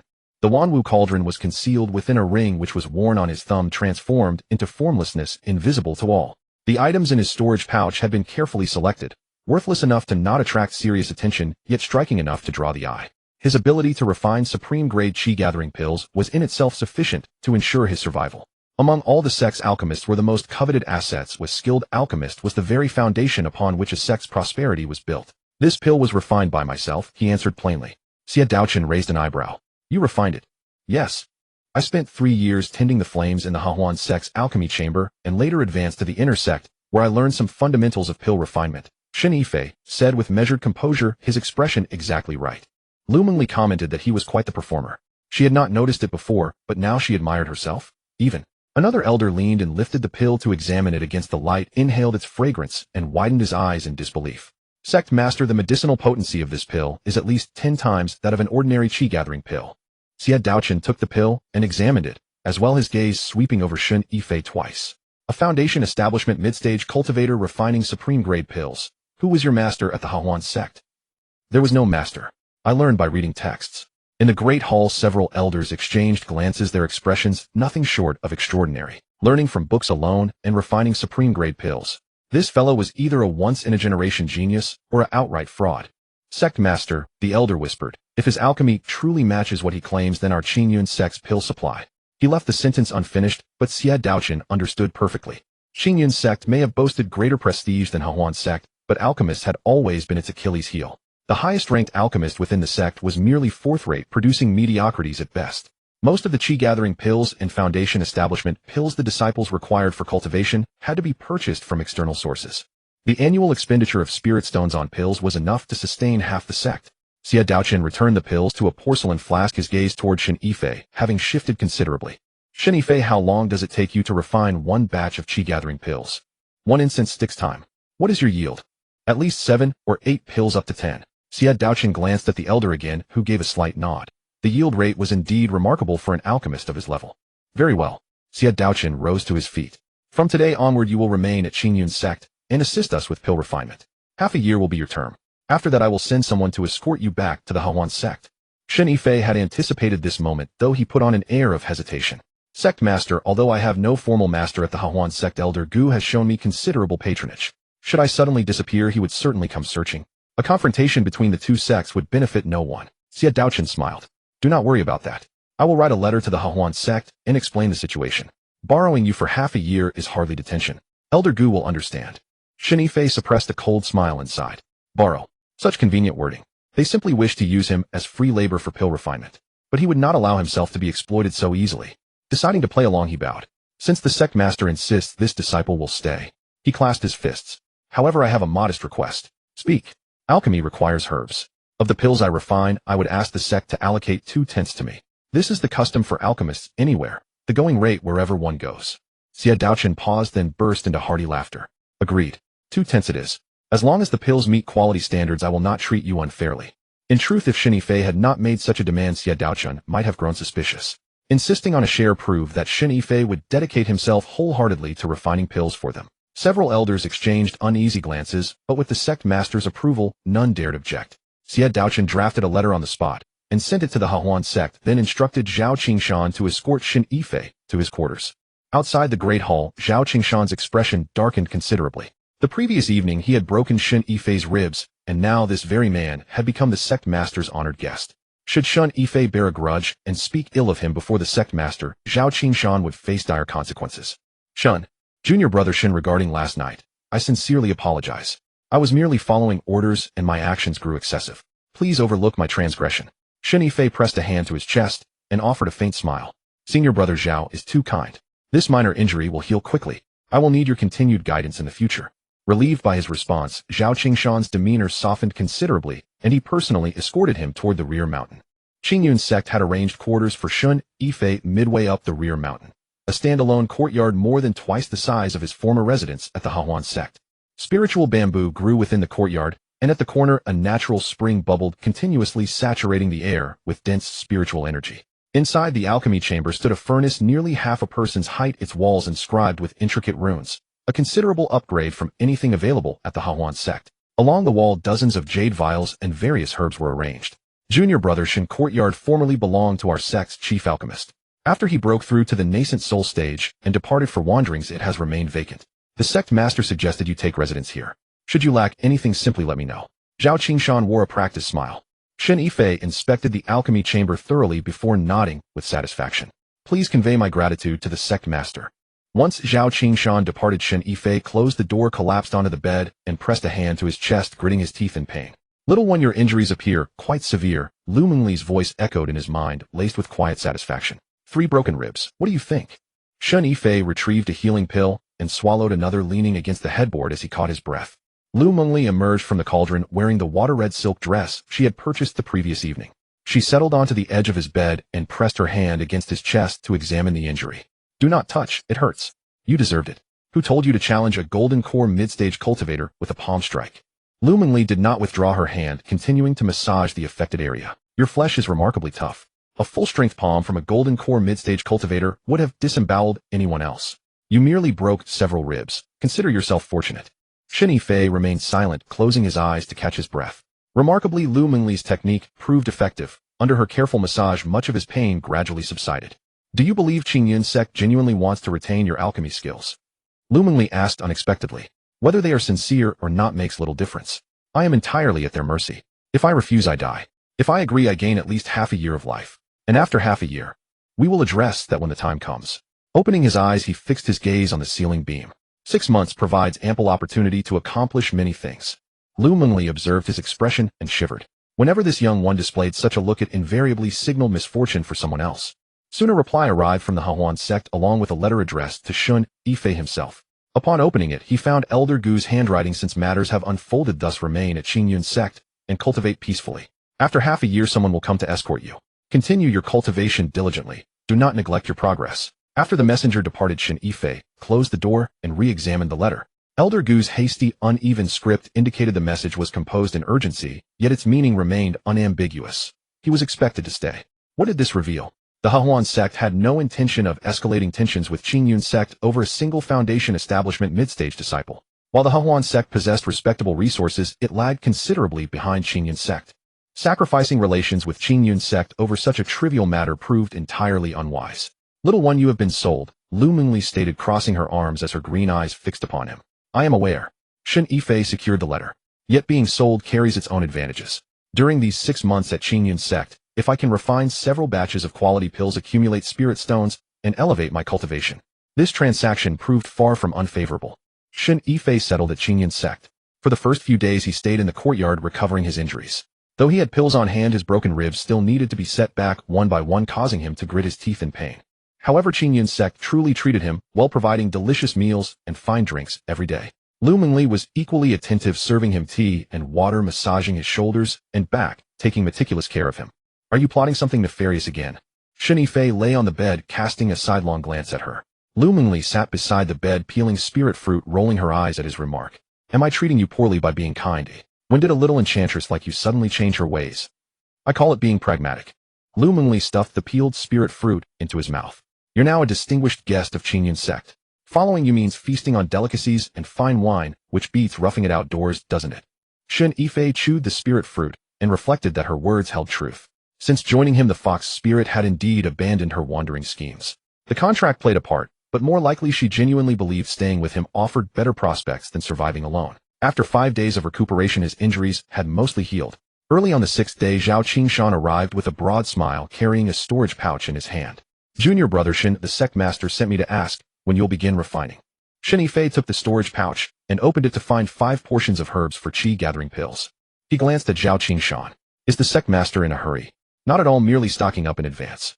Refine them whenever it suits you. Zhao Qingshan rubbed his hands together nervously.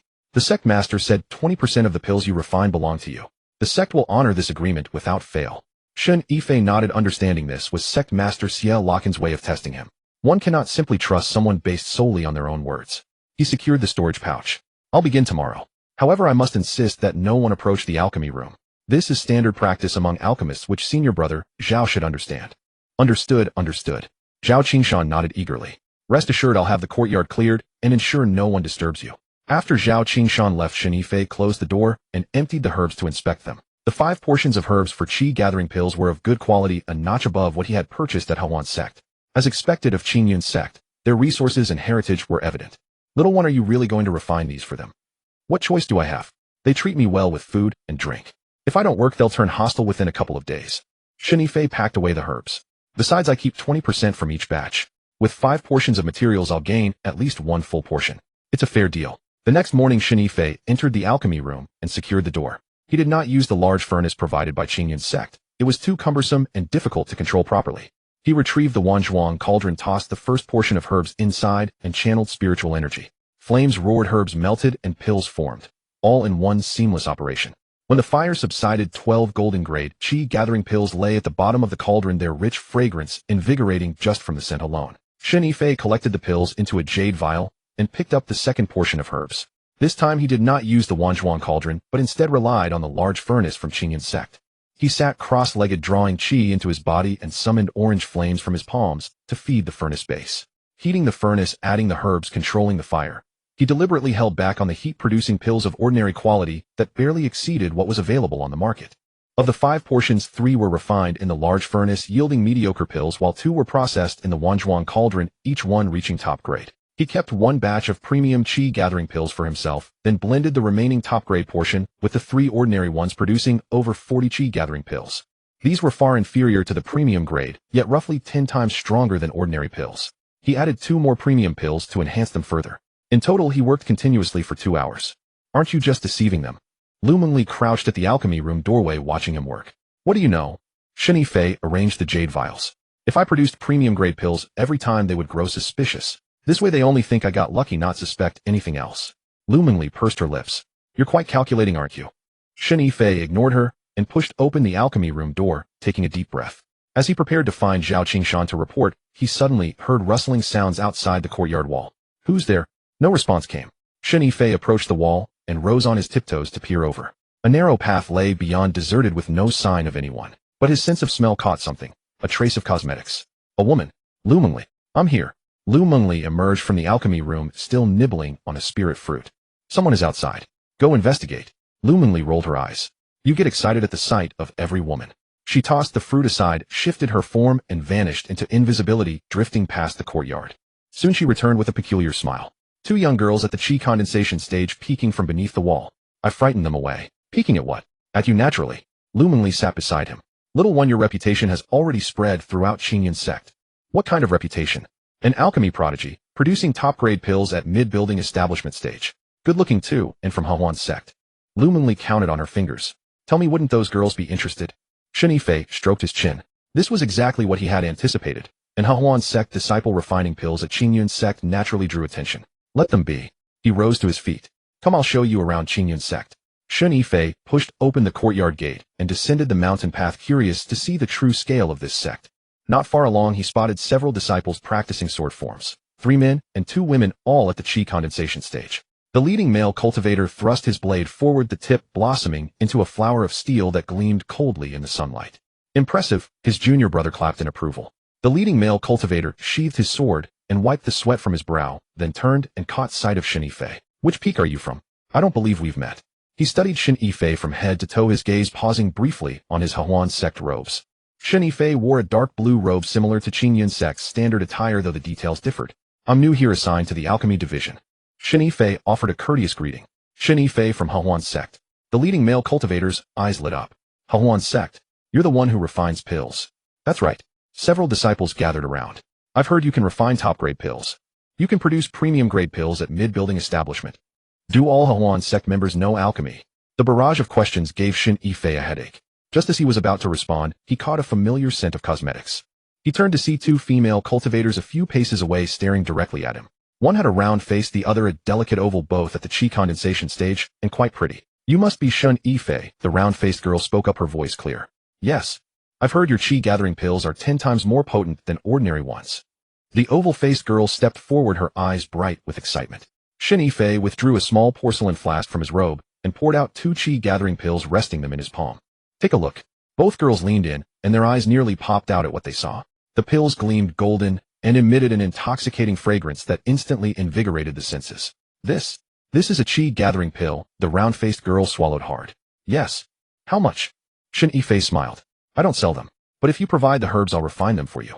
20% goes to me per batch. The 2 girls exchanged glances and nodded in unison. Deal? We'll go find the herbs. The round-faced girl grabbed her companion and bolted, then called back over her shoulder. Senior brother Shen, where do you live? Midway up the back mountain, near the Spirit Spring courtyard. As the 2 girls disappeared, the leading male cultivator approached, rubbing his hands together. Senior brother Shen, can we also commission you to refine pills? Absolutely. Shen Yifei pocketed the pills. Provide the herbs yourself, and I'll take 20% per batch.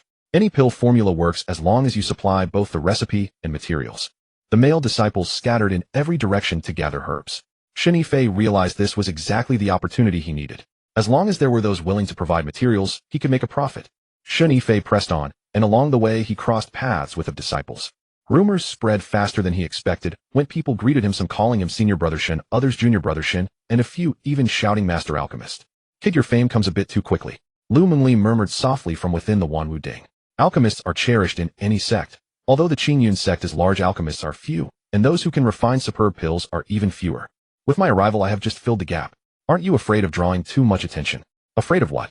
The more attention I draw, the less likely xianxia will dare to move against me. I am Hehuan Sect's treasured gem. Anyone who touches me would invite the wrath of the entire sect. Lu Mengli snorted. Shen Yifei smiled faintly, not replying. He went halfway up the mountain, sat in a pavilion, and gazed at the distant peaks in a daze. Hehuan Sect was larger than he had imagined, and richer too. The square in front of the gate could hold half of the Hehuan Sect, not to mention the palaces and pavilions built along the mountainside. If only I could empty Hehuan Sect's medicine stock, I would never worry for the rest of my life. You're dreaming. Lu Mengli sneered. Xianxia is not a fool either who would let you move freely. Therefore we must take it slow. I am now Hehuan Sect's prized treasure. Whoever dares to touch me will have to answer to the entire sect. Half a year later, even if I return to Hehuan Sect, I will not be the same as now. He stood in the pavilion for a while, about to head back, when suddenly he saw someone approaching from afar. It was a female cultivator in her early 20s, wearing a white long dress, a pale blue sash at her waist. Her steps were measured, and though her waist did not swing or twist, she looked very attractive. Shen Yifei narrowed his eyes and judged her. Her face did not match Lu Mengli's bewitching charm, but she was dignified like a court beauty in a painting. Her bosom was not large, but her waist was slender. The female cultivator walked to the pavilion, paused, and looked at him. Are you Shen Yifei? Yes, I am. Senior sister looking for me. I am Zhou Ruodong, early golden core. I have heard that you can refine pills. Yeah, I would like you to refine a batch for me. I thought business had come to my door. He stepped from the pavilion, sizing her up. What pill will you refine?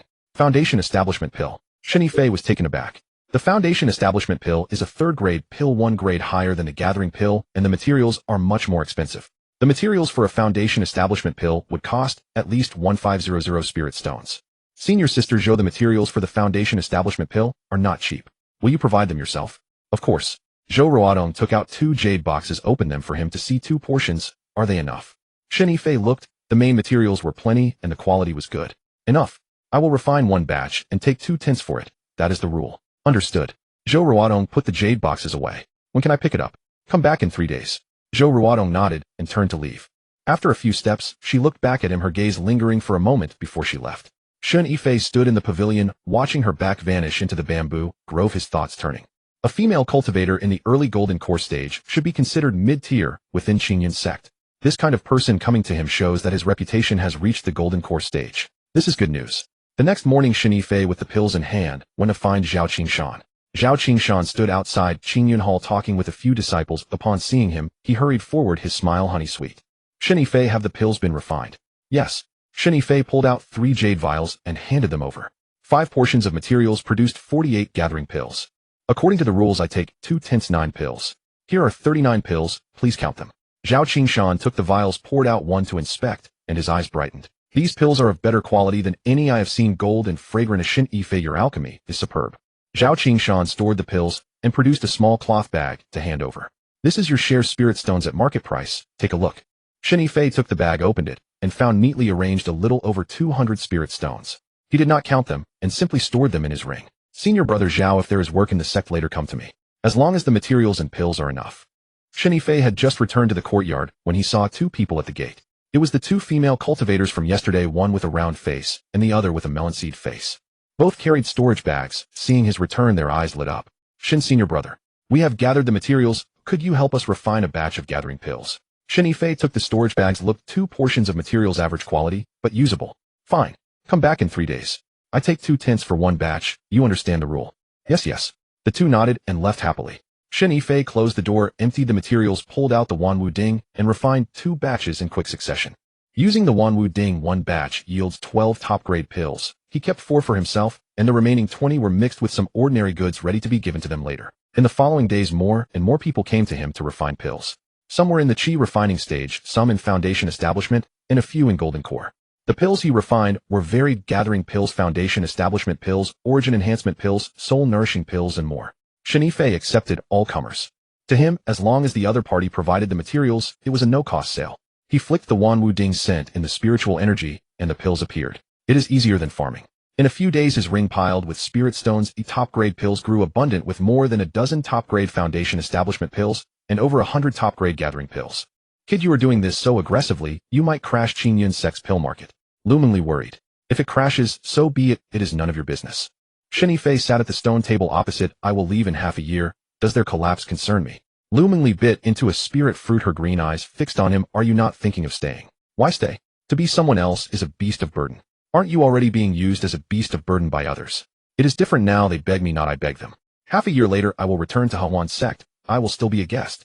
If I stay in Hehuan Sect, I am an outsider. If Xianxia is unhappy one day, he will kick me out, and I will have nowhere to cry. Luminly thought so too. After half a year of toiling in Hehuan Sect, she would be rolling in wealth and leave, yet things were not as simple as the 2 imagined. That night, Shen Yifei's door was knocked on again. The newcomer was Zhou Yuntong.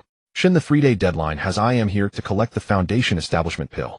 Shen Yifei stepped aside to let her in. Zhou Yuntong stepped into the courtyard, took 3 paces forward, then suddenly halted. Her nose twitched twice, her brows knitted slightly, and her gaze swept around the courtyard, finally settling on Shen Yifei. What scent is that? There isn't any scent. It's on you. Zhou Yuntong stepped 2 more paces forward, now only 1 step away, her nose twitching again, her brows furrowed even deeper, a medicinal fragrance. It isn't the smell of herbs, it's emanating from you. Maybe it's from the alchemical fumes. He muttered a quick lie, turning to go inside. The pills are refined. Senior Sister Zhou, come in to have a look. She did not move. She stood in the courtyard, gazing at his back, eyes a little glassy. Shen Yifei walked a few steps away, realizing she hadn't followed. He turned back to find Zhou Yuntong still standing there, a faint blush on her cheeks, lips slightly parted, as if sniffing a scent. Senior Sister Zhou. Huh. Zhou Yuntong suddenly came to her senses. Coming.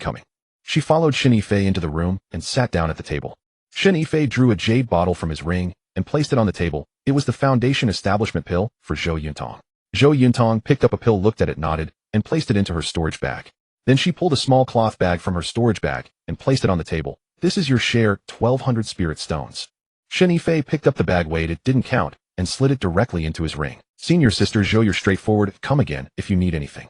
Zhou Yuntong acknowledged with a nod, stood up to leave. At the doorway she paused again. Shen Shidi, she turned back, eyes resting on his face for a moment. That medicinal fragrance on you. Did you take some pill? Nothing like that, it's the alchemical fumes. Impossible. Zhou Yuntong shook her head. I've been at Hehuan Sect for many years, I've seen many alchemists and no one has that scent. That scent of yours. It makes people uneasy. Shen Yifei felt a twinge of irritation. The matter of the medicinal fragrance cannot be explained clearly. The more I explain, the more trouble it brings. Better to own up directly. After all, it's nothing shameful. Senior sister Zhou, to be honest, my physique is special, and I carry a natural medicinal fragrance. As for why, I can't explain it. If you feel uncomfortable with the scent, I will keep my distance from you in the future. Zhou Yuntong heard him, and the blush on her face deepened. I didn't mean that. She lowered her head, fingers twisting the belt. I just think. It smells quite nice. After saying this, she turned and left her steps faster than before. Shen Yifei stood at the doorway, watching her figure vanish at the end of the alley, a wry smile tugging at his lips. Little rascal, you've caused trouble again. Loomingly, stepped out of the cauldron, leaning against the doorframe, nibbling on a spirit fruit again. How did I ruin her? I didn't do anything. You standing there is trouble. Loomingly chewed a spirit fruit. That medicinal fragrance on you to female cultivators is like an aphrodisiac. Just by standing there, others will smell it and feel it like a cat scratching at their minds. And you say stay away from me. Aren't you playing hard to get on purpose? Don't spout nonsense. Shen Yifei glared. Nonsense. Just you wait. Within 3 days Zhou Yuntong will come looking for you again. And indeed the next evening proved him right. Zhou Yuntong returned. This time she wore a pale blue dress with a touch of makeup. She looked more refined than yesterday. She stood at the courtyard gate carrying a lunch box, the expression on her face a little unnatural. Shen Shidi, I made some pastries for you to taste. He scanned her from head to toe. A female cultivator in the early golden core stage delivering pastries to a man at night. If Hehuan Sect's disciples saw this, they could spin 18 versions of gossip about it. Senior sister Zhou, you're too polite. Come in and sit. Zhou Yuntong entered the courtyard, placed the lunch box on the stone table, opened the lid. Inside were several pieces of spirit cake, made with spiritual rice and spirit honey. They looked delicate and smelled sweet. Senior sister Zhou's craft is quite good. Shen Yifei picked up a piece and took a bite. Indeed, it tasted good. Zhou Yuntong sat across from him, hands on her knees, sitting upright. She said nothing, just watched him, her gaze moving over his face, as if she were inspecting some rare object. Senior sister Zhou, if you have something to say, just speak. Don't stare at me like that, it's awkward. Her face reddened, she lowered her head. After a while she looked up again, bit her lip. Shen Shidi, about that special physique you mentioned yesterday, could you tell me more? There's nothing much to say, it's natural by birth. Natural? Zhou Yuntong leaned forward. Then does this physique affect your cultivation? Shen Yifei thought for a moment and decided to tease her. Yes. When you dual cultivate with someone, the other person's cultivation speed will increase a lot. Zhou Yuntong's face reddened from her neck up to her ears. Shen Yifei looked at her, expression amused. A cultivator in the early golden core stage who had lived for decades spoke of dual cultivation as if he were a naive girl. One could not tell whether he was sincere or pretending. Senior sister Zhou, you wouldn't be thinking of dual cultivation with me, would you? Zhou Yuntong bit her lip, nodding. The technique I practice is called Ice Heart Technique Bingxin Ju, which emphasizes a quiet heart, as still as water, not moved by external things.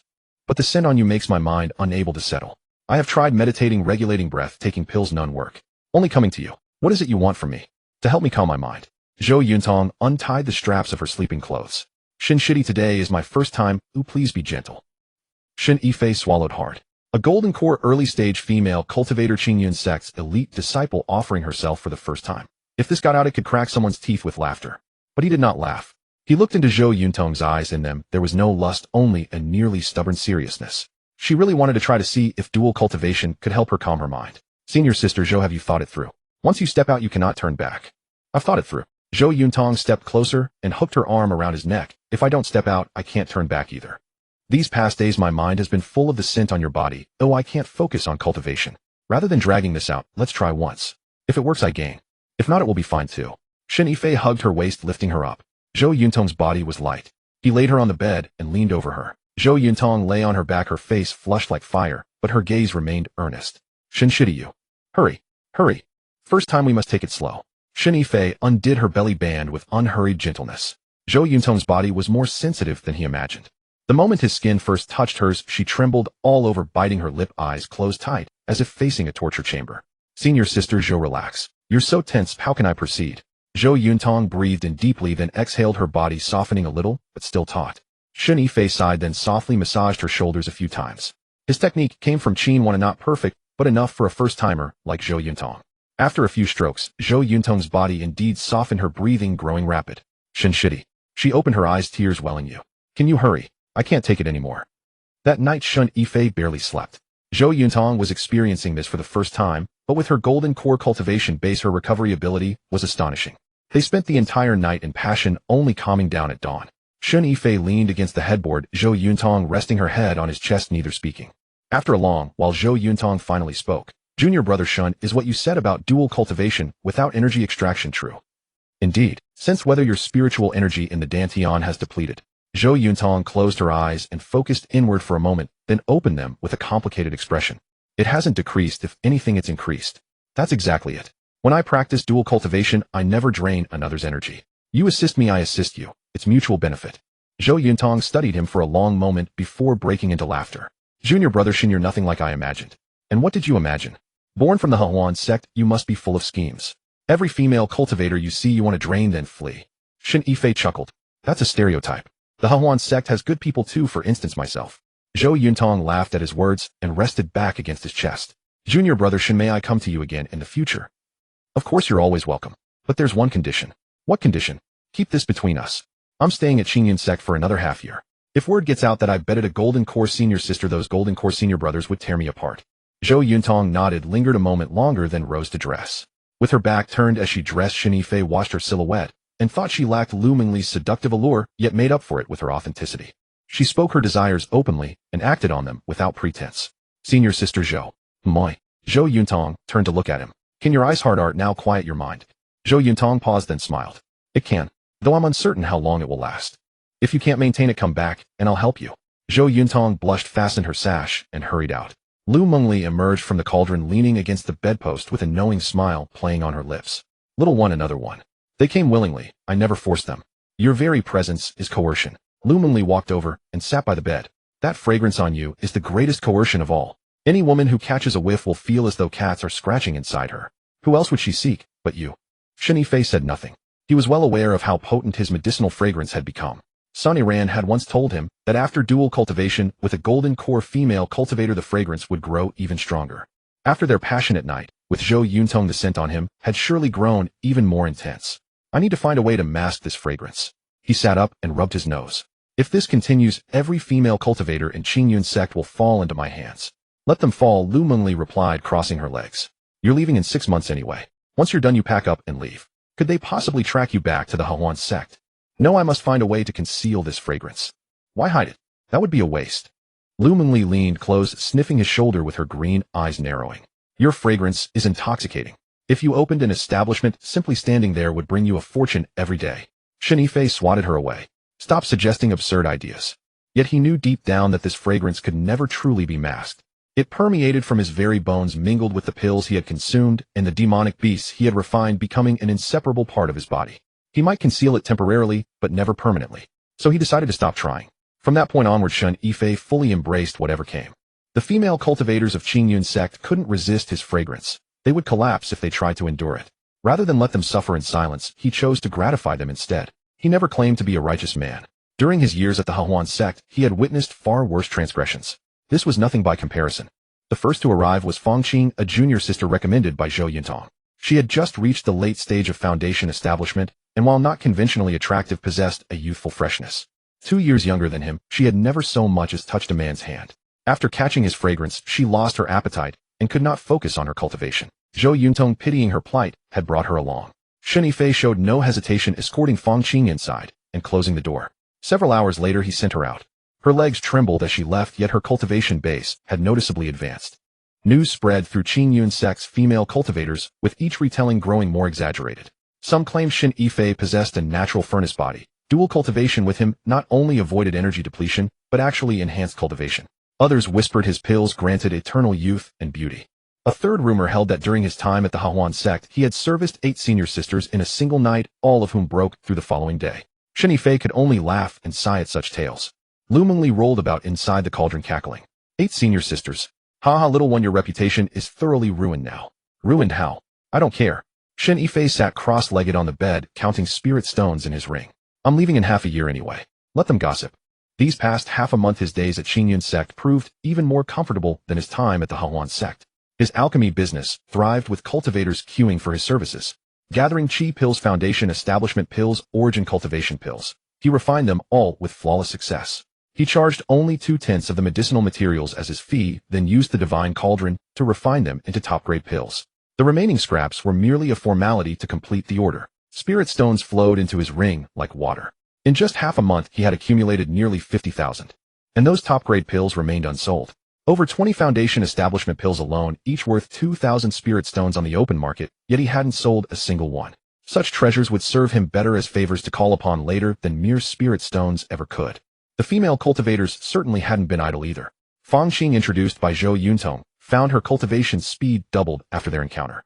In just 3 days, she bridged the gap from late-stage Foundation Establishment to the threshold of Golden Core. Once word spread, Hehuan Sect's female cultivators went utterly mad. First came Zhou Yuntong's sect sisters, then women from other peaks, and finally, even the recording disciples of the elders showed up. Shen Yifei accepted them all without refusal. His cultivation of the yin-yang absorption technique's second layer was nearly complete. Dual cultivation with female cultivators not only didn't harm him, but allowed him to refine his own spiritual energy through their yin essence. Combined with Sun Yiran's teachings of the profound yin art, the harmonization of yin and yang propelled his cultivation forward with astonishing speed. In just half a month he surged from mid-stage to late-stage peak Foundation Establishment, mere steps away from Golden Core. Little wonder your cultivation speed would frighten people to death at the Hehuan Sect. It would frighten people to death anywhere. Shen Yifei concluded his practice exhaling turbid qi. From mid-stage to late-stage peak in half a month. Even geniuses among geniuses would take years. Aren't you afraid your foundation will be unstable? It's extremely stable. Shen Yifei rose and stretched. Dual cultivation with those women isn't just for pleasure. Under the harmony of yin and yang, spiritual energy circulates 3 times faster than solitary cultivation, and every wisp is refined to purity. My foundation is sturdier than those who practice through hardship alone. Lu Mengli bit into a spiritual fruit, her green eyes fixed on him. Aren't you worried you might encounter someone formidable who cultivates you instead, Oi? We'll deal with that when it happens. I fear none below Golden Core. As for those above, he shrugged. They wouldn't deign to cultivate me anyway. Before his words had fully settled, the door knocked again. A sudden sense of foreboding gripped Shen Yifei. Lu Mengli, quick-witted and agile, transformed into a streak of green light and slipped into the cauldron. Barely a moment after she vanished, the courtyard gate was pushed open. No one was allowed to enter his courtyard so casually. Zhao Qingshan had visited a few times, and each time he only dared to enter after calling out from outside. Other disciples were even more polite, knocking and waiting for his response before pushing the door open. This visitor, however, simply knocked thrice and pushed right in. Shen Yifei emerged from the house only to see a woman standing at the courtyard entrance. With just a single glance, Shen Yifei found himself utterly captivated. Beautiful. This woman was breathtakingly beautiful. Lu Mengli's beauty was seductive, scratching at one's heart with desire. This woman's beauty, however, was cold and ethereal, like an ice lotus atop a snowy mountain peak. Standing at the courtyard entrance, her gaze swept over Shen Yifei. With that single look, Shen Yifei felt as though a bucket of icy water had been poured over him from head to toe. Peak Golden Core, half-step, nascent soul. Her overwhelming aura pressed heavily against his chest, making it hard to breathe. Are you Shen Yifei? Her voice was equally cold, crisp, yet devoid of any emotion. Indeed I am. Is there something you require, senior sister? I am not your senior sister. The woman stepped into the courtyard. I am the saintess of the Hehuan Sect, Luo Qingha. Shen Yifei's heart skipped a beat. Saintess. He could easily fathom just how much weight those words carried within the Hehuan Sect. Beneath the sect master, the saintess held the supreme authority. Throughout the 800-year history of the Hehuan Sect, there had only been 7 saintesses, each of whom possessed peerless talent and profound cultivation. The previous saintess had transcended her tribulation and ascended 300 years ago, and the current one was the woman standing right before him. Luo Qingha. Peak Golden Core, half-step, nascent soul, and only 28 years old this year. A 28-year-old half-step nascent soul cultivator was an exceedingly rare gem, even in the entire cultivation world. I was unaware of your grand arrival, Saintess Luo. Please forgive my lack of welcome. Shen Yifei cupped his hands with a smile on his face. May I ask what brings the saintess to my humble abode, eh? Luo Qingha did not answer. Instead, she paced around the courtyard, her gaze sweeping across the stone table, the alchemy chamber, and the spiritual spring, before finally settling on Shen Yifei's face. What is that scent on you? Shen Yifei sighed, inwardly thinking that even the saintess was not exempt from curiosity. To answer the saintess, it is likely the lingering scent from refining pills. Liar. Luo Qingha walked up to him, stopping a mere step away. Her nose twitched slightly. This is not a scent from smoke. It emanates from the very marrow of your bones. Shen Yifei remained silent. This woman was far more troublesome than any female cultivator he had ever met. To distinguish between a surface scent and one deeply ingrained in the bones with just a single sniff, such perception was terrifying. Saintess Luo has an exceptional sense of smell. He smiled. I possess a unique constitution. My body naturally carries a medicinal fragrance. As for the underlying reason, I cannot quite explain it either. A unique constitution. Luo Qing has stared into his eyes. Shen Yifei pondered for a moment and decided not to beat around the bush. Playing mind games with a woman like her was futile. She was 100 times shrewder than him, and trying to mislead her would only result in him trapping himself. When I engage in dual cultivation with female cultivators, I can help them boost their cultivation. Luo Qing's expression did not change in the slightest. She did not even bat an eyelash. She stared at him for a full 10 breaths before turning around to sit by the stone table. Pour some tea. Shen Yifei went inside to fetch a teapot and cup, then poured her a cup. Luo Qinghe raised the cup, took a sip, and set it down. Shen Yifei, do you know why I have come to find you? I do not. Because you have thoroughly corrupted and despoiled the female cultivators of my Hehuan Sect. Shen Yifei was startled. This woman was here to settle scores. Where is this coming from, Saintess Luo? My interactions with the senior and junior sisters of the Hehuan Sect are normal dual cultivation exchanges. It is a consensual matter. How can it be called corruption? Normal dual cultivation exchanges, eh? Luo Qinghe sneered. Within a mere half-month you have engaged in dual cultivation with 23 female cultivators. From the Qi refining stage to the golden core stage, from outer disciples to inner sect elites, you have bedded them all. You call this normal? Shen Yifei was taken aback by the number.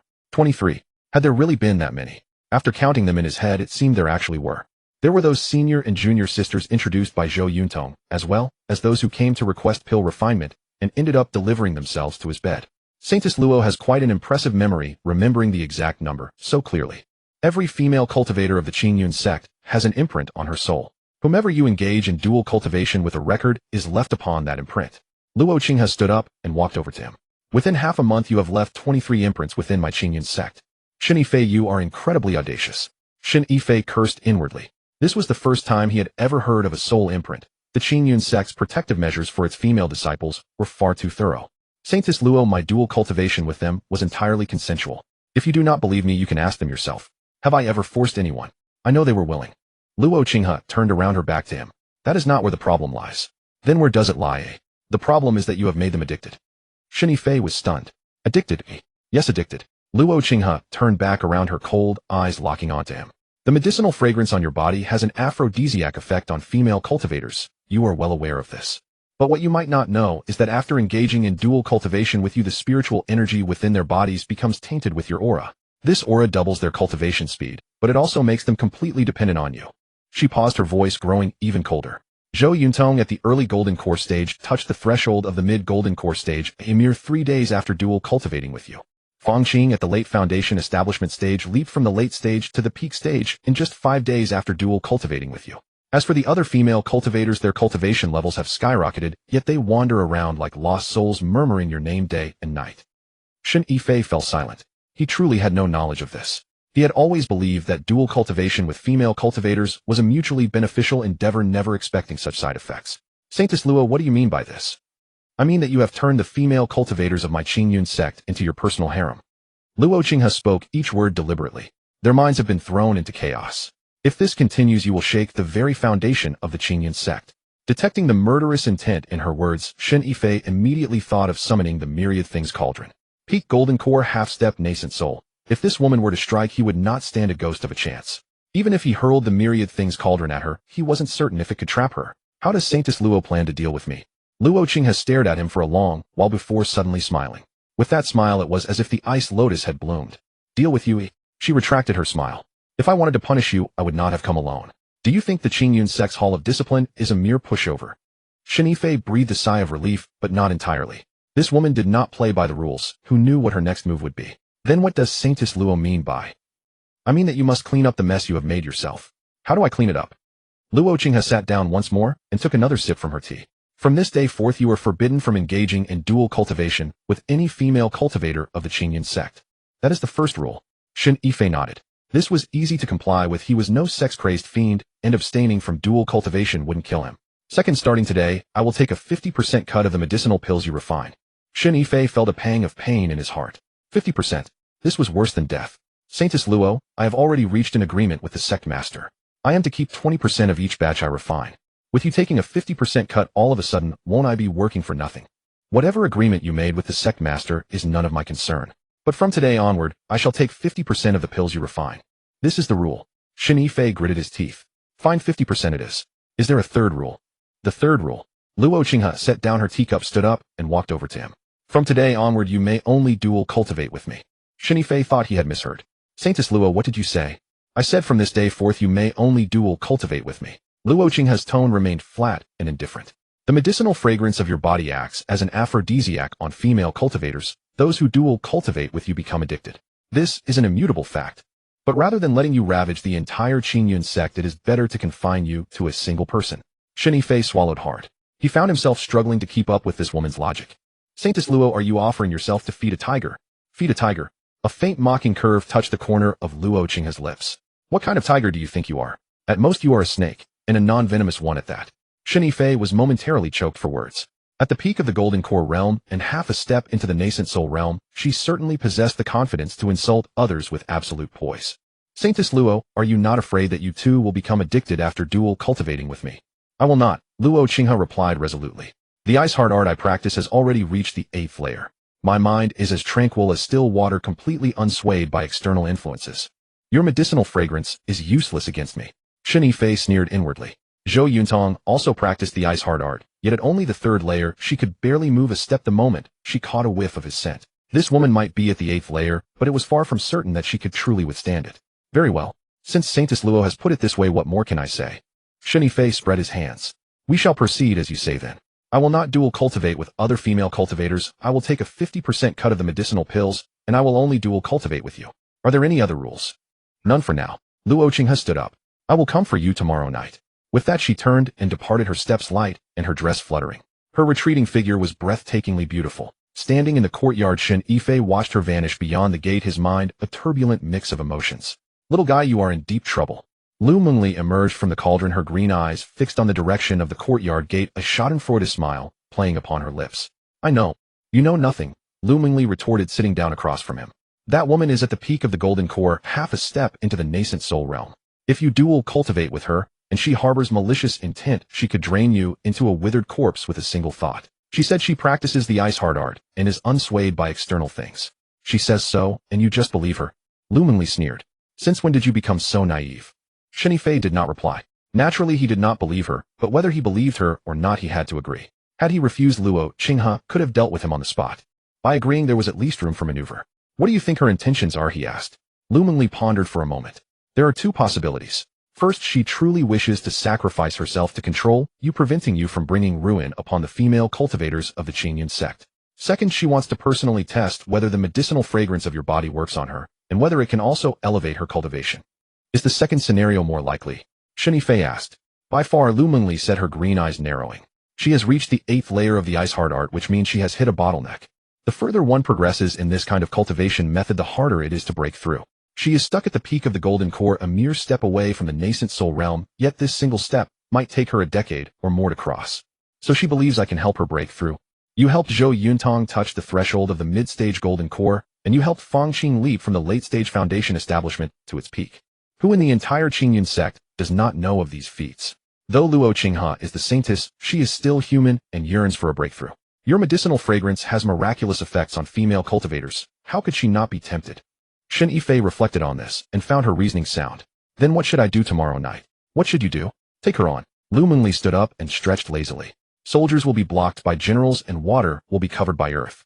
If she genuinely wishes to dual cultivate with you, then serve her well. But if she intends to harvest your essence, smash her with the myriad things cauldron. You have a trump card, so what is there to fear? Besides, with your exceptional physical endowments, she is bound to be no match for you. Shen Yifei nodded silently, agreeing with Lu Mengli's words. Indeed, with the myriad things cauldron in hand, even a peak golden core cultivator was not entirely beyond his reach. At worst they would perish together, he had nothing to fear. The following evening Luo Qinghe arrived right on time. She had changed into a white night robe, her hair cascading down loosely. Her face was completely devoid of makeup, yet her natural bare beauty was utterly breathtaking. Shen Yifei ushered her into the room and poured a cup of tea. Saintess Luo, please have some tea. I will not. Luo Qinghe sat by the edge of the bed and looked at him. Come here. Shen Yifei walked over and stood before her. Luo Qinghe raised her head, her cold, clear eyes locking onto him. Her gaze swept over his face before descending to rest upon his chest. Take off your clothes. Shen Yifei was taken aback. Now. Not being one to put on airs, Shen Yifei swiftly shed his outer robe, revealing his lean, muscular upper body. After refining the giant ape, his muscle definition had become far more pronounced than before. With a broad chest and well-defined abdominal muscles, he presented quite an imposing figure. Luo Qinghe's gaze swept across his body, her expression entirely unchanged. Turn around. Shen Yifei turned his back to her. Luo Qinghe's fingers pressed along his back, moving from his shoulders down to his tailbone. The pressure was neither too light nor too heavy, sending a tingling sensation straight to his bones. Your physical constitution is excellent. She withdrew her hand. Turn back around. Shen Yifei turned to face her once more. Luo Qinghe stood up, reaching out to untie the sash of her night robe. The white night robe slipped from her shoulders, pooling around her feet. She was wearing absolutely nothing underneath. Shen Yifei's breath caught in his throat. He had seen the bodies of many women in the Acacia sect, but Luo Qinghe's body was unlike any of theirs. It was not a soft, doughy paleness, but rather like fine jade, smooth taut, with every inch of her skin radiating a subtle luster. Below her collarbones, her breasts were of perfect size and shape. Further down was a flat abdomen and slender, elegant legs. Have you seen enough? Luo Qinghe's voice remained as cold as ever. Shen Yifei swallowed hard. Not nearly enough. A faint curve appeared at the corner of Luo Qinghe's lips, though whether it was a smile or mock derision remained unclear. She walked to the bed, lay down on her side, and propped her head up with one hand. Come. Shen Yifei climbed onto the bed and leaned over her. Up close, oh, she was even more beautiful. Though her face was cold, he was confident he could melt her icy exterior tonight. Saintess Luo, this is my first time dual cultivating with a saintess. I am a bit nervous. What is there to be nervous about? It is not as if I will eat you alive. That remains to be seen. Shen Yifei smiled, leaning down to press his lips against her neck. Luo Qinghe's body stiffened momentarily, but the tension dissolved almost instantly. With his lips pressed against her neck, Shen Yifei could feel her pulse racing rapidly. Saintess, did you not say your mind was as tranquil as still water? Shen Yifei looked up at her. Luo Qinghe bit her lip, her eyes closed, her brow slightly furrowed. Yet Shen Yifei remained unhurried. The night was long, and there were many things to be done. Facing such a genuine Luo Qinghe, he needed to savor and appreciate her properly. Shen Yifei continued his massage. What are you doing to me? Luo Qinghe asked through gritted teeth. Nothing, just helping you unblock your spiritual meridians. Shen Yifei wore an utterly innocent expression. Holy Maiden Luo, you've been cultivating the ice heart art for so many years that your spiritual meridians have accumulated some blockages. I'm helping you clear them. It's for your own good. Luo Qinghe wanted to curse him, but all that escaped her lips were ragged gasps. Shen Yifei's hands did not cease. The spiritual energy at his fingertips slithered through the junctions of her meridians like a small snake. Each press sent a tremor through Luo Qinghe's body, as though a feather were being dragged across her heart. Stop. She managed to force out her voice, no longer carrying its usual icy composure, now tinged with a husky timbre. Stopped. Shen Yifei looked down at her. Her glacier-like expression had flushed crimson, her eyes half-lidded, her lips bearing the marks of her teeth. Holy Maiden Luo, didn't you say that at the 8th level of the ice heart art one remains unmoved by all external stimuli? How is it that merely by moving my fingers you've already reduced to this? Luo Qinghe opened her mouth to retort, but Shen Yifei's fingers pressed down once more, and her words dissolved into a muffled groan. Shen Yifei was thrilled inwardly. Whatever ice-cold saintess, whatever half-step nascent soul cultivator, before his skilled hands they would all melt away. The technique Qin Wan had taught him was indeed effective. He bent down, his lips brushing against her ear. Holy Maiden Luo, let us proceed slowly. Less nonsense. Luo Qinghe gritted her teeth. Shen Yifei no longer held back. His dual cultivation art had grown considerably proficient, and the circulation of spiritual energy flowed through him with natural ease. After a long while, Luo Qinghe finally spoke. I feel. My cultivation seems to have risen by a little. She lifted her head, her cold eyes fixed upon him with a complicated gaze. You are quite an unusual person. Unusual it is then. I'm hardly the first to be called so. Luo Qinghe lay back down, and after a prolonged silence she said, From today onward you may only practice dual cultivation with me. You cannot go back on your promises. Agreed. I will not renege. But neither may you. The 50% share of the pills was your own words. What I say I never take back. After Luo Qinghe departed, Shen Yifei lay on his bed staring blankly at the roof beams. This night had gone smoother than he had anticipated. Though Luo Qinghe held the title of Holy Maiden, she was ultimately a woman, and women have needs. She had come to him partly to maintain control over the situation, and partly to break through her cultivation bottleneck. A mutually beneficial exchange. Neither party suffered a loss. Little one, you've caused quite a stir this time. Lu Mengli emerged from the furnace and leaned against the bedpost, her green eyes fixed upon him. Let it crash. Someone else will pick up the pieces anyway. And you're so certain she won't turn on you. If she does, so be it. At worst we perish together. Shen Yifei rolled over. Enough. I'm sleepy. You should understand. Women are the most fickle creatures. Their faces change faster than the turning of pages. Shen Yifei ignored her. He knew exactly what was happening. This was simply an exchange of interests. In the days that followed, Shen Yifei's life within Hehuan Sect grew ever more comfortable. Luo Qing had kept her word. The very next day she issued a stern decree: no female cultivator of Hehuan Sect was permitted to approach Shen Yifei's courtyard without authorization, and violators would be expelled. The moment this order spread, Hehuan Sect erupted. On what grounds? Senior brother Shen is not hers alone. Exactly. We wish to practice dual cultivation with him too. What business is that of hers? Can the Holy Maiden really be this domineering? Yet none dared to defy her. Luo Qinghe's authority within Hehuan Sect ranked second only to the sect master. Her word was law. Shen Yifei's courtyard became quietly serene. No more midnight knockings from female cultivators, no more offerings of snacks and spirit fruits. Only Luo Qinghe came periodically, staying deep into the night, each time departing with a healthier, rosier complexion than when she arrived. His pill business continued as before. More people came seeking his alchemy services, for Luo Qinghe's decree applied only to female cultivators, not male ones. Male disciples could approach him openly without fear of expulsion. Within half a month the spirit stones in his ring had exceeded 80,000. His stockpile of top-grade pills had also grown substantial. More than 30 top-grade foundation establishment pills, and over 200 top-grade qi-gathering pills alone. One evening as Shen Yifei was practicing martial arts in his courtyard, Zhao Qingshan came running in haste. Junior brother Shen, the sect master requests your presence. Shen Yifei concluded his routine and wiped the sweat from his brow. About what matter? I do not know, the sect master did not say. Zhao Qingshan's expression was grim, but from his demeanor I'd advise caution. Shen Yifei mulled it over in his mind. Xianxia had summoned him, most likely regarding Luo Qinghe. That the Holy Maiden had been practicing dual cultivation with him was no longer a secret within Hehuan Sect. Though no one dared speak of it openly, the matter had long circulated in whispers. He followed Zhao Qingshan to the Qingyun Hall, where Xianxia was seated sipping tea. Upon seeing him enter, Xianxia set down his cup and regarded him up and down. Sit. Shen Yifei took a seat. Zhao Qingshan withdrew, leaving them alone in the hall. Shen Yifei, how long have you been at Hehuan Sect? Nearly a month. A month. Xianxia nodded. And how have you fared these past months? Very well, sect master. Your care has been most generous. Xianxia smiled, but the expression did not reach his eyes. Shen Yifei, do you know that Luo Qinghe is my daughter? Shen Yifei's heart skipped a beat. A daughter? He had never known. Luo Qinghe was the Holy Maiden and Xianxia the sect master. They bore different surnames. How could they be father and daughter? Xianxia chuckled softly. Qinghe took her mother's surname. Her mother passed away early, and I raised her alone. Xianxia rose and paced a few steps behind him. She cultivated the ice heart art from childhood, keeping her mind tranquil as still water, unmoved by external distractions.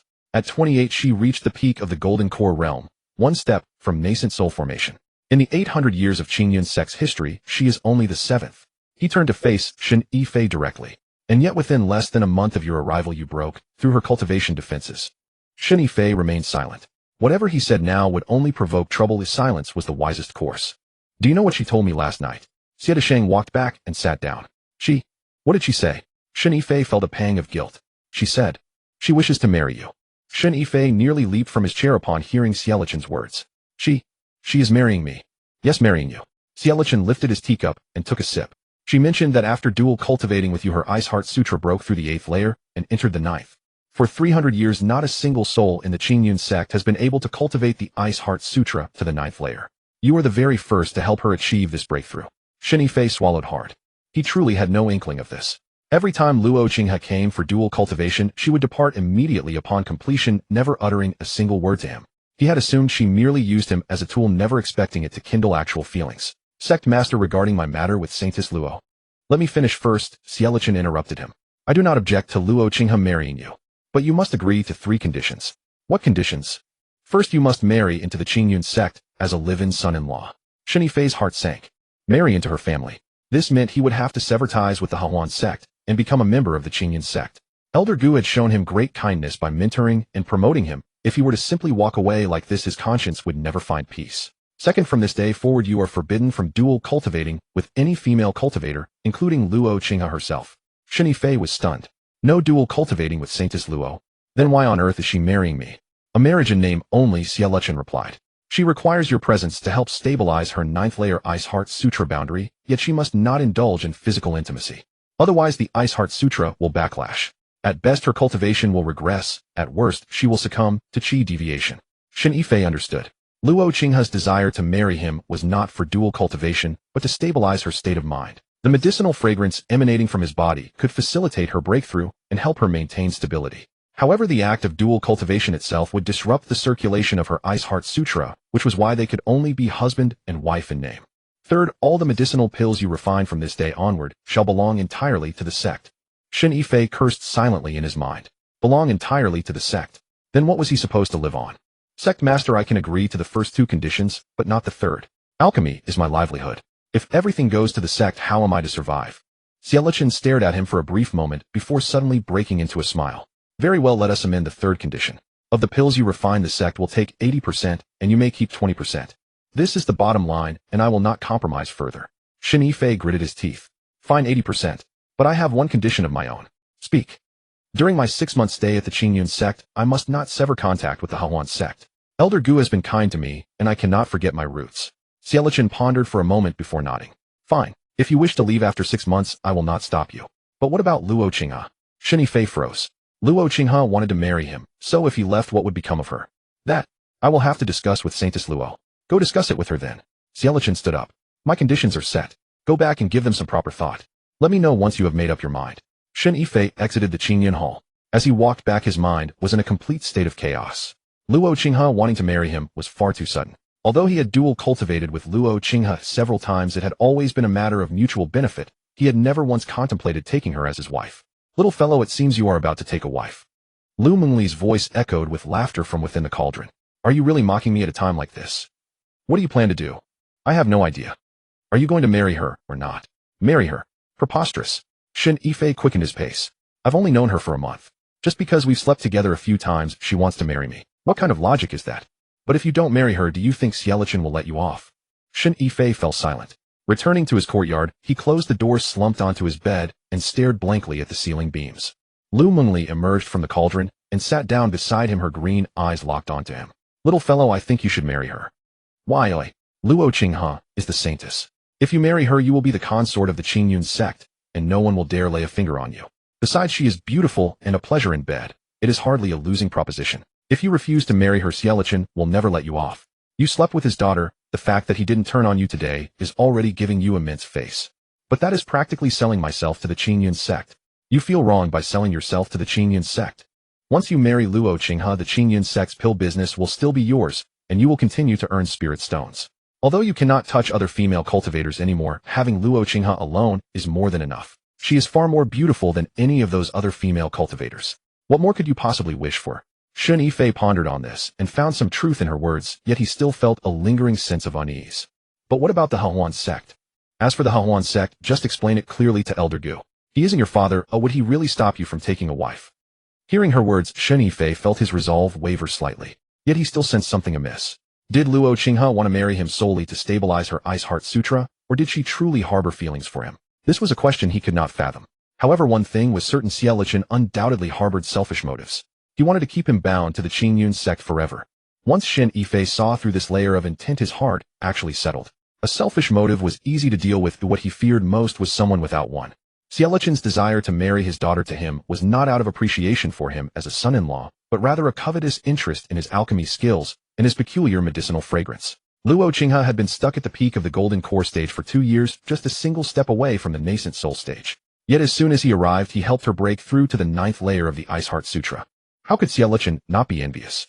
Marrying Luo Qinghe. Fine, he would accept it. But marrying into her family? Not a chance. First thing the next morning, Shen Yifei went to find Xianxia. Xianxia was practicing fist techniques in the small garden behind the Qingyan Hall. Clad in a gray cloth Taoist robe, he looked like an ordinary old man, completely devoid of the imposing aura of a sect master. Sect master, I have made up my mind. Xianxia halted his movements and wiped his sweat with a towel. Speak. I agree to the first 2 conditions. As for the third condition, where the sect takes 80% of the pills, and I keep 20, I also agree. However, marrying into your family is out of the question. I belong to the Hehuan Sect, and Elder Gu has been kind to me, I cannot forget my roots. If you insist on making me a live-in son-in-law, then let us call off this marriage. Even if you kill me and stew me for soup, I will not agree to it. Xianxia stared at him for several breaths before suddenly laughing. You've got some backbone, kid. He draped the towel over the railing. Very well, no live-in marriage it is. But there is one condition: after you and Qinghe are wed, you must reside at the Hehuan Sect. You must stay here for at least 6 months a year. As for the remaining 6 months, I do not care if you return to the Hehuan Sect. Deal, we will do as you say. Xianxia nodded, retrieving a jade talisman from his robes and tossing it to him. This is Qinghe's communication jade talisman. Discuss the wedding details with her yourself. I will wash my hands of it. Shen Yifei caught the jade talisman, marveling at how carefree this father was to not even bother with his own daughter's wedding. Stepping out of the Qingyuan hall, Shen Yifei channeled his spiritual energy into the jade talisman. The jade talisman glowed briefly, and Luo Qinghe's voice echoed from within. What is it? Saintess Luo, your father asked me to discuss our wedding with you. There was a 3-second silence on the other end. I will come find you tonight. That evening, Luo Qinghe arrived right on time.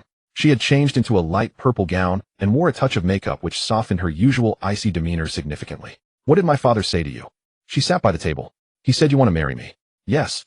And you also mentioned we would only be husband and wife in name with no dual cultivation. Yes. My Ice Heart Sutra has just broken through to the 9th layer, and my realm is unstable. Dual cultivation would disrupt the flow of my spiritual energy, causing my cultivation to regress at best, or leading to chi deviation at worst. Shen Yifei sat opposite her. Then what is the point of marrying me? Just to use the sin of my body to help stabilize your realm. Luo Qinghe looked up at him. The medicinal fragrance you carry is beneficial to my cultivation. As long as you are by my side, even without dual cultivation, simply breathing in that scent increases the speed of my spiritual energy circulation by 20%. Shen Yifei was amused. So, I am basically an incense burner to you. Luo Qinghe's mouth curled slightly. If that is how you wish to understand it, so be it. And what do I get out of this? As long as you are in the Hehuan Sect, no one will dare lay a hand on you. The sect taking 80% of your refined pills is a non-negotiable bottom line that I cannot alter. However, I can help secure more commissions for you to earn more spirit stones. I will not interfere with your romantic interests back at the Hehuan Sect. But while you are at the Hehuan Sect, you are forbidden from touching any other female cultivators. Shen Yifei pondered. This was not a bad deal at all. Gaining a saintess wife for free, even if he couldn't touch her, was an incredibly intimidating title to hold. In the future, he could tread without fear in the Hehuan Sect, and who would dare cause trouble for him? I am to stay at the Hehuan Sect for 6 months. Are you expecting me to spend all that time in bitter cultivation? Luo Qinghe offered a faint smile. I will regularly arrange for companions to keep you company. I guarantee you will be satisfied. Hearing this, Shen Yifei was delighted. To think there was such a wonderful arrangement. He readily agreed. Luo Qinghe stood up. Then I shall go prepare for the wedding. The 8th of next month is an auspicious day. She walked to the doorway, then suddenly turned back. Shen Yifei, remember this, I am marrying you for the sake of my cultivation, not for who you are. Do not get any ideas. Luo Qinghe spoke these words, then turned and left. Her skirt fluttered in the and disappeared beyond the courtyard gate. Shen Yifei stood at the doorway, back, a whirl of mixed emotions churning in. Little one, you've been looked down upon. Lu Mengli stepped out from the cauldron. I told you marrying you is for cultivation, not for you as a person. Don't overthink it. I'm not overthinking. Shen Yifei closed the door, returned to his room, and lay down. I just think this woman's words are incredibly hurtful. Then let it hurt. It's no loss to you anyway. You've gained a saintess wife for nothing. From now on you'll walk through Hehuan Sect with swagger. Who dares to offend you? Shen Yifei pondered as well. He rolled over and began to map out the days to come. The wedding was set for the 8th of next month, about 20 days away. In these 20-odd days, he had to tidy up his affairs, refine the pills, stock up the spirit stones, and soothe the female cultivators he had wronged so they wouldn't cause a scene. Lu Mengli. Do you think those female cultivators will make trouble because I've married Luo Qinghe? Trouble? For what reason? They're not your wives. Who you marry has nothing to do with them. Lu Mengli chewed on a spirit fruit. But you'd better tread carefully. The moment a woman starts sulking, she can be as terrifying as beasts. If you marry Luo Qinghe, they'll surely feel uneasy in their hearts. If any of them should lose their minds and go to Luo Qinghe to speak ill of you, you'll have to bear the consequences. Shen Yifei thought she had a point. The next morning he began to move. First was Zhou Yuntong. She was the first female cultivator he dual cultivated with since arriving at Hehuan Sect. Also Luo Qinghe's junior sister, the relationship being close, so she must be appeased first. Carrying a bottle of top-grade foundation establishment pill, he went to Zhou Yuntong's courtyard. Zhou Yuntong was practicing sword in the courtyard. Upon seeing him, she sheathed her sword, wiped the sweat, and wore little expression. Shen Shidi, how did you come here? To see you. Shen Yifei handed over the jade bottle. This is for you. Zhou Yuntong took it, opened the cork, and her eyes widened. Top-grade foundation establishment pill. That is too precious. Not precious, I made it myself, not valuable. Shen Yifei sat at the stone table. Senior sister Zhou, there's something I want to tell you. What is it? On the 8th day of next month, I'm going to marry Luo Saintess. Zhou Yuntong's hand trembled. The jade bottle nearly dropped. She steadied her hand, resealed the bottle, placed the jade bottle on the table. Oh, congratulations. Her voice was calm, but Shen Yifei could hear a sour note beneath it. Senior sister Zhou, my marriage to Luo Saintess is the order of the sect master. I have no choice. I know. The Luo Saintess is a saintess. The sect master is her father. Who she marries is up to the sect master to decide. You're an outsider, what could you do? Shen Yifei heard the implication. This was giving him a stepping stone. Senior Sister Zhou, as long as you understand, that's enough. Understand. Zhou Yuntong stood up. You should go back. I still have to practice. Shen Yifei walked to the door and looked back at her. Zhou Yuntong had already picked up her sword, facing away the tip, drawing circles on the ground. He sighed and left. Next was Fang Qing. This girl was easier to deal with than Zhou Yuntong. She cursed him as a heartless man, and, without conscience, then took 2 top-grade foundation establishment pills and smiled through her tears. Shen Shixiang, will you come to see me again in the future? I will certainly. Then after you marry the Luo sister, can you still dual cultivate with me? It depends on the Luo Sanus's wishes. Fang Qing curled her lip. She definitely won't allow it. That woman is domineering. Then came the rest of the female cultivators. Oh, one by one, they came one by one. He appeased. A large bundle of pills was given out, and quite a few spirit stones were spent, but the effect was good. Not a single of the 20-odd female cultivators caused trouble. Some accepted the pills with a smile, offering congratulations. Others cursed him a little, then took the pills. A few cried on his shoulder as well. After crying, they took the pills. After a round of this, Shen Yifei's heart ached terribly. Just the top-grade foundation establishment pill alone amounted to more than a dozen, and the top-grade chi-gathering pills more than dozens. If he sold these things, he could fetch at least 20 to 30,000 spirit stones. Could you not feel the pinch? This is all my blood and sweat money.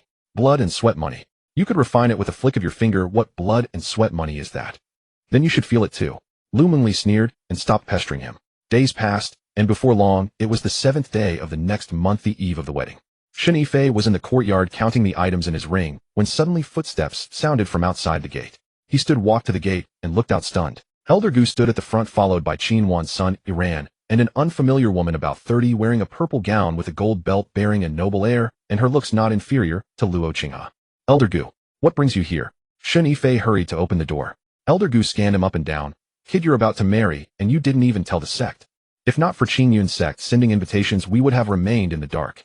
Shen Yifei cursed Xiechun under his breath. This old fellow had even sent invitations and didn't tell him. Elder Gu, I simply hadn't had a chance to say anything yet. Not had a chance. Elder Gu snorted. I think you simply don't intend to say anything. Qin Wan leaned out from behind Elder Gu, blinking at him with a smile. Son, Iran, stood beside, expressionless, showing no emotion. The woman stepped forward, studying him from head to toe. Are you Shen Yifei?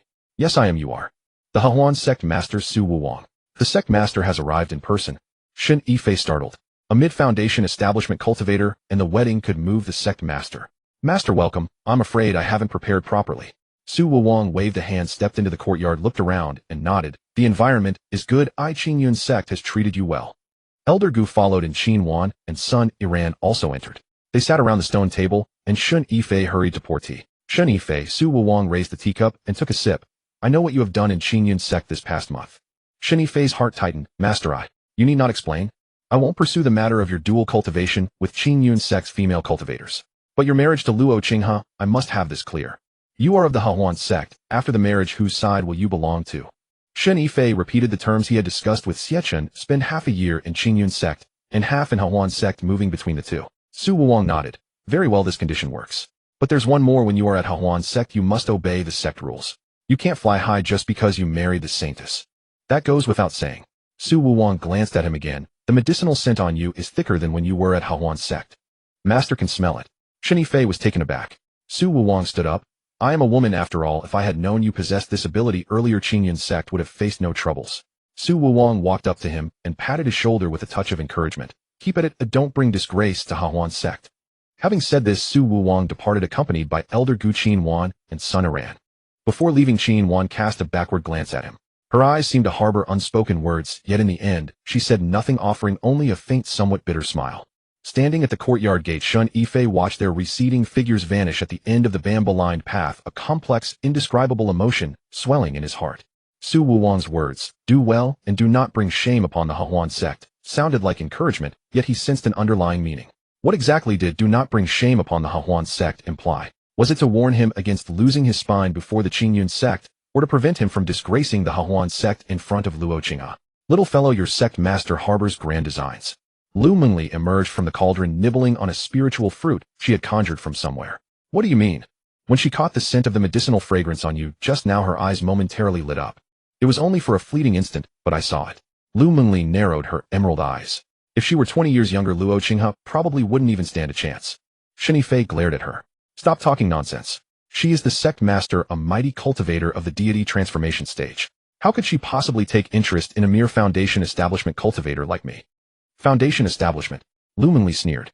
You are currently at the peak of the late Foundation establishment stage, just a paper-thin barrier away from the Golden Core stage. A Golden Core cultivator under 20 would be considered a peerless genius anywhere.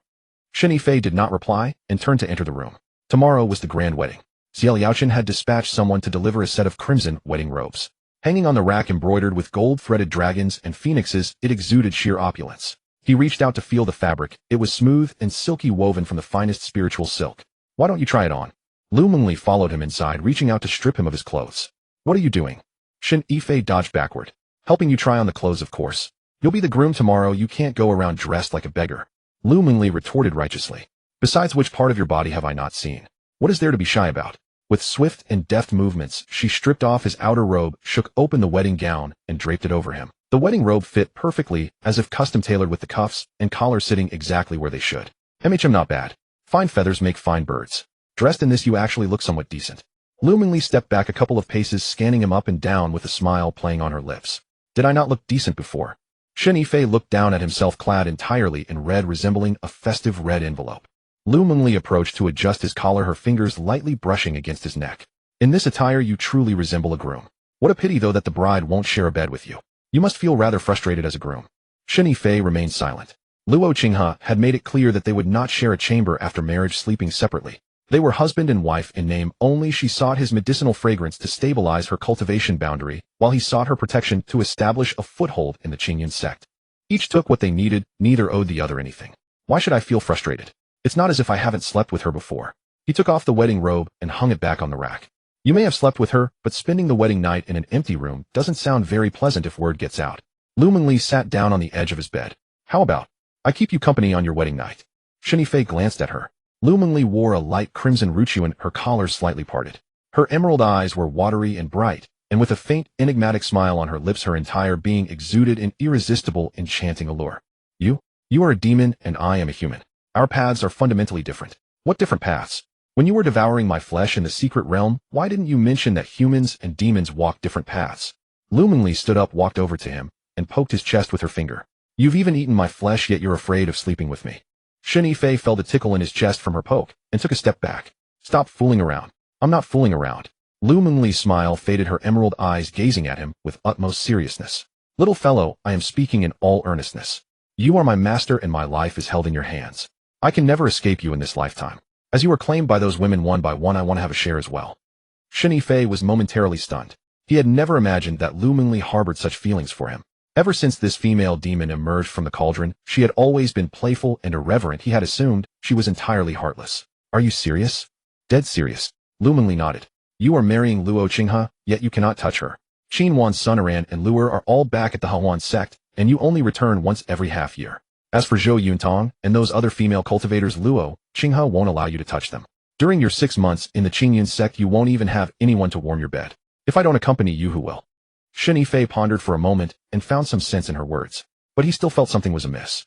Lu Mengli was a nightmare demon, she could enter dreams and drain a person dry within them. If he slept with her, what if she harbored malicious intent and turned him into a desiccated corpse in his sleep? Are you afraid I will harm you? Reading his thoughts, Lu Mengli sighed. Little fellow, if I wanted to harm you, I would have done so long ago. I could have slipped into your dreams while you slept, but I didn't. Do you know why? Why? Because even though you can be a scoundrel at times, you treat me rather well. Hearing her words, Shen Yifei's heart softened slightly. The female demon spoke so pitifully that it felt as though he truly owed her. Fine, you shall accompany me on the wedding night. But under one condition, you are not allowed to play any tricks in my dreams. I promise. Lu Mengli raised her head, her face reverting to that playful, grinning expression.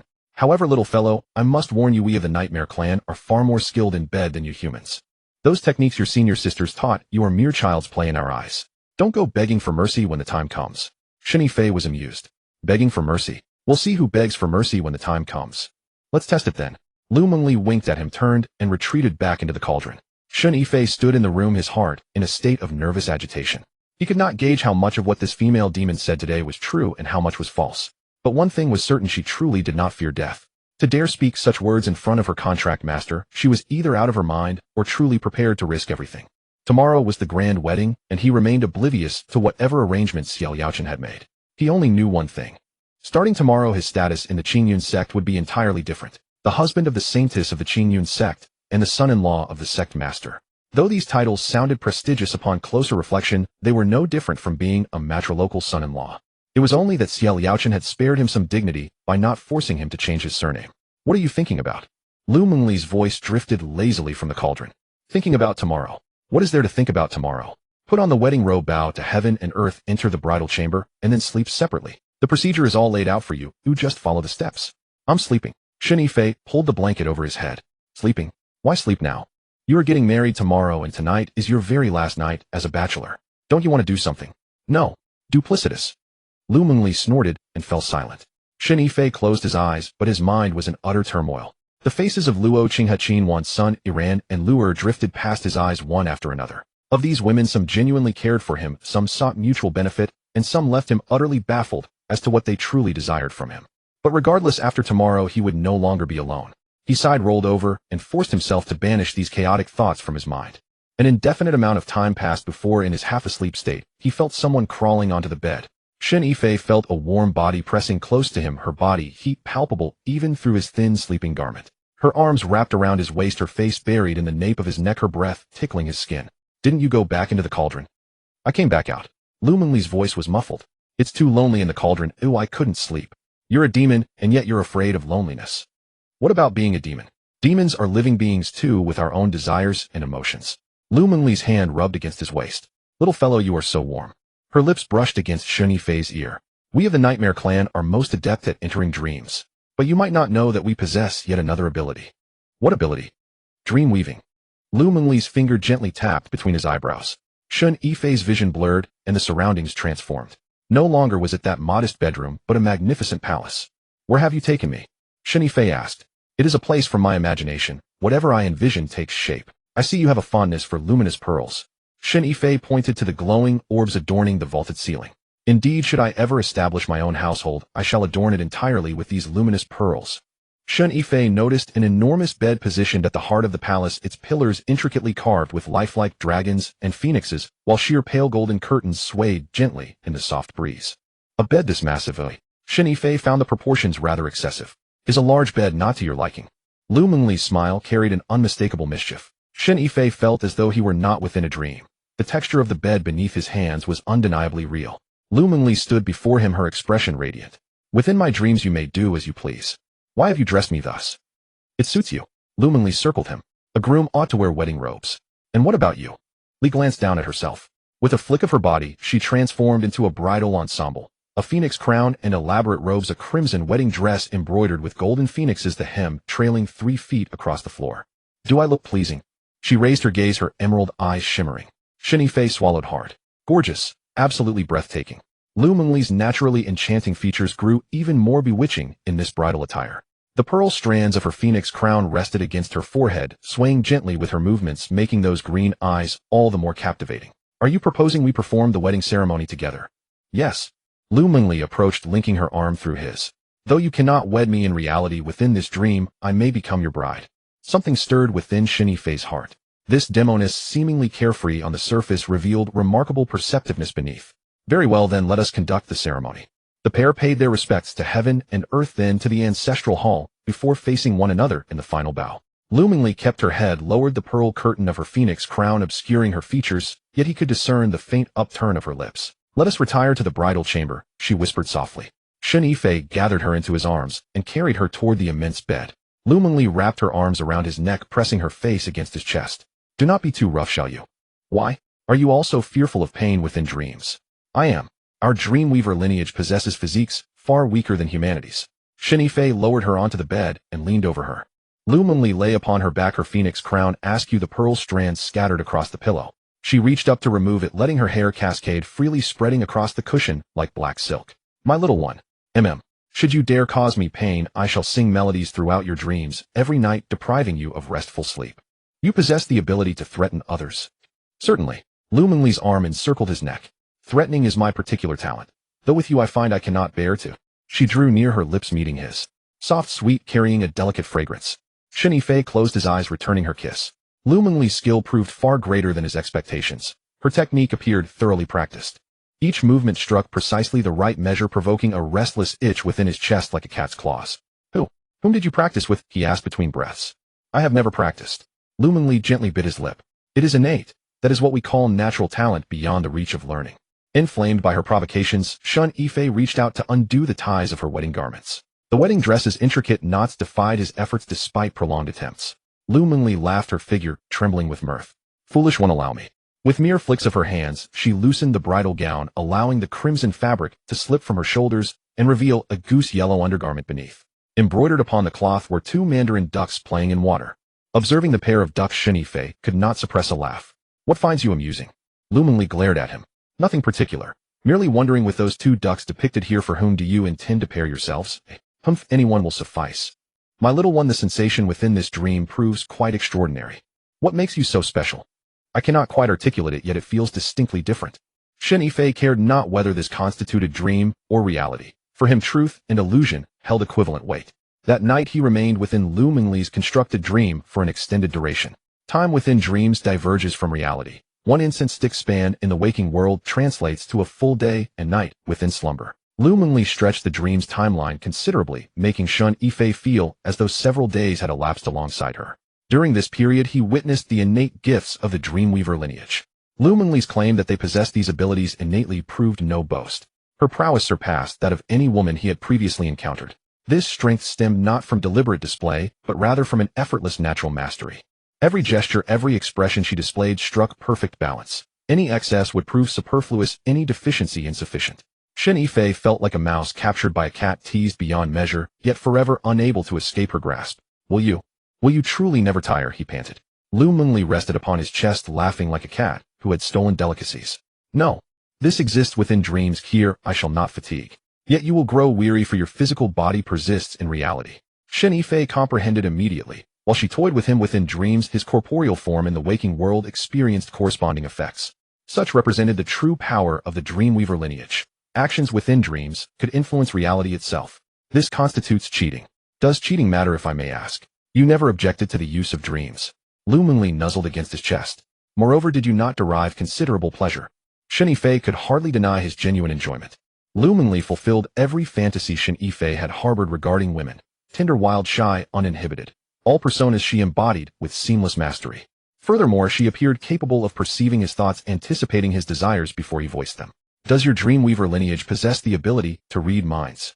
We cannot read minds directly, yet we perceive emotions. Lu Mengli lifted her gaze. I sense whether you rejoice or falter, whether you thrill or languish. Thus I may deduce your desires. Is this not merely mind reading? Quite distinct. Mind reading grants knowledge of one's thoughts, whereas emotional perception reveals one's feelings. One constitutes intrusion, the other constitutes attunement. Our Dreamweaver clan holds such methods beneath our dignity. They represent base tactics. Shen Yifei ceased his questioning, embracing her as he closed his eyes. Time within dreams passed swiftly. What felt like a brief interval saw Lu Mengli gently nudging him awake. My little one, it is time to rise. Moi. Shen Yifei opened his eyes to find himself still lying upon his bed. Lu Mengli already vanished. On the 8th day, a grand wedding. The Hehuan Sect was festively decorated, hung from the gate to the Hehuan Hall, and a red carpet stretched along. The guests from various sects arrived in abundance. The fire gate, the loose cultivators' alliance, small sect masters, a sea of people filling the courtyard.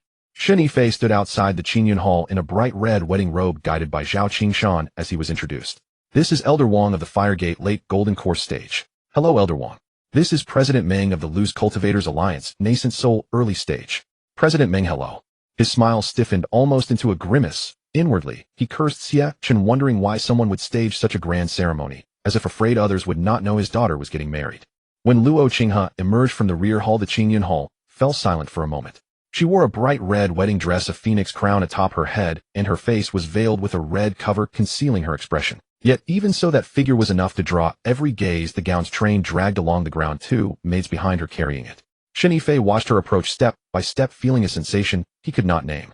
This woman was the most beautiful and capable among the women he had slept with. A half-step nascent soul at 28, she was the pride of heaven wherever she went. Luo Qinghe reached him, pausing. From beneath the red veil came her voice, go. Shen Yifei reached out and took her hand. Her fingers were icy cold, yet soft. The two walked into the Hehuan Hall side by side. Xia Chen sat in the main seat with a smile. They performed the rites of heaven and earth, bowed to the hall, and completed the ritual of husband and wife. After the sequence, Shen Yifei found himself quite drunk. Elder Wang of the Fire Gate showed off his prodigious drinking capacity, lifting a jar of flaming wine and challenging him until his tongue grew tangled. Shen Shidi, what good fortune you found, what are Qinghe saints? Elder Wang clapped him on the shoulder, wine on his breath. If you don't treat her properly, I'll be the first to object. Elder Wang, rest assured I will treat her well. Shen Yifei forced a smile and took another swig of wine. By the time the banquet dispersed, the night had fallen completely.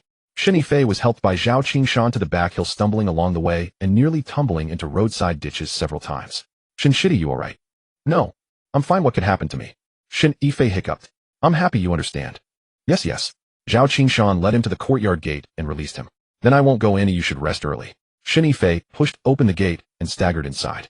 The courtyard was lit with lanterns, a row of red lanterns casting a bright light over the whole area. The inner room door stood open. Luo Qinghe sat by the bed, the red veil not yet lifted. He walked and closed the door and leaned against it, taking a moment to steady his alcohol. You've had too much to drink. Luo Qinghe's voice came from beneath the veil, still as cold as ever. Not too much. Shen Yifei stepped forward, stood before her, and lifted the veil. Beneath the veil, that face was as lovely as ever, but the expression was cold as an ice cave. She glanced at him, stood up, and walked toward the door. You'll sleep here, I'll sleep in the next room. The door closed behind her, leaving Shen Yifei alone in the room. The bridal bed was laid with a large red mattress sprinkled with peanuts, longans, lotus seeds, and red dates, symbolizing an early birth of a noble heir. Shen Yifei gazed at the bed, a sense of suffocating grievance welling up inside him. Little one, would you like to dream tonight? What are you planning to do again? Tonight I'll craft a dream unlike any other for you. Lu Mingli leaned down, lips brushing his ear, warm breath at his earlobe. Let you be a real man for once. When have I not been a real man? Lu Mingli's fingers tapped his chest. Tonight I'll make you the master of the dream. Do whatever you wish, however you wish to do it. Shen Yifei's heart stirred. Who do you intend to bring into the dream? Lu Mingli smiled, didn't answer. Her finger tapped at his brow. The world blurred before Shen Yifei's eyes, and the surroundings shifted. It was the same new room, the same bridal bed, the red candles burning, the crimson curtains billowing. But there was one more person on the bed. Luo Qinghe. She wore the red wedding dress, the phoenix crown, sitting upright at the edge of the bed, the red veil still covering her face. Shen Yifei stiffened for a moment, lowering his gaze to himself. Still in the red wedding robe, a red flower pinned to his chest, exactly like during the daylight ceremony. Did you bring her in? He whispered. It's not that I brought her in, I've created one of her. Lu Mingli's voice drifted from all around, ethereal. This is my dream, and yours as well. This is my dream and yours. In the dream, whatever you want her to do, she does. Ooh, whatever you want her to say, she says. She is yours to toy with as you please. Shen Yifei swallowed. In the dream, Luo Qinghe sat at the bed's edge, motionless, the red veil hiding her face, unable to discern her expression. He walked over and lifted the veil. Beneath the veil, the face was identical to the real one, cold as ice. Yet those eyes were not cold, they were moist, brimming with an indescribable charm. Husband. She spoke, her voice soft and velvety, unlike the daytime's icy saintess. Shen Yifei jolted. What do you call me? Husband. Luo Qinghe stood, helping him untie the robe's belt. Tonight is our wedding night. I will attend to you and loosen your robes. Shen Yifei cursed Lu Mingli in his heart. This demon-made dream was too real. The Luo Qinghe before him breathed with the rhythm of a real person. You? He started to speak, but Luo Qinghe pressed a finger to his lips. Husband, don't speak. Luo Qinghe raised her head, those moist eyes fixed on him. Tonight you are mine, and I am yours. Do whatever you wish. Shen Yifei took a deep breath. Lu Mingli, what trick are you pulling? What trick? I'm helping you realize your dream. Lu Mingli's voice carried a smile. During the day you were stifled by that cold saint. Tonight, I'll let you have your fill. This Luo Qinghe is even more attentive than a real person. If you try, you'll see. Before he could speak, Luo Qinghe had already loosened his robes. The bright red outer robe slid to the floor, revealing the white inner garment. Shen Yifei's heart churned with 1,000 emotions. This Luo Qinghe was utterly different from the Luo Qinghe in reality. Reality's Luo Qinghe was as cold as ice. She spoke no more than 3 sentences, and even during their cultivation, it was strictly formal, finishing and leaving without a single extra glance. But this Luo Qinghe before him, calling him husband and serving him with such gentleness, she could melt a person. Lu Mingli, have you gone too far with her? What's too far? Aren't you men all the same? You won't touch the cold saint during the day, but you won't touch this gentle, attentive you at night. Are you really a man? Shen Yifei's temper flared as he pulled Luo Qinghe into his embrace. Luo Qinghe cried out softly, her body going limp in his arms, her face buried against his chest. Husband. Shen Yifei's last thread snapped. He vented all his real-life grievances about Luo Qinghe in this dream. The Luo Qinghe in the dream complied with him entirely, doing as he wished. Suddenly, somewhere a faint feminine cry could be heard. Lu Mingli cried out in alarm. No good, that is Luo Qinghe's voice. Hearing Lu Mingli's startled cry, Shen Yifei felt his mind go completely blank, a loud buzzing echoing in his head. What do you mean it affected the real Luo Qinghe? It means. Lu Mingli's voice carried an unprecedented panic. The Luo Qinghe I created in your dream has a soul resonance with the real Luo Qinghe. While you were tormenting her on this side, the real one over there was also. She didn't finish, but Shen Yifei understood. What he had done in the dream was simultaneously happening to Luo Qinghe in the next room. What in the world was going on? Pulling himself out of the dream, Shen Yifei opened his eyes and found himself still lying in bed drenched in sweat. Lu Mengli sat by the bedside, her face pale, as ash, her green eyes filled with sheer terror. Why didn't you say so earlier? He scrambled up in bed. I didn't know this would happen either. Lu Mengli bit her lip. The dream-weaving art of the Nightmare Clan has never affected anyone in reality before. But this Luo Qinghe is different. The ice-hard art she cultivates somehow resonated with my dream-weaving art. I can't explain it clearly, but they are simply connected. Connected, Shen Yifei threw on his trousers and headed for the door. If they're connected, why didn't you tell me sooner? I only just found out myself. Lu Mengli followed closely behind him, her voice growing fainter. You were too deeply engrossed in the dream just now. As I was watching from the outside, I suddenly heard sounds coming from next door. I ran over to check, and Luo Qinghe was lying on her bed, trembling all over, crying out. Crying out what? Lu Mengli glanced at him and remained silent, but the expression on her face spoke volumes. Shen Yifei's heart skipped a beat. He strode quickly to the door next door, raising his hand to knock, but froze mid-air. Why was he knocking? What would he even say? Was he supposed to tell Luo Qinghe, sorry, I was using you as my plaything in a dream, and I didn't expect it to affect you? If he said that, she would probably strike him dead with a single palm strike. As he hesitated, the door suddenly swung open from the inside. Luo Qinghe stood at the threshold, clad in a white nightgown, her hair loose, her face flushed with a deep crimson, and her eyes watery. She was a far cry from the cold and aloof saintess of the daytime. She stared at Shen Yifei, her lips trembling. What? What did you do to me? Shen Yifei opened his mouth, entirely at a loss for words. Tell her, I was violating you in my dream. That was practically begging for death. Tell her, I have no idea what happened. That sounded far too fake. Saintess Luo, let me explain. Explain what? Luo Qinghe grabbed him by the collar, dragged him into the room, slammed the door shut, and pinned him against the wall. Her strength was astonishingly immense. Even though Shen Yifei was at the peak of the late Foundation establishment stage, he was utterly unable to break free. I was lying in bed just now when my body suddenly burned with heat, and my mind became filled with chaotic, wanton images.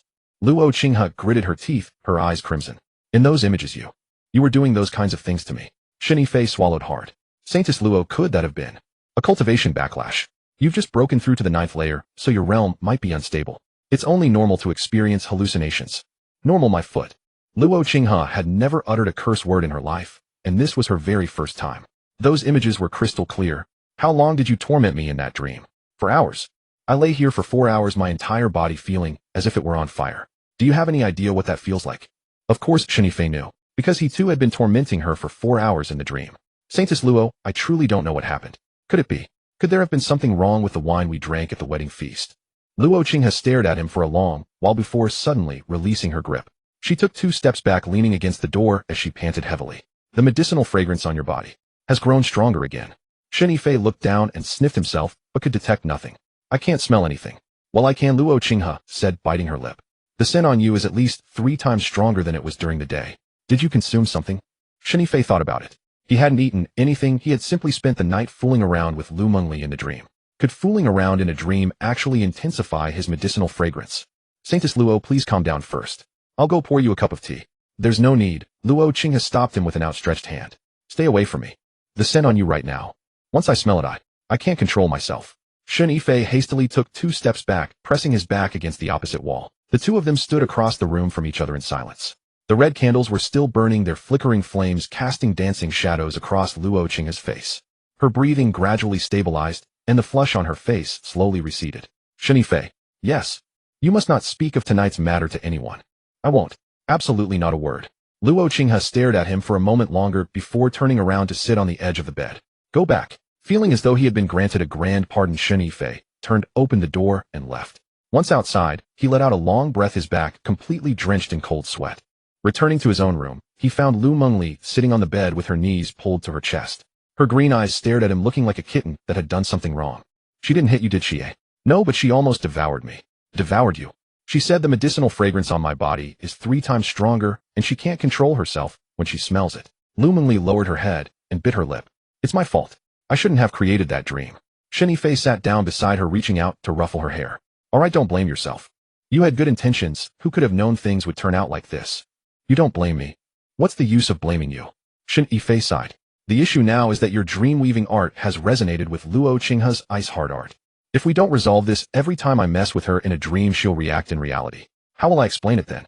Tell her every single day that she's experiencing a cultivation backlash. Lu Mengli looked up, her green eyes darting around. Actually, it might not be a bad thing. What do you mean?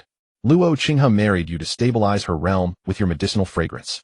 But she won't let you touch her, which leaves you frustrated, and her just as frustrated.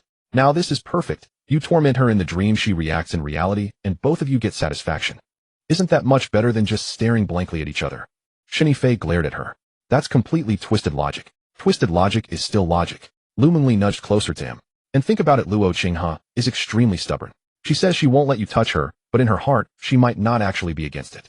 Today she was tormented by you in the dream for 4 hours. Looking at her just now, did she really seem angry? Shen Yifei recalled Luo Qinghe's appearance just now. Indeed, although she had grabbed his collar and scolded him, there was no hatred in her eyes. Only panic and confusion. Alright, enough analyzing. Let's sleep. Still sleeping? Aren't you afraid I'll weave another dream for you? So be it. At worst I'll just get scolded again. It's not like it'll kill me anyway, Shen Yifei said as he lay down. Lu Mengli lay down beside him, turning onto her side and resting a hand on his chest. Her fingertips tapped lightly beat by beat, as if playing a stringed instrument. Shen Yifei's heart grew intensely itchy from her touch, and with a quick turn, he pulled Lu Mengli into his embrace. That night the two made no sound, as there was still a new bride in the room next door. Shen Yifei realized that Lu Mengli was truly a natural temptress capable of satisfying his every desire. The early morning found Shen Yifei still deep in slumber when a knock at the door roused him.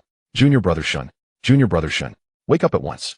It was Zhao Qingshan's voice, frantic as though someone had trampled his tail. Shen Yifei opened his eyes and found Lu Mengli already gone.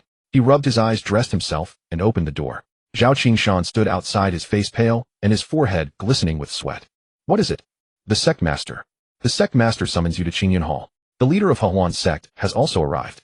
Shen Yifei paused. Su Wuwang. Didn't she leave yesterday? She did not. She stayed overnight in the guest courtyard.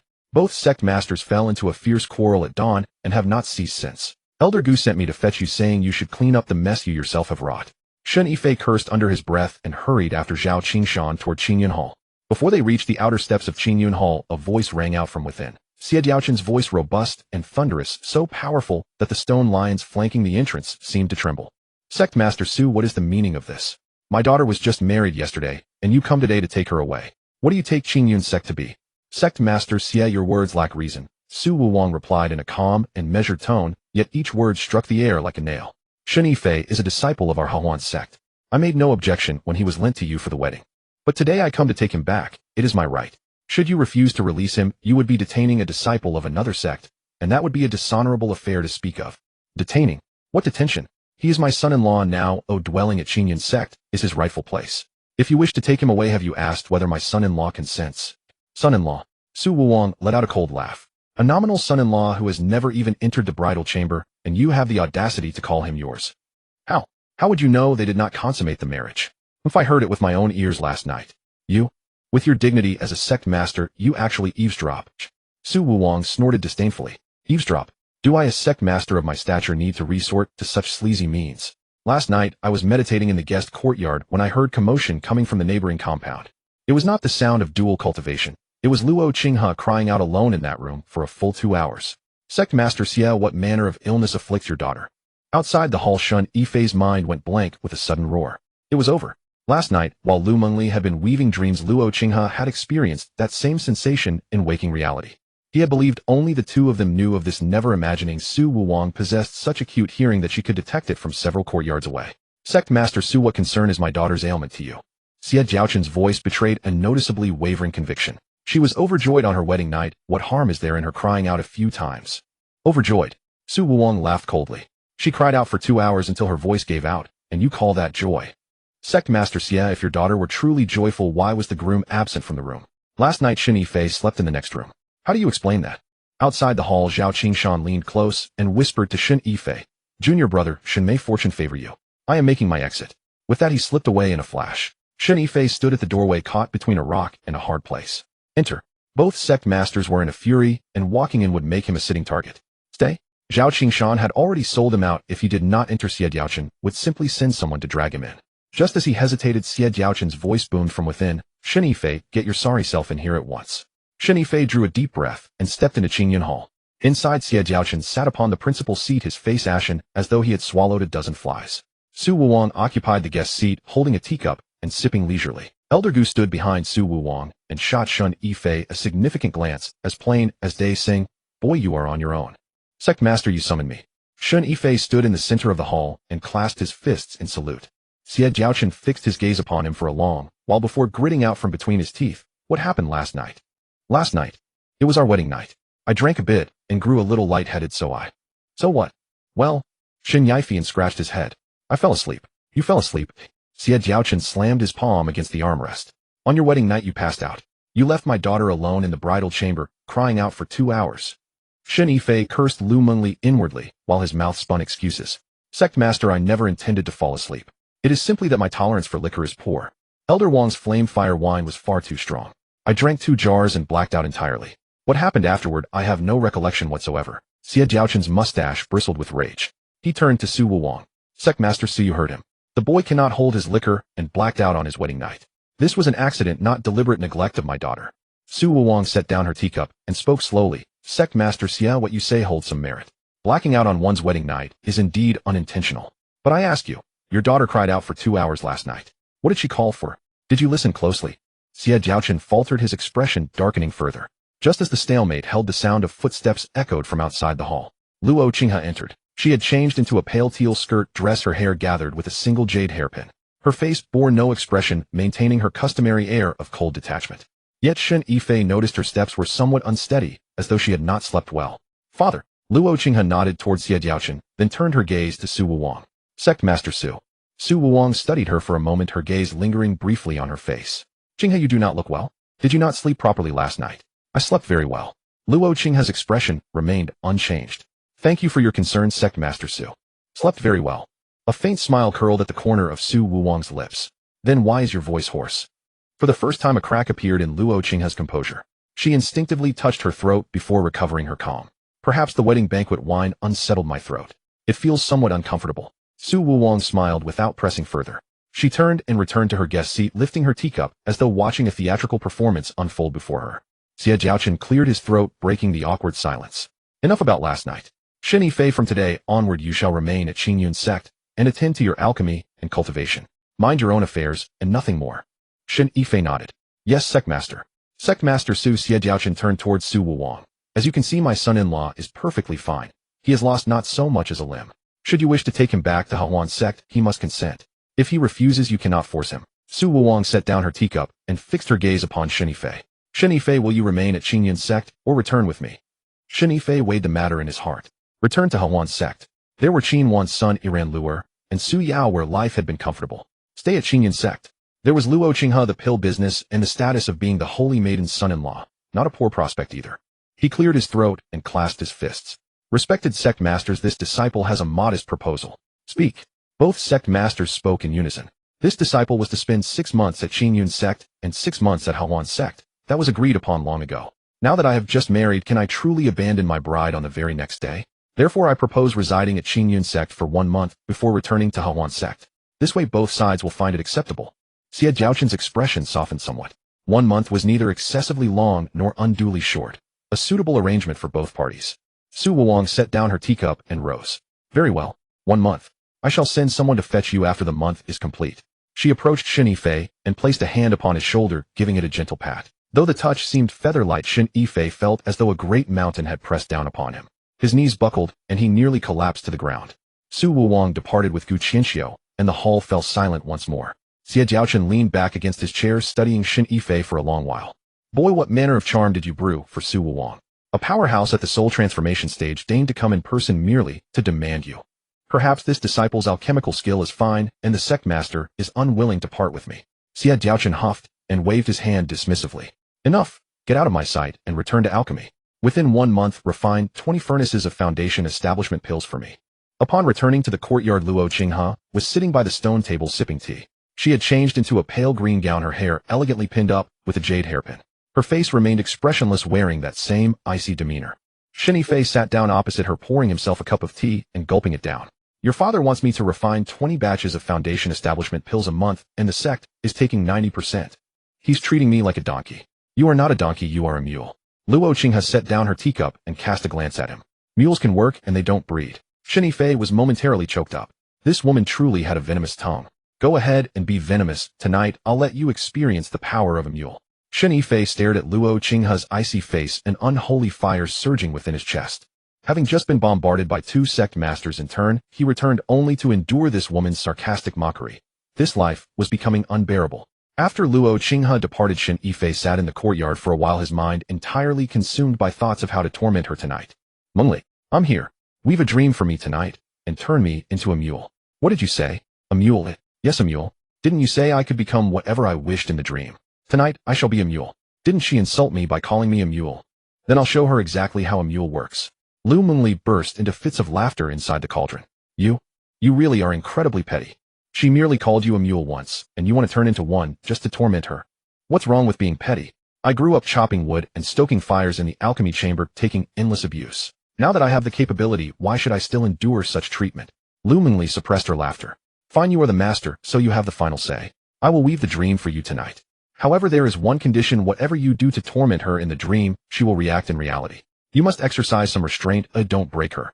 She is a half-step nascent soul cultivator, tough and resilient. She won't break so easily. Shen Yifei calculated in his mind. Last night's dream weaving had been overheard by Su Wuwang, causing quite a chaotic uproar. If it happened again tonight, and was overheard by some sharp-eared fellow, he wouldn't be able to survive in the Hehuan Sect anymore. We can't make too much noise, otherwise even xianxia might hear us. Lu Mengli replied, that shouldn't happen tonight. Fearing that someone might overhear her if she had strange dreams, she set up a soundproofing barrier around her room long ago. Shen Yifei was relieved. A soundproofing barrier was truly wonderful. With the barrier shielding them, no one would know, even if Luo Qinghe screamed her lungs out inside the room. At dusk, Shen Yifei went to the alchemy chamber to refine several batches of foundation establishment pills. He was already highly proficient in alchemy now. With a toss of the Cauldron of All Creation and an infusion of spiritual energy, the pills poured out in abundance. Out of the 20 batches of foundation establishment pills, he refined only 5 using the Cauldron of All Creation, making do with the Hehuan Sect's large cauldron for the remaining 15. In any case, Xiaoliaochen only cared about quantity, not quality, so getting by would suffice. When complete darkness fell, he took a bath, changed into clean nightwear, and lay in bed waiting for Lu Mengli. Little guy, are you ready? Lu Mengli's voice drifted out from the cauldron. I am ready. Then I shall begin. Lu Mengli emerged from the cauldron, sat by the bedside, and tapped her finger lightly between his brows. Shen Yifei's vision blurred, and his surroundings shifted. It was still the same bridal chamber, the same wedding bed with red candles burning and canopy curtains fluttering. But Luo Qinghe on the bed was different. She wore her bright red bridal gown and phoenix coronet, sitting upright on the edge of the bed, her face concealed beneath a red bridal veil. Yet her hands and feet were tied securely to the bedposts with red silk, rendering her unable to move. You tied her up? Shen Yifei looked down at himself. He was dressed in black martial attire with a large red flower pinned to his chest, but his head felt wrong. He reached up to touch the top of his head, feeling 2 long ears. He then felt his face, which was absurdly long. Did I actually turn into a mule, eh? Yes, Lu Mengli's voice drifted in from all directions. You are indeed a mule now, a male one. But do not worry, your body is still that of a human. You just have 2 extra ears and a long snout. What kind of goddamn look is this? The dream look, Lu Mengli giggled. Stop wasting time, your bride is waiting for you. Shen Yifei walked to the bed and reached out to lift the red veil. The face beneath the veil was as beautiful as ever, but her expression was not icy. It was filled with terror. Luo Qinghe stared at him with wide eyes, her lips trembling. You? What kind of creature are you? Shen Yifei felt a surge of secret satisfaction. The usually frigid saintess actually showed fear upon seeing him like this in the dream. I am your husband. Husband? No, you are not. You are not human, you are. What's wrong with a mule? A mule is still your husband. Shen Yifei reached out and pinched her chin. Didn't you call me a mule during the day, eh? Luo Qinghe tried to struggle, but her hands and feet were tied tightly with red silk, rendering her immobile. She could only cry out, no. Go away. Shen Yifei was in no hurry. He slowly removed the phoenix coronet from her head, letting her hair cascade down and spread across the pillow. Then he unbuttoned her bridal gown piece by piece. What? What on earth do you want? Shen Yifei tossed her last undergarment to the floor, looking down at her. To do what your husband ought to do. Tied to the bedpost, Luo Qinghe's eyes widened into perfect circles, her mouth agape for a long moment. What? What kind of sorcery is this? Her voice was trembling. Sorcery? Didn't you call me a mule? A mule should act like a mule. Shen Yifei, remember tonight. Tomorrow I will settle this score with you. We'll talk about tomorrow when it comes. Tonight you belong to me. By dawn, Shen Yifei woke up from the dream, his entire body aching, as if he had actually spent the whole night pulling a millstone. Lu Mengli lay beside him, her green eyes half open, a smile playing on her lips. What are you laughing at? Shen Yifei rubbed his waist. Laughing at you. Lu Mengli rolled over to face him. Laughing at your ridiculous state in the dream last night. prancing around on 4 legs braying hee-haw out of your mouth. It was absolutely hilarious. Shen Yifei's face darkened. I brayed. You did, and quite merrily too. While braying you chased Luo Qinghe all over the room, cornering her. She was crying and begging, husband spare me. But you ignored her completely, charging right into. Enough. Shen Yifei interrupted her. There is no need to go into such detail. Lu Mengli giggled, and only after she had laughter filled did she say, don't you want to know how things are on Luo Qinghe's end? Shen Yifei paused for a moment, then recalled that his dealings with Luo Qinghe in the dream last night had indeed been excessive. This time one stroke had done the trick. He quickly threw on his clothes and pushed open the door to the neighboring room. The room was silent, curtains drawn, the light dim. Luo Qinghe lay in bed, the quilt pulled up to her neck, only her face exposed. That face was as white as paper, lips chapped, eyes closed, brows slightly furrowed, as though she had been struck by a severe illness. Shen Yifei walked over, sat by the bed, and reached out to feel her forehead. Not hot, but covered in cold sweat. Holy maiden Luo, he called softly. Luo Qinghe didn't respond. He called again and gently shook her shoulder. Luo Qinghe's eyes snapped open, her cold gaze streaked with bloodshot veins fixed on him for a moment before she struck him across the face. Slap. The strike was sharp and clear, numbing half of Shen Yifei's face. You. He began, hand pressed to his cheek, but before he could finish Luo Qinghe struck again. This time he braced himself, grabbing her wrist firmly. Holy maiden Luo, let us speak calmly, no need for violence. Speak calmly. Luo Qinghe gritted her teeth, her voice hoarse. Do you not know what you did to me last night? I lay here all night, as if consumed by fire, unable to move. Do you know what that feels like? Shen Yifei felt truly guilty. I genuinely do not know. I was exhausted from refining pills last night, returned, and slept straight through until dawn. I knew nothing. Luo Qinghe stared at him for several long seconds, her anger gradually giving way to confusion. Indeed, her door had been locked from the inside. She would have certainly noticed if Shen Yifei had entered. Yet what about the physical reactions on her body? Those sensations. That pain. It had felt so real, not like a dream. You should leave, she released his wrist and turned her head away. Shen Yifei stood and walked toward the door, glancing back at her. Luo Qinghe had already pulled the quilt over her head, curled into a tight ball. He sighed, closed the door, and returned to his own room. Lu Mengli sat on the bed, feet dangling, already nibbling on another spirit fruit. Got hit. 2 slaps. Serves you right. Lu Mengli took a bite of her spirit fruit. Who told you to torment her so mercilessly in the dream? Mule, and all, I was frightened, just watching. Shen Yifei sat beside her, rubbing his cheek. Do you think she'll discover anything? Discover what? That you pursued her in the dream. Lu Mengli shook her head. She won't. The Dream Demon clan's illusion arts are imperceptible unless she too is a dream demon. She'll simply think it was a nightmare, perhaps remark on how vivid it felt. But her body's reactions. Those are bodily responses. The mind cannot explain them. Lu Mengli tossed aside the fruit pit. Rest easy, she won't suspect you. At most she'll think the medicinal fragrance on you caused her nightmares. Shen Yifei pondered and found her reasoning sound. That evening Luo Qinghe surprised him by knocking on his door of her own accord. Holy maiden Luo, what brings you here at this hour? Let us speak inside. Luo Qinghe stepped into the room and took a seat by the table. Shen Yifei closed the door, sat across from her, and poured a cup of tea, pushing it toward her. Luo Qinghe sipped from her teacup, set it down, and regarded him for several moments before speaking. Have you had any strange dreams these past few days? Shen Yifei's heart skipped, but his expression remained calm. Dreams. I dream every night, vivid and nonsensical, and forget them by morning. Why do you ask? For the past several nights I have been having the same dream. Luo Qinghe bit her lip. Last night there was something in the dream. Not human, with long ears and a long mouth like a mule. It chased me through the dream, and when it caught up it. She could not continue, her cheeks flushing crimson. Shen Yifei suppressed his glee, but maintained a concerned expression. A nightmare. Would you like me to find some calming elixirs for you? Not a nightmare. Luo Qinghe raised her head, those cold eyes fixing upon him. A lewd dream. Luo Qinghe never beat around the bush. When she spoke of lewd dreams, she meant precisely that, with complete clarity. Holy maiden Luo, what do you mean by telling me this? I wish to know whether the medicinal fragrance on you is the culprit. Luo Qinghe leaned forward slightly. That scent of yours, it provokes unruly thoughts. Living in the same courtyard as you, breathing that fragrance night after night, having such dreams, is hardly surprising. Shen Yifei exhaled in relief. Having her provide her own explanations spared him from fabricating one. It is possible. My medicinal fragrance has aphrodisiac properties on female cultivators. You are aware of this. Perhaps I should move out. No need.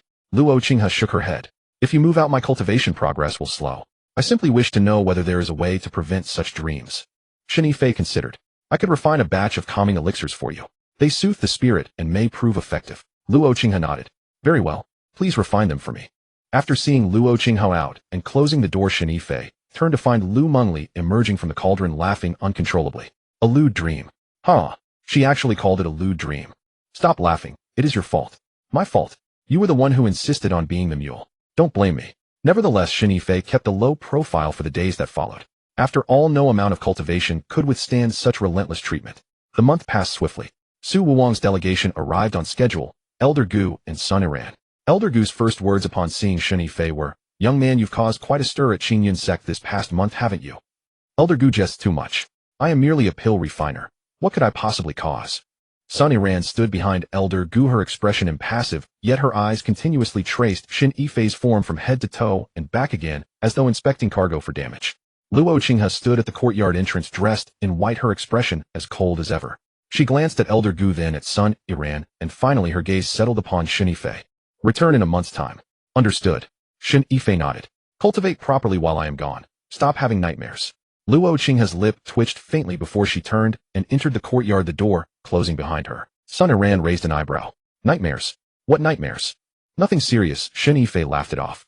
She has encountered some minor cultivation complications and suffers from recurring nightmares. Shall we depart? Let us not keep Elder Gu waiting. The three exited Hehuan Sect's main gate. Elder Gu retrieved a small flying boat from his storage pouch and tossed it into the air. The vessel expanded instantly and settled steadily to the ground. All three boarded the flying boat. Elder Gu seated himself at the control console and channeled spiritual energy. The boat shuddered once, then rose slowly into the sky, heading south. Shen Yifei leaned against the cabin wall, watching the clouds rapidly recede outside the window, while mentally planning his affairs after returning to the sect. The spirit stones in his storage ring had already surpassed 100,000, and premium-grade pills were piled up like a small mountain. These resources were enough for him to live comfortably in the Hehuan Sect for several years, yet he remained unsatisfied. 100,000 spirit stones sounded like a vast fortune, but it would vanish after purchasing just a few sets of medicinal herbs for 5th-grade pills. He had to keep hoarding, refining, and earning. What are you thinking about? Sun Iran sat down beside him, handing over a cup of tea. Thinking about how to make a fortune after we get back, Shen Yifei replied, taking the teacup and gulping it down. Sun Iran glanced at him. You've been living such a carefree life in the Hehuan Sect. Have you completely forgotten about me? Shen Yifei smiled without a word, pulling Sun Iran directly into his embrace. When dealing with women, 1,000 words could never match a single concrete action. Fortunately, Elder Gu was far from them, and Sun Iran had set up a soundproofing barrier. The flying vessel sailed for about 2 hours. Just as Shen Yifei was holding Sun Iran drifting off to sleep, he suddenly felt the vessel shudder violently. He was jolted upright from his chair, his head colliding with the cabin ceiling. What is happening? Elder Gu's voice echoed from the control console, laced with urgency and anger. Shen Yifei leaned against the window to peer outside, and the sight before him made his scalp tingle. The flying vessel was ensnared by a colossal black net. Tightening from all directions, the net bound the vessel securely. Dark smoke billowed from the net, sizzling as it corroded the vessel's spiritual energy shield. What is that? Sun Iran's face turned pale. Elder Gu stood up from the control console, his face grim. He shouted, "The spiritual energy shield cannot hold. Prepare to abandon ship." The moment the words left his mouth, the spiritual energy shield shattered with a loud bang. Black smoke seeped through the crevices of the windows, choking them so severely that they could barely open their eyes. Covering his nose and mouth, Shen Yifei detected a sweet metallic scent in the black smoke that immediately made his head spin. Hold your breath. The smoke is poisonous. Elder Gu roared, throwing open the cabin door with a palm strike and pushing Sun Iran out. Shen Yifei followed and jumped, but the instant his feet left the ground, he felt a sudden constriction around his waist, as if bound by something. Looking down, a black rope shot out from the dark smoke, wrapping around his waist like a serpent, tightening with every passing second. Elder Gu, he cried out, but Elder Gu and Sun Iran were locked in combat, with several black-clad figures utterly unable to spare him a glance. The rope tightened abruptly, dragging Shen Yifei flying into the depths of the black smoke. The wind howled past his ears. He reached out to grasp the Wanwu cauldron, but just as his fingertips brushed against its rim, a heavy blow struck the back of his head. Darkness enveloped him, and he lost consciousness. When he awoke, he was lying inside a stone chamber. The chamber was small, its floor covered in straw that emitted a musty odor. Lying on the straw, his hands and feet bound by black ropes, he was unable to move. Shen Yifei tried to struggle, but the ropes did not budge in the slightest. He then attempted to circulate his spiritual energy, only to find that the qi within his dantian seemed sealed by something completely unresponsive to his will. Damn it, he cursed, lying back down on the straw and staring blankly at the ceiling of the stone chamber. What kind of wretched luck was this? He had just left the Hehuan Sect only to be abducted, and he had no idea how Elder Gu and Sun Iran were faring.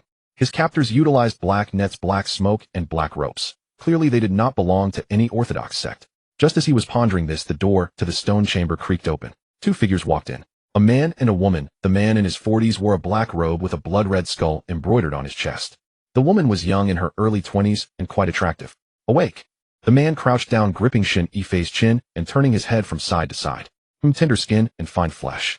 You should make excellent material for refining pills. Shen Yifei's heart sank. Material for refining pills. Were they planning to use him as an ingredient? Who are you? The Blood Soul Sect. Have you heard of us? The man asked, releasing his grip and standing up. He had never heard of them, but judging by the name, they were certainly up to no good. Why did you capture me? You are Shen Yifei, a disciple of the Hehuan Sect. You possess the skill of alchemy and can refine premium-grade pills. Furthermore, the medicinal fragrance of your body has an aphrodisiac effect on female cultivators, and those who engage in dual cultivation with you experience a massive surge in their cultivation. Shen Yifei remained silent. These rumors had spread like wildfire throughout both the Hehuan Sect and the Hehuan Sect, so it was hardly surprising that outsiders had caught wind of them. Our sect leader has commanded us to bring you back to refine pills for us. Refine them well, and you shall be rewarded.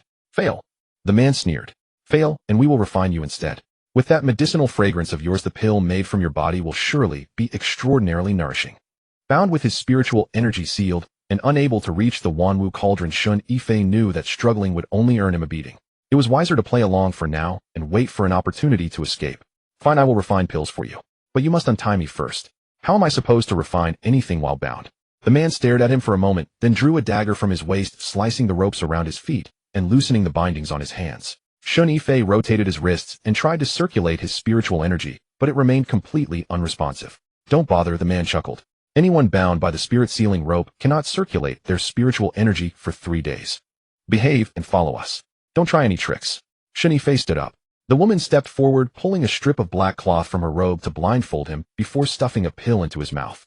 The pill dissolved instantly upon entering his mouth, sending a pungent, spicy sensation straight to his head. That was a heart-piercing pill. Without the antidote, your heart will rupture and your lungs will rot within 3 days. Do not even think about escaping. The woman's voice was crisp. Even if you run, you will only find death. Shen Yifei was nudged forward by the two captors. Blindfolded and unable to see, he could only navigate by sheer sensation. First came stone steps, then level ground, followed by more steps. Ascending and descending, turning left and right, they walked for about half an hour before finally coming to a halt. We have arrived. The man ripped away the black blindfold. Shen Yifei squinted to adjust to the light, taking in the scene before him. It was a colossal underground palace. In the very center stood a 30-foot-tall cauldron, its body intricately carved with countless skulls. The flames beneath the cauldron were pitch black, roaring fiercely. Before the cauldron stood a figure with their back turned to him, clad in a blood-red robe with snow-white hair cascading down to the waist. Sect leader, the target has been brought, the man greeted with clasped hands. The red-robed figure turned around. Upon seeing her face, Shen Yifei's breath caught in his throat. The woman was breathtakingly beautiful, yet her eyes were a crimson red. When she gazed at him, he felt as though his very soul was being drawn into them. Are you Shen Yifei? The woman inquired. I am xianxia, the leader of the Blood Soul Sect. The woman walked up to him, reaching out to pinch his chin. Her crimson eyes locked onto his face for several seconds. Indeed, the medicinal fragrance is remarkably potent. Even just standing here, I can smell it. She released her grip, turned, and walked over to the cauldron, lightly patting its surface. Do you know what this is? A cauldron. Correct, a cauldron. But this is no ordinary vessel. It is called the blood-melting furnace, forged from the flesh and blood of 9,999 individuals. Xianxia turned back, her crimson eyes fixing upon him. Refining pills with it yields 10 times the efficacy of a normal cauldron. However, it has one flaw: it recognizes its master. Only when I personally refine can pills be produced. If anyone else tries, the furnace fire will not ignite. Shen Yifei remained silent. The woman certainly wasn't sharing this with him just to boast. I have heard that you can refine premium-grade pills, Xianxia said as she walked back, stopping right in front of him. And you do not even require a proper cauldron. Any ordinary vessel will suffice for you to produce supreme grades. How did you train your alchemy skills? Talent, Shen Yifei answered honestly. Xianxia stared at him for several seconds, then suddenly burst into laughter. That smile brightened the entire hall, yet Shen Yifei only felt a chill run down his spine. Talent. Fine, then let me see this talent of yours. She cast a glance at the man. Take him to the alchemy chamber and provide him with herbs. Within 3 days, refine 100 premium-grade qi gathering pills. If you fail, we shall refine you into a blood pill instead. Shen Yifei shouted at the top of his lungs. Wait. Xianxia was startled by his sudden outcry. Her blood-red eyes locked onto him. Why are you shouting so suddenly, making such a fuss? Standing before her, Shen Yifei remained calm and composed, neither humble nor arrogant. I can refine supreme qi gathering pills for you, but on one condition. What condition? Unseal my spiritual energy. Refining pills requires spiritual energy to control the flame. With my powers sealed, how am I supposed to refine them? Blow on them with my mouth. Xianxia burst into laughter, her voice echoing through the vast empty hall, sending a shiver down Shen Yifei's spine. You are quite bold daring to negotiate terms with me on my own turf.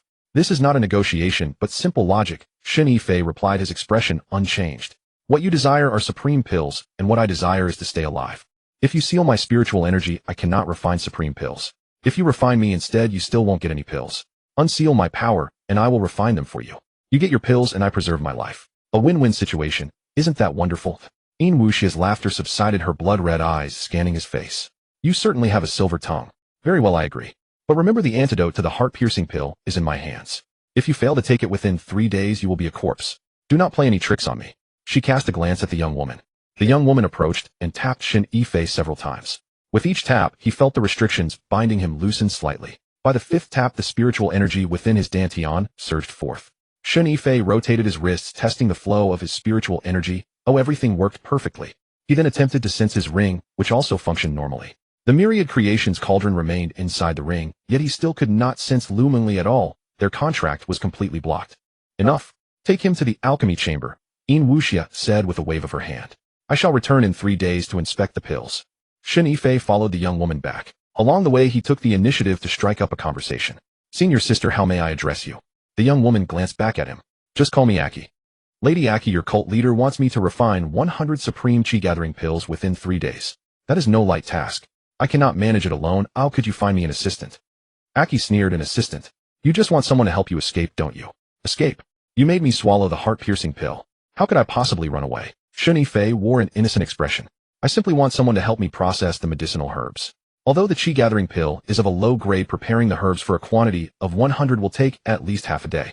Processing the herbs and controlling the flame all by myself 3 days will not be nearly enough. Aki did not reply. She escorted him to the alchemy chamber, locked the door, and departed. After Aki left, Shen Yifei paced around the alchemy chamber. This chamber was twice the size of the one in the Hehuan Sect. The herb cabinets against the wall reached up to the ceiling beams, packed to the brim with medicinal ingredients. In the very center stood a bronze cauldron about half a person's height. Crooked runes were etched upon its outer walls, resembling bizarre, ghostly scribbles. Shen Yifei opened the herb cabinets and rummaged through them. There was an abundant supply of ingredients for the chi-gathering pills. Drawer after drawer was filled with longyang grass, poria lingji, and blood ginseng roots, enough to refine dozens of batches. He sat cross-legged before the cauldron in no hurry to begin. Yin Wuxia had given him 3 days to produce 100 supreme chi-gathering pills. Using the myriad creations cauldron, each batch would yield 12 pills, meaning 9 batches would suffice. Since each batch took only the time of an incense stick to burn, 9 batches would take a mere 4 hours. The remaining 2.5 days would leave him with plenty of time to attend to other matters. The crucial issue was the antidote. Without the antidote for the heart-piercing pill, within 3 days one's heart would rupture and lungs rot, resulting in death. Although Yin Wuxia had spoken of it casually, he dared not gamble. This woman was at the peak of the nascent soul stage. Killing him would be as effortless as crushing an ant, so she had no reason to lie to him. He had to secure the antidote first. As he was pondering this, the door to the alchemy chamber opened. Aki walked in, carrying a tray upon which sat a pot of tea and several spiritual fruits. The cult leader ordered me to keep an eye on you. Aki placed the tray on the table, pulled up a chair, and sat down by the door. Go ahead with your refining. I will not disturb you. Shen Yifei glanced at her. Aki was in her early 20s and quite decent looking, though her complexion was somewhat pale and her lips lacked color, as if she had not seen the sun for years. Lady Aki, does your blood soul cult reside underground? Yes. Depriving yourself of sunlight for so long is bad for the skin. Aki ignored him. Shen Yifei remained unhurried. He retrieved a set of ingredients for the chi-gathering pill from the cabinet and tossed them into the cauldron. Fortunately, this bronze cauldron was of decent quality and barely usable. He sat cross-legged, and an orange flame flickered to life in his palm, which he directed to the base of the cauldron. He preheated the furnace, added the herbs, and controlled the fire. After the duration of an incense stick, the flame died down. Upon lifting the lid, 8 chi-gathering pills lay inside. Their quality was mediocre, far inferior to those refined with the myriad creations cauldron. Aki walked over to take a look and frowned. Only of this quality. The cult leader specifically demanded supreme grade. What is the rush? It is only the first batch. I am merely testing the heat. Shen Yifei placed the pills into a jade vial and began the second batch. The second batch yielded 9 pills of slightly better quality. The third batch yielded 10, with the quality improving further. After 3 batches, he had grasped the temperament of this cauldron. The heat was harder to control than the one at the Hehuan Sect, but it was not unusable. All right, that is enough for today. He stood up and stretched his limbs. We shall continue tomorrow. Aki glanced at the 3 jade vials on the table. 27 chi-gathering pills were still a far cry from 100. The cult leader specified 100 pills in 3 days. You have not produced a single supreme grade pill today. In the remaining 2 days, I can manage. Shen Yifei sat down on a chair and took a bite of a spiritual fruit. The first day was just to get a feel for the cauldron's temperament. Starting tomorrow the process will be much faster. 100 pills guaranteed. Aki said nothing more. She sat down by the door, closed her eyes, and began to meditate. Shen Yifei finished the spiritual fruit, drank a cup of tea, leaned back against the chair, and closed his eyes to rest. Silence fell over the alchemy chamber, broken only by the crackle of the charcoal embers at the base of the furnace. After the time of an incense stick had passed, Aki's breathing grew soft and slow as though she had drifted off to sleep. Shen Yifei opened his eyes and stared at her for a moment. Aki leaned against the back of the chair, her head tilted slightly, her lips parted a fraction, her chest rising and falling rhythmically. He stood up, crept quietly to her side, crouched down, and leaned closer. Shen Yifei extended a finger and lightly tapped the back of her hand. There was no reaction. He tapped again, applying a bit more pressure this time. Aki's brow furrowed slightly, yet she did not wake. Shen Yifei now had a clear understanding. This girl seemed clever, but she was actually quite careless. To fall asleep while on guard duty was truly remarkable. He retreated to his chair, closed his eyes, and drifted off to sleep as well. Early the next morning, Aki was awakened by a rich fragrance of pills. She opened her eyes to find Shen Yifei standing before the cauldron, holding a jade vial filled with golden glowing pills. Supreme Qi gathering pills. Aki approached, took the jade vial, and poured out a pill to inspect it. The pill was perfectly round and golden, emitting a dense fragrance that instantly refreshed one's spirits just by smelling it. 12 pills, all from a single batch.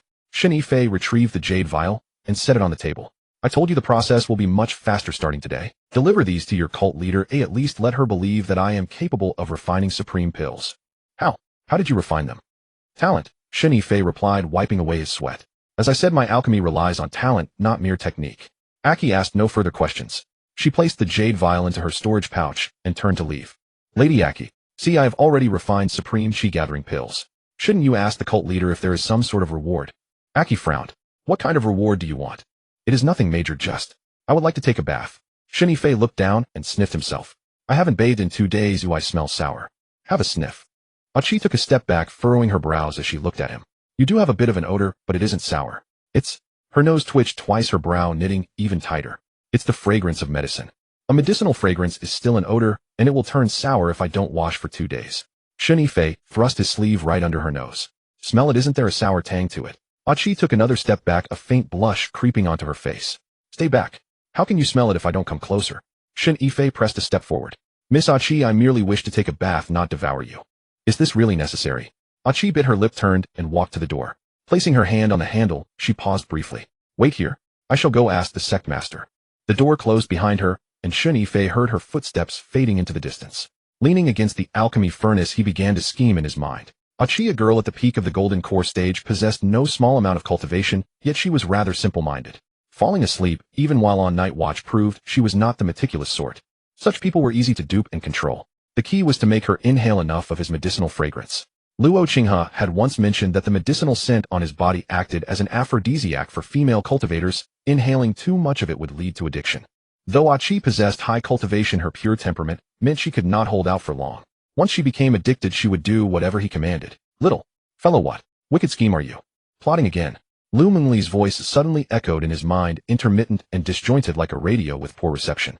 Mingli, you can speak now. Yes, but not clearly. The restrictions of this place are too formidable. My divine sense is utterly suppressed, and I cannot escape. I can hear you clearly, but your perception of my voice is fragmented. You must find a way to break the restrictions here, or else I cannot assist you. How do I break them? Find the array core and destroy it. The core should be in the main hall, that blood-melting furnace. The blood-melting furnace, forged from the flesh and blood of 9,999 people, was the very foundation of the Hehuan Sect. Destroying it would cause the Hehuan Sect's restrictions to collapse on their own. With a clear plan forming in his mind, Shen Yifei maintained a calm facade, continuing to fiddle with the elixirs in the alchemy chamber. Achi returned nearly half an hour later. As she pushed the door open, she carried a wooden tub rising with steam. The sect master has permitted you to bathe, but you are not allowed to leave the alchemy chamber. Achi placed the wooden tub on the floor, tossing him a cloth towel and a set of clean robes. These clothes belong to the disciples of the sect. You'll have to make do. Fair enough, having something to wear is already a luxury. He crouched down and tested the water temperature. It was perfect. Miss Achi, scrub my back for me in a moment. Scrub your back. Achi froze for a moment. What do you mean? Bathing alone makes it hard to reach my back. Help me scrub it. Achi's face flushed crimson, instantly the blush spreading from her neck to the tips of her ears. You are shameless. How am I shameless? Shen Yifei wore an innocent expression. I am merely asking you to scrub my back, not do anything else. You are at the peak of the golden core stage. Could scrubbing a back possibly kill you? Achi bit her lip, her expression a mix of shame and fury like a cat, with its fur standing on end. Wait here, I will find someone else. She turned to leave. Why find someone else? Shen Yifei called out to stop her. Your Hehuan Sect has dwelt underground for centuries, hidden from the light, leaving every one of you with a complexion as pale as a ghost. If you bring someone else in and they lay eyes on my flesh, what if they harbor malicious intent toward me? Achi halted. She did not turn back, seemingly struck by hesitation. The sect master had ordered her to keep watch over this man. If anything went wrong, it would indeed be difficult to explain. Miss Achi, it is just a back scrub, taking no longer than the time it takes an incense stick to burn. Once it is done, I shall resume refining elixirs. 100 supreme grade chi, gathering pills guaranteed, not to be delayed. Achi remained silent for a long while before finally turning around, the flush on her face not yet fully faded. Turn around and do not look back. Very well. Shen Yifei turned his back to her and stripped completely naked. Achi stood behind him, clutching the cloth towel frozen in place like a wooden post. Miss Achi, go on and scrub. Shen Yifei glanced back at her. The water is turning cold. Achi bit her lip, stepped forward twice, soaked the towel in the hot water, wrung it out, and pressed it against his back. Her hand was trembling, and the towel brushed against his back, twice light and feather soft, as if merely tickling him. Apply some strength. I am tough-skinned, you won't hurt me. Achi bit her lip once more and exerted a bit more force. The towel slid down his back from top to bottom, but as it reached his waist, her movements suddenly faltered. Shen Yifei could feel her breathing growing heavy, the warm breath puffing against the back of his neck, becoming increasingly hot. He smiled slightly. Miss Achi, now that you have finished the back, scrub the front for me. The scent on you. Achi's voice sounded somewhat lightheaded. Why does it feel more and more? More and more what? More and more strange. Achi took a step back, the towel slipping from her hand to the floor. My head is spinning a little. Shen Yifei turned around to face her. Achi's pupils dilated instantly, her lips parting slightly as her breathing quickened. She stared at Shen Yifei for a moment before abruptly averting her gaze. Turn around. The bath is not finished yet. Shen Yifei stood up, water cascading down his body. Miss Achi, you have scrubbed my back, but the front remains untouched. Scrub the front yourself. Achi's voice cracked with pitch. I cannot reach. Liar. Shen Yifei took a step forward, and Achi retreated a step, her back colliding with the medicine cabinet with a dull thud. Do not come any closer. But I will.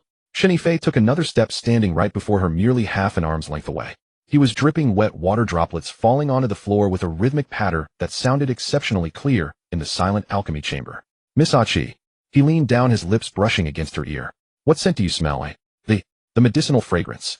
Does it smell good? Shen Yifei reached out to pinch her chin, turning her face to force her to look at him. Achi's eyes were glistening and watery, her lips trembling. Stripped of all her strength, she slumped against the medicine cabinet, unable to even stand firmly. What on earth do you want? Achi's voice shook, her peak golden core cultivation completely forgotten at this moment. Leaning against the medicine cabinet, her entire body was as limp as clay. Miss Achi, what are you afraid of? I am not afraid. Then why are you trembling? Achi bit her lip and fell silent. She was indeed trembling, starting from her legs and spreading all the way to her chest, her teeth chattering. It was not from the cold, but because of the sin on his body. Achi could only watch wide-eyed, yet for some unknown reason anticipation bloomed within her. Throughout the night, only the crackling and popping of the flames inside the alchemy furnace could be heard. On this night, Shen Yifei felt that being kidnapped was in fact quite a delightful turn of events. Achi could feel the spiritual energy in her dantian roiling, as if something had awakened within it. The energy was thicker than before, and its circulation moved even faster. What did you do to me? Achi raised her head, her eyes reddened. I cleared your meridians a little for you. Didn't you feel it? Your spiritual energy is much more abundant than before. Achi closed her eyes to sense it, and indeed the energy in her dantian had grown fuller, and its flow was smoother than before. The cultivation method she practiced was the Blood Soul Sect's blood slaughter art, a path that nourishes chi with blood and spirit with chi. Though the technique advances swiftly, it bears a fatal flaw. Meridians tend to become clogged.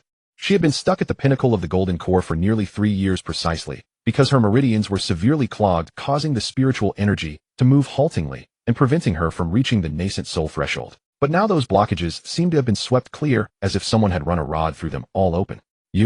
How did you manage that? Talent. For someone like me, I have no other skills, just a knack for getting things done. Achi bit her lip and remained silent. Her mind churned. The master had ordered her to watch this man. If the master found out, she would be ruined. Yet the medicinal aroma on Shen Yifei was so alluring that it made her body go lax and her thoughts slip away. Moreover, after their dual cultivation, the meridians opened and the 3-year bottleneck loosened. Achi, could you do me a favor? What favor? Bring me the antidote. Achi stiffened, lifting her gaze from his chest and fixing him with a scrutinizing look for several seconds. Are you crazy? If I help you fetch the antidote, the master would turn me into a blood dan. If you don't tell me, I won't tell anyone either. Who would know? The master would know. In the Blood Soul Sect there are records of what medicine each disciple takes, and when. If I take your antidote, the master will detect it at once. Then tell me the antidote's formula, and I'll prepare it myself.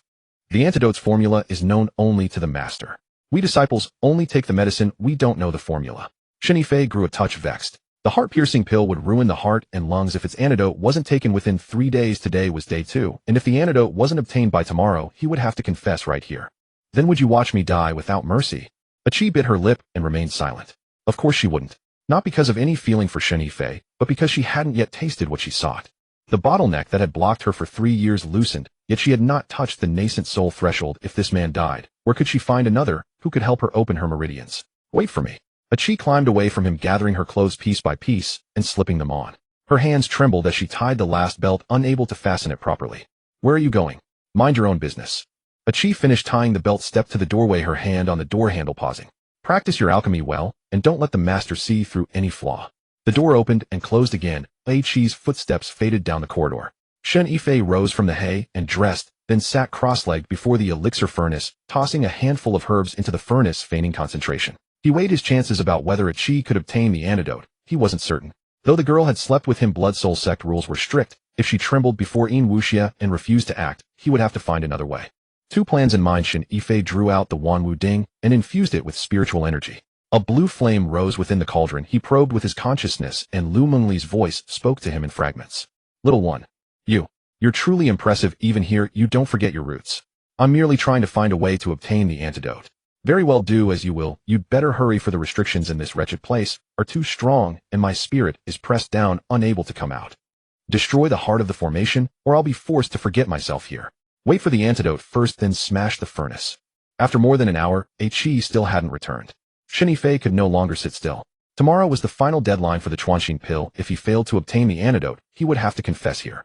He rose, paced the alchemy chamber twice, sat again, then rose once more like a donkey trapped in a cage. What are you pacing for? Lu Mengli's voice cut through, irritated. Your pacing makes me dizzy. You're in the cauldron. How can you still be dizzy?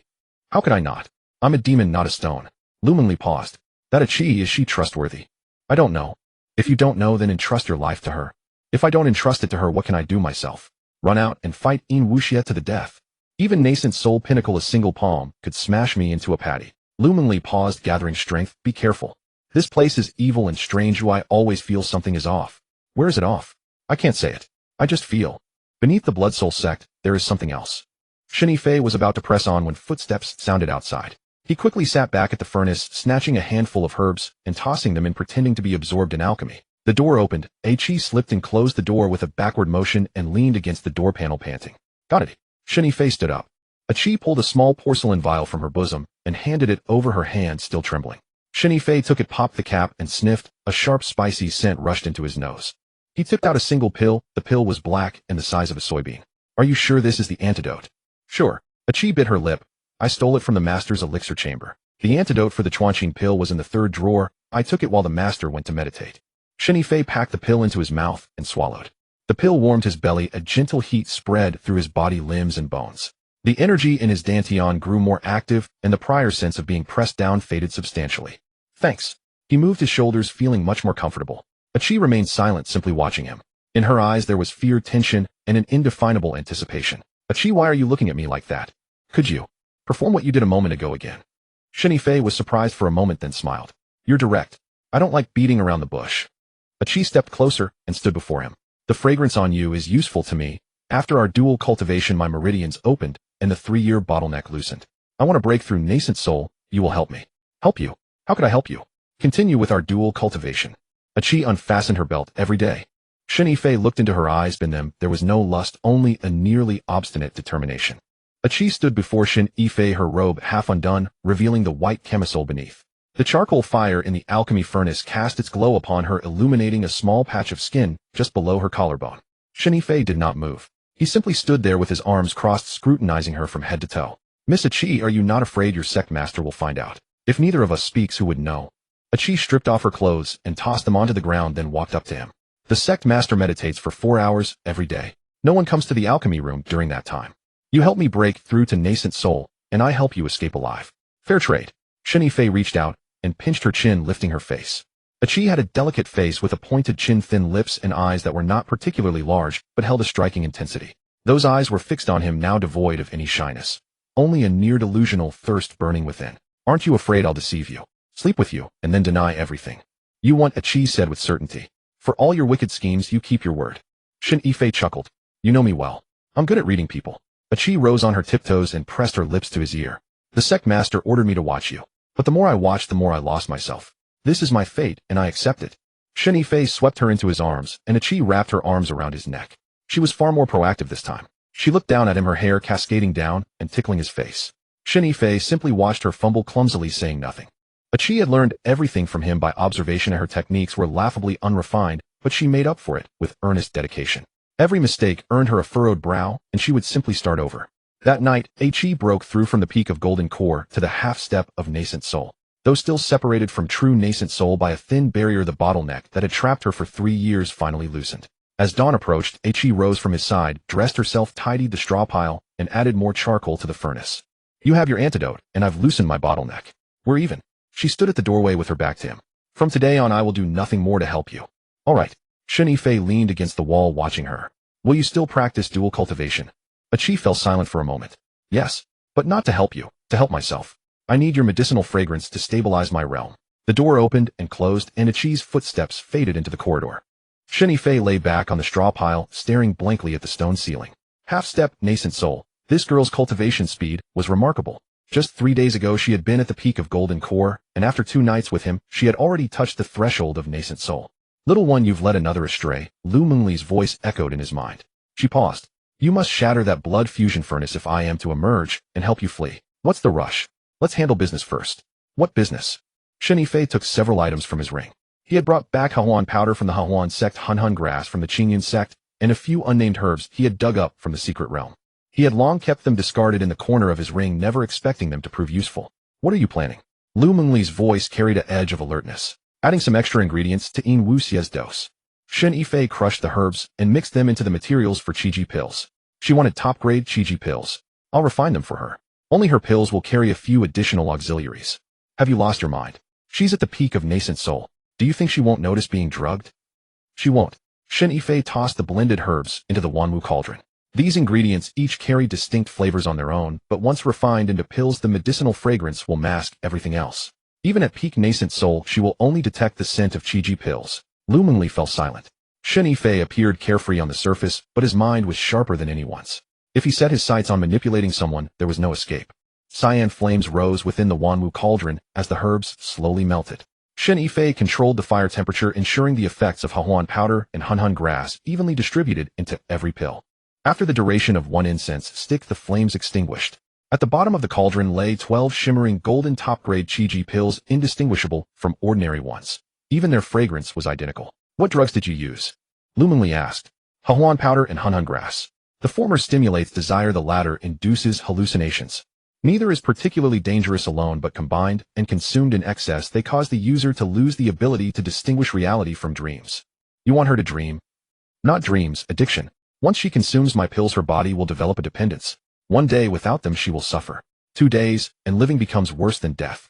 Eventually, she will beg me to refine them for her. Lu Mengli remained silent for a long while. That is ruthless. Ruthless? Shen Yifei replied coldly. How ruthless was she when she planned to refine me into a blood pill? Shen Yifei placed the 12 pills into a jade vial, then refined another 88 ordinary top-grade Qiji pills using the Wanwu cauldron. 100 pills in total arranged neatly on the table. Early on the 3rd day, Wuxia arrived. She wore the same blood-red robes, as always, her white hair cascading to her waist. Her blood-red eyes swept across the alchemy room before settling on the row of jade vials on the table. 100 top-grade Qiji pills. Shen Yifei gestured toward the vials. Not a single one short. Please inspect them. Wuxia approached the table, casually picked up a vial, and poured out a pill. Golden and gleaming, its medicinal fragrance rich and dense. She leaned in to smell it, and her brows furrowed slightly. Shen Yifei's heartbeat quickened, but his expression remained unreadable. Sect Master, is there a problem? Wuxia said nothing. She placed the pill in her mouth, chewed twice, and swallowed. Shen Yifei's pulse raced, yet he maintained his careless demeanor. Wuxia closed her eyes, seemingly feeling the medicinal power. After a few breaths, she opened them, her blood-red gaze locking onto Shen Yifei. Not bad. She returned the vial to the table. Better than I expected. Shen Yifei exhaled softly. Cultivators at Yin Wuxie's level never feared poison and pills. Her peak nascent soul cultivation could neutralize any toxin. But Hehuan powder and Hunhun grass were not poisons. They were herbs. Consumed alone they posed no harm, combined they would not kill. However, long-term consumption would subtly alter one's mind and spirit. I'm glad you're satisfied. Shen Yifei cupped his fists. Then may I have my antidote for the heart-piercing pill? In such a rush. Yin Wuxie countered. You've only refined 100 Qiji pills, and already you seek the antidote.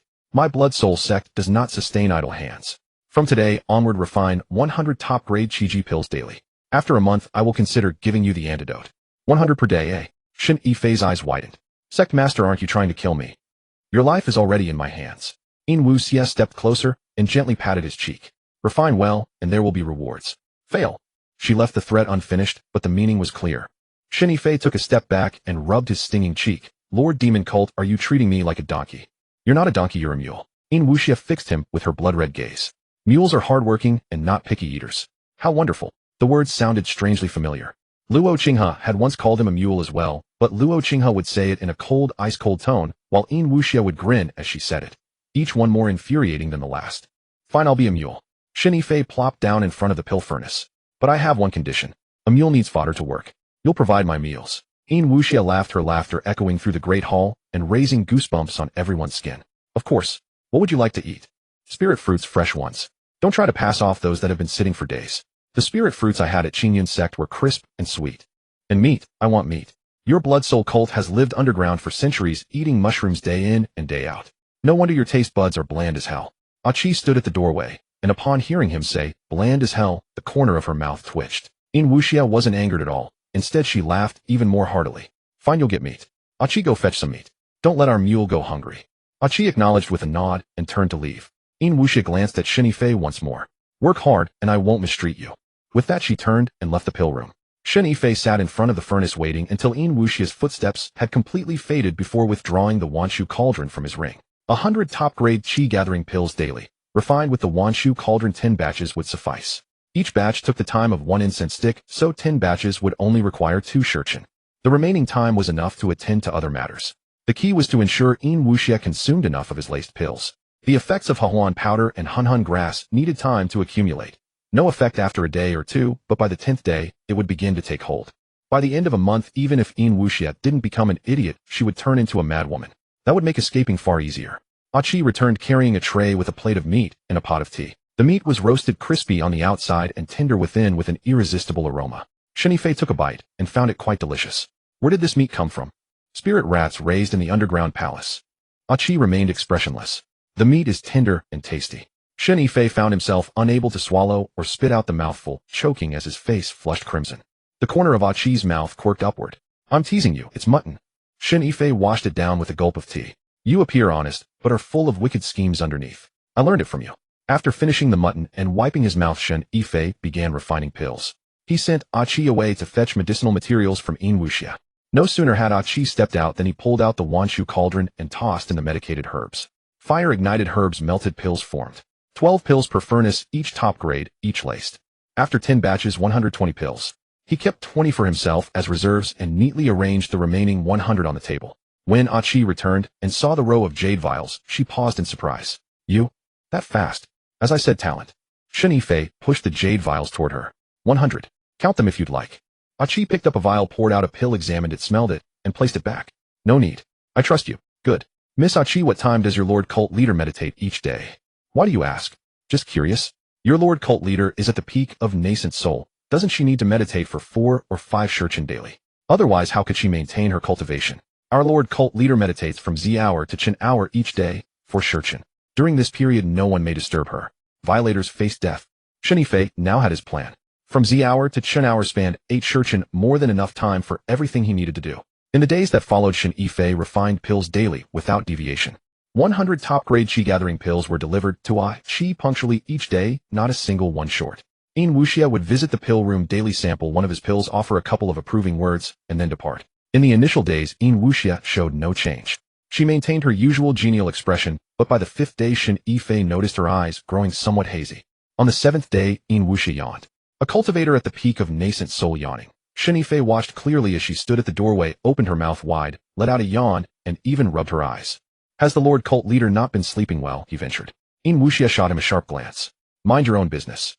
She turned and walked away. On the 10th day, when Yin Wuxia arrived at the pill room, dark circles had formed beneath her eyes, making her appear as though she hadn't slept properly for days. Lord Cult Leader, your complexion isn't very good. Shall I refine a batch of calming pills for you? You know how to refine calming pills? Yes. 4 pills of 4th rank and below, I can refine them all.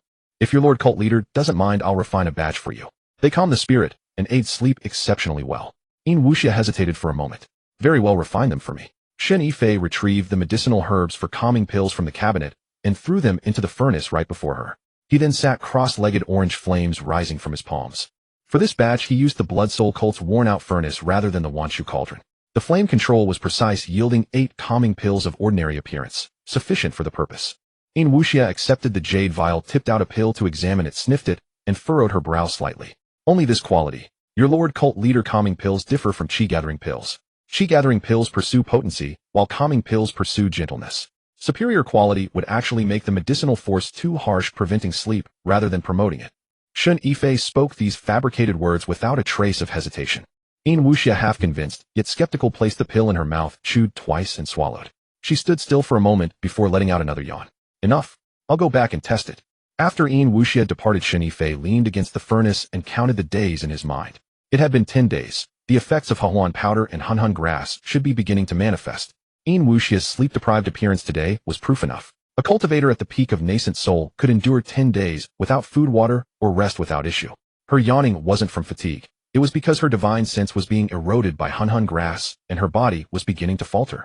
If he could persist for another 20 days until the effects fully took hold, it would be time to make his escape. Achi entered carrying a plate of mutton and set it on the table. Over the past few days, her complexion had grown noticeably healthier and rosier, her lips regaining their color. You look quite healthy today. Shen Yifei picked up a piece of mutton and took a bite.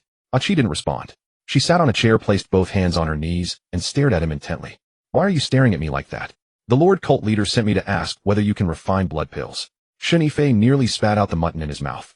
Blood pills? Those refined from human flesh and blood? Yes. We captured several rogue cultivators and have been holding them in the underground dungeon. The Lord Cult Leader said it would be wasteful to keep them alive just to feed them.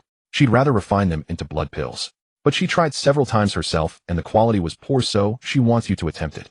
Shen Yifei had used the Wanshu cauldron to refine humans before, but only out of sheer necessity for self-defense. If asked to take an unrelated person and directly transform them into a pill, he simply could not bring himself to do it. I cannot, he stated flatly. The Lord Cult Leader has said you will learn whether you know how or not. Achi rose from her seat.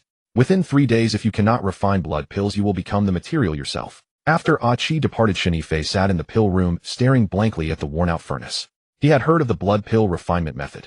Throw a living person into the furnace, simmer them over low heat for 3 days and nights, extract their vital essence and blood, and condense it into a pill. The cultivator inside would suffer 3 days and nights of torment. Such an inhumane practice. He could not bring himself to do it.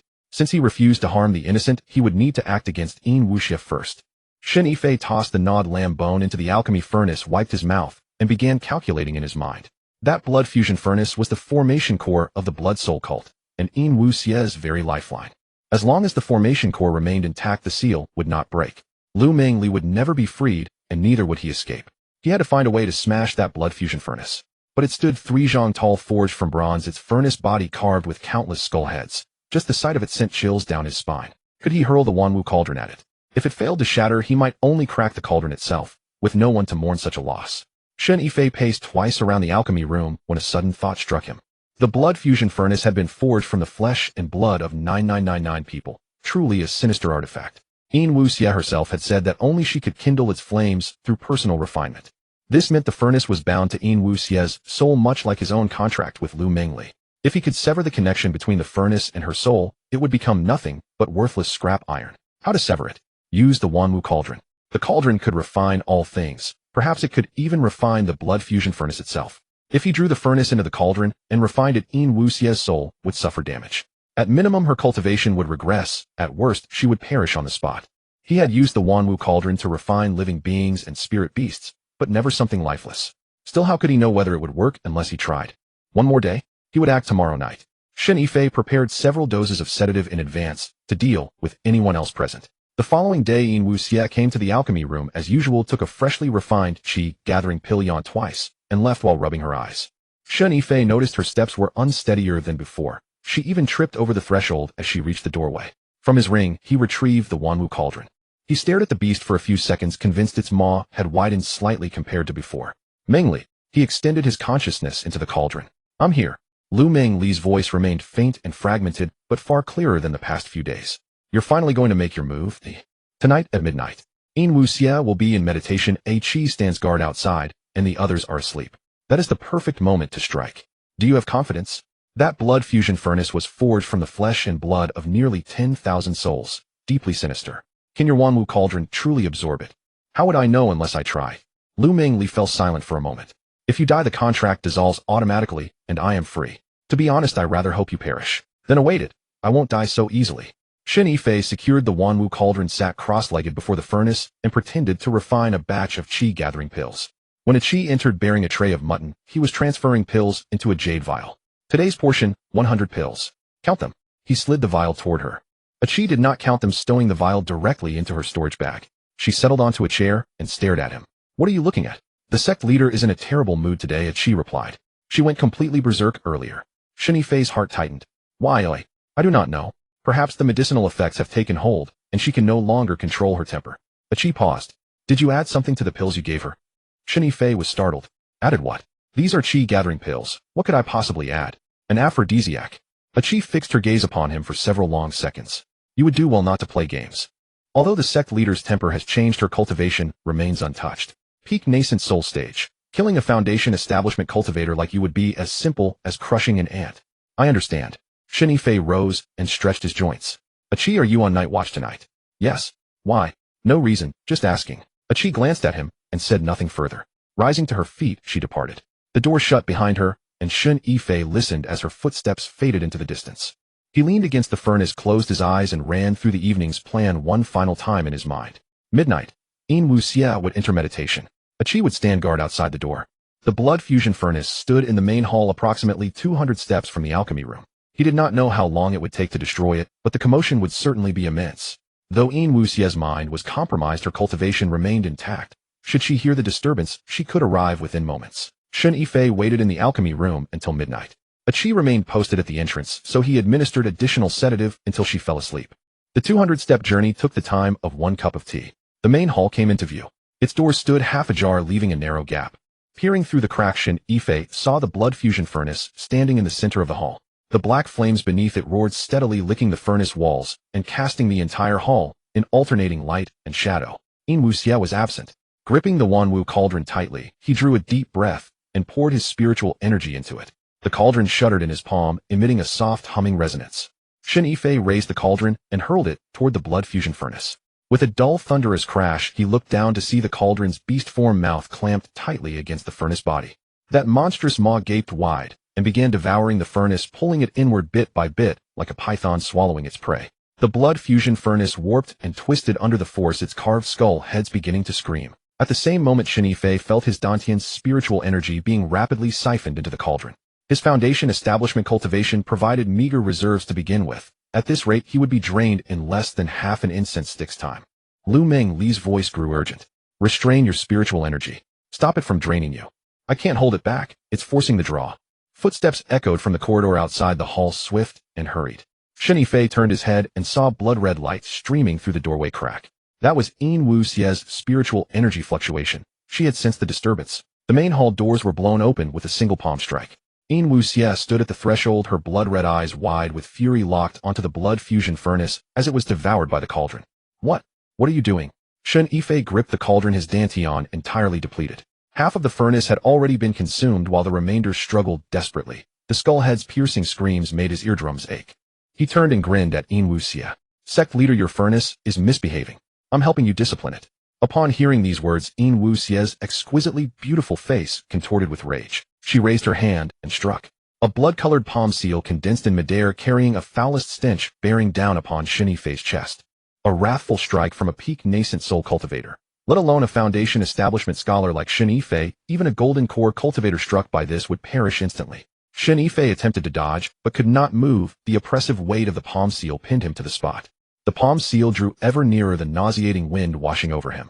He could plainly see the dense network of blood vessels crisscrossing its surface. It was over. This time he was truly finished. Shen Yifei watched in despair as the blood-red palm descended. Just as the seal was about to crush his chest, the cauldron suddenly trembled. The beast's maw on its surface opened to its utmost limit, swallowing the remaining half of the blood fusion furnace in one gulp. Immediately after, a beam of black light erupted from the cauldron's mouth and collided with the blood-red palm seal. With a deafening boom, the palm seal shattered, dissolving into a mist of blood that scattered through the air. Xianxia groaned and staggered backward 3 steps, a thin trail of blood escaping the corner of her mouth. Shen Yifei fared no better. At the moment the black light shattered the palm seal, he felt as though his dantian had been mercilessly squeezed. Agony bent him double, and he nearly vomited the mutton he had eaten the night before. Xianxia clutched his chest, his blood-red eyes glaring fixedly at Shen Yifei, blood trickling from the corner of his mouth. You? Just who are you? Her voice trembled. Shen Yifei bent forward, hands pressed against his stomach, his face flushed crimson. The spasmodic pain from earlier had nearly caused him to lose consciousness, but compared to what Xianxia had endured, he had gotten off remarkably lightly. The blood refinement furnace had been swallowed by the myriad things cauldron. The 3 bronze furnace, forged from the flesh and blood of 9,999 souls, the very lifeline of Xianxia, had been devoured in a single gulp, leaving not a single speck behind. Silence settled over the grand hall. The shrieking of the skeletal heads fell away, leaving only the torches along the walls crackling softly as they burned. Shen Yifei straightened his posture, the myriad things cauldron still clenched in his hand. The cauldron's surface was faintly warm. The beast's mouth had closed, its eyes half-lidded, wearing the placid satisfaction of one who had just enjoyed a splendid feast. Patriarch, as I mentioned, your furnace refused to listen, so I helped discipline it. He tucked the myriad things cauldron into his storage ring. It's well disciplined now. You needn't thank me. Xianxia trembled with fury. She raised her hand to strike again, but her palm went limp before it could complete the motion. Her entire body went slack as though her bones had been siphoned away, and she slumped against the doorframe, her face drained of color. The blood refinement furnace was inextricably bound to her spiritual sense. With the furnace devoured, her spiritual sense had suffered grievous injury. Though her cultivation at the peak of the nascent soul stage remained intact, she would be powerless to act for quite some time. You destroyed my blood refinement furnace. Xianxia ground out each word sharpened like a blade. I will refine you into a blood pill. Patriarch, that's hardly fair, Shen Yifei replied. Shen Yifei stepped forward and crouched before her, reaching out to grasp her chin between his fingers. In your current state, how exactly do you plan to refine me? With your mouth. Xianxia struggled to pull away, but no strength answered her call. Those blood-red eyes glared at Shen Yifei, blazing with fury, yet beneath the flames lurked a thread of fear. A mere foundation establishment youth had driven her, a nascent soul peak cultivator, to such a desperate strait. She could not help but be afraid. Shen Yifei gazed into her eyes and suddenly smiled. Patriarch, haven't you been dying to know how my alchemy works? Today I'll let you witness it firsthand. He withdrew the myriad things cauldron from his ring and set it upon the ground. The beast upon the cauldron opened its eyes, its mouth parting slightly to reveal 2 rows of razor-sharp fangs. What are you doing? Xianxia backed away, but the doorframe waited behind her. There was nowhere left to retreat. Refining pills. Shen Yifei pressed his hand against her shoulder. Aren't you the one who intended to refine me into a blood pill? How fitting. I know how to refine them too. Though my method differs somewhat from yours. Your cauldron can refine living humans. It can't. Shen Yifei's expression remained utterly composed. I've refined several already. The results were quite satisfactory. Xianxua's face turned the color of ash. She had lived for over 3 centuries, always the one holding the crucible, never imagining that one day she herself would become the ingredient. You dare, she shrieked hoarsely. I am the patriarch of the Blood Soul cult, a nascent soul peak cultivator. If you dare refine me, the 300 disciples of the Blood Soul cult will not let you live. Patriarch, once again, that's hardly fair, Shen Yifei said, patting her cheek. When I've already refined you, would your 300 disciples still dare to come looking for me? They'd be counting the days until you perish so they might claim the patriarchy for themselves. Xianxia opened her mouth, but found no words. The beast's eyes fixed unblinkingly upon her, its throat emitting a low rumbling gurgle. Shen Yifei channeled his spiritual energy into the myriad things cauldron. The beast opened its maw wide and expelled a plume of green smoke enveloping Xianxia within it. She struggled for a moment, but her damaged spiritual sense and chaotic energy left her utterly powerless. The moment her body contacted the green smoke, it began to shrink. In the blink of an eye, she had contracted to the size of a fist, and the smoke coiled around her, dragging her down into the cauldron. Shen Yifei closed his eyes and extended his consciousness inward. Within the cauldron, the space remained that gray, murky void. Lu Mingli floated in midair, her emerald eyes wide with astonishment fixed upon whatever lay before her. Xianxia was bound to the void by a thick black chain, her limbs wrapped tightly, leaving her completely immobilized. Her body had returned to its normal size, but the beast's fangs had torn her blood-red robes, exposing vast stretches of pale, unmarred skin. Shen Yifei, let me out. Xianxia screamed until her voice broke.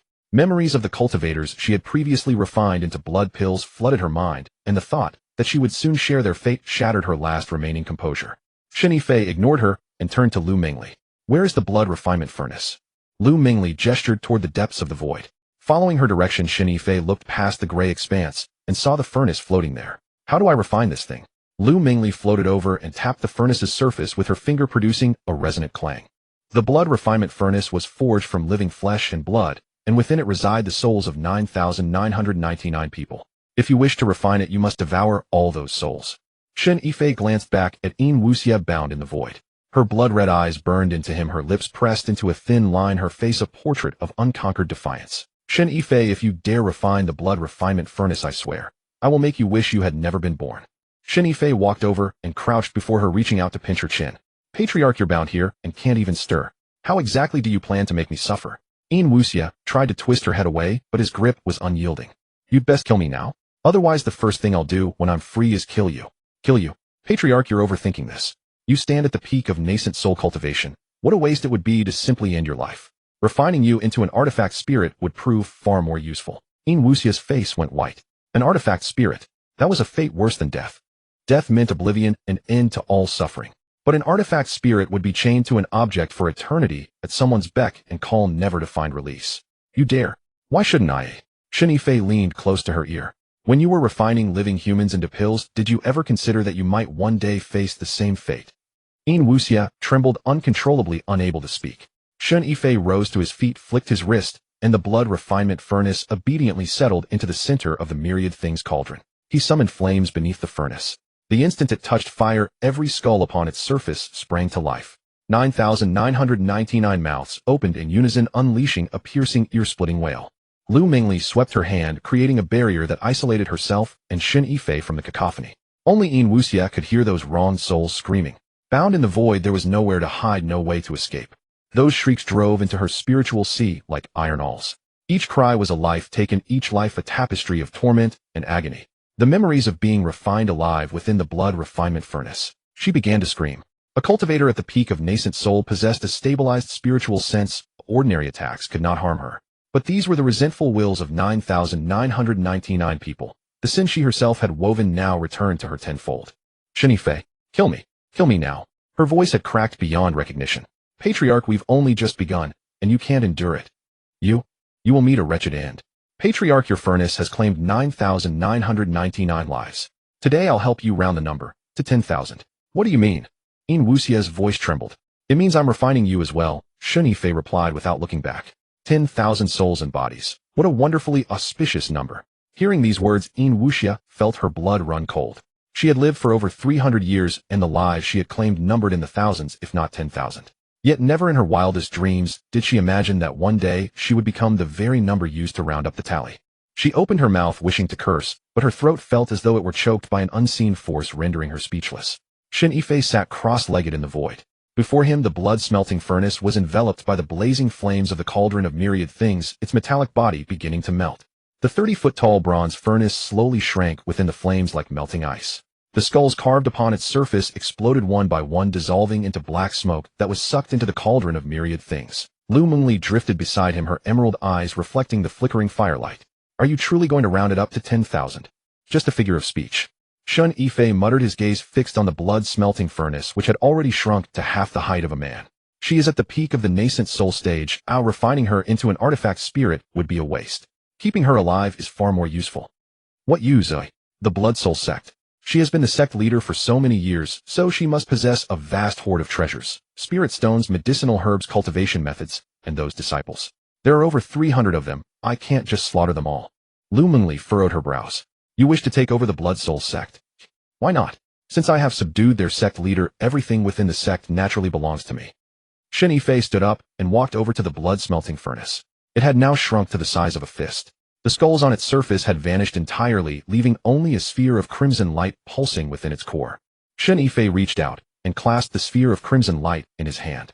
It pulsed against his palm like a living heart. "How do I use this?" Lu Mingli drifted closer to inspect it. "You can use it however you wish. It is currently masterless.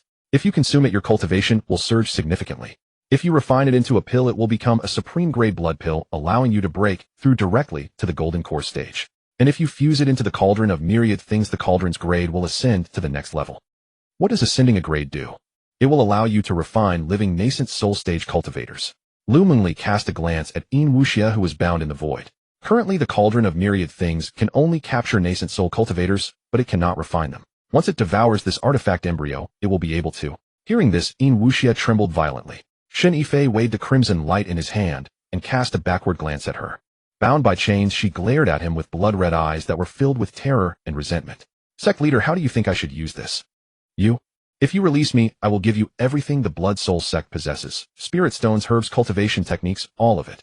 Her voice trembled. Release you? Sect leader, just moments ago you intended to refine me into a blood pill. Now you ask for your freedom. Do you truly think I would believe you? Yin Wuxia bit her lip, remaining silent. Shen Yifei walked back and squatted before her, holding the sphere of crimson light right before her eyes. Sect leader, this very object was refined by you at the cost of 9,999 human lives. Now that it has fallen into my hands, wouldn't you say this is retribution? Yin Wuxia stared at the crimson light, tears suddenly welling up in her eyes. She did not feel regret, she felt terror. 300 years of cultivation and 300 years of foundation had vanished overnight. From a supreme figure who commanded the life and death of others, she had been reduced to a mere pawn in someone else's hands. Such a fall from grace was a fate more painful than death itself. Why weep? Shen Yifei reached out to wipe the tears from her face. Sect leader, even in tears your face is quite beautiful. Shen Yifei stood up and exited the cauldron, tossing the sphere of crimson light into it. The beast carved on the cauldron opened its maw and swallowed it whole. The moment it was swallowed, the Cauldron of Myriad Things vibrated violently. The beast's eyes shifted from emerald green to blood red, and the fangs in its mouth grew noticeably longer. The vibration persisted for about the time it takes an incense stick to burn before finally subsiding. It is done, Lu Mengli said, drifting out to take a closer look. Its grade has ascended by 1 level. Now you can refine living nascent soul stage cultivators. The two of them re-entered the cauldron and walked over to Yin Wuxia. She had been bound in the void for nearly 2 hours. Though the shrieking of the skulls had ceased, her sea of consciousness was left in absolute chaos. While her peak nascent soul cultivation remained intact, her soul had suffered such severe trauma that it was impossible to recover in the short term. Sect leader, you now have 2 choices. Shen Yifei held up 2 fingers. First, I refine you into an artifact spirit binding you to the Cauldron of Myriad Things for eternity to serve me. Second, you sign a contract with me and acknowledge me as your master. I will spare your life and allow you to remain the sect leader of the Blood Soul Sect. Yin Wuxia raised her head, a glimmer of light flashing in her blood-red eyes. You would truly let me remain the sect leader? Of course, but on one condition. Shen Yifei leaned in closer. You must obey me. If I tell you to go east, you shall not go west. If I tell you to refine pills, you shall not kill. From this day forth, the Blood Soul Sect shall turn over a new leaf and cease the refining of blood pills. Yin Wuxia stared at him for a long moment, then suddenly burst into laughter. Turn over a new leaf? A man who uses living people for alchemy is telling me to reform. I am different from you, Shen Yifei replied, his expression unchanged. I only refine those who deserve it. The rogue cultivators you captured had no enmity with you, yet you used them for alchemy. That is the wanton slaughter of the innocent. Those I refine are those who seek to kill me. That is self-defense. Choose, Shen Yifei said, withdrawing his fingers. I will count to 3. 1, 2. I choose the second option. Yin Wuxia gritted her teeth. I acknowledge you as my master. You should have said so earlier. Shen Yifei patted her cheek. Now open your sea of consciousness. Yin Wuxia closed her eyes, her body trembling slightly.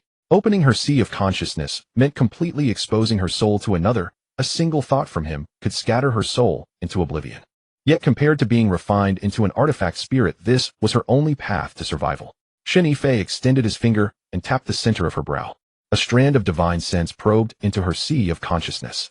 The sea of consciousness of a peak nascent soul cultivator was as vast as an ocean, but it was now riddled with cracks from her heavily damaged soul. Shen Yifei planted a contract at the center of her sea of consciousness. As the contract took root, Yin Wuxia let out a muffled groan, cold sweat drenching her forehead. Done. Shen Yifei stood up. From this day forth you belong to me. Yin Wuxia lowered her head in silence. 300 years of cultivation and 300 years of foundation had belonged to someone else overnight. Her heart was a chaotic swirl of emotions and indescribable bitterness. With a wave of Shen Yifei's hand, the chains binding her unraveled. Yin Wuxia collapsed onto the ground, her legs giving way as she nearly tumbled. Sect leader, this won't do. Shen Yifei supported her. There are over 300 disciples waiting for you outside. You must pull yourself together. Yin Wuxia took a deep breath and stood tall. She adjusted her crimson robes, swept her disheveled hair behind her head, and restored her cold, lofty expression. A peak nascent soul cultivator was after all a peak nascent soul cultivator. Even with a damaged soul, her imposing aura remained intact. Let us go out. Shen Yifei grabbed her wrist and with a single thought, they both exited the cauldron of myriad things. The grand hall remained as it was, but the blood-smelting furnace was gone, leaving only a dark circular scorch mark on the floor, a trace of the furnace burning for hundreds of years. Wuxia stood in the center of the grand hall staring at the circular scorch mark in a daze. Stop staring, Shen Yifei tugged at her sleeve. The furnace is gone, but at least you are still here. Come, let us go see your disciples. Wuxia snapped out of her daze, cast a glance at him, and turned to walk out of the hall. Shen Yifei followed closely behind as they exited the grand hall one after the other. In the corridor, Qi was leaning against the wall, fast asleep. Shen Yifei squatted down and snapped his fingers right under her nose. Qi snapped her eyes open. Upon seeing Shen Yifei's face, she reflexively recoiled, her head slamming against the wall as she grimaced in pain. You? How did you get out? I walked out. Shen Yifei stood up and gestured toward Wuxia with his chin. Your sect leader let me out. Qi only then noticed Wuxia. She hurriedly stood up and bowed. Sect leader. Wuxia gave a brief grunt of acknowledgement and continued walking without another word. Qi followed behind, secretly tugging at Shen Yifei's sleeve and whispering, What happened? Why does the sect leader look so pale? Exhaustion from alchemy, Shen Yifei replied without batting an eye. To refine a superior batch of pills, your sect leader hasn't slept for 3 days and 3 nights. Qi followed behind Wuxia, her eyes darting back and forth between Shen Yifei and the cult leader. She was no fool. Only moments ago the cult leader had been brimming with murderous intent, determined to refine Shen Yifei into a blood pill, yet now she had been reduced to this state. With a pale countenance and faltering steps, she looked as though 30% of her cultivation had been abruptly drained. What was even more bizarre was that she actually permitted Shen Yifei to walk by her side rather than marching behind her like a prisoner. Something was amiss, gravely amiss. Qi quickened her pace and leaned close to Shen Yifei's ear, her voice hushed to a whisper. What on earth did you do to the cult leader? Refining pills, of course, Shen Yifei replied with an innocent shrug. Your cult leader ordered me to refine a blood pill. I refined it, she tried it, and the medicinal potency was a bit too intense. That is why she is in this state now. A blood pill, eh? Qi frowned.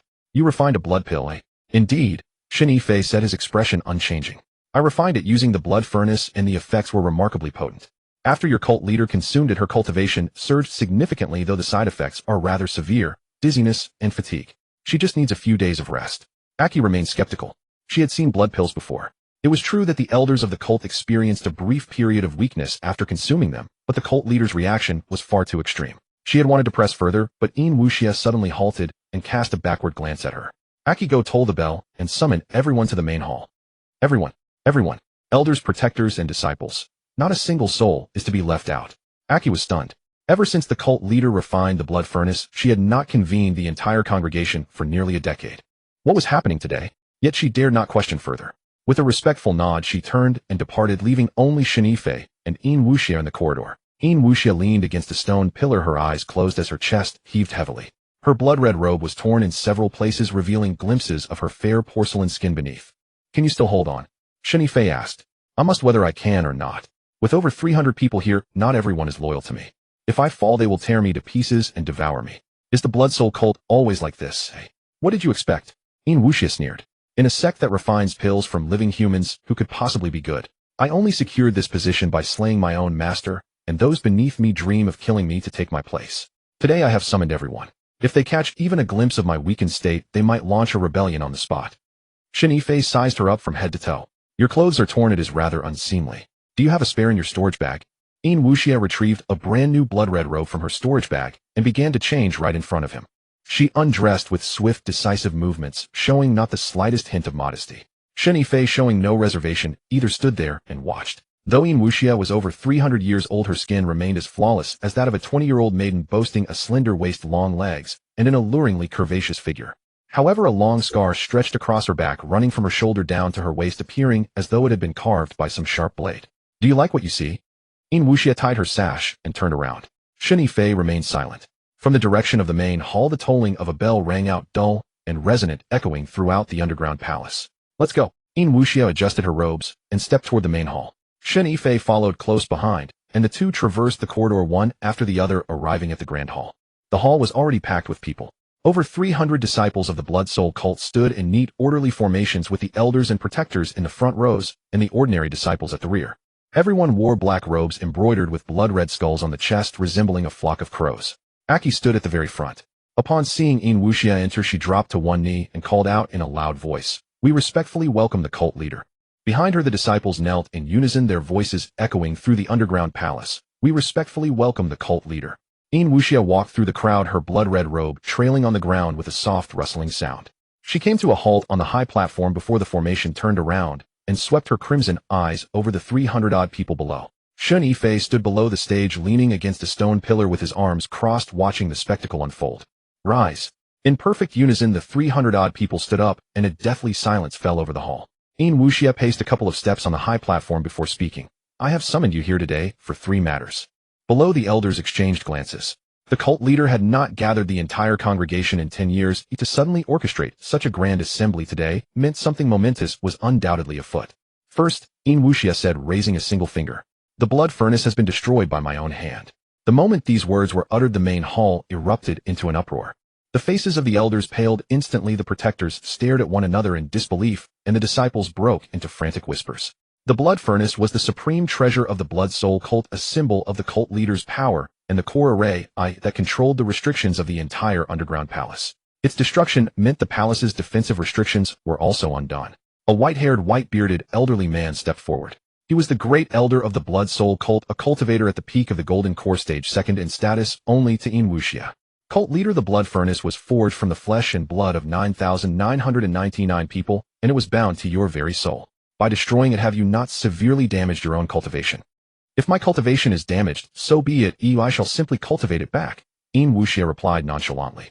The blood furnace was a wicked, unorthodox tool. It should have been destroyed long ago. The great elder's brow furrowed deeply. Why did the cult leader sound like an entirely different person today? In the past, she had guarded the blood furnace as if it were her very life. Anyone who dared touch it would face her wrath. Yet now she had destroyed it without a second thought. Cult leader, you.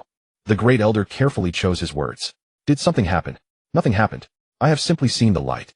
Yin Wuxia remained impassive. The Blood Soul cult was founded on refining pills from the living, committing far too many sins. From this day forth that path ends here. The clamor below grew louder. The expressions of several elders turned grim.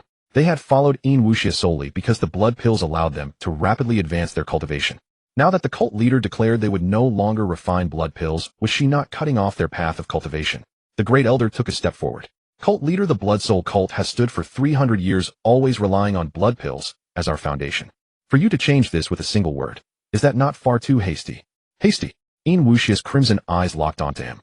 Great elder, are you questioning my decision? I dare not. The great elder lowered his head.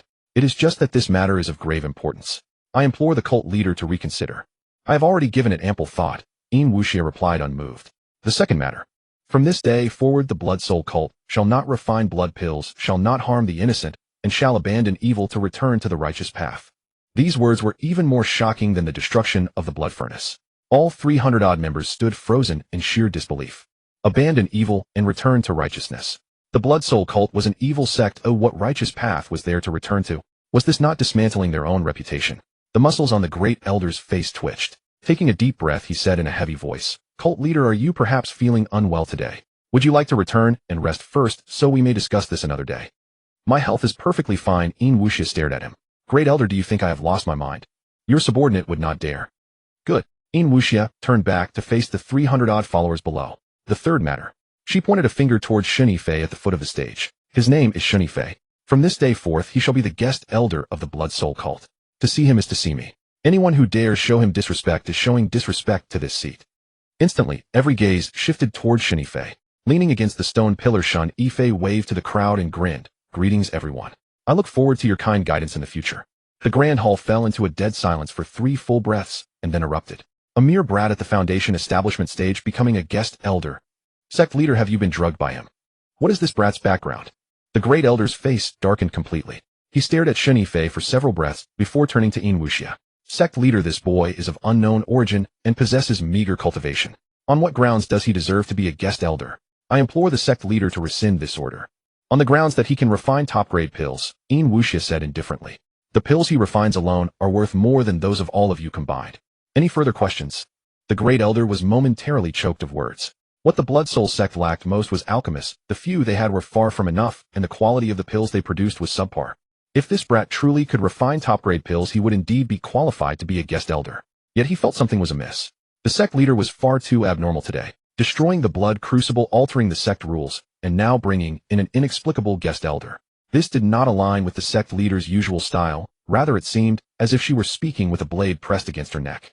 The great elder scrutinized Yin Wuxia closely. The sect leader's complexion was indeed poor. Her lips were pale, and a fine layer of sweat beaded on her forehead. Although she stood perfectly straight and maintained a formidable aura, a closer look revealed that her hand hanging at her side was trembling slightly. Something was wrong. Having made his calculations, the great elder kept his expression neutral. He cupped his hands and said, "The sect leader is wise. This subordinate has no objections." Yin Wuxia nodded. "Since there are no objections, you are dismissed." Over 300 people filed out in an orderly line, and the grand hall quickly emptied. The great elder walked at the very rear. As he passed by Shen Yifei, his footsteps paused slightly. He tilted his head, whispering in a voice only the two of them could hear, "Brat, whatever you have done to the sect leader, I advise you to stop while you still can. The affairs of the Blood Soul sect are not for you to meddle in." With that, without waiting for Shen Yifei's response, he strode away. Shen Yifei watched his retreating figure, a slight smirk playing at the corner of his lips.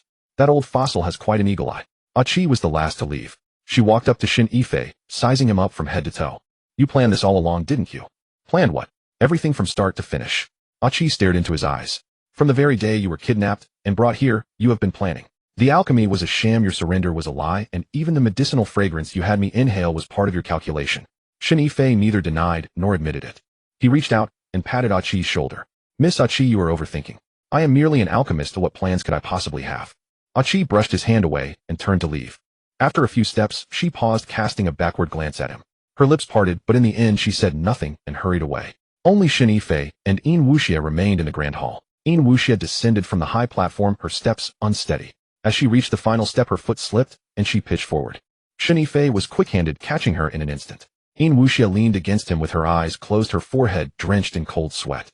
Putting up that strong front just now had completely drained her remaining strength. "You performed quite well just now," Shen Yifei said, supporting her as they walked out of the hall. "Though that tumble at the end was a bit embarrassing. Wasn't this all caused by you?" Yin Wuxia cursed feebly. Shen Yifei guided her through the corridor, returning to her quarters. Yin Wuxia's chamber lay behind the grand hall. A spacious stone room that was barely any better furnished than an alchemy chamber.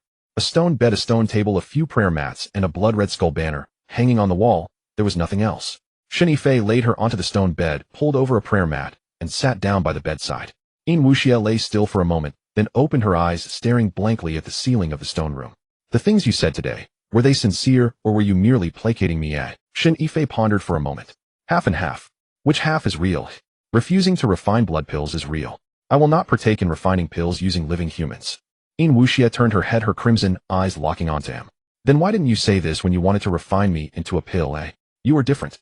Shen Yifei replied with righteous indignation. "You wanted to kill me, so refining you into a pill is merely returning the favor. Those rogue cultivators you captured had no grievances with you, yet you refined them into pills. That is called slaughtering the innocent." Yin Wuxia stared at him for a long while before suddenly bursting into laughter. "Shen Yifei, you are truly an interesting person. You clearly do the exact same things, yet you insist on finding a righteous justification for yourself. Isn't that just human nature?" Shen Yifei leaned against the stone wall. "To commit misdeeds with a clear conscience, one must always find a plausible excuse." Yin Wuxia spoke no further, closing her eyes as her breathing gradually stabilized. Thinking she had fallen asleep, Shen Yifei was about to rise and leave when she suddenly spoke. "The great elder will not let this slide." "I know." Yin Wuxia lay on the stone bed with her eyes closed, her blood-red robe splayed out like a withered flower.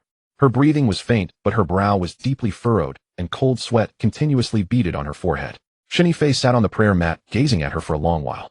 A cultivator at the peak of the nascent soul stage, once their soul is damaged, is no different from a mortal. They feel pain, they feel fear, and they break out in cold sweats. "Have you stared enough?" Yin Wuxia suddenly opened her eyes, her crimson gaze locking onto him. "Not enough." Shen Yifei spoke the truth. A face like the sect leader's is something one could gaze at all night, without ever growing weary. A sweet tongue indeed. Yin Wuxia propped herself up on her elbows, leaning against the stone wall as she gasped for breath. "Regrettably, I lack the strength to deal with you right now, or else I would tear your mouth apart." "If you tear my mouth apart, who will help you deal with the great elder?" Yin Wuxia fell silent. The great elder had followed her for 200 years, a veteran left behind from her master's generation. With the cultivation at the peak of the golden core stage, he was second only to her within the Blood Soul sect. Though he was ordinarily deferential, she knew in her heart that the old dog was merely biding his time. Waiting for her to be wounded, waiting for her to weaken, waiting for her to fall from that high pedestal. Then he would pounce and rip her throat out. In your current state, let alone the great elder, even a disciple at the foundation establishment stage could easily subdue you. Shen Yifei stood up, walked to the side of the stone bed, and looked down at her. "What do you plan to do?" Yin Wuxia raised her head, her crimson eyes meeting his gaze. "What are you trying to say?" "I am saying I can help you." "Help me?" Yin Wuxia sneered. A mere brat at the foundation establishment stage with what would you help me? Your myriad creation cauldron. That thing was only able to swallow the blood crucible because the crucible was unguarded. The Great Elder will not just stand there and let you swallow him. Who said anything about using the myriad creation cauldron? Shen Yifei sat down on the edge of the stone bed, moving slightly closer to her. I am talking about helping you restore your strength. Yin Wuxia's brow twitched. How? Dual cultivation. Yin Wuxia stared intently at Shen Yifei's face, as if trying to ascertain whether he was joking. Shen Yifei's expression was solemn and earnest, showing not the slightest hint of jest. Say that again. Dual cultivation. Shen Yifei replied, his expression remaining completely unchanged.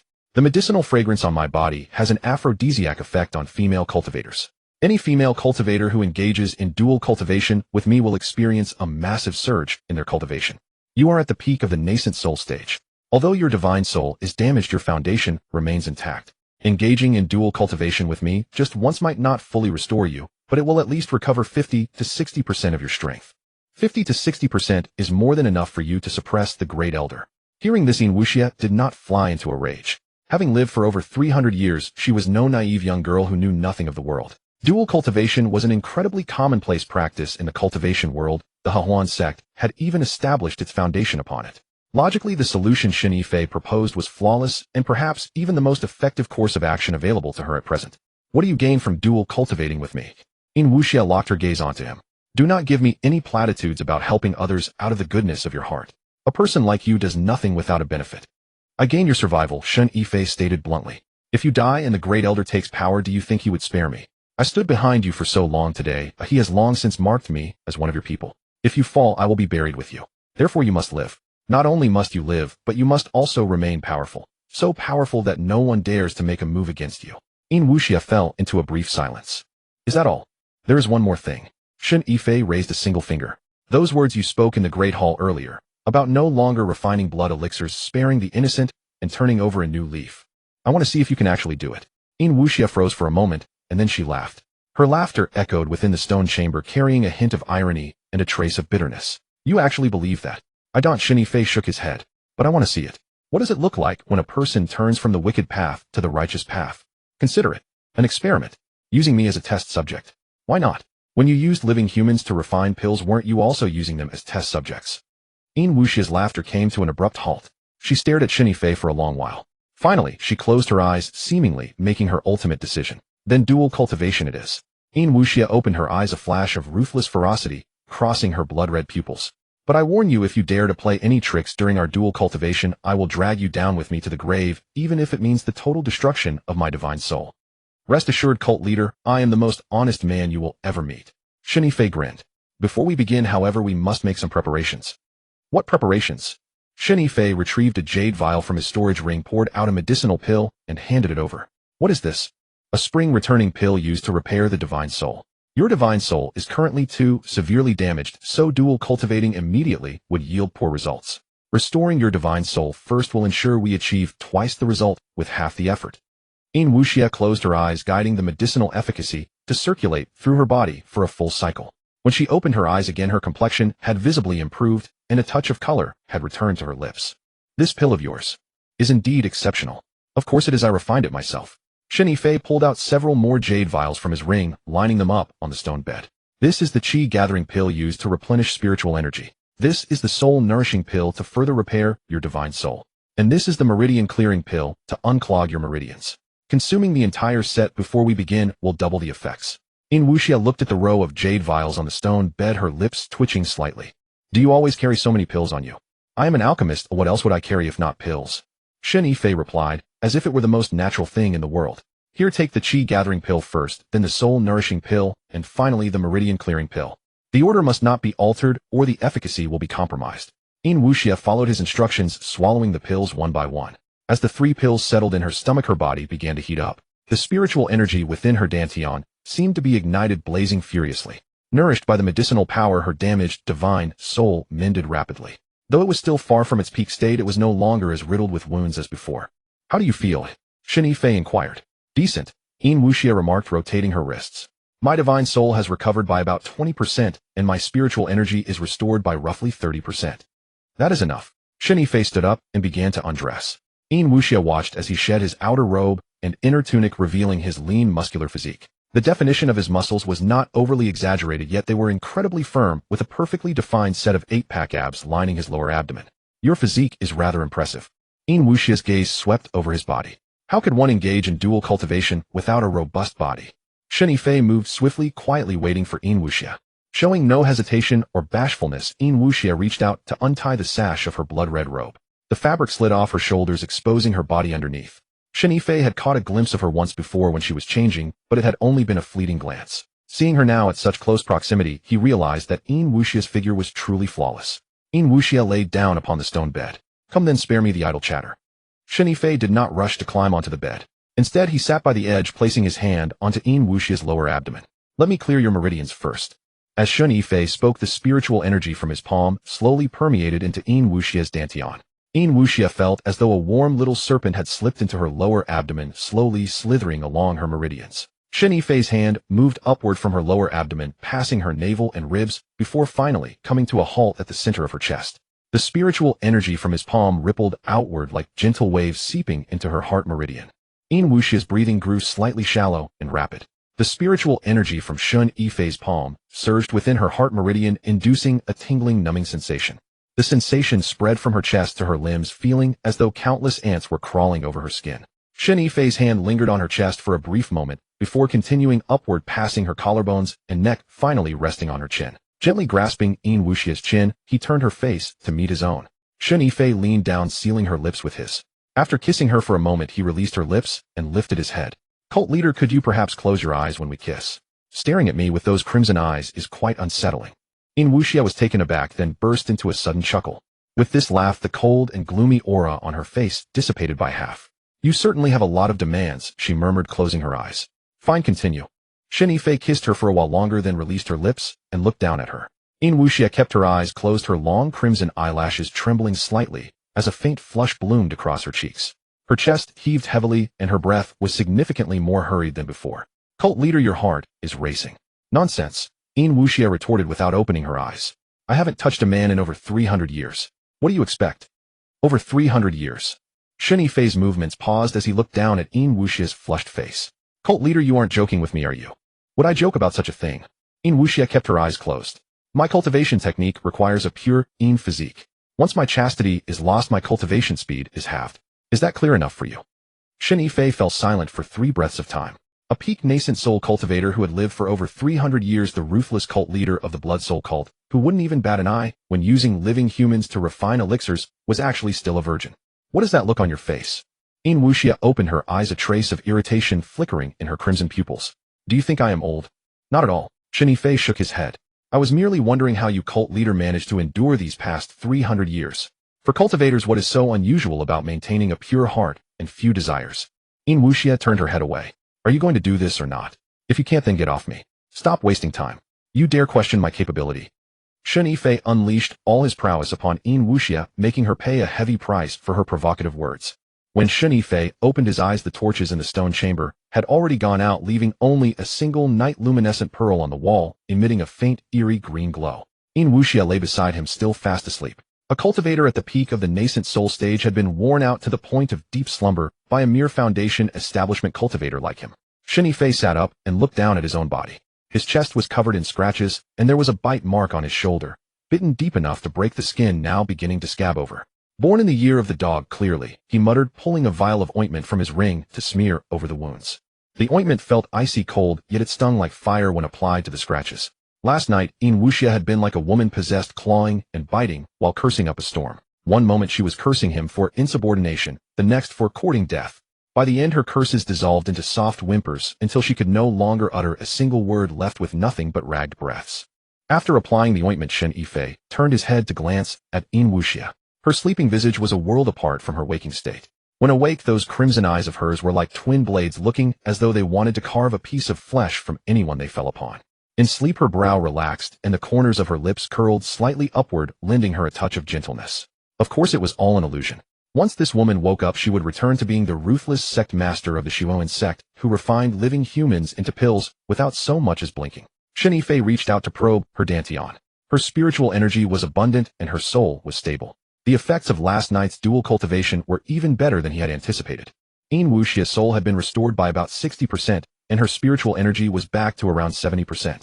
In her current state, keeping the Grand Elder in check would be more than easy. However, her cultivation had been stuck at the peak of the nascent soul stage for many years, unable to break through to the soul formation stage. The techniques of the Hehuan Sect demanded a pure Yin constitution, which was the very reason she had guarded her virginity for over 300 years. Yet last night he had broken it. With her pure Yin constitution gone, the difficulty of breaking through to the soul formation stage had instantly doubled. A massive loss, Shen Yifei muttered to himself. What is a massive loss? Yin Wuxia had opened her eyes at some point, her crimson gaze fixed intently on him.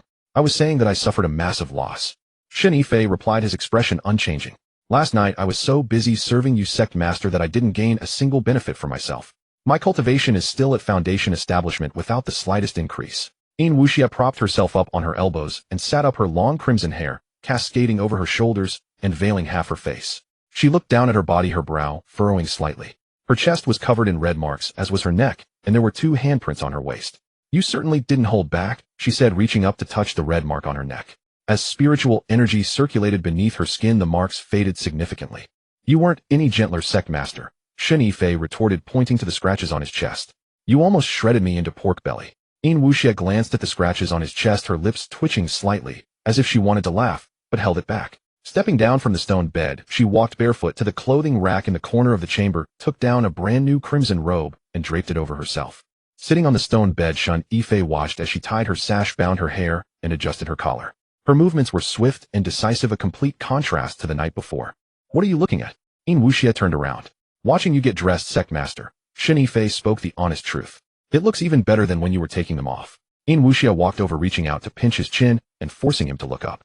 Her fingers were ice cold and her grip was firm, sending a sharp ache through his jaw.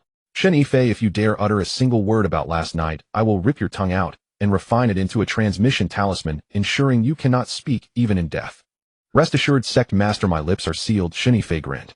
But sect master, the mark on your neck hasn't completely faded yet. Yin Wuxia paused for a moment, raising a hand to touch her neck as her spiritual energy circulated once more. And he left.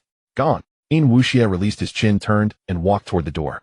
Aki. From outside, Aki's voice responded, Sect master, what are your commands? Pass down my order at noon today. All elders are to assemble in the council chamber. Anyone who fails to show will be executed for treason. Understood. The sound of Aki's footsteps faded into the distance. Yin Wuxia turned back, her crimson eyes locking onto Shen Yifei. You are coming too. Why should I go? I'm not an elder. You are a guest elder. Yin Wuxia stepped up to him, reaching out to straighten his collar. Appointed just last night. Have you forgotten? Shen Yifei had indeed forgotten.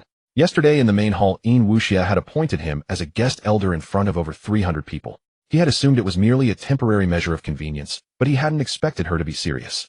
Sect master as a mere foundation establishment cultivator, sitting among a group of golden core elders. Isn't that a bit inappropriate? Inappropriate? Yin Wuxia sneered. When you were riding on top of me last night, why didn't you think it was inappropriate? Shen Yifei was momentarily speechless. This woman truly spoke without any filters. Inside the council chamber, Yin Wuxia assumed the full imposing air of the sect master. She sat upon the stone throne in the very center, her crimson robe draping down to the floor. Resting her hands on the armrest, she interlaced her fingers. Her crimson eyes swept across the 2 rows of elders below, her face completely devoid of expression. 12 elders sat divided on both sides. The 6 on the left were led by the second elder, while the 6 on the right were led by the grand elder. The grand elder sat in the first seat on the right, his hair and beard completely white, eyes closed as if resting his mind. Shen Yifei sat at the very end of the row right next to the door, making it easy to escape at any moment. Aki stood behind Yin Wuxia, hand resting on the hilt of the blade at his waist, his gaze scanning back and forth across the faces of the 12 elders. I have summoned you all today for only one matter, Yin Wuxia said, cutting straight to the point. This seat has decided to pass down our sect's ultimate technique, the Blood Demon Grand Art, to Shen Yifei. The council chamber fell deathly silent for a breath. Then it erupted. The second elder bolted to his feet. Sect master, the Blood Demon Grand Art is our sect's supreme secret. Historically, only the sect master and the designated successor are permitted to cultivate it. Shen Yifei is an outsider who joined less than a month ago. On what grounds does he deserve this? On the grounds that I wish it, Yin Wuxia replied, her tone as casual as if she were commenting on the pleasant weather. The grand elder opened his eyes. He spoke in a measured, unhurried pace. Sect master, if you wish to allow Shen Yifei to cultivate the Blood Demon Grand Art, this subordinate has no objection. However, according to the sect's laws, before cultivating the Blood Demon Grand Art, one must pass the Hehuan trial. This rule was established by our ancestors, and not even the sect masters of past generations could break it. The Hehuan trial was the most brutal initiation rite of the Hehuan Sect, requiring the test-taker to be locked inside the Hehuan cave for 3 days and 3 nights. Sealed within the Hehuan cave were the souls of great demons slain by the sect masters of previous generations. Out of 10 people who entered, 9 would emerge driven mad, and the remaining 1 would die outright inside. For a mere Foundation establishment cultivator like Shen Yifei, entering the Hehuan cave was tantamount to seeking death. If she did not dare to let Shen Yifei enter, it would prove she was showing favoritism, rendering the sect laws utterly useless. Yet if she did let Shen Yifei enter, and he died within, she would lose an ally. The Grand Elder speaks the truth, the sect laws cannot be abandoned. Xianxia turned to look at Shen Yifei at the end of the row. Shen Yifei, do you dare to enter the Hehuan cave? Shen Yifei stood up, cupping his hands. I dare. The Grand Elder's brow twitched. He had not expected the boy to actually accept the challenge. Very well, the Grand Elder stood up. In that case, the Hehuan cave shall be open tomorrow at noon, to be witnessed by all elders present. One by one the elders departed, leaving only Xianxia and Shen Yifei in the council chamber. A chi guarded outside the door, tightly shut. Xianxia leaned against the stone chair, massaging her temples. You agreed rather readily just now. Do you know what lies within the Blood Soul Cave? The souls of great demons. Shen Yifei walked up to her. The Grand Elder just mentioned it. He only revealed half of it. Xianxia opened her eyes. The Blood Soul Cave seals the souls of 27 great demons slain by successive sect leaders. The weakest are at the peak of Golden Core, while the strongest reach late-stage nascent soul. You're merely at Foundation establishment. Entering there would be walking right into your own demise. Then why does the sect leader still send me in? If I don't send you, the Grand Elder will have grounds to question my impartiality. I became sect leader through strength, not through reasoning. Xianxia rose and stepped toward Shen Yifei. If you perish, I'll simply find another alchemist. But if you survive, you remain far more valuable to me. Shen Yifei cursed her ancestors 17 generations in his mind. Stop cursing me in your thoughts. Xianxia tapped his chest. Your heartbeat quickened. That's common knowledge. Your pulse rises when you harbor hostile thoughts. Shen Yifei took a deep breath to steady his racing heart. Sect leader, is there any way I might return alive? There is. Xianxia drew a blood-red jade pendant from her storage pouch and handed it to him. This is my life-bound blood jade containing a fragment of my soul. Wear it with you. Once inside the Blood Soul Cave, shatter it, and my soul fragment will possess you. A nascent soul peak fragment should be sufficient to intimidate those demon souls. However, it will only endure for the duration of 1 incense stick. Within that time, you must locate the cave's exit. Shen Yifei took the blood jade and examined it carefully. The pendant glowed entirely crimson, warm to the touch, as if holding coagulated blood. Where is the exit? I don't know. Xianxia stated this matter-of-factly. The terrain within the Blood Soul Cave shifts each time it opens, and the exit's position varies. I only know there's a blood-red light gate at the exit. Find it, and you can leave. Is that all? That's all. Xianxia patted his shoulder. Good luck. Shen Yifei stored the blood jade in his storage ring and turned toward the door. He paused at the doorway and glanced back at Xianxia. Sect leader, if I perish inside, I'll haunt you even as a ghost. I'm not afraid of you alive, so why would I fear you dead? Xianxia waved him off. Go now, don't delay the timing. Shen Yifei returned to the alchemy room, closed the door, and retrieved the myriad things cauldron from his ring, placing it on the ground. The beast etched into the cauldron opened its eyes, blood-red orbs that rolled around, and slightly parted its jaws, revealing 2 rows of fangs. Since devouring the artifact embryo of the blood furnace, the beast's eyes had shifted from jade green to blood-red, appearing considerably more ferocious than before. Lu Mingli drifted out from the cauldron and sat cross-legged in midair. She retained her usual languid demeanor, her green eyes half open, with a faint smile playing on her lips. I heard everything about the Blood Soul Cave from inside the cauldron. 27 great demon souls, lowest at Golden Core peak, highest at late-stage nascent soul. A mere Foundation establishment cultivator like you would be walking right into death. Your words mirror exactly what Xianxia said. Shen Yifei sat down on the meditation cushion. Can you say something original for once? Original? Lu Mingli tilted her head. I do have something original. Those great demon souls in the Blood Soul Cave aren't a threat to you. They're supplements. Supplements. The myriad things cauldron can refine living beings, so it can certainly refine souls. If you absorb those great demon souls into the cauldron and refine them, not only will you survive, but you can also use their soul power to break through to Golden Core. Shen Yifei paused to consider, then said, 27 great demon souls ranging from Golden Core peak to late nascent soul. You want me, a Foundation establishment cultivator, to consume late nascent souls as supplements? Lu Mingli, have you been cooped up in that cauldron too long and developed some illness? What are you afraid of? She crouched down and poked Shen Yifei's forehead. Those great demon souls have been sealed in the Blood Soul Cave for hundreds of years.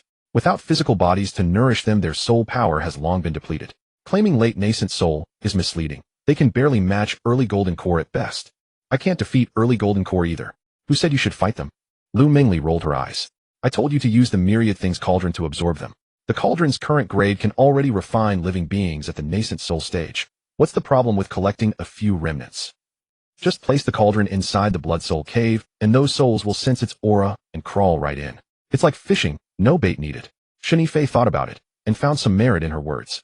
After the myriad things cauldron devoured the blood furnace's artifact embryo, the beast's eyes turned red, and its fangs grew longer. It looked considerably more combat capable than before. Perhaps it could truly work to collect great demon souls. Even if the myriad things cauldron can absorb them, I still need to locate those souls, first correct. The terrain inside the blood soul cave changes with each opening, and once I'm inside I can barely distinguish north from south. How am I supposed to find them? You won't find them, but they will find you. What do you mean? The medicinal fragrance on your body. That scent permeates everything. For female cultivators, it's an aphrodisiac. For souls, it's a supreme tonic. Those great demon souls have been sealed for centuries. Upon catching your scent, they'll come to you, without any searching on your part. How do you know this? I guessed. Lu Mingli said it with complete confidence. Shen Yifei truly wanted to stuff her back into the cauldron. Stop looking at me like that. Lu Mingli straightened up and paced twice within the alchemy room. Though I guessed it wasn't baseless speculation. The medicinal fragrance on you comes from the myriad things cauldron, which can refine all things. The refined medicinal power has permeated your entire body. Souls inherently sense the aura of the myriad things cauldron, much like moths drawn to flame. Bring the cauldron into the blood soul cave combined with your medicinal fragrance. Those great demon souls will come to you. If they don't, I'll twist off my own head and hand it to you as a ball to kick. Keep your head. It's too creepy to use as a ball. Shen Yifei stood up and retrieved the myriad things cauldron back into his ring. I'll test the blood jade Wuxia gave me first. Are you certain you want to use that? Lu Mingli leaned over to examine it. With Wuxia's soul fragment attached to you, your body will be under her control for the duration of one incense stick. If she harbors ill intent and leads you deeper into the blood soul cave, you'll never escape. She wouldn't dare. Shen Yifei secured the blood jade. If I die, she dies with me. Lu Mingli pouted and drifted back into the myriad things cauldron. Very well, I'll accompany you into the blood soul cave tomorrow. After all, if you perish, the contract automatically dissolves, and I lose nothing. Shen Yifei ignored her and sat cross-legged to begin meditation. Tomorrow he would enter the blood soul cave, so tonight he needed to optimize his condition to its peak. He closed his eyes and circulated spiritual energy through his meridians for one complete cycle. The spiritual energy in his dantian had grown considerably denser than before thanks to his dual cultivation with Wuxia. Though he had claimed to gain nothing from it, that was a lie. Wuxia's pure physique, cultivated over 300 years, had transferred all that pure energy into his body after breaking her maidenhood, directly advancing his cultivation from mid-foundation establishment to late foundation establishment, just one step away from the peak. It seems that finding the right partner for dual cultivation is key to rapid advancement. The entrance to the blood soul cave lay deep underground behind the main hall, a stone step passage slanting downward. 12 elders stood in neat rows on both sides of the passage, the scene reminiscent of a funeral procession. Wuxia stood at the passage entrance, her hands clasped behind her back. Her face was expressionless, her blood-red eyes fixed on Shen Yifei as he approached slowly. A chi stood behind her, his hand resting on the hilt of his blade, lips pressed into a thin line. Shen Yifei came to a stop before Wuxia and offered a respectful salute. Sect leader, are you prepared? Yes, I am. Once the blood soul cave opens, the entrance will seal shut. It will not reopen for 3 days. If you cannot exit within 3 days, you will be trapped forever. There is no spiritual energy inside. Your cultivation base will diminish with every expenditure. Use it sparingly. Wuxia went on with a long string of instructions. Sect leader, you talking like this makes me uncomfortable. Shen Yifei grinned broadly. If you are reluctant to let me go, just say so. Wuxia's face darkened, a flash of anger in her eyes. Reluctant to let you go? I am reluctant to lose my life-bound blood jade. If you die in there, the jade will be ruined. All right, reluctant to lose the blood jade. Shen Yifei waved his hand dismissively and turned to walk into the passage. The eldest elder stood on the left side of the passage, his aged face devoid of expression. Beside him stood a man in his 30s, Han Yue, the eldest elder's son. With a golden core mid-stage cultivation, he bore an unmistakable resemblance to his father. Noticing Shen Yifei approaching, Han Yu's lips curled into a triumphant smirk. Guest elder, may your journey be safe. Shen Yifei's steps paused. Senior brother Han, Shen Yifei smiled back. What is there to laugh at? I laugh at guest elder's boldness. Han Yu returned the salute. 27 great demon souls lurk within the blood soul cave. Even my father nearly perished during his own expedition years ago. A foundation establishment stage cultivator like yourself, such courage. Han must admire it. Shen Yifei chuckled. Senior brother Han, if your father nearly couldn't make it out back, then it only proves your father's inadequacy. The smile froze on Han Yu's face. The eldest elder's brows furrowed slightly. What do you mean? Han Yu stepped forward aggressively. Shen Yifei remained where he stood. The eldest elder possesses a golden core peak cultivation, yet he nearly failed to exit the Blood Soul Cave. I am but a foundation establishment stage cultivator. If I succeed in returning, does that not prove the eldest elder's incompetence? Han Yu's face flushed a deep purplish hue. His father, the eldest elder, stood second only to the sect leader in the Blood Soul Sect. No one had ever dared to call him incompetent to his face. Shen Yifei, merely a foundation establishment stage guest elder, had publicly insulted his father before all 12 elders. How could he possibly swallow this humiliation? Fine, you have guts, Han Yu gritted his teeth. If you manage to survive and return, I will kowtow 3 times to you and address you as grandfather. Those are your own words, Shen Yifei said, pointing a finger at him. All the elders are witnesses. Not a single one of the 12 elders uttered a sound. Han Yu gasped in anger, agreed. Enough. Yin Wuxie's voice echoed from the passage entrance. Shen Yifei, enter. Shen Yifei flashed a wide grin at Han Yu, then turned and walked deeper into the passage. The passage was dim. After roughly the time it takes for an incense stick to burn down, the stone steps reached their end. Before him stood a massive stone door. It stood 3 zhang tall, and a crimson light seeped from the narrow gap at its center, resembling a vertical eye that stared intently at him. Shen Yifei stood before the door and took a deep breath. Once the Blood Soul Cave's entrance opened, it would seal shut and remain closed for 3 days before reopening. If he could not exit within 3 days, he would be trapped forever. There was no spiritual energy inside. His cultivation would diminish with every use. 27 great demon souls dwelled within, ranging from golden core peak to nascent soul late stage. He placed his hand upon the stone door.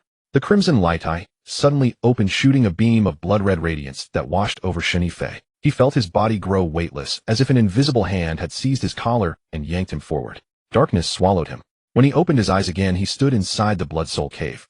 The stone door behind him vanished, replaced by an endless expanse of blood-colored void. Shen Yifei attempted to circulate his spiritual energy. His dantian still held qi, but the surrounding air contained absolutely none to absorb. Yin Wuxie had been right. Here cultivation was a finite resource that dwindled with each use. He needed to conserve it. He retrieved the myriad things cauldron from his ring and cradled it in his palm. The beast emblazoned on the cauldron opened its eyes, rolled its pupils around, and parted its lips slightly to reveal 2 rows of fangs. It seemed to relish the environment. Its fangs grew noticeably longer than usual, and a guttural gurgle echoed from its throat, much like a cat detecting the scent of fish. Caught the scent, did it? Shen Yifei glanced down at it. The beast ignored him. Its mouth opened wider and a torrent of black mist surged from its throat, enveloping Shen Yifei completely. Shen Yifei looked down at the black mist shrouding him, then at the beast within the cauldron, still exhaling the dark vapor. What is the meaning of this? The beast naturally offered no reply. Lu Mengli's voice drifted up from within the cauldron. It is creating a disguise for you. The myriad things cauldron's black mist can mask your living aura, making those great demon souls perceive you as one of their own. And how effective is it? I do not know. We shall test it and find out. When those souls attack, you will know. If they pounce on you, the effect is poor. If they do not, the effect is good. Shen Yifei wanted to pull her out of the cauldron and beat her senseless. Wrapped in black mist, he trod upon the blood-colored fog and advanced. After roughly the time it takes to drink a cup of tea, a vague shadow materialized ahead in the mist. The shadow stood over twice a man's height. Its silhouette resembled an upright wolf, yet far more muscular, with forearms hanging below its knees. It stood motionless in the blood fog, resembling a statue. Shen Yifei halted and reached into his storage ring, fingers brushing against the blood jade Yin Wuxie had given him. The shadow moved suddenly. It turned its head, and 2 pools of eerie green light ignited where its eyes should be. Lacking pupils, they were simply 2 green flames flickering intermittently within the blood fog. Shen Yifei clearly discerned its form. Indeed, it was a wolf demon, yet over 3 times the size of an ordinary wolf. Its body was entirely devoid of fur, exposed dark red muscles glistening as if flayed alive. Living human, a garbled voice rasped from the wolf demon. How long has it been since I encountered a living person? How long? It began to stride toward Shen Yifei, then stopped abruptly 3 paces away. You are not living. It inched closer, its nose nearly touching the black mist. What manner of entity are you? The black mist proved effective.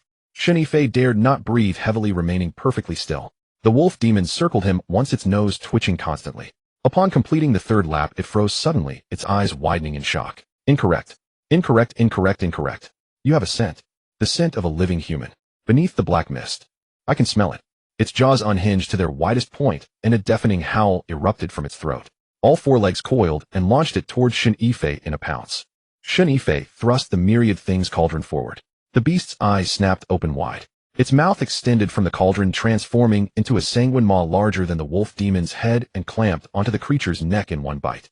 The wolf demon's howl was brutally severed. Its 4 legs thrashed wildly in the air, 4 claws scrabbling at the beast's mouth in a futile attempt to pry it open. The beast emitted a low growl from its throat, and its jaws snapped shut with finality. Crunch. The beast swallowed the wolf demon, whole head and body together. It chewed twice, and then swallowed. Its mouth retracted into the cauldron, returning to its original size. It licked the black bloodstains from its lips, eyes half closed in utter satisfaction. Shen Yifei looked down at it. You consumed it so easily. The beast let out a burp, expelling a puff of black smoke. Shen Yifei looked down at the Wanwu Ding. Aside from emitting a puff of black smoke, the cauldron showed no other change. He scanned its interior with his divine sense, but found no elixirs whatsoever. A peak golden core wolf demon, and you swallowed it in a single gulp without leaving me even a scrap.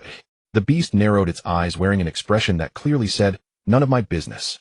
Its mouth was shut tight, as if terrified he might reach down its throat to claw the wolf demon back out. Lu Mengli drifted out from the cauldron, sitting cross-legged in midair. So what if it swallowed it? It's not like you lost anything. Now that the Wanwu Ding has consumed the wolf demon, its grade has risen slightly. Look at the patterns on the cauldron's surface. Shen Yifei leaned in to inspect it closely. The scales of the beast engraved on the cauldron were slightly brighter than before, faintly shimmering with a dull red glow. The beast's eyes had also shifted from blood red to a deep crimson. Shen Yifei cradled the Wanwu Ding in his hand and waited. It felt slightly heavier than before. All right, let's keep moving forward. There are over 20 great demon souls here. If the cauldron consumes them all, it might upgrade to the point where it can directly refine a peak nascent soul. But you must leave a few for me. Ooh, I need to level up too. Lu Mengli rolled her eyes at him. You are merely at the foundation establishment stage. Aren't you afraid of bursting from consuming so many great demon souls? Let the cauldron feed its fill first. Once it upgrades to refine peak nascent soul entities, do you really think you'll lack elixirs to consume?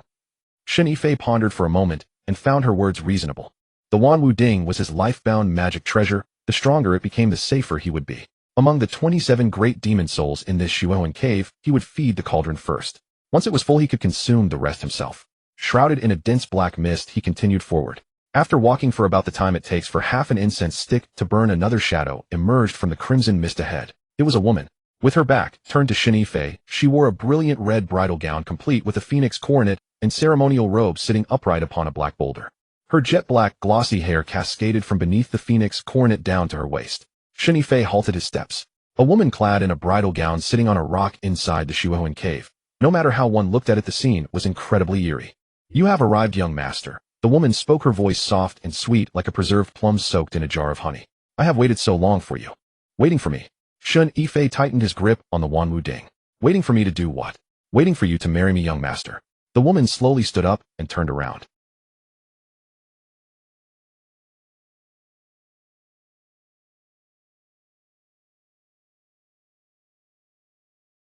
This servant has waited for you for 300 years, young master. Her voice drifted from behind her blank face, muffled and echoing. 300 years. Why have you only just arrived? Shen Yifei took a step back. You have the wrong person.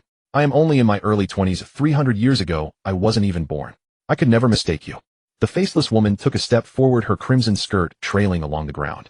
Your scent, young master, is one this servant has smelled for 300 years. How could I possibly mistake it? You recognize my scent. He gripped the Wanwu Ding tighter. The beast's maw on the cauldron had already opened, revealing rows of sharp fangs, a low growl rumbling in its throat. I do, the faceless woman said, taking another step forward. Back then your scent captivated countless women. I was manifested from the deep affection of those thousands of women. You were so heartless, young master. Before I had even fully formed, you abandoned me, leaving me to be captured and brought here. Shen Yifei felt his scalp go numb. Though he had slept with quite a few women, where on earth did thousands of women come from? And how could affection manifest into such a monster? What on earth was this nonsense? This, young lady, he said, carefully choosing his words. You truly have the wrong person. My surname is Shun, and my name is Shen Yifei. I am a disciple of the Hehuan Sect with a cultivation at the late foundation establishment stage. The person you speak of was leaving a trail of broken hearts 300 years ago. It certainly isn't me. That person might have died long ago. It breaks my heart that you refuse to recognize me, young master. With that, she flung her robes open. The crimson bridal gown tore down the middle, revealing the body beneath. Shen Yifei gasped. Beneath the bridal gown there was no flesh, only a skeleton, a ghastly pale, white frame of bones. Suspended in the center of the ribcage was a heart. The heart was still beating. If you are dead, young master, then this servant no longer needs to wait. The faceless woman walked forward, her bones creaking and rattling with every step. Since I no longer need to wait, I no longer have to abide by your rules. Your rule was that I could not devour humans. Now that you are dead, the rule is gone. This servant can finally feed on humans. The heart inside her chest throbbed violently, and the ribs of her skeleton spread open like a cage, reaching out to envelop Shen Yifei. Shen Yifei thrust the Wanwu Ding forward. The beast's maw extended from the cauldron's surface, biting down hard on the faceless woman's shoulder. Fangs sank deep into the bone, accompanied by a sharp cracking sound. The faceless woman shrieked. Yet her movements did not halt. Her ribs, like 8 pale white serpents, wrapped around Shen Yifei's waist, constricting tighter and tighter. Shen Yifei felt as though his ribs were about to snap. The faceless woman's blank face split open down the middle like a massive maw lunging to bite him. Not daring to hesitate, Shen Yifei wedged the Wanwu Ding against her chin, while the beast's head from the cauldron remained clamped onto her shoulder, its neck stretched precariously long. With his other hand, Shen Yifei retrieved the blood jade given by Yin Wuxia from his storage ring and crushed it instantly. A crimson light surged from the shattered jade, condensing into a humanoid figure in midair. Shattered it so soon. Yin Wuxia's soul fragment looked down at Shen Yifei. It seems I overestimated you. Cut the chatter. Help me quick. Yin Wuxia's soul fragment turned to face the faceless woman. She glanced at the heart beating within the skeleton, her brow furrowing slightly. A love demon. She weaves dreams with threads of passion, trapping men to devour their hearts. Originally at the early nascent soul stage, but after being imprisoned for 300 years, she has regressed to the peak of the golden core stage. The faceless woman turned her head toward Yin Wuxia. Though she lacked facial features, Yin Wuxia could sense her gaze. And who are you? The sect leader of the Blood Soul Sect, Yin Wuxia. Yin Wuxia's soul fragment took a step forward, her crimson robes fluttering despite the lack of wind. The man in your grasp is mine. Release him. Yours, I. The faceless woman laughed, her voice shrill. He carries the scent of the young master. How could he be yours? If I say he is mine, he is mine. Yin Wuxia's soul fragment raised her hand and struck out with a palm. A crimson palm print materialized in the air, slamming directly onto the faceless woman's skeleton. Bang! The moment the palm print struck the skeleton, her ribs snapped like dry twigs, sending white bone fragments flying in all directions. The faceless woman let out a muffled groan, and the ribs constricting Shen Yifei's waist finally loosened. The sheer force of the blow sent her flying backward, crashing against the black boulder. Her crimson bridal gown tore into tatters, hanging loosely from her broken skeleton. Yet her heart was still beating.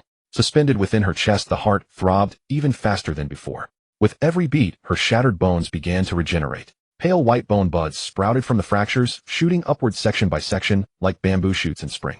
Shen Yifei watched his scalp tingling. What kind of freakish monster is this? A love demon. Yin Wuxia's soul fragment said calmly, brushing off a few bone fragments that had clung to her crimson robes. You must sever her threads of passion to kill her. The threads of passion reside within her heart. As long as the heart remains intact, the love demon will not die. My strike just now only broke her bones, it did not damage her heart. Then why didn't you strike her heart? I am merely a sliver of a soul fragment. Yin Wuxia's soul fragment looked down at her hand, which had already begun to turn translucent. That strike just now consumed most of my soul energy. My remaining soul energy is only enough for one final strike. Landing this blow on her heart would indeed shatter it, but my soul fragment will dissipate immediately afterward. You said yourself that the blood jade would only last for the time it takes to burn a stick of incense. Not even half of that time has passed. If you encounter any more great demon souls later, you will have to fend for yourself. Shen Yifei glanced at Yin Wuxia's soul fragment, then back at the faceless woman, whose bones were rapidly regenerating. Strike. Yin Wuxia said no more. She raised her right hand, spreading her fingers wide as a sphere of bloody light surged from her palm. The crimson glow spun within her hand, rotating faster and faster with a low vibrating hum. The faceless woman's bones had already mended halfway. Her fractured ribs knit back together, and a thin bloody membrane began to drape over the stark white skeleton. She stood up, turning her featureless face toward Yin Wuxia's soul clone. You cannot shatter my heart. The faceless woman's voice rasped from behind her blank visage. Your soul power is insufficient. If you cannot shatter my heart, I will rise again and again. I will stand, and I will stand once more until your soul power is utterly depleted. Then I shall devour both of you. Before she could finish her sentence, Yin Wuxia struck with a swift palm. The blood-red palm print dragged a trail of afterimages through the air. Shen Yifei's vision blurred. He caught only a flash of crimson light before a gaping palm-shaped hole appeared right in the center of the heart, within the faceless woman's chest cavity. The heart shattered. The thumping stopped. The faceless woman stood frozen as her skeletal frame began to disintegrate. Starting from her fingertips, joint by joint, she crumbled into white powder, entirely swept away and dispersed by the bloody mist. The last to vanish was that featureless face. It lingered for a brief moment, facing Yin Wuxia before cracking like fine porcelain and disintegrating into tiny shards of powder that drifted into the bloody mist. Nothing remained on the ground save for a pool of crimson liquid left behind by the melted heart. Yin Wuxia looked down at her hands. My soul power is nearly exhausted. She turned around, her gaze locking onto Shen Yifei. My remaining soul power can only sustain me for the time it takes to drink a cup of tea. Within this brief window, I will lead you to find the exit. Once we find the exit, you must walk the remaining path alone. Where is the exit? I do not know, Yin Wuxia's soul clone replied, stepping forward. But the exits within the Hehuan cavern share a distinct characteristic. There is no bloody mist near the exit. If you head toward where the mist is thinnest, you will find it. Shen Yifei bent down and collected the pool of crimson liquid into a jade vial. The liquefied remains of a passion demon's heart might serve as a medicinal ingredient. It was the instinct of an alchemist to harvest any rare or peculiar material they encountered. Yin Wuxia's soul clone led the way with Shen Yifei following closely behind. The two traversed layers of bloody mist, and after walking for about the time it takes to drink a cup of tea, the mist ahead indeed began to thin. We have arrived. Yin Wuxia's soul clone stopped. Her body had become as translucent as a wisp of vapor, her human silhouette barely discernible. The exit lies just ahead. You must walk the rest of the way alone. Shen Yifei stared at her for a brief moment. Thank you.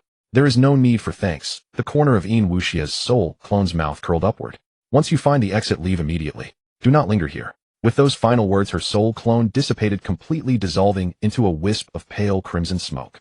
Shen Yifei stood in place, gazing in the direction where the smoke had vanished. This woman, Yin Wuxia, still cared quite a bit for him. It seemed she had tasted sweetness that night, and was reluctant to let him die. Shen Yifei turned around and walked toward the direction where the bloody mist was thinnest. After walking for about the time it takes for half an incense stick to burn, the bloody mist dispersed completely.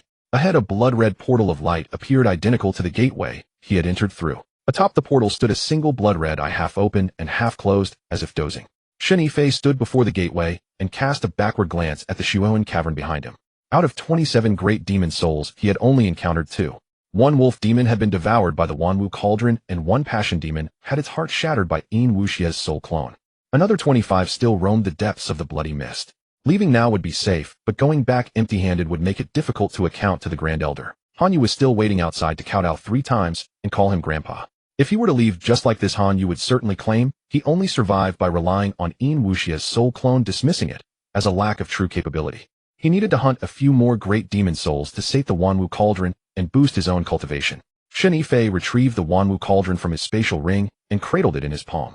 The beast on the cauldron opened its eyes, its mouth parting slightly to reveal 2 rows of fangs.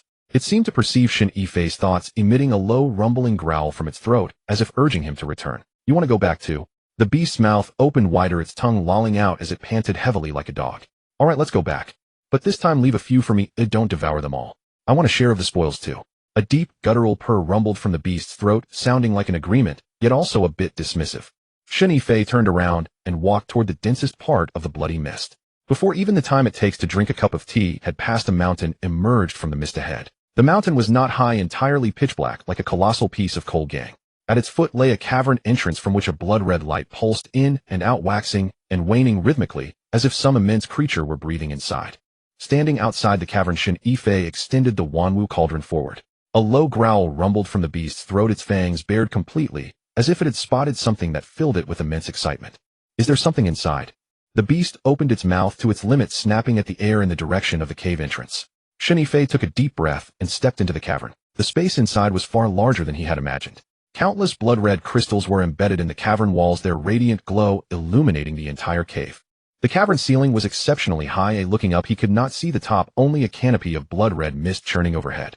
Coiled right in the center of the cavern was a massive serpent. Shen Yifei estimated that from its head to its tail the serpent was at least 20 zhang long.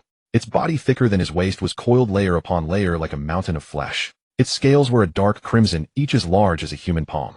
The serpent's head rested atop the uppermost coil of its body, eyes closed, exhaling plumes of bloody mist from its nostrils. With every breath it took, the crystals on the cavern walls waxed and waned in unison. Shen Yifei held his breath and backed away silently. The aura of this serpent was far too powerful. It possessed a cultivation of at least the mid-nascent soul stage.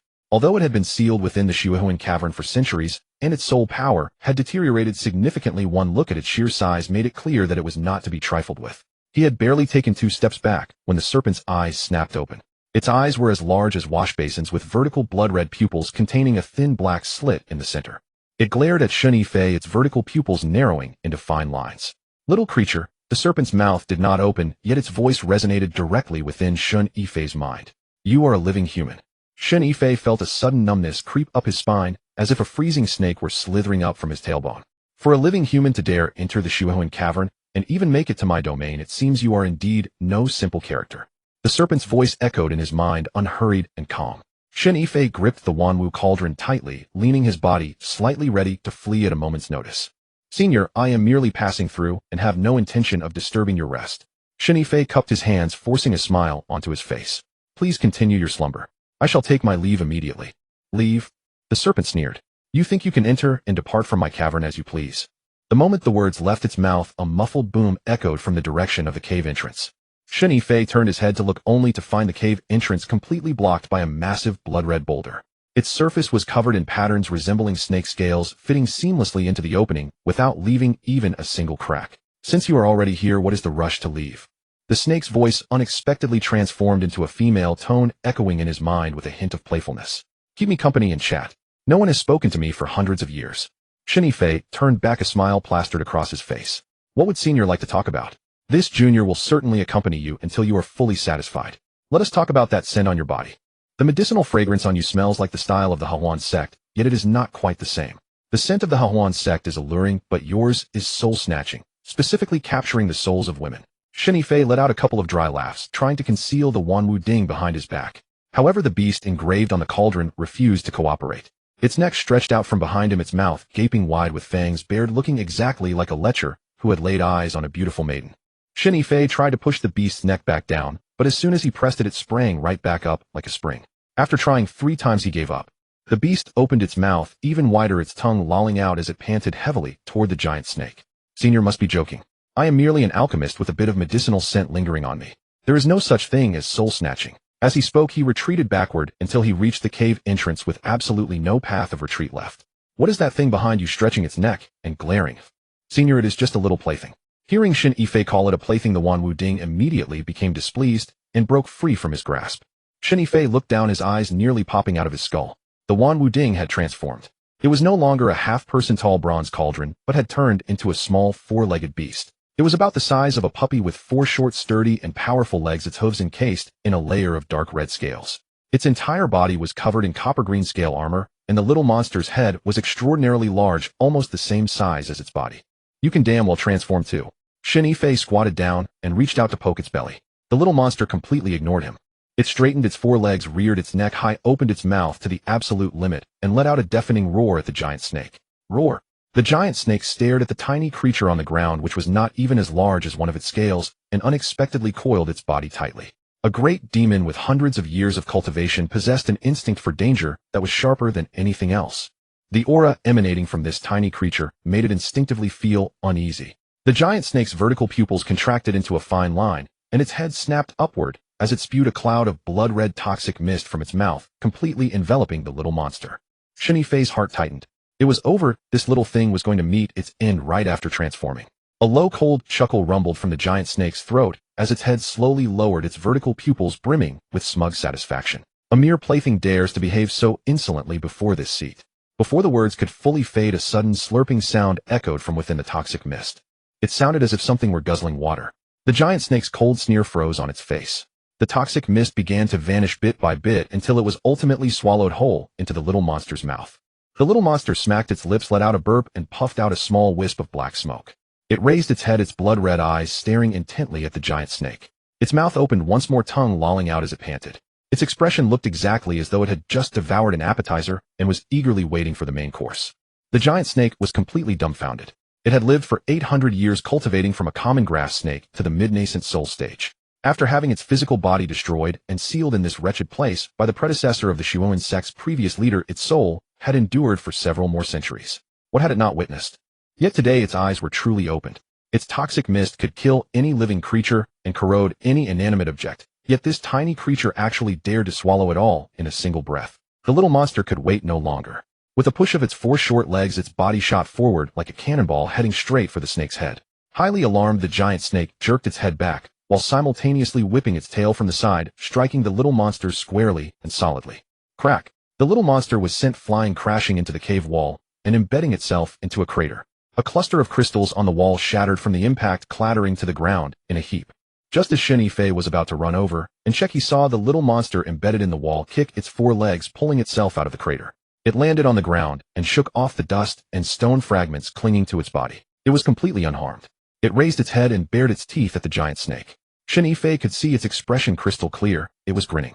Pushing off with its 4 legs once more, the little monster charged at the giant snake again. Seeing that its tail strike was useless, the giant snake suddenly lowered its head, opened its massive maw, and swallowed the little monster in a single gulp. Shen Yifei stood at the cave entrance completely stunned. Just like that. Swallowed. After devouring the little monster, the giant snake reared its head high, a rumbling purr vibrating in its throat. Little thing, this seat has resided in the Hehuan cave for hundreds of years. What manner of demons and ghosts have I not encountered? A newly transformed beast dares to behave so insolently before this seat. Having spoken, the snake's body slowly relaxed, uncoiling from its tightly wound state. Shen Yifei pressed himself against the cave wall, still clutching the fragment of blood jade given to him by Wuxia. The fragment was already useless. Now that the split soul had dissipated, the blood jade was nothing more than an ordinary piece of stone. He held onto it purely because he had no other weapon for self-defense. Senior, he let out a dry laugh. Now that you have eaten, is it perhaps time to let me go? Let you go? This seat finds the scent on your body highly pleasing. Shen Yifei felt a massive headache coming on. The scent on him was alluring to women, but to think even a female demon beast would react to it. If this colossal creature before him developed lustful designs, what on earth was he supposed to do? Senior, I have a personal flaw. If I do not bathe for 3 days, I begin to stink. By then what you smell will not be a medicinal fragrance, but a rancid odor. That is perfect. Once you spoil, I shall simply eat you. Just as Shen Yifei was trying to concoct another excuse to buy time, the giant snake's body suddenly stiffened. Its jaws stretched open to their absolute limit as a sharp, piercing shriek erupted from its throat. Shen Yifei saw a bulge rise from the giant snake's belly. The bulge, about the size of a fist, moved along the snake's abdomen, shifting from left to right, then right to left, as if searching for something. The giant snake's agonizing shrieks grew increasingly shrill as its body thrashed violently. Its tail whipped against the cave walls, shattering crystals and sending stone shards flying in all directions. The bulge on the giant snake's belly swelled larger and larger, growing from the size of a fist to that of a human head. It stopped moving, remaining fixed in one spot, thrusting outward repeatedly. The giant snake's shrieks had now degraded into desperate screams of agony. With a sharp tear, the snake's skin split open and a dark red hoof poked out from the rupture. Immediately after, a second hoof emerged. The 2 hooves gripped the edges of the rupture and tore outward. With a sickening rip, a 3-foot-long gash was torn open in the snake's belly, spraying black blood all over the ground. The little monster crawled out from the gash, covered in a layer of black blood, holding a fist-sized orb in its mouth. Loomingly suddenly materialized in front of Shen Yifei. It turned out that upon sensing danger, she had long since concealed herself using invisibility. This is a beast soul core, so it entered the snake's belly on purpose. The giant snake's body was still twitching, its eyes staring fixedly at its own beast soul core, but it could no longer utter a single word. The little monster ignored it completely. It spat the beast soul core onto the ground, pinned it down with a hoof, then lowered its head and bit into it. Crunch. A crack split open across the beast soul core. Crunch, crunch, crunch. The little monster gnawed the beast soul core clean, bite by bite, as if eating a piece of fruit. The fist-sized orb was gone in just over 10 bites. As soon as the little monster finished eating, the giant snake closed its eyes. Shen Yifei cursed inwardly. You didn't leave me a single damn bite again. Yet he was in no position to complain. It was the little monster who had done all the work, so it was only natural that it claimed the spoils. Without the little monster, there was no telling what miserable fate would have befallen him. After devouring the beast soul pill, the little monster let out a satisfied burp. Kicking its 4 short legs, it bounded right in front of Shen Yifei. Squatting on the ground, it tilted up its head, which was nearly as large as its body, and stared intently at Shen Yifei. Its mouth hung open with its tongue lolling out, wearing an expression that practically screamed, "Aren't I amazing? Praise me." Shen Yifei squatted down and gave its head a gentle slap. "You little bastard, you didn't leave even a single bite for me." The slap tilted the little monster's head to the side. Its eyes rolled around before it suddenly opened its mouth and spat a fist-sized glob of black liquid right into Shen Yifei's palm. The liquid was sticky and emitted a pungent fishy odor. What is this?" "The essence of the serpent demon." Lumingly squatted down and poked the dark gooey substance with a finger. "It regurgitated the most refined essence of the beast soul pill for you. It digested the impurities itself. This little creature actually has quite a conscience." Staring at the slimy glob in his palm, Shen Yifei could not help but feel a wave of revulsion. "This thing is the essence. Why do I feel like it's just the leftovers it couldn't digest?" Sensing his hesitation, the little monster wagged its tail and nudged the puddle of liquid with its snout again. Lumingly urged, "Eat it quickly, don't let it go to waste." This glob of essence contains 800 years of the serpent demon's cultivation. Though much of it has been worn away, what remains is still enough for you to break through to the golden core stage. After a moment of hesitation, Shen Yifei chose to trust her. Pinching his nose, he stuffed the dark, gooey glob into his mouth.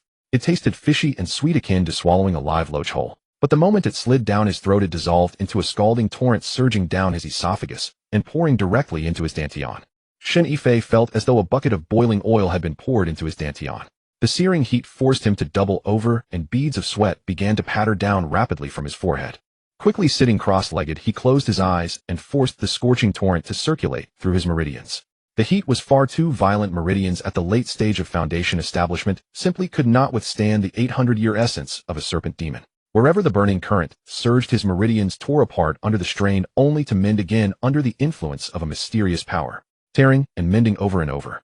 Yet with each healing cycle, his meridians grew wider and more resilient. Shen Yifei clenched his teeth, refusing to make a single sound. His clothes were completely drenched in sweat, making him look as though he had just been dragged out of a river. Wisps of white steam drifted from the crown of his head, moisture escaping as the spiritual energy boiled within his body. After a long while, a muffled rumble echoed from within Shen Yifei's dantian. At the very center of his dantian, a pool of golden liquid spun, slowly rotating faster and growing more condensed. It shrank from the size of a fingernail to that of a pigeon's egg before finally settling into a motionless solid form. Shen Yifei opened his eyes, a faint golden light flashing briefly across his pupils before vanishing. Advancing from the late Foundation establishment stage to the early Golden Core stage, he had leaped across a minor realm and successfully formed his core. Exhilarating, he muttered, standing up to stretch his limbs as his joints popped in a rapid succession of crackles. The little monster squatted on the ground, tilting its head to look at him, its tail wagging like a windmill. Shen Yifei squatted down, cupped its head in both hands, and gave it a vigorous rub. "You've done a great deed." The little monster let out a cheerful purr from its throat. Lumingly drifted over and poked at his dantian. "The Golden Core stage, not bad. However, your Golden Core is somewhat different from others." How is it different? Is something wrong?" "Don't worry, it's just the color. A normal Golden Core is pure gold, but yours is dark gold. It must be due to that serpent demon's beast soul pill," Lumingly mused, tilting her head. "Serpents are lustful by nature. In the future, the medicinal fragrance on your body will be more potent, and your influence on female cultivators will be even stronger. Let it be potent, then it's not a bad thing anyway." He stood up and peered into the depths of the cavern. Where the giant serpent had once coiled, its body had completely dissolved into black liquid, leaving behind only a skeletal frame of stark white bones. The skeleton coiled round and round, piling into a mountain of bones in the very center of the cavern. Behind this skeletal mountain lay a narrow, long fissure. The opening was low, barely wide enough for a person to squeeze through sideways. Inside, it was pitch black and seemingly bottomless. Shen Yifei walked up to the fissure and reached out to feel the air. A chilly breeze blew from within, carrying the damp, earthy scent of soil. The presence of wind meant the fissure led outside, perhaps serving as an exit. Squeezing in sideways, Shen Yifei sucked in his stomach and shuffled forward. After about the time it takes to drink a cup of tea, the fissure suddenly widened. Before him lay a naturally formed grotto, quite small, measuring only about 2 zhang across. In the center of the grotto, a sword was plunged deep into the stone. Most of the blade was embedded in the rock, leaving only the hilt and a portion of the blade exposed. The hilt was pitch black, and upon the exposed section of the blade, 2 characters were inscribed: Xianxia. Shen Yifei walked over, gripped the hilt, and attempted to pull it out. It did not budge in the slightest. Channeling his spiritual energy, he poured all the power of his early Golden Core cultivation into his arm and gave a violent yank. With a sharp metallic ring, the long sword slipped out of the stone. Instantly, information flooded his mind. Xianxia's sword, a high-grade spirit tool. Its wielder must practice water attribute cultivation methods. When unleashed, the sword strikes like a tide, surging in 3 distinct waves that stack to double its power. When paired with the Xianxia sword art, it could unleash power far exceeding its grade. Information regarding the Xianxia sword art rushed into his mind alongside it. It consisted of 3 forms: rising tide, surging tide, and vanishing tide. Executed in succession, their power escalated. Mastering the first form could slay a Golden Core cultivator, the second could slay a nascent soul, the third could slay a soul formation cultivator. It certainly sounded profound.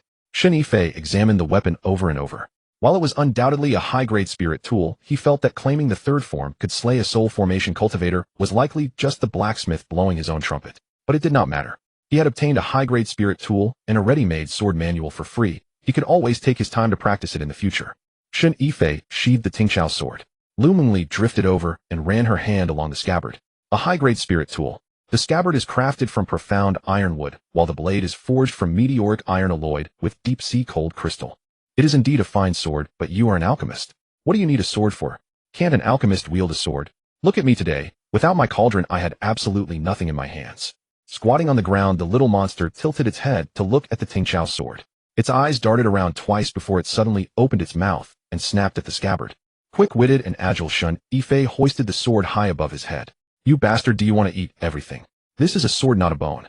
Having missed its target, the little monster kept its mouth open, tongue lolling out, looking thoroughly aggrieved. Sitting on its haunches, it let out a whining sound from its throat, like a puppy begging for food. Shen Yifei retrieved a qi-gathering pill from his storage ring and tossed it over. The little monster opened its mouth, swallowed it in one gulp, smacked its lips twice, and wagged its tail, apparently satisfied. There was nothing else of interest in the grotto. Shen Yifei walked around the cave and discovered a skeleton in a corner. The skeleton leaned against the stone wall, its clothes long since decayed into ash, leaving only a few tattered rags hanging from the bones. Clutched in the skeleton's hands was a jade slip. Shen Yifei squatted down, pried open the skeletal fingers, and retrieved the jade slip. Sending his divine sense inside, he found it to be the complete version of the Tingxiao sword art. The version that had rushed into his mind when he drew the sword was merely a simplified edition. The jade slip contained the detailed version, complete with illustrations and spiritual energy circulation paths for each form. Storing the jade slip in his ring, he stood up and cupped his hands in respect toward the skeleton. Senior, I have taken the sword, and I have taken the manual. You have lain here for God knows how many years without anyone offering you incense. Today, having taken your belongings, I shall kowtow to you 3 times as a final send-off. With that, he knelt down and kowtowed 3 times. He stood up and turned to leave, but after taking 2 steps, he walked back, retrieved a qi-gathering pill from his ring, and placed it before the skeleton. Senior, I do not know what you like to eat during your lifetime. I am an alchemist, so I only have pills on me. Take this qi-gathering pill. If you grow hungry on the road to the Yellow Springs, you can take a bite. Lumingly poked her head out from the cauldron, her lips twitching slightly. You kowtow and offer medicinal pills to a skeleton, but it can't even eat them. It's the thought that counts. Even if it can't eat, smelling the aroma is fine too. Shen Yifei walked back along the fissure, squeezing through that narrow passage to return to the giant serpent's cave. When he reached the entrance, he stopped. The blood-red boulder remained at the cave entrance, sealing it completely. Shen Yifei pushed against it with his hand, but it wouldn't budge an inch. Channeling his golden core early-stage spiritual energy, he struck it with one palm. Bang! The boulder didn't move a fraction, but his hand was numbing from the impact. Damn it! He shook his hand, stepped back 2 paces, and prepared to try again. The little beast darted from beside his feet, its 4 short legs kicking as it launched itself at the boulder. Crack! A fissure appeared where the beast had struck. The crack spiderwebbed outward in every direction, spreading across the entire boulder in a blink. Then the stone shattered into fist-sized fragments, cascading to the ground with a rumble. The little beast emerged from the rubble, shaking off the stone dust, and glanced back at Shen Yifei with a wag of its tail. Shen Yifei walked over, crouched down, cupped its head in both hands, and kissed its forehead. Well done. The little beast was utterly stunned by the kiss, its eyes wide with surprise, ears perked straight up, tail motionless. Lumingly poked her head out from the cauldron, her expression full of disgust. Why are you kissing it? Because I'm happy, Shen Yifei replied, standing up and stepping out of the cave. Shen Yifei retraced his steps back to the exit. He couldn't stay inside any longer. There was no telling what other powerful creatures lurked within. This time he'd come out ahead.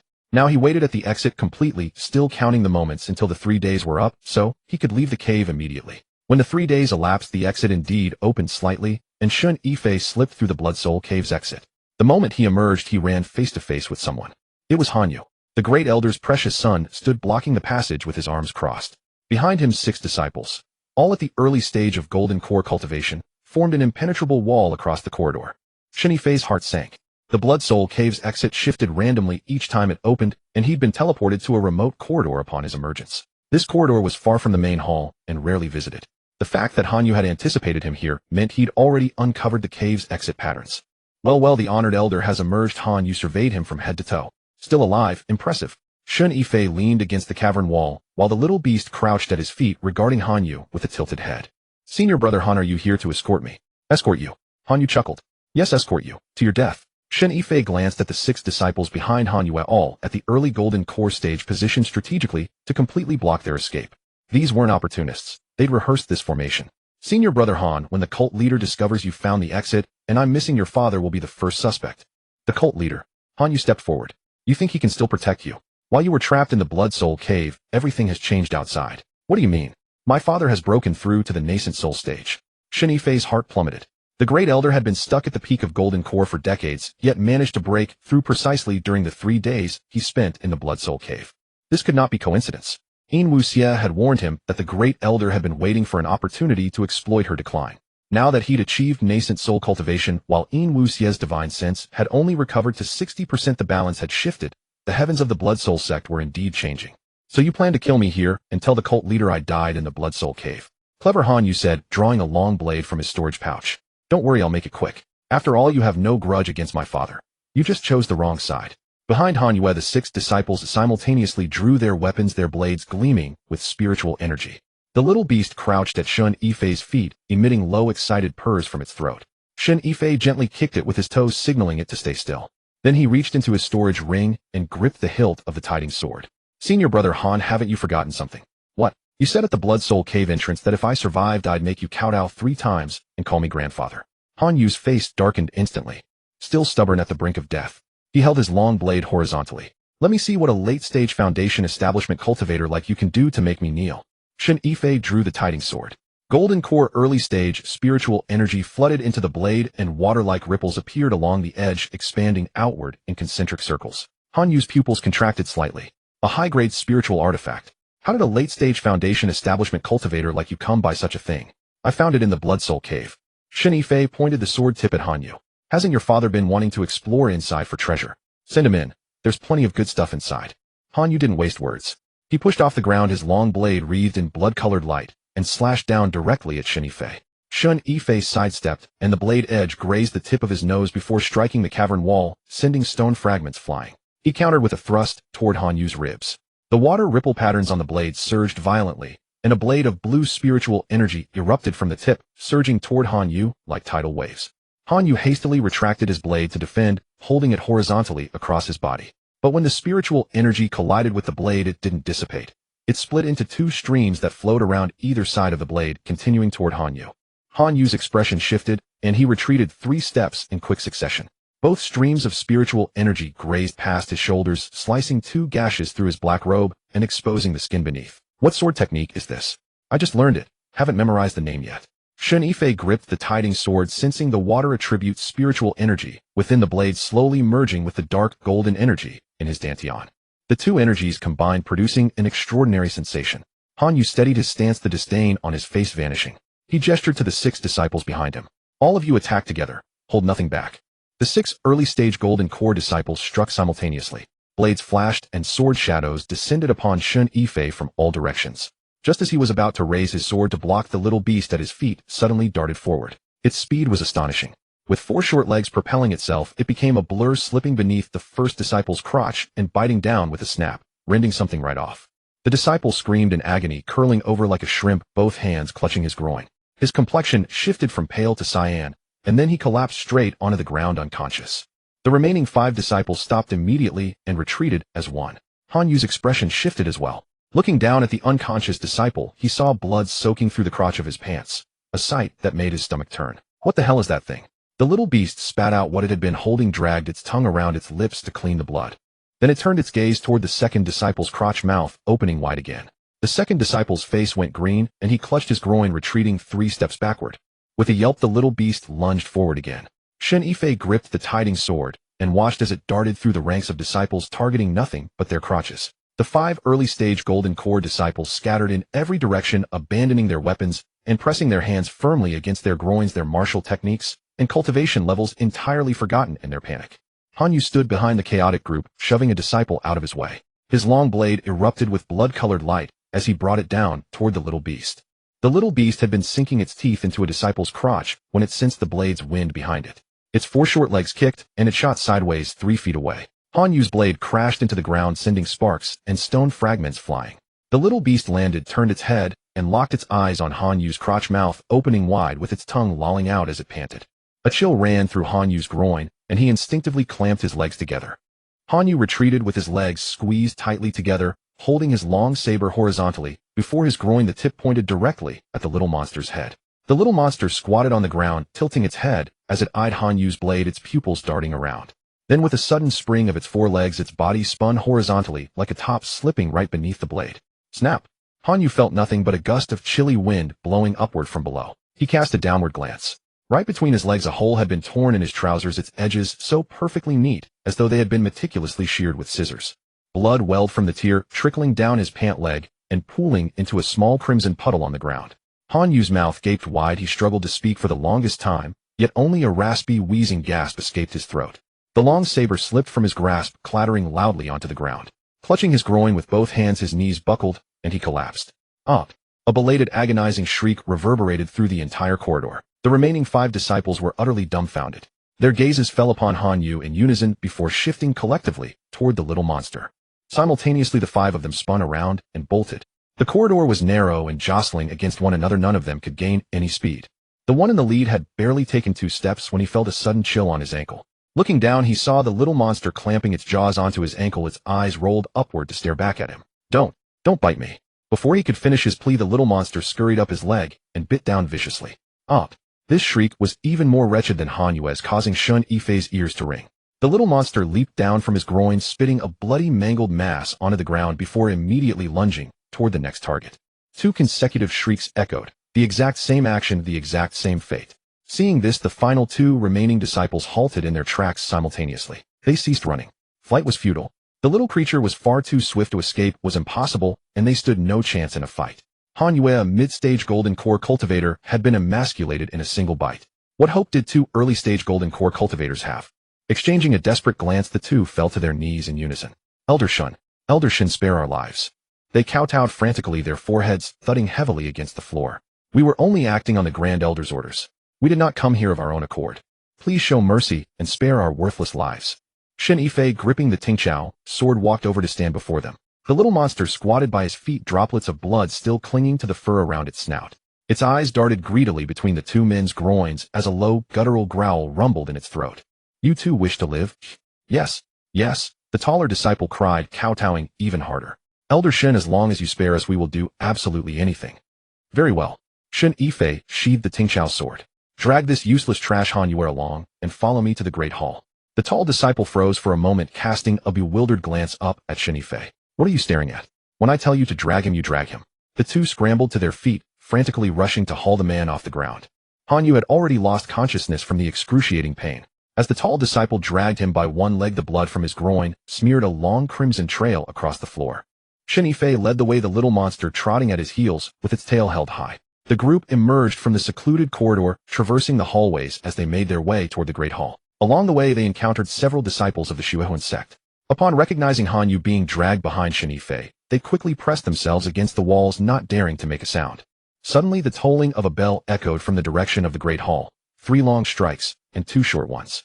Shen Yifei paused. In the Hehuan Sect, this specific toll signaled a summons from the sect master. All elders were required to assemble in the Great Hall within the span of an incense stick or face execution for treason. The Grand Elder has made his move. He cast a backward glance at Han Yu. Your father is certainly impatient. Woken by the jolting pain, Han Yu looked down at the bloody cavity in his groin and opened his mouth to shriek once more. Quick-witted, the tall disciple tore a strip of cloth from Han Yu's garments and stuffed it into his mouth, stifling the scream into a series of muffled groans. Shen Yifei quickened his pace. Time was of the essence. Now that the Grand Elder had broken through to the nascent soul stage, his immediate next step after executing Shen Yifei would undoubtedly be to usurp the throne. In Wushia's soul was only 60% recovered. She might not stand a chance in a direct confrontation. Furthermore, with several of the 12 elders siding with the Grand Elder, her current predicament was likely dire. The entrance to the Great Hall stood completely deserted. The 2 disciples who usually guarded the gates were nowhere to be seen, and the heavy doors were left ajar. Shen Yifei unsheathed the Tingqiao sword. The little monster pressed close to his ankles, the scales on its neck bristling as it let out a low, menacing growl. The tall disciple and his companion dragged Han Yu, their legs trembling violently. You 2 leave Han Yu at the entrance and wait. Do not enter until I summon you. Shen Yifei pushed open the doors. Half of the torches inside the Great Hall had been extinguished, leaving the chamber in dim shadow. In Wuxia sat upon the stone throne in the center. The Grand Elder stood some 30 feet before her. He had donned a brand new black robe, the skull embroidered on his chest upgraded from blood red to shimmering gold, the distinct insignia of the sect master. It was clear he had come fully prepared. 5 figures stood closely behind him, while the remaining elders lined the sides of the hall, keeping a safe distance from both parties, making it blatantly obvious they intended to remain neutral. In Wuxia's brow twitched slightly as she saw Shen Yifei enter. The Grand Elder's gaze fell upon him as well. You actually walked out of there alive. The Grand Elder's eyes swept over him. Boy, you have actually reached the early stage golden core. It seems you chanced upon some fortune within the Hehuan cave. However, you are too late. Starting today, the Hehuan sect has a new master. Shen Yifei walked to the center of the Great Hall, coming to a halt 20 feet away from the Grand Elder. Grand Elder, have you perhaps forgotten something? What? Since I am standing here, where do you think your son is, eh? Shen Yifei shouted toward the entrance. Bring him in. The 2 disciples dragged Han Yu inside, dumped him unceremoniously onto the floor, and bolted immediately, not daring to linger for even a second. The gag had fallen from Han Yu's mouth, leaving him groaning in agony. The blood on his groin had dried into dark brown scabs smeared across his inner thighs. A gruesome and shocking sight. The Grand Elder's expression shifted instantly. Where? He knelt down, reaching out to check Han Yu's pulse, but the moment his fingers brushed the boy's wrist, Han Yu let out a blood-curdling shriek. The Grand Elder yanked open Han Yu's waistband to steal a glance inside, and the color instantly drained from his face, leaving him deathly pale. Shen Yifei, you destroyed my son's manhood. I will have your life in exchange. The Grand Elder unleashed a powerful palm strike. The manifested palm print was a deep blood red, utilizing the exact same technique as Yin Wuxia's, yet far larger and more imposing. The blood red print expanded rapidly upon release, growing taller than a man in the blink of an eye as it surged toward Shen Yifei, carrying a foul metallic wind. Shen Yifei did not dodge. Instead, he thrust the Wanwu cauldron forward. The little monster leaped into the air, its body reverting to its cauldron form mid-flight. The beast engraved on the cauldron snapped its eyes open, gaping its maw to its absolute limit, and bit down hard on the incoming blood-red palm print. Snap! The palm print shattered, dispersing into a cloud of crimson mist. The Grand Elder was struck with disbelief. This strike of his carried the full force of an early-stage nascent soul cultivator. Even if Shen Yifei had broken through to the golden core stage, he should have been crushed to dust. What kind of magical treasure is this? Hey, Grand Elder, this is the very thing that bit off your son's manhood. Care to give it a try? The Great Elder's face turned from a deathly pale to an ashen lividity. He cast a downward glance at the whimpering Han Yu on the ground, then raised his eyes to stare at the bronze tripod in Shen Yifei's hand, which was currently baring its savage fangs, causing the corners of his eyes to twitch uncontrollably. Boy, do you honestly believe you can block this seat with nothing but a battered tripod? Despite his defiant words, the Great Elder took a half-step backward. His previous blood-fiend palm had been unleashed with 70% of his power, capable of flattening even a block of profound iron. Yet the monstrous beast engraved on that battered tripod had shattered the palm imprint with a single bite. This was absolutely no ordinary object. Shen Yifei slammed the myriad things tripod onto the ground. The eyes of the beast on the tripod whirled around, sending a collective shiver through everyone present. Great Elder, you are asking the wrong question. Shen Yifei patted the side of the tripod. You should be asking whether this battered tripod of mine can claim your old life as well. The faces of the 5 elders standing behind the Great Elder paled in unison. These 5 were all the Great Elder's trusted confidants, consisting of 3 in the late Golden Core stage and 2 at the peak Golden Core stage. Normally, they walked with swagger within the Hehuan Sect, disregarding everyone except Yin Wuxia. Yet now all 5 of them had their gazes glued to the myriad things tripod, their eyes resembling mice that had just spotted a cat. It wasn't that they were cowardly, but that the tripod was simply too bizarre and sinister. Shattering a strike from an early nascent soul cultivator, as if it were child's play. If that thing were to bite a person, wouldn't it leave not even a fragment of bone behind? The Great Elder was after all an old fox who had lived for several centuries. His expression flickered for a brief instant before quickly recovering. Concealing his hands behind his back, he quietly pinched a hand seal, condensing a thread of blood-red light at his fingertips that slithered along the ground towards Shen Yifei's feet. Shen Yifei, you have destroyed my son's Dao foundation. According to the sect's rules, your cultivation should be crippled, and you should be cast into the blood dungeon. While speaking to distract Shen Yifei's attention, the Great Elder manipulated the crimson thread to wind around Shen Yifei's ankle. However, considering you are a talent, this seat will grant you a single chance. Surrender this tripod, sign a blood soul contract to acknowledge me as your master, and not only will I spare your life, but I will also appoint you as the vice sect leader of the Hehuan Sect. As for Han Yu's matter, it shall be completely wiped clean. Shen Yifei suddenly felt a chill around his ankle. Looking down, he saw that a crimson thread had already wrapped around it, icy and cold, slithering across his skin like a serpent. The moment the crimson thread touched his skin, a smug, triumphant smile curled at the corner of the Great Elder's mouth. This blood soul thread was refined using the essence blood of 99 cultivators. Once it penetrated the meridians, it would flow backward against the blood and chi, surging directly into the sea of consciousness. Anyone struck by it would have their meridians shattered, those below the nascent soul stage would perish instantly, and even cultivators above the nascent soul stage would suffer severe damage to their souls. Relying on this underhanded trick, he had stealthily slain countless opponents with higher cultivation than his over the past few centuries. Lu Mengli whispered into Shen Yifei's ear, Master, do not worry. The spiritual energy within your body is the perfect counter to this blood thread. The beast's soul elixir of that serpent demon was not consumed in vain. Just as Lu Mengli finished speaking, the blood thread pierced through his skin and burrowed into his meridians. The instant the thread entered Shen Yifei's meridians, the dark golden core within his dantians suddenly spun once.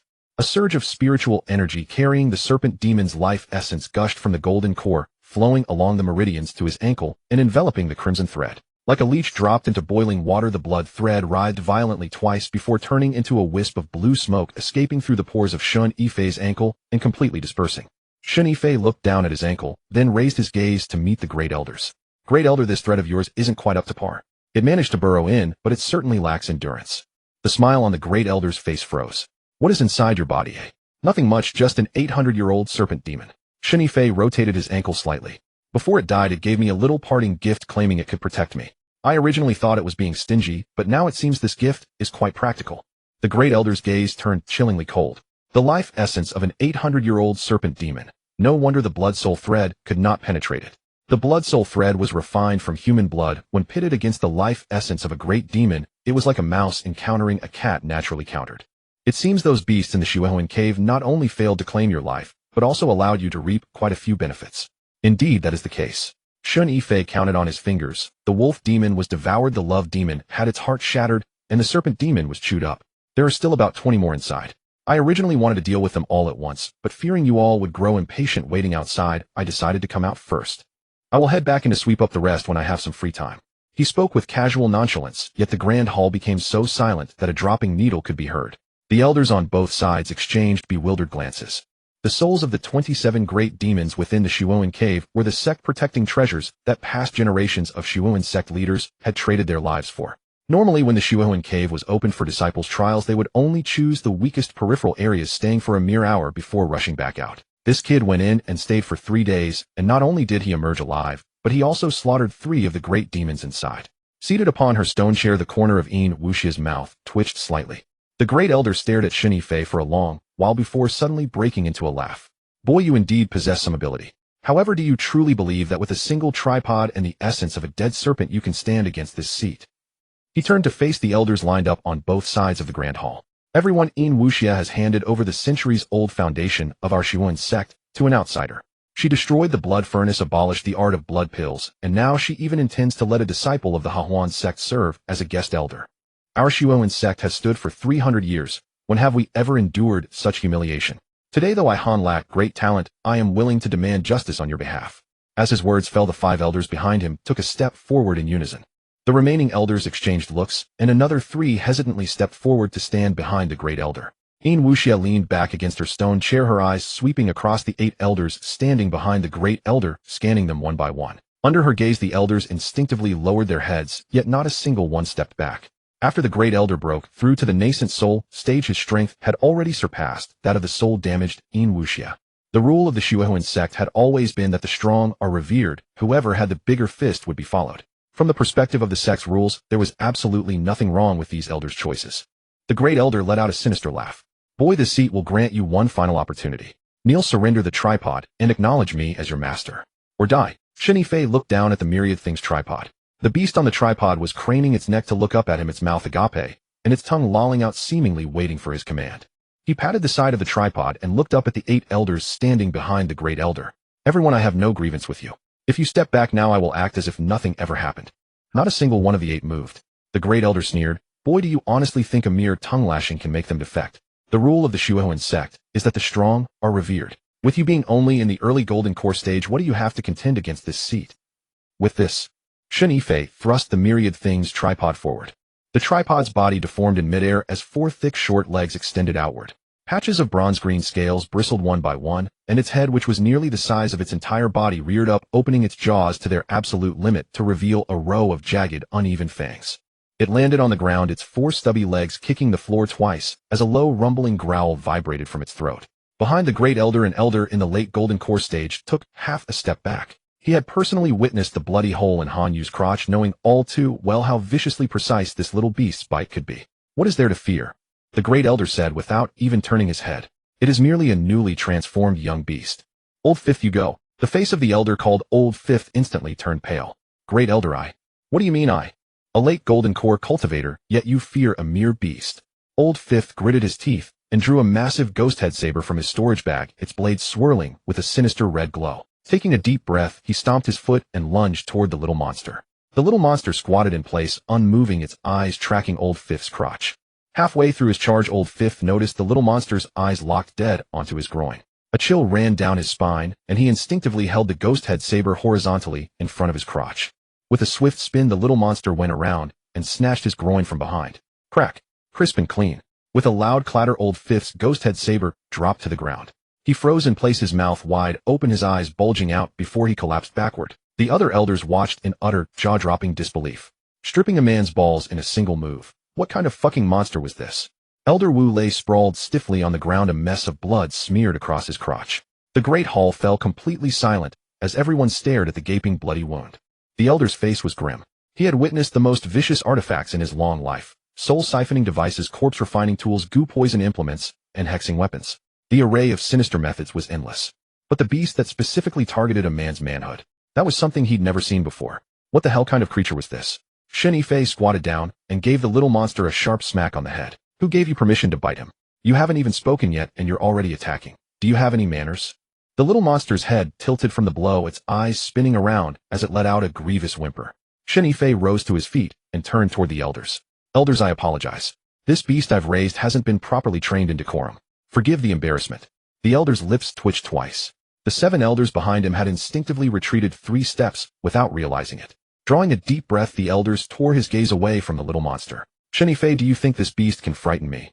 He raised his hand, fingers splayed, and a sphere of blood-colored light welled up in his palm. The blood-colored light spun faster and faster in his palm, emitting a low humming sound. The temperature in the great hall plummeted suddenly. The torches on the walls were compressed by an invisible pressure, their flames flickering uncertainly. The crushing pressure of a nascent soul cultivator. Shen Yifei felt a heavy weight settle on his shoulders, as though an iron bar had been pressed down upon him. His golden core early-stage cultivation was truly inadequate against a nascent soul expert. The sheer pressure alone left him gasping for breath. But he did not retreat. The little monster sensed the oppressive aura, and the scales along its neck bristled upward, a low growl rumbling in its throat. Its 4 stubby legs scuffed against the ground as its body leaned forward, ready to lunge at any moment. Don't move, Shen Yifei gently nudged it with his toe. The little monster froze in place, mouth still agape, fangs bared, its eyes locked obsessively on the elder's crotch. The blood-colored light in the elder's palm had now condensed into a solid form. It resembled a fist-sized sphere of congealed blood, its surface etched with intricate crimson patterns that pulsed rhythmically like a living heart beating within his palm. Blood soul pearl, Wuxia exclaimed, rising from his stone seat. The elder snorted coldly. Even when hunting a rabbit, a lion exerts its full strength. This kid harbors too many mysteries. I won't afford him the slightest chance to turn the tide. With a push of his palm, the blood soul pearl shot forth from his hand. It drifted lazily through the air like a crimson bubble, moving at a leisurely pace. With every foot it traveled, the crimson patterns on its surface intensified in brightness. Halfway through its journey, the entire orb blazed like a lantern of blood, casting the great hall in an ominous crimson glow.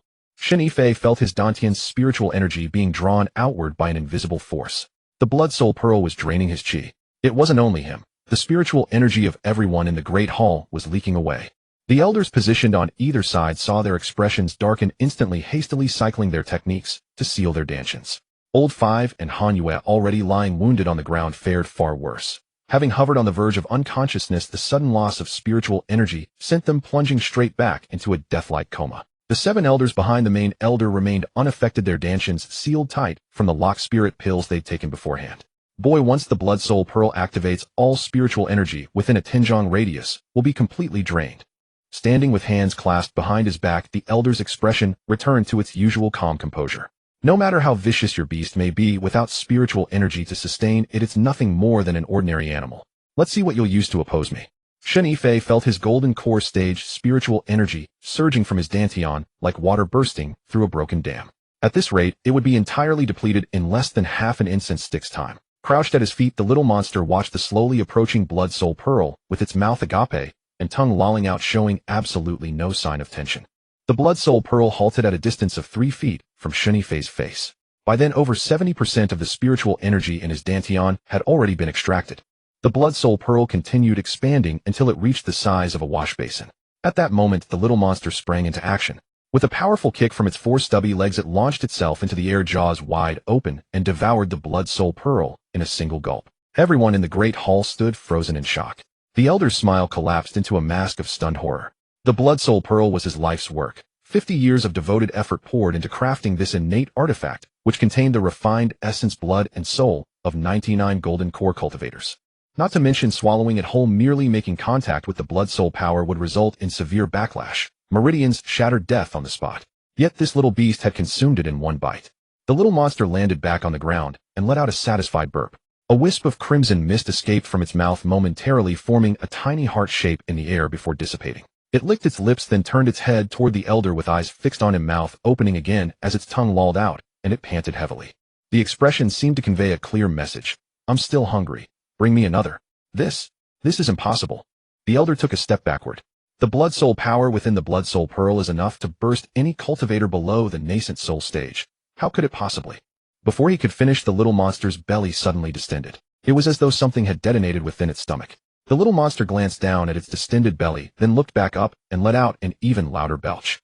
This time, instead of crimson mist, a plume of black smoke erupted from its mouth. Within the darkness swirled countless tiny crimson specks, scattering like shattered fireflies drifting through the air. The little monster savored the taste with a satisfied expression, its lips clicking contentedly. The elder's face turned a sickly shade of green. The blood soul pearl had been spiritually linked to him since creation, and he had sensed something going wrong the moment it was consumed. Now that the pearl was being refined inside the beast's stomach, the spiritual connection had been completely severed. 50 years of painstaking effort, 99 golden core cultivators, refined essence, blood, and souls. All of it had been destroyed. You? What exactly are you? The little monster tilted its head to regard him, then turned its back, lifting its tail and giving it a wag. Shen Yifei nearly laughed out loud. The elder had lived for centuries. When had he ever been so thoroughly humiliated by a mere beast? Excellent, excellent, excellent. He uttered 3 consecutive excellent s before continuing. If I don't reduce both of you to fragments today, I forfeit the name Han. His hands pressed together, his black robes stirring as if caught in an unseen wind, and all of his nascent soul stage cultivation surged forth without restraint. The oppressive pressure forced Shen Yifei to retreat 3 steps before his back collided with a stone pillar, finally halting his momentum. The little monster was also swept backward, tumbling twice across the ground, its 4 stubby legs flailing in the air as it performed several somersaults before managing to right itself. Recognizing the elder was committing fully to a life-and-death struggle, Shen Yifei didn't waste another moment and shouted, "Refine him."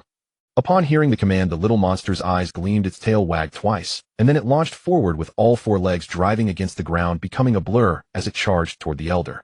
As its 4 legs pushed off, its body transformed mid-air, morphing directly into a massive maw. The mouth inhaled violently, generating a tremendous suction force that dragged the elder toward it. His feet carved 2 furrows into the stone floor, bricks shattering and sparks flying in every direction, yet he couldn't resist the pull. No! His scream was cut short as his entire body was swallowed whole. The mouth snapped shut. An unnerving silence fell over the great hall. Everyone had witnessed the elder being devoured, but what happened next would be etched into their memories forever. The enormous mouth rapidly reshaped itself into a pill furnace, landing with a thud in the center of the great hall. Shen Yifei approached and placed both hands on its surface, then shouted, "Refine." With a sharp roar from Shen Yifei, the Wanwu cauldron vibrated violently. The eyes of the beast carved upon the cauldron snapped open, and the great elder's blood-curdling screams echoed from within. Muffled by the heavy bronze walls as if coming from beneath a thick coffin lid, the sound made everyone's scalp tingle with dread. The 7 elders standing behind the great elder were utterly dumbfounded. The second elder, reacting the fastest, spun around and fled. He had barely taken a single step when Xianxia raised a hand and made a grasping motion. A massive blood-red hand materialized above the second elder, seizing him in its grip and hauling him back like a helpless chick. "Did I give you permission to leave?" Clutched tightly by the bloody hand, the second elder's face turned crimson as his legs kicked frantically in the air. The remaining 6 elders fell to their knees in unison, their foreheads slamming against the ground with resounding thuds. "Sect Master, spare our lives. We were all coerced by the great elder. It was never our intention. May the Sect Master discern the truth." Xianxia paid them no heed, her gaze fixed entirely on the Wanwu cauldron in the center of the grand hall. Inside the cauldron, the great elder's screams had already changed pitch. The initial roars of fury had devolved into agonized wails, which then crumbled into weeping pleas for mercy. "Shen Yifei, let me out. I will give you everything. All of it. I dare not do it again. I will no longer fight for the position of Sect Master." Ignoring the cries, Shen Yifei pressed both hands against the cauldron, pouring a continuous stream of dark golden spiritual energy into it. Veins bulged on his forehead and sweat dripped down his cheeks, sizzling against the cauldron. Using a golden core early-stage cultivation to drive the Wanwu cauldron to refine a nascent soul cultivator was indeed far too forced.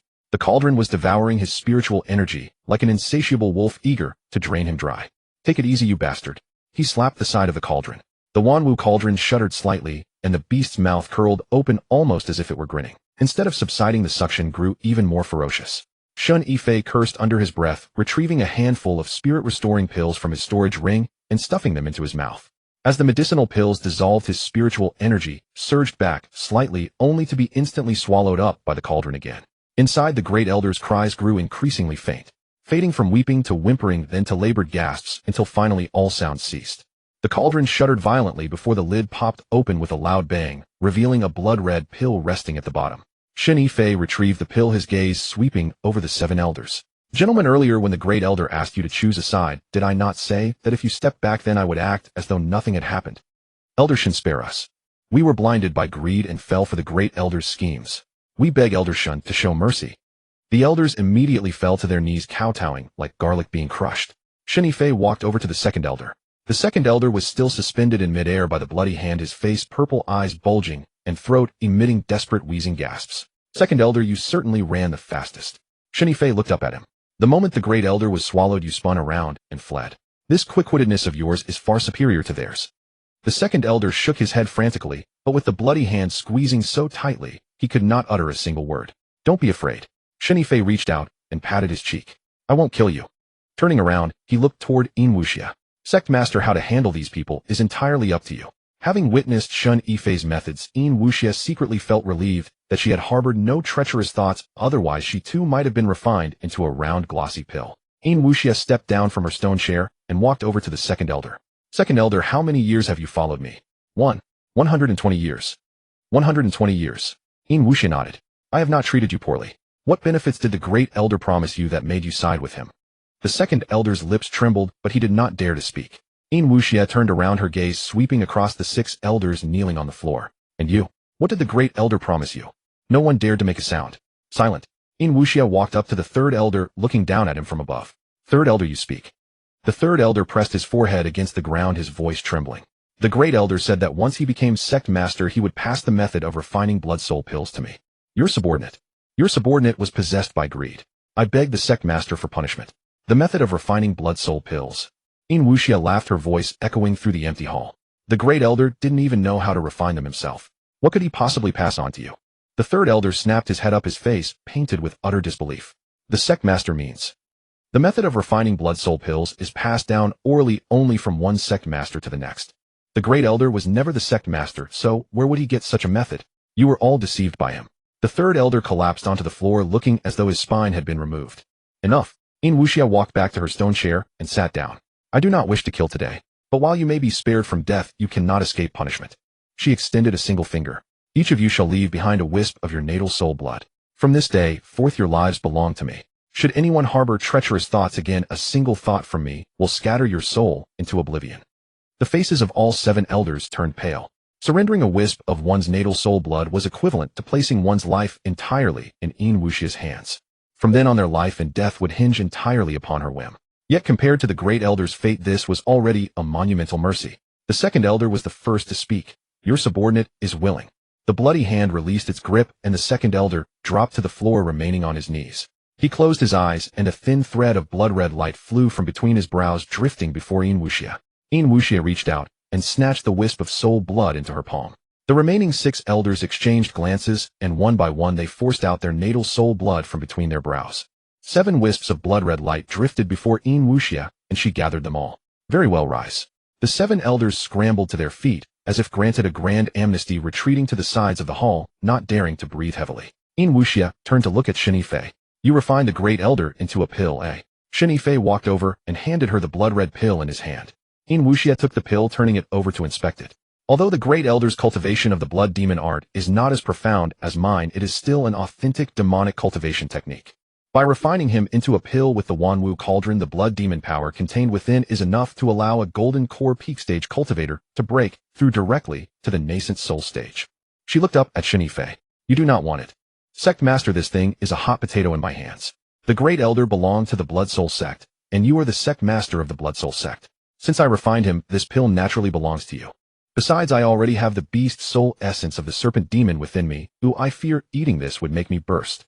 xianxia chuckled, keeping the pill in her storage bag. You certainly know how to curry favor. What favor? There is no yours or mine between us anyway. As Shen Yifei openly flirted with xianxia in public, the elders looked at each other in bewilderment. The ruthless xianxia actually behaved like an innocent young girl in front of him. The transformation was simply too vast. Yet no one dared to voice a word. An elder quick to act pushed Hanyu forward. Sect master, how should we deal with Hanyu? xianxia waved her hand. Cripple him and throw him out.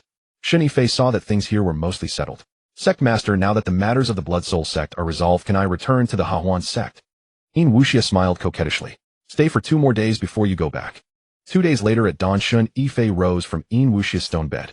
In Wuxia was still asleep, a pale arm draped across his waist. Shen Yifei moved her arm aside and rolled out of bed. The moment his feet touched the floor, a kick landed on his waist. So you're leaving already? In Wuxia lay on her side, her blood-red eyes half open. If you don't go now, I fear I'll die on your bed. Shen Yifei rubbed his waist. Master, you're over 300 years old. Could you ease up a bit? Do you mind that I'm old? I mind that you're too fierce. Shen Yifei picked up his pants from the ground and put them on. Even the plowing ox needs a rest. You've kept me in bed for 2 days and nights. In Wuxia propped herself on an elbow, the quilt sliding to her waist. She reached beneath the pillow, drew out a storage bag, and tossed it to Shen Yifei. What is this? A reward for this stubborn ox. Inside are 50,000 spirit stones. Don't say I'm shortchanging you. Shen Yifei caught the bag and weighed it. The heft was not light. He grinned. Is this the hard-won pay? Spare me the chatter. In Wuxia laid back down her back to him. Get lost.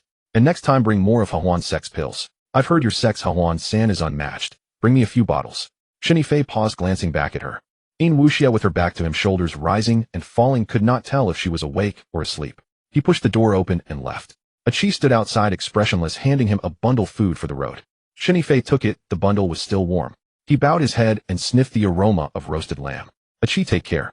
A chi's lips quivered as if reluctant to part. Elder Shen, next time when you come, don't make the sect chaotic again. That may be hard to promise. Shen Yifei flung the bundle over his shoulder and strode toward the underground palace exit. The underground palace exit sat on a mossy hillside, a gigantic stone. Shen Yifei slipped out from the hidden door behind the stone, the sun's glare forcing him to squint.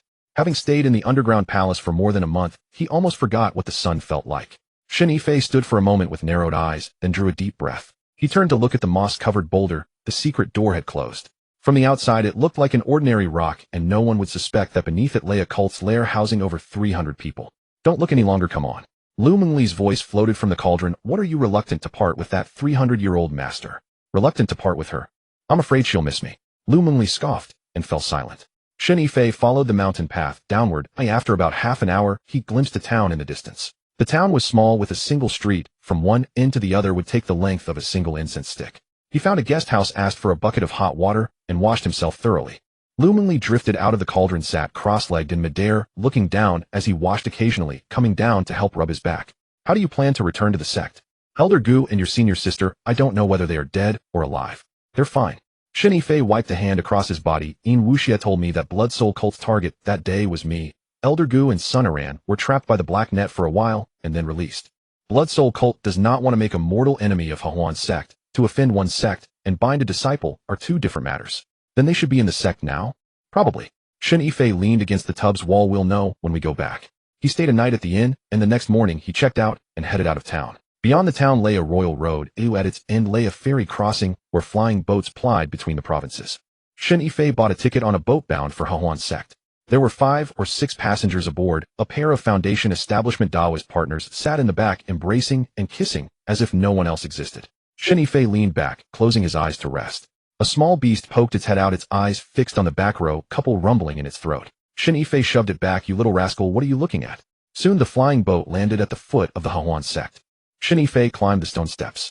The gate guard disciples saw him, and first stunned, then turned and ran inside faster than rabbits.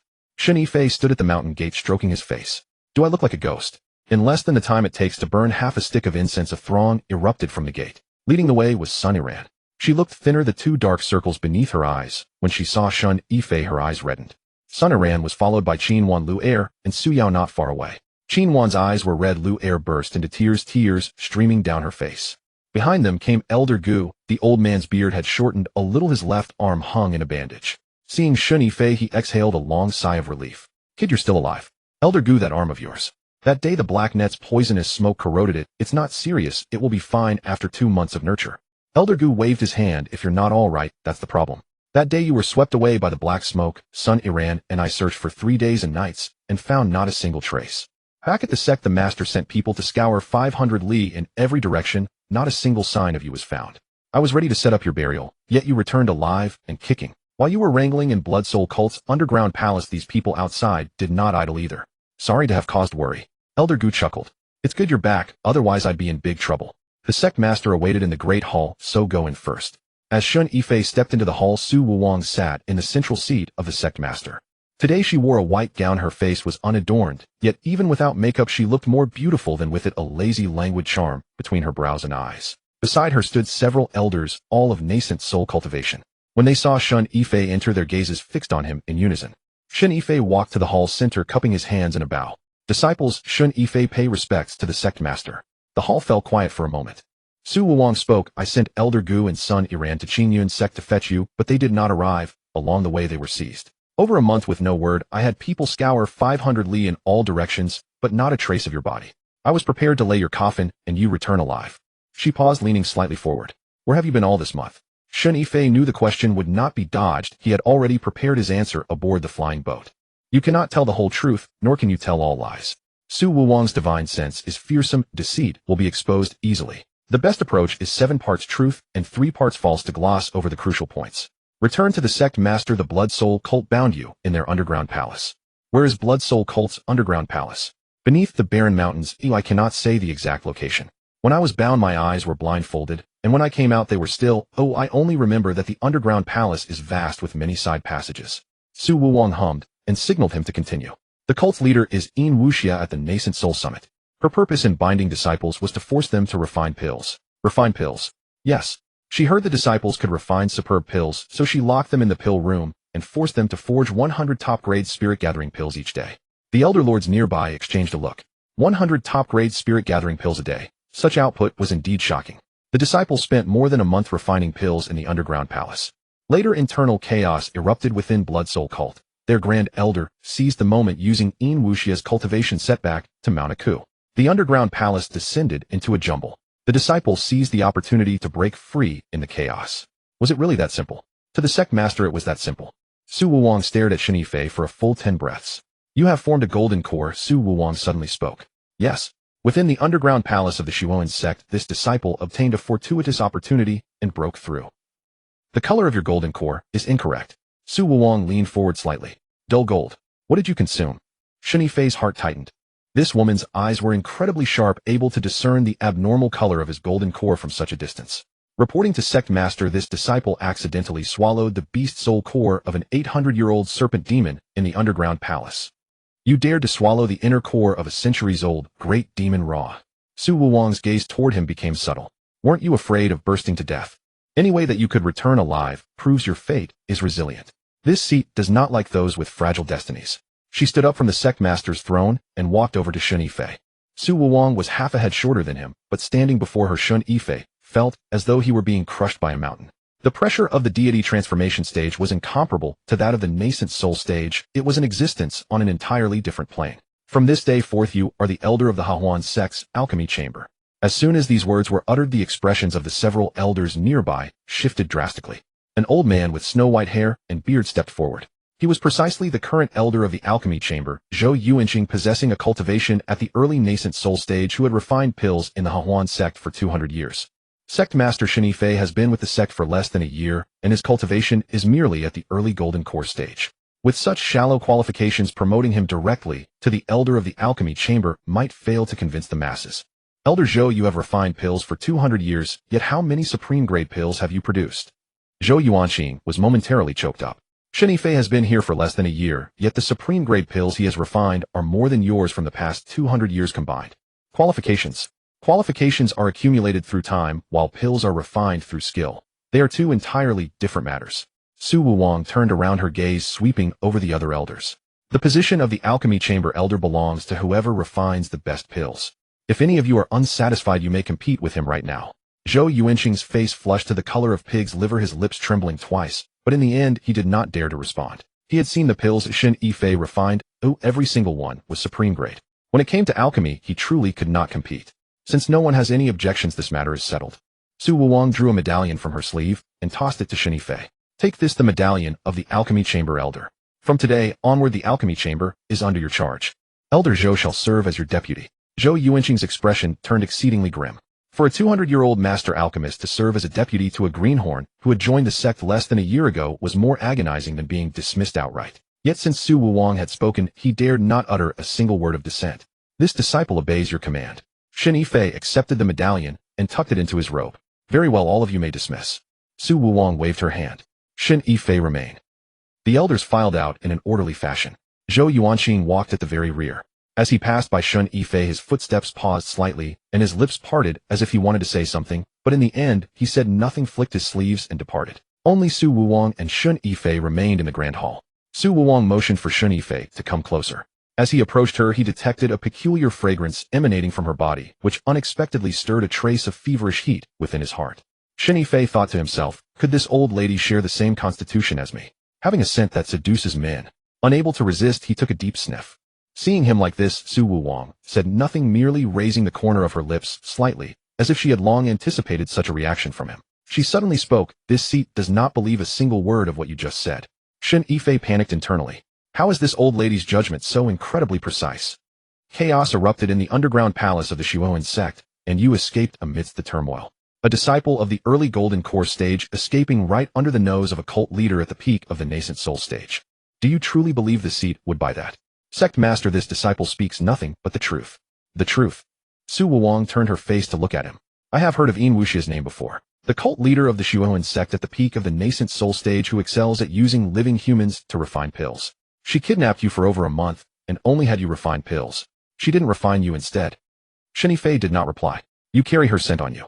Su Wuwang suddenly stood up and leaned close to Shen Yifei, her nose almost brushing against his neck as she took a light breath. The aura of the blood demon grand art.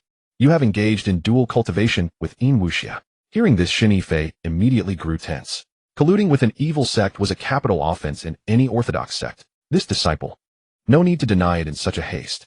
Su Wuwang took half a step back, her lips curving slightly. This seat is the sect master of the Hehuan Sect. Dual cultivation is a matter of mutual consent. Whomever you engage in dual cultivation with is your own business. However, Yin Wuxia is the leader of an evil sect. Since you have entangled yourself with her, this seat cannot help but inquire a bit further. Shen Yifei calculated rapidly. Su Wuwang was not here to demand accountability. If she had intended to prosecute him, she would have done so in front of the elders earlier rather than keeping him behind alone. Keeping him alone meant her stance on this matter was not one of retribution, but rather that she had other motives. What does the sect master wish to ask? How did she perform during the dual cultivation? Shen Yifei's mind went completely blank. A sect master at the deity transformation stage, keeping him alone in the grand hall, actually asked him such a question. This disciple does not comprehend the sect master's meaning. Do not comprehend. Su Wuwang turned around, walked over to the sect master's seat, and sat down, crossing one leg over the other. As she shifted, Shen Yifei discovered to his shock that she was wearing nothing underneath her lower half. Yin Wuxia is over 300 years old, cultivating the blood demon grand art, and walking the path of pure Yin. Engaging in dual cultivation with a 300-year-old virgin, how did it feel? Shen Yifei's lips twitched. This disciple does not know how to answer. Do not know how to answer. Su Wuwang let out a soft laugh. This disciple was forced against his will. Forced against your will. Yin Wuxia, a 300-year-old virgin, had her chastity broken by you, which would severely damage her cultivation. The difficulty for her to break through to the deity transformation stage would directly double. And you call this her forcing you? Shen Yifei was at a loss for words. Hearing Su Wuwang's tone, she seemed to know Yin Wuxia very well. If he continued speaking, some discrepancy might slip out, making it difficult for him to patch up his lies later. That you could engage in dual cultivation with Yin Wuxia without suffering damage from her extreme Yin evil art proves your constitution is also one in 1,000 years. No wonder Yin Wuxia spared your life, and was even willing to cultivate with you. Su Wuwang's voice suddenly grew very soft. This seat has been stuck at the mid-deity transformation stage for many years. The cultivation methods of the Hehuan Sect emphasize the harmony of Yin and Yang. However, this seat cultivates the Taiyin maiden scripture, which also follows the path of pure Yin. This scripture possesses a fatal flaw. After reaching the deity transformation stage, every breakthrough of a minor realm requires dual cultivation to harmonize the excess Yin energy within the body. Otherwise, the stagnant Yin energy will at best stall one's cultivation, and at worst cause one to deviate into madness. With Su Wuwang putting it this way, Shen Yifei would be a fool if he still did not understand. It turned out that having passed Yin Wuxia's test, Su Wuwang now wished to utilize him as well. Furthermore, this time, he was likely to become a thorough, outright cultivation cauldron. She was at the deity transformation stage, while he was merely at the golden core stage. This was akin to an elephant facing an ant. The key point was this elephant was female. After saying those words, Su Wuwang made no hurry to press him. She simply leaned back in the sect master's seat, one leg crossed over the other, swaying gently. Her skirt was slit high, and with each sway a glimpse of her fair thigh was revealed. Shen Yifei dared not look, yet could not help but glance. A female cultivator at the soul transformation stage, the sect master of Hehuan Sect, a survivor of several hundred years who knew the art of manipulation. Should she desire to entice a mere golden core youth, he would stand no chance at all. Sect master, this disciple has a betrothal at Qingyun Sect. Shen Yifei ventured, stealing his nerves. Luo Qingha, that saintess of Qingyun Sect. Su Wuwang chuckled, her fingers tapping twice against the armrest. You've been married to her for a month, and haven't so much as touched her, have you? In truth, Sect Master, before our wedding she and I had already engaged in dual cultivation. However, her technique limited her, preventing us from consummating the marriage. No explanation needed. I'm well aware that Luo Qinghe practices the ice heart art following the path of pure yin. Shen Yifei fell silent. This woman knew everything. Any further words would only invite trouble. Yin Wuya broke your fast, but her blood demonic art was far too overwhelming. Though your constitution withstood it, you gained little benefit. At the early stage of golden core, with a dark golden core tainted by the beast soul essence of a snake demon. Quite a mess. Su Wuwang paused before continuing. I haven't sought a dual cultivation partner because I haven't found anyone suitable. There are many male cultivators in Hehuan Sect, yet none can withstand the yin energy within my body. A soul transformation stage's yin energy would kill any nascent soul cultivator on contact. I believe you are precisely the candidate I need. Shen Yifei felt his spirit sink after hearing Su Wuwang's lengthy preamble. Sect Master, what are you implying? My intentions are clear. You must help me break through my bottleneck. You're willing to cultivate with an outsider like her, yet hesitate before me. Sect Master, isn't this happening too quickly? Too quick. Su Wuwang laughed and rose, pressing her hand against his chest. When you were dual cultivating with Yin Wu in the Blood Soul Cult's underground palace, did it seem too fast then? Shen Yifei sensed a cool energy seeping from her fingertips, traveling along his heart meridian toward his dantian. When it met the dark golden energy within him, it erupted like cold water, striking hot oil.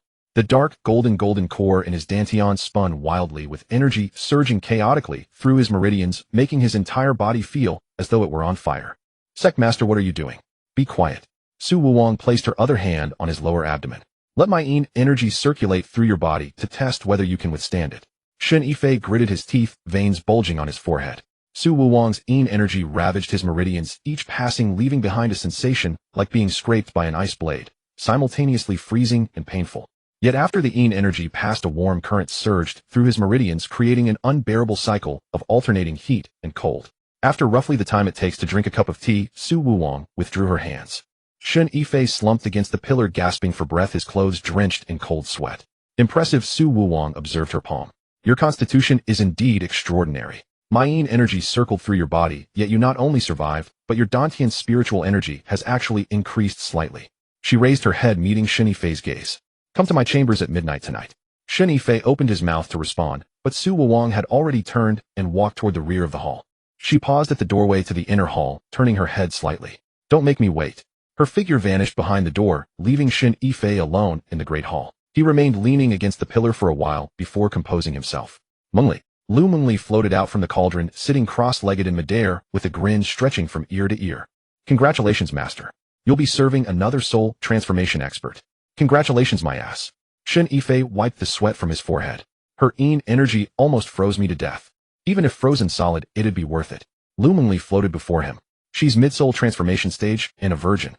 Think about it. A sect master of Hehuan Sect at mid-soul transformation cultivation, still a virgin.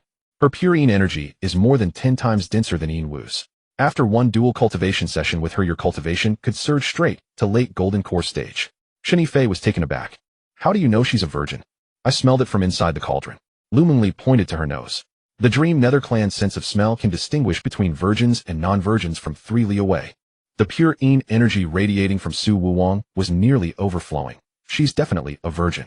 Shen Yifei leaned against the pillar, gazing up at the caisson ceiling of the great hall. Painted on the caisson was an image of a man and woman entwined in an embrace, rendered with delicate brushwork, so lifelike it seemed alive.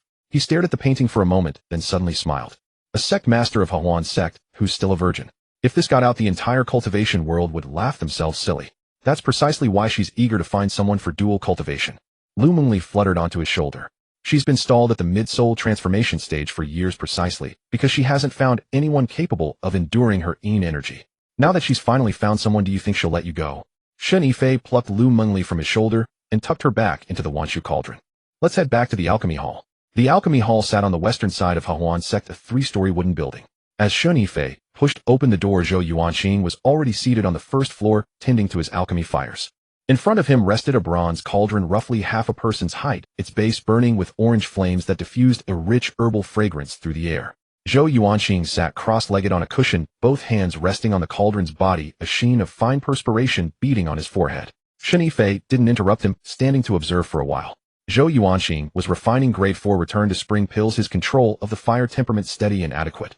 No major flaws, yet nothing particularly outstanding either. At this rate, he'd produce no more than 6 pills when the batch completed, and their quality wouldn't be exceptional.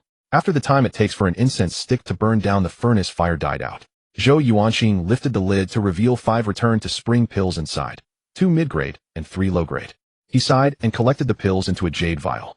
Raising his head, he spotted Shen Yifei standing nearby, and his expression darkened considerably. Elder Shen has arrived. Shen Yifei waved his hand dismissively. Elder Zhou, you're far more familiar with the alchemy hall's operations than I am.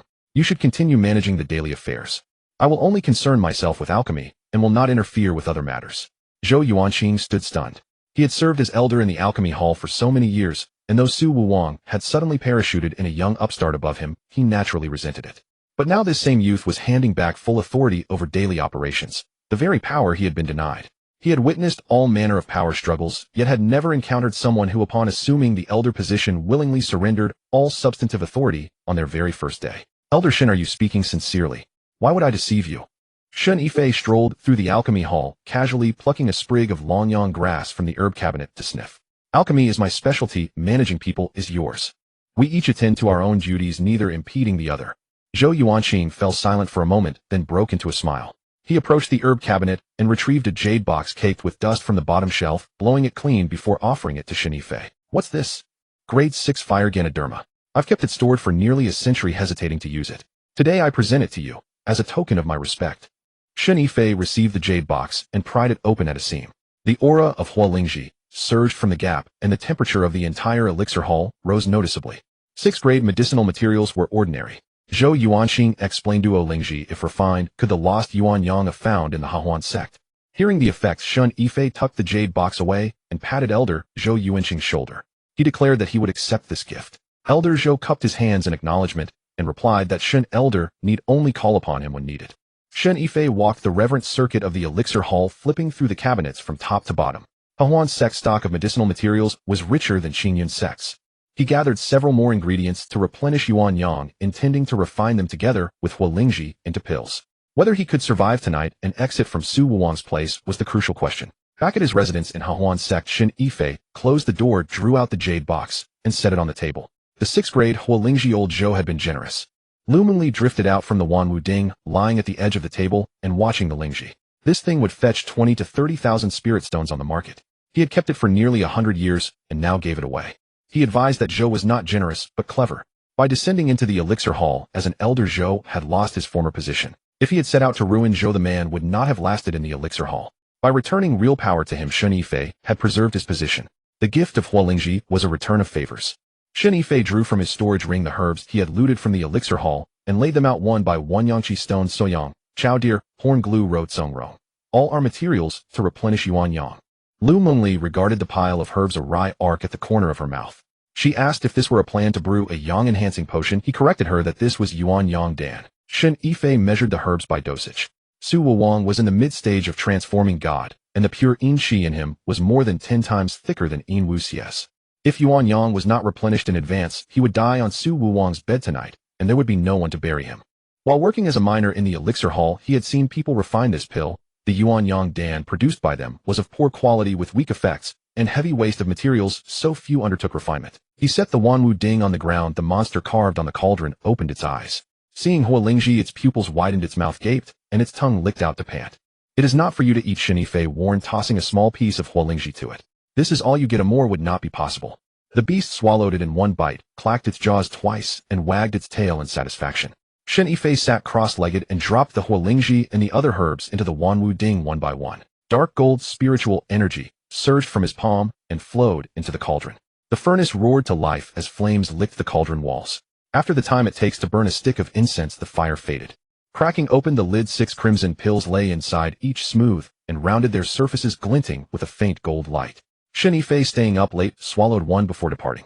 After entering the elixir, a hot surge flooded the meridians toward the dantian. He felt as if his body were aflame. The heat roared through his meridians for about the time it takes to brew a cup of tea before gradually subsiding. The effect was evident. He now resembled a burning brand.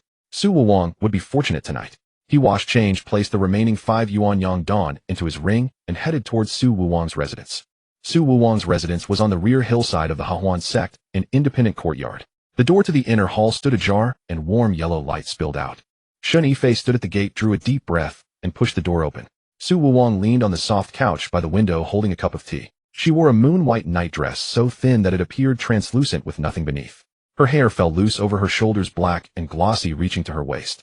The light shone on her, and she seemed like a statue carved from white jade. Shen Yifei stood in the doorway, his gaze lingering for a moment before he looked away.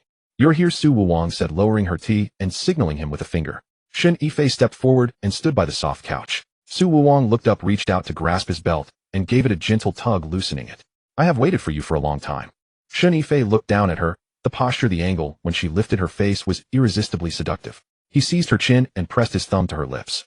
Su Wuwang did not dodge as she parted her lips slightly, and teeth gently bit his thumb like a cat gnawing. She released him and turned to the bed to sit. She patted the space beside her, inviting him to sit. Shen Yifei approached and sat. Su Wuwang turned to face him and freed his collar. "I know you feel I am forcing you," she paused as she unbuttoned the third button, "but have you considered that in our dual cultivation you gain as much as I do? My hundreds of years of pure yin-qi are enough to push you from the early gold core to the late gold core. Moreover, your constitution is special. When my yin-qi fuses with your yang-qi, your spiritual energy will rise to another level." She paused again, continuing to unbutton downward. "This is a fair deal, though I won't take advantage, and you won't either." Shen Yifei repeated the phrase and grinned. "Sect Master, you talk as if we were making a sale. It is after all a trade. There is no romance in the cultivation world, it is all about exchanges. I grant you cultivation, you help me break through my bottleneck. No one owes anyone anything." Shen Yifei seized her wrist. Su Wuwang's brow furrowed. "Master, since this is a deal, we must settle the price first." "The price?" Su Wuwang laughed softly. "Hundreds of years of pure yin-qi are not enough." "Not enough?" Shen Yifei released her hand from his body.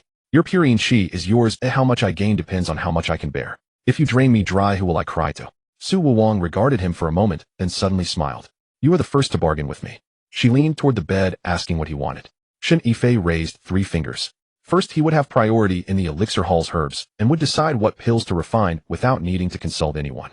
Second, he would have free entry to the Hehuan Sect's arts pavilion. For anything below the 3rd tier, he could see whatever he wished. The arts pavilion below the 3rd tier housed the sect's core techniques, and traditionally only elders could peruse them.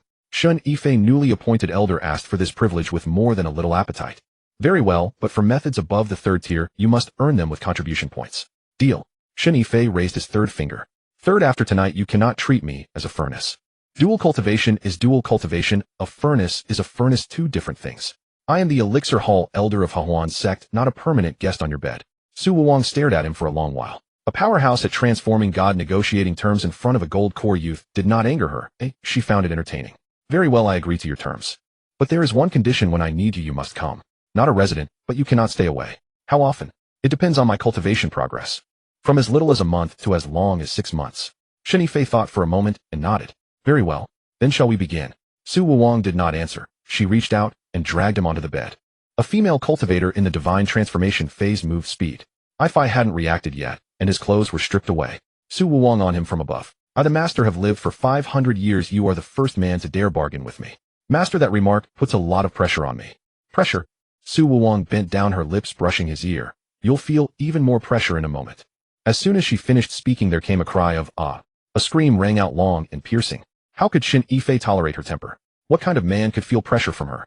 The medicinal energy in his dantian began to release, and attack would be his strongest move. As soon as Su Wuwang finished shouting, the pure yin-qi within her surged forth like a floodgate opening.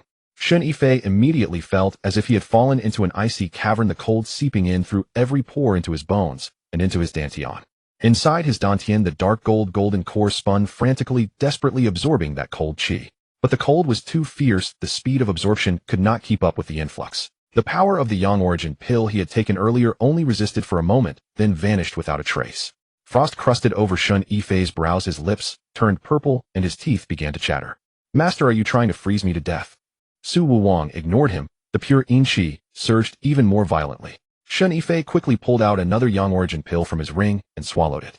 The pill dissolved, and a scorching hot surge exploded from the dantian, rushing along the meridians to the limbs. The frost on his brows melted, his lips regained color, and his teeth stopped chattering. Su Wuwang, with her eyes closed in meditation, suddenly sensed the changes within him. A brow twitched. "Did you take the pill, eh? Doing business, one must first secure the principle." Shen Yifei grinned, flipping over to press her beneath him.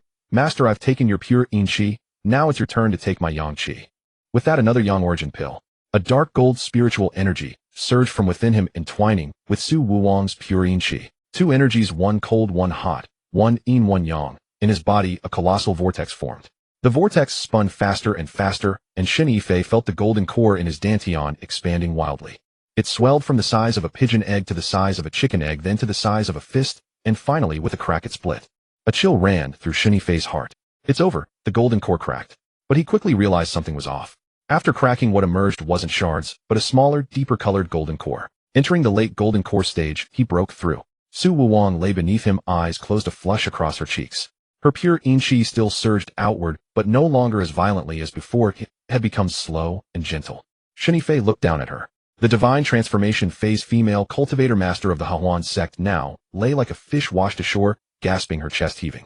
Master, I have taken your pure yin-chi. Su Wuwang opened her eyes, her gaze veiled with a film of moisture.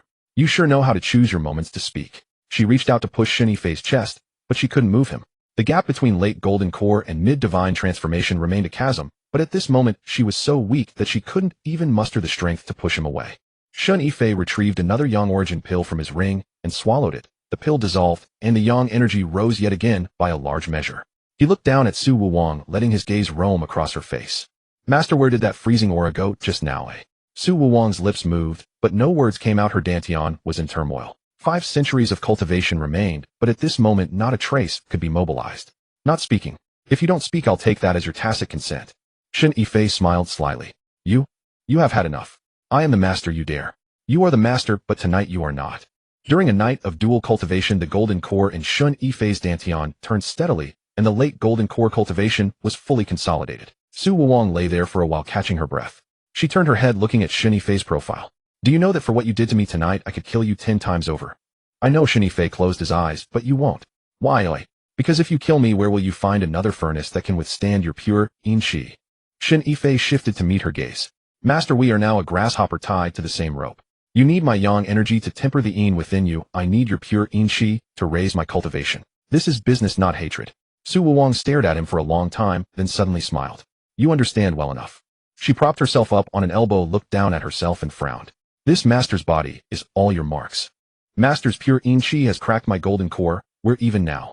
Su Wuwang pressed her hand to his dantian and probed with her divine sense, circling once. His late golden core grew more solid. The dark gold core seemed to have firmed up further.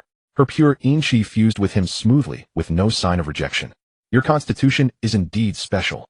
She withdrew her hand. 500 years of pure yin-chi most would have frozen into ice. Not only did you endure it, you turned the tables.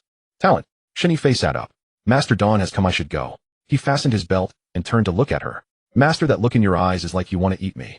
Eat you? Su Wuwang laughed. I can't even get out of bed tonight, what would I eat you with? Perfect. Shen Yifei walked to the edge of the bed, bent, and kissed her on the forehead. You rest, I'll come again tonight. Su Wuwang was momentarily stunned by the kiss. You? Shen Yifei had already reached the door, opened it, morning light flooding in. He looked back at Su Wuwang. Master, if last night's affair left you feeling shortchanged, you can return it tonight. Su Wuwang leaned against the headboard, reached up to touch the place on her forehead, where he had kissed, a hint of a smile curling at the corner of her mouth. Little beast. Shen Yifei stepped out of Su Wuwang's sleeping hall and headed back along the winding path hillside. Just broken, the mist had yet to lift, and the stone-paved road was damp. He moved slowly.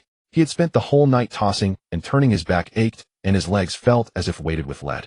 His late-stage golden core cultivation was secure, but the sense of his body being drained was real. Master Lu Mengli floated up from the cauldron and perched on his shoulder, her legs swinging.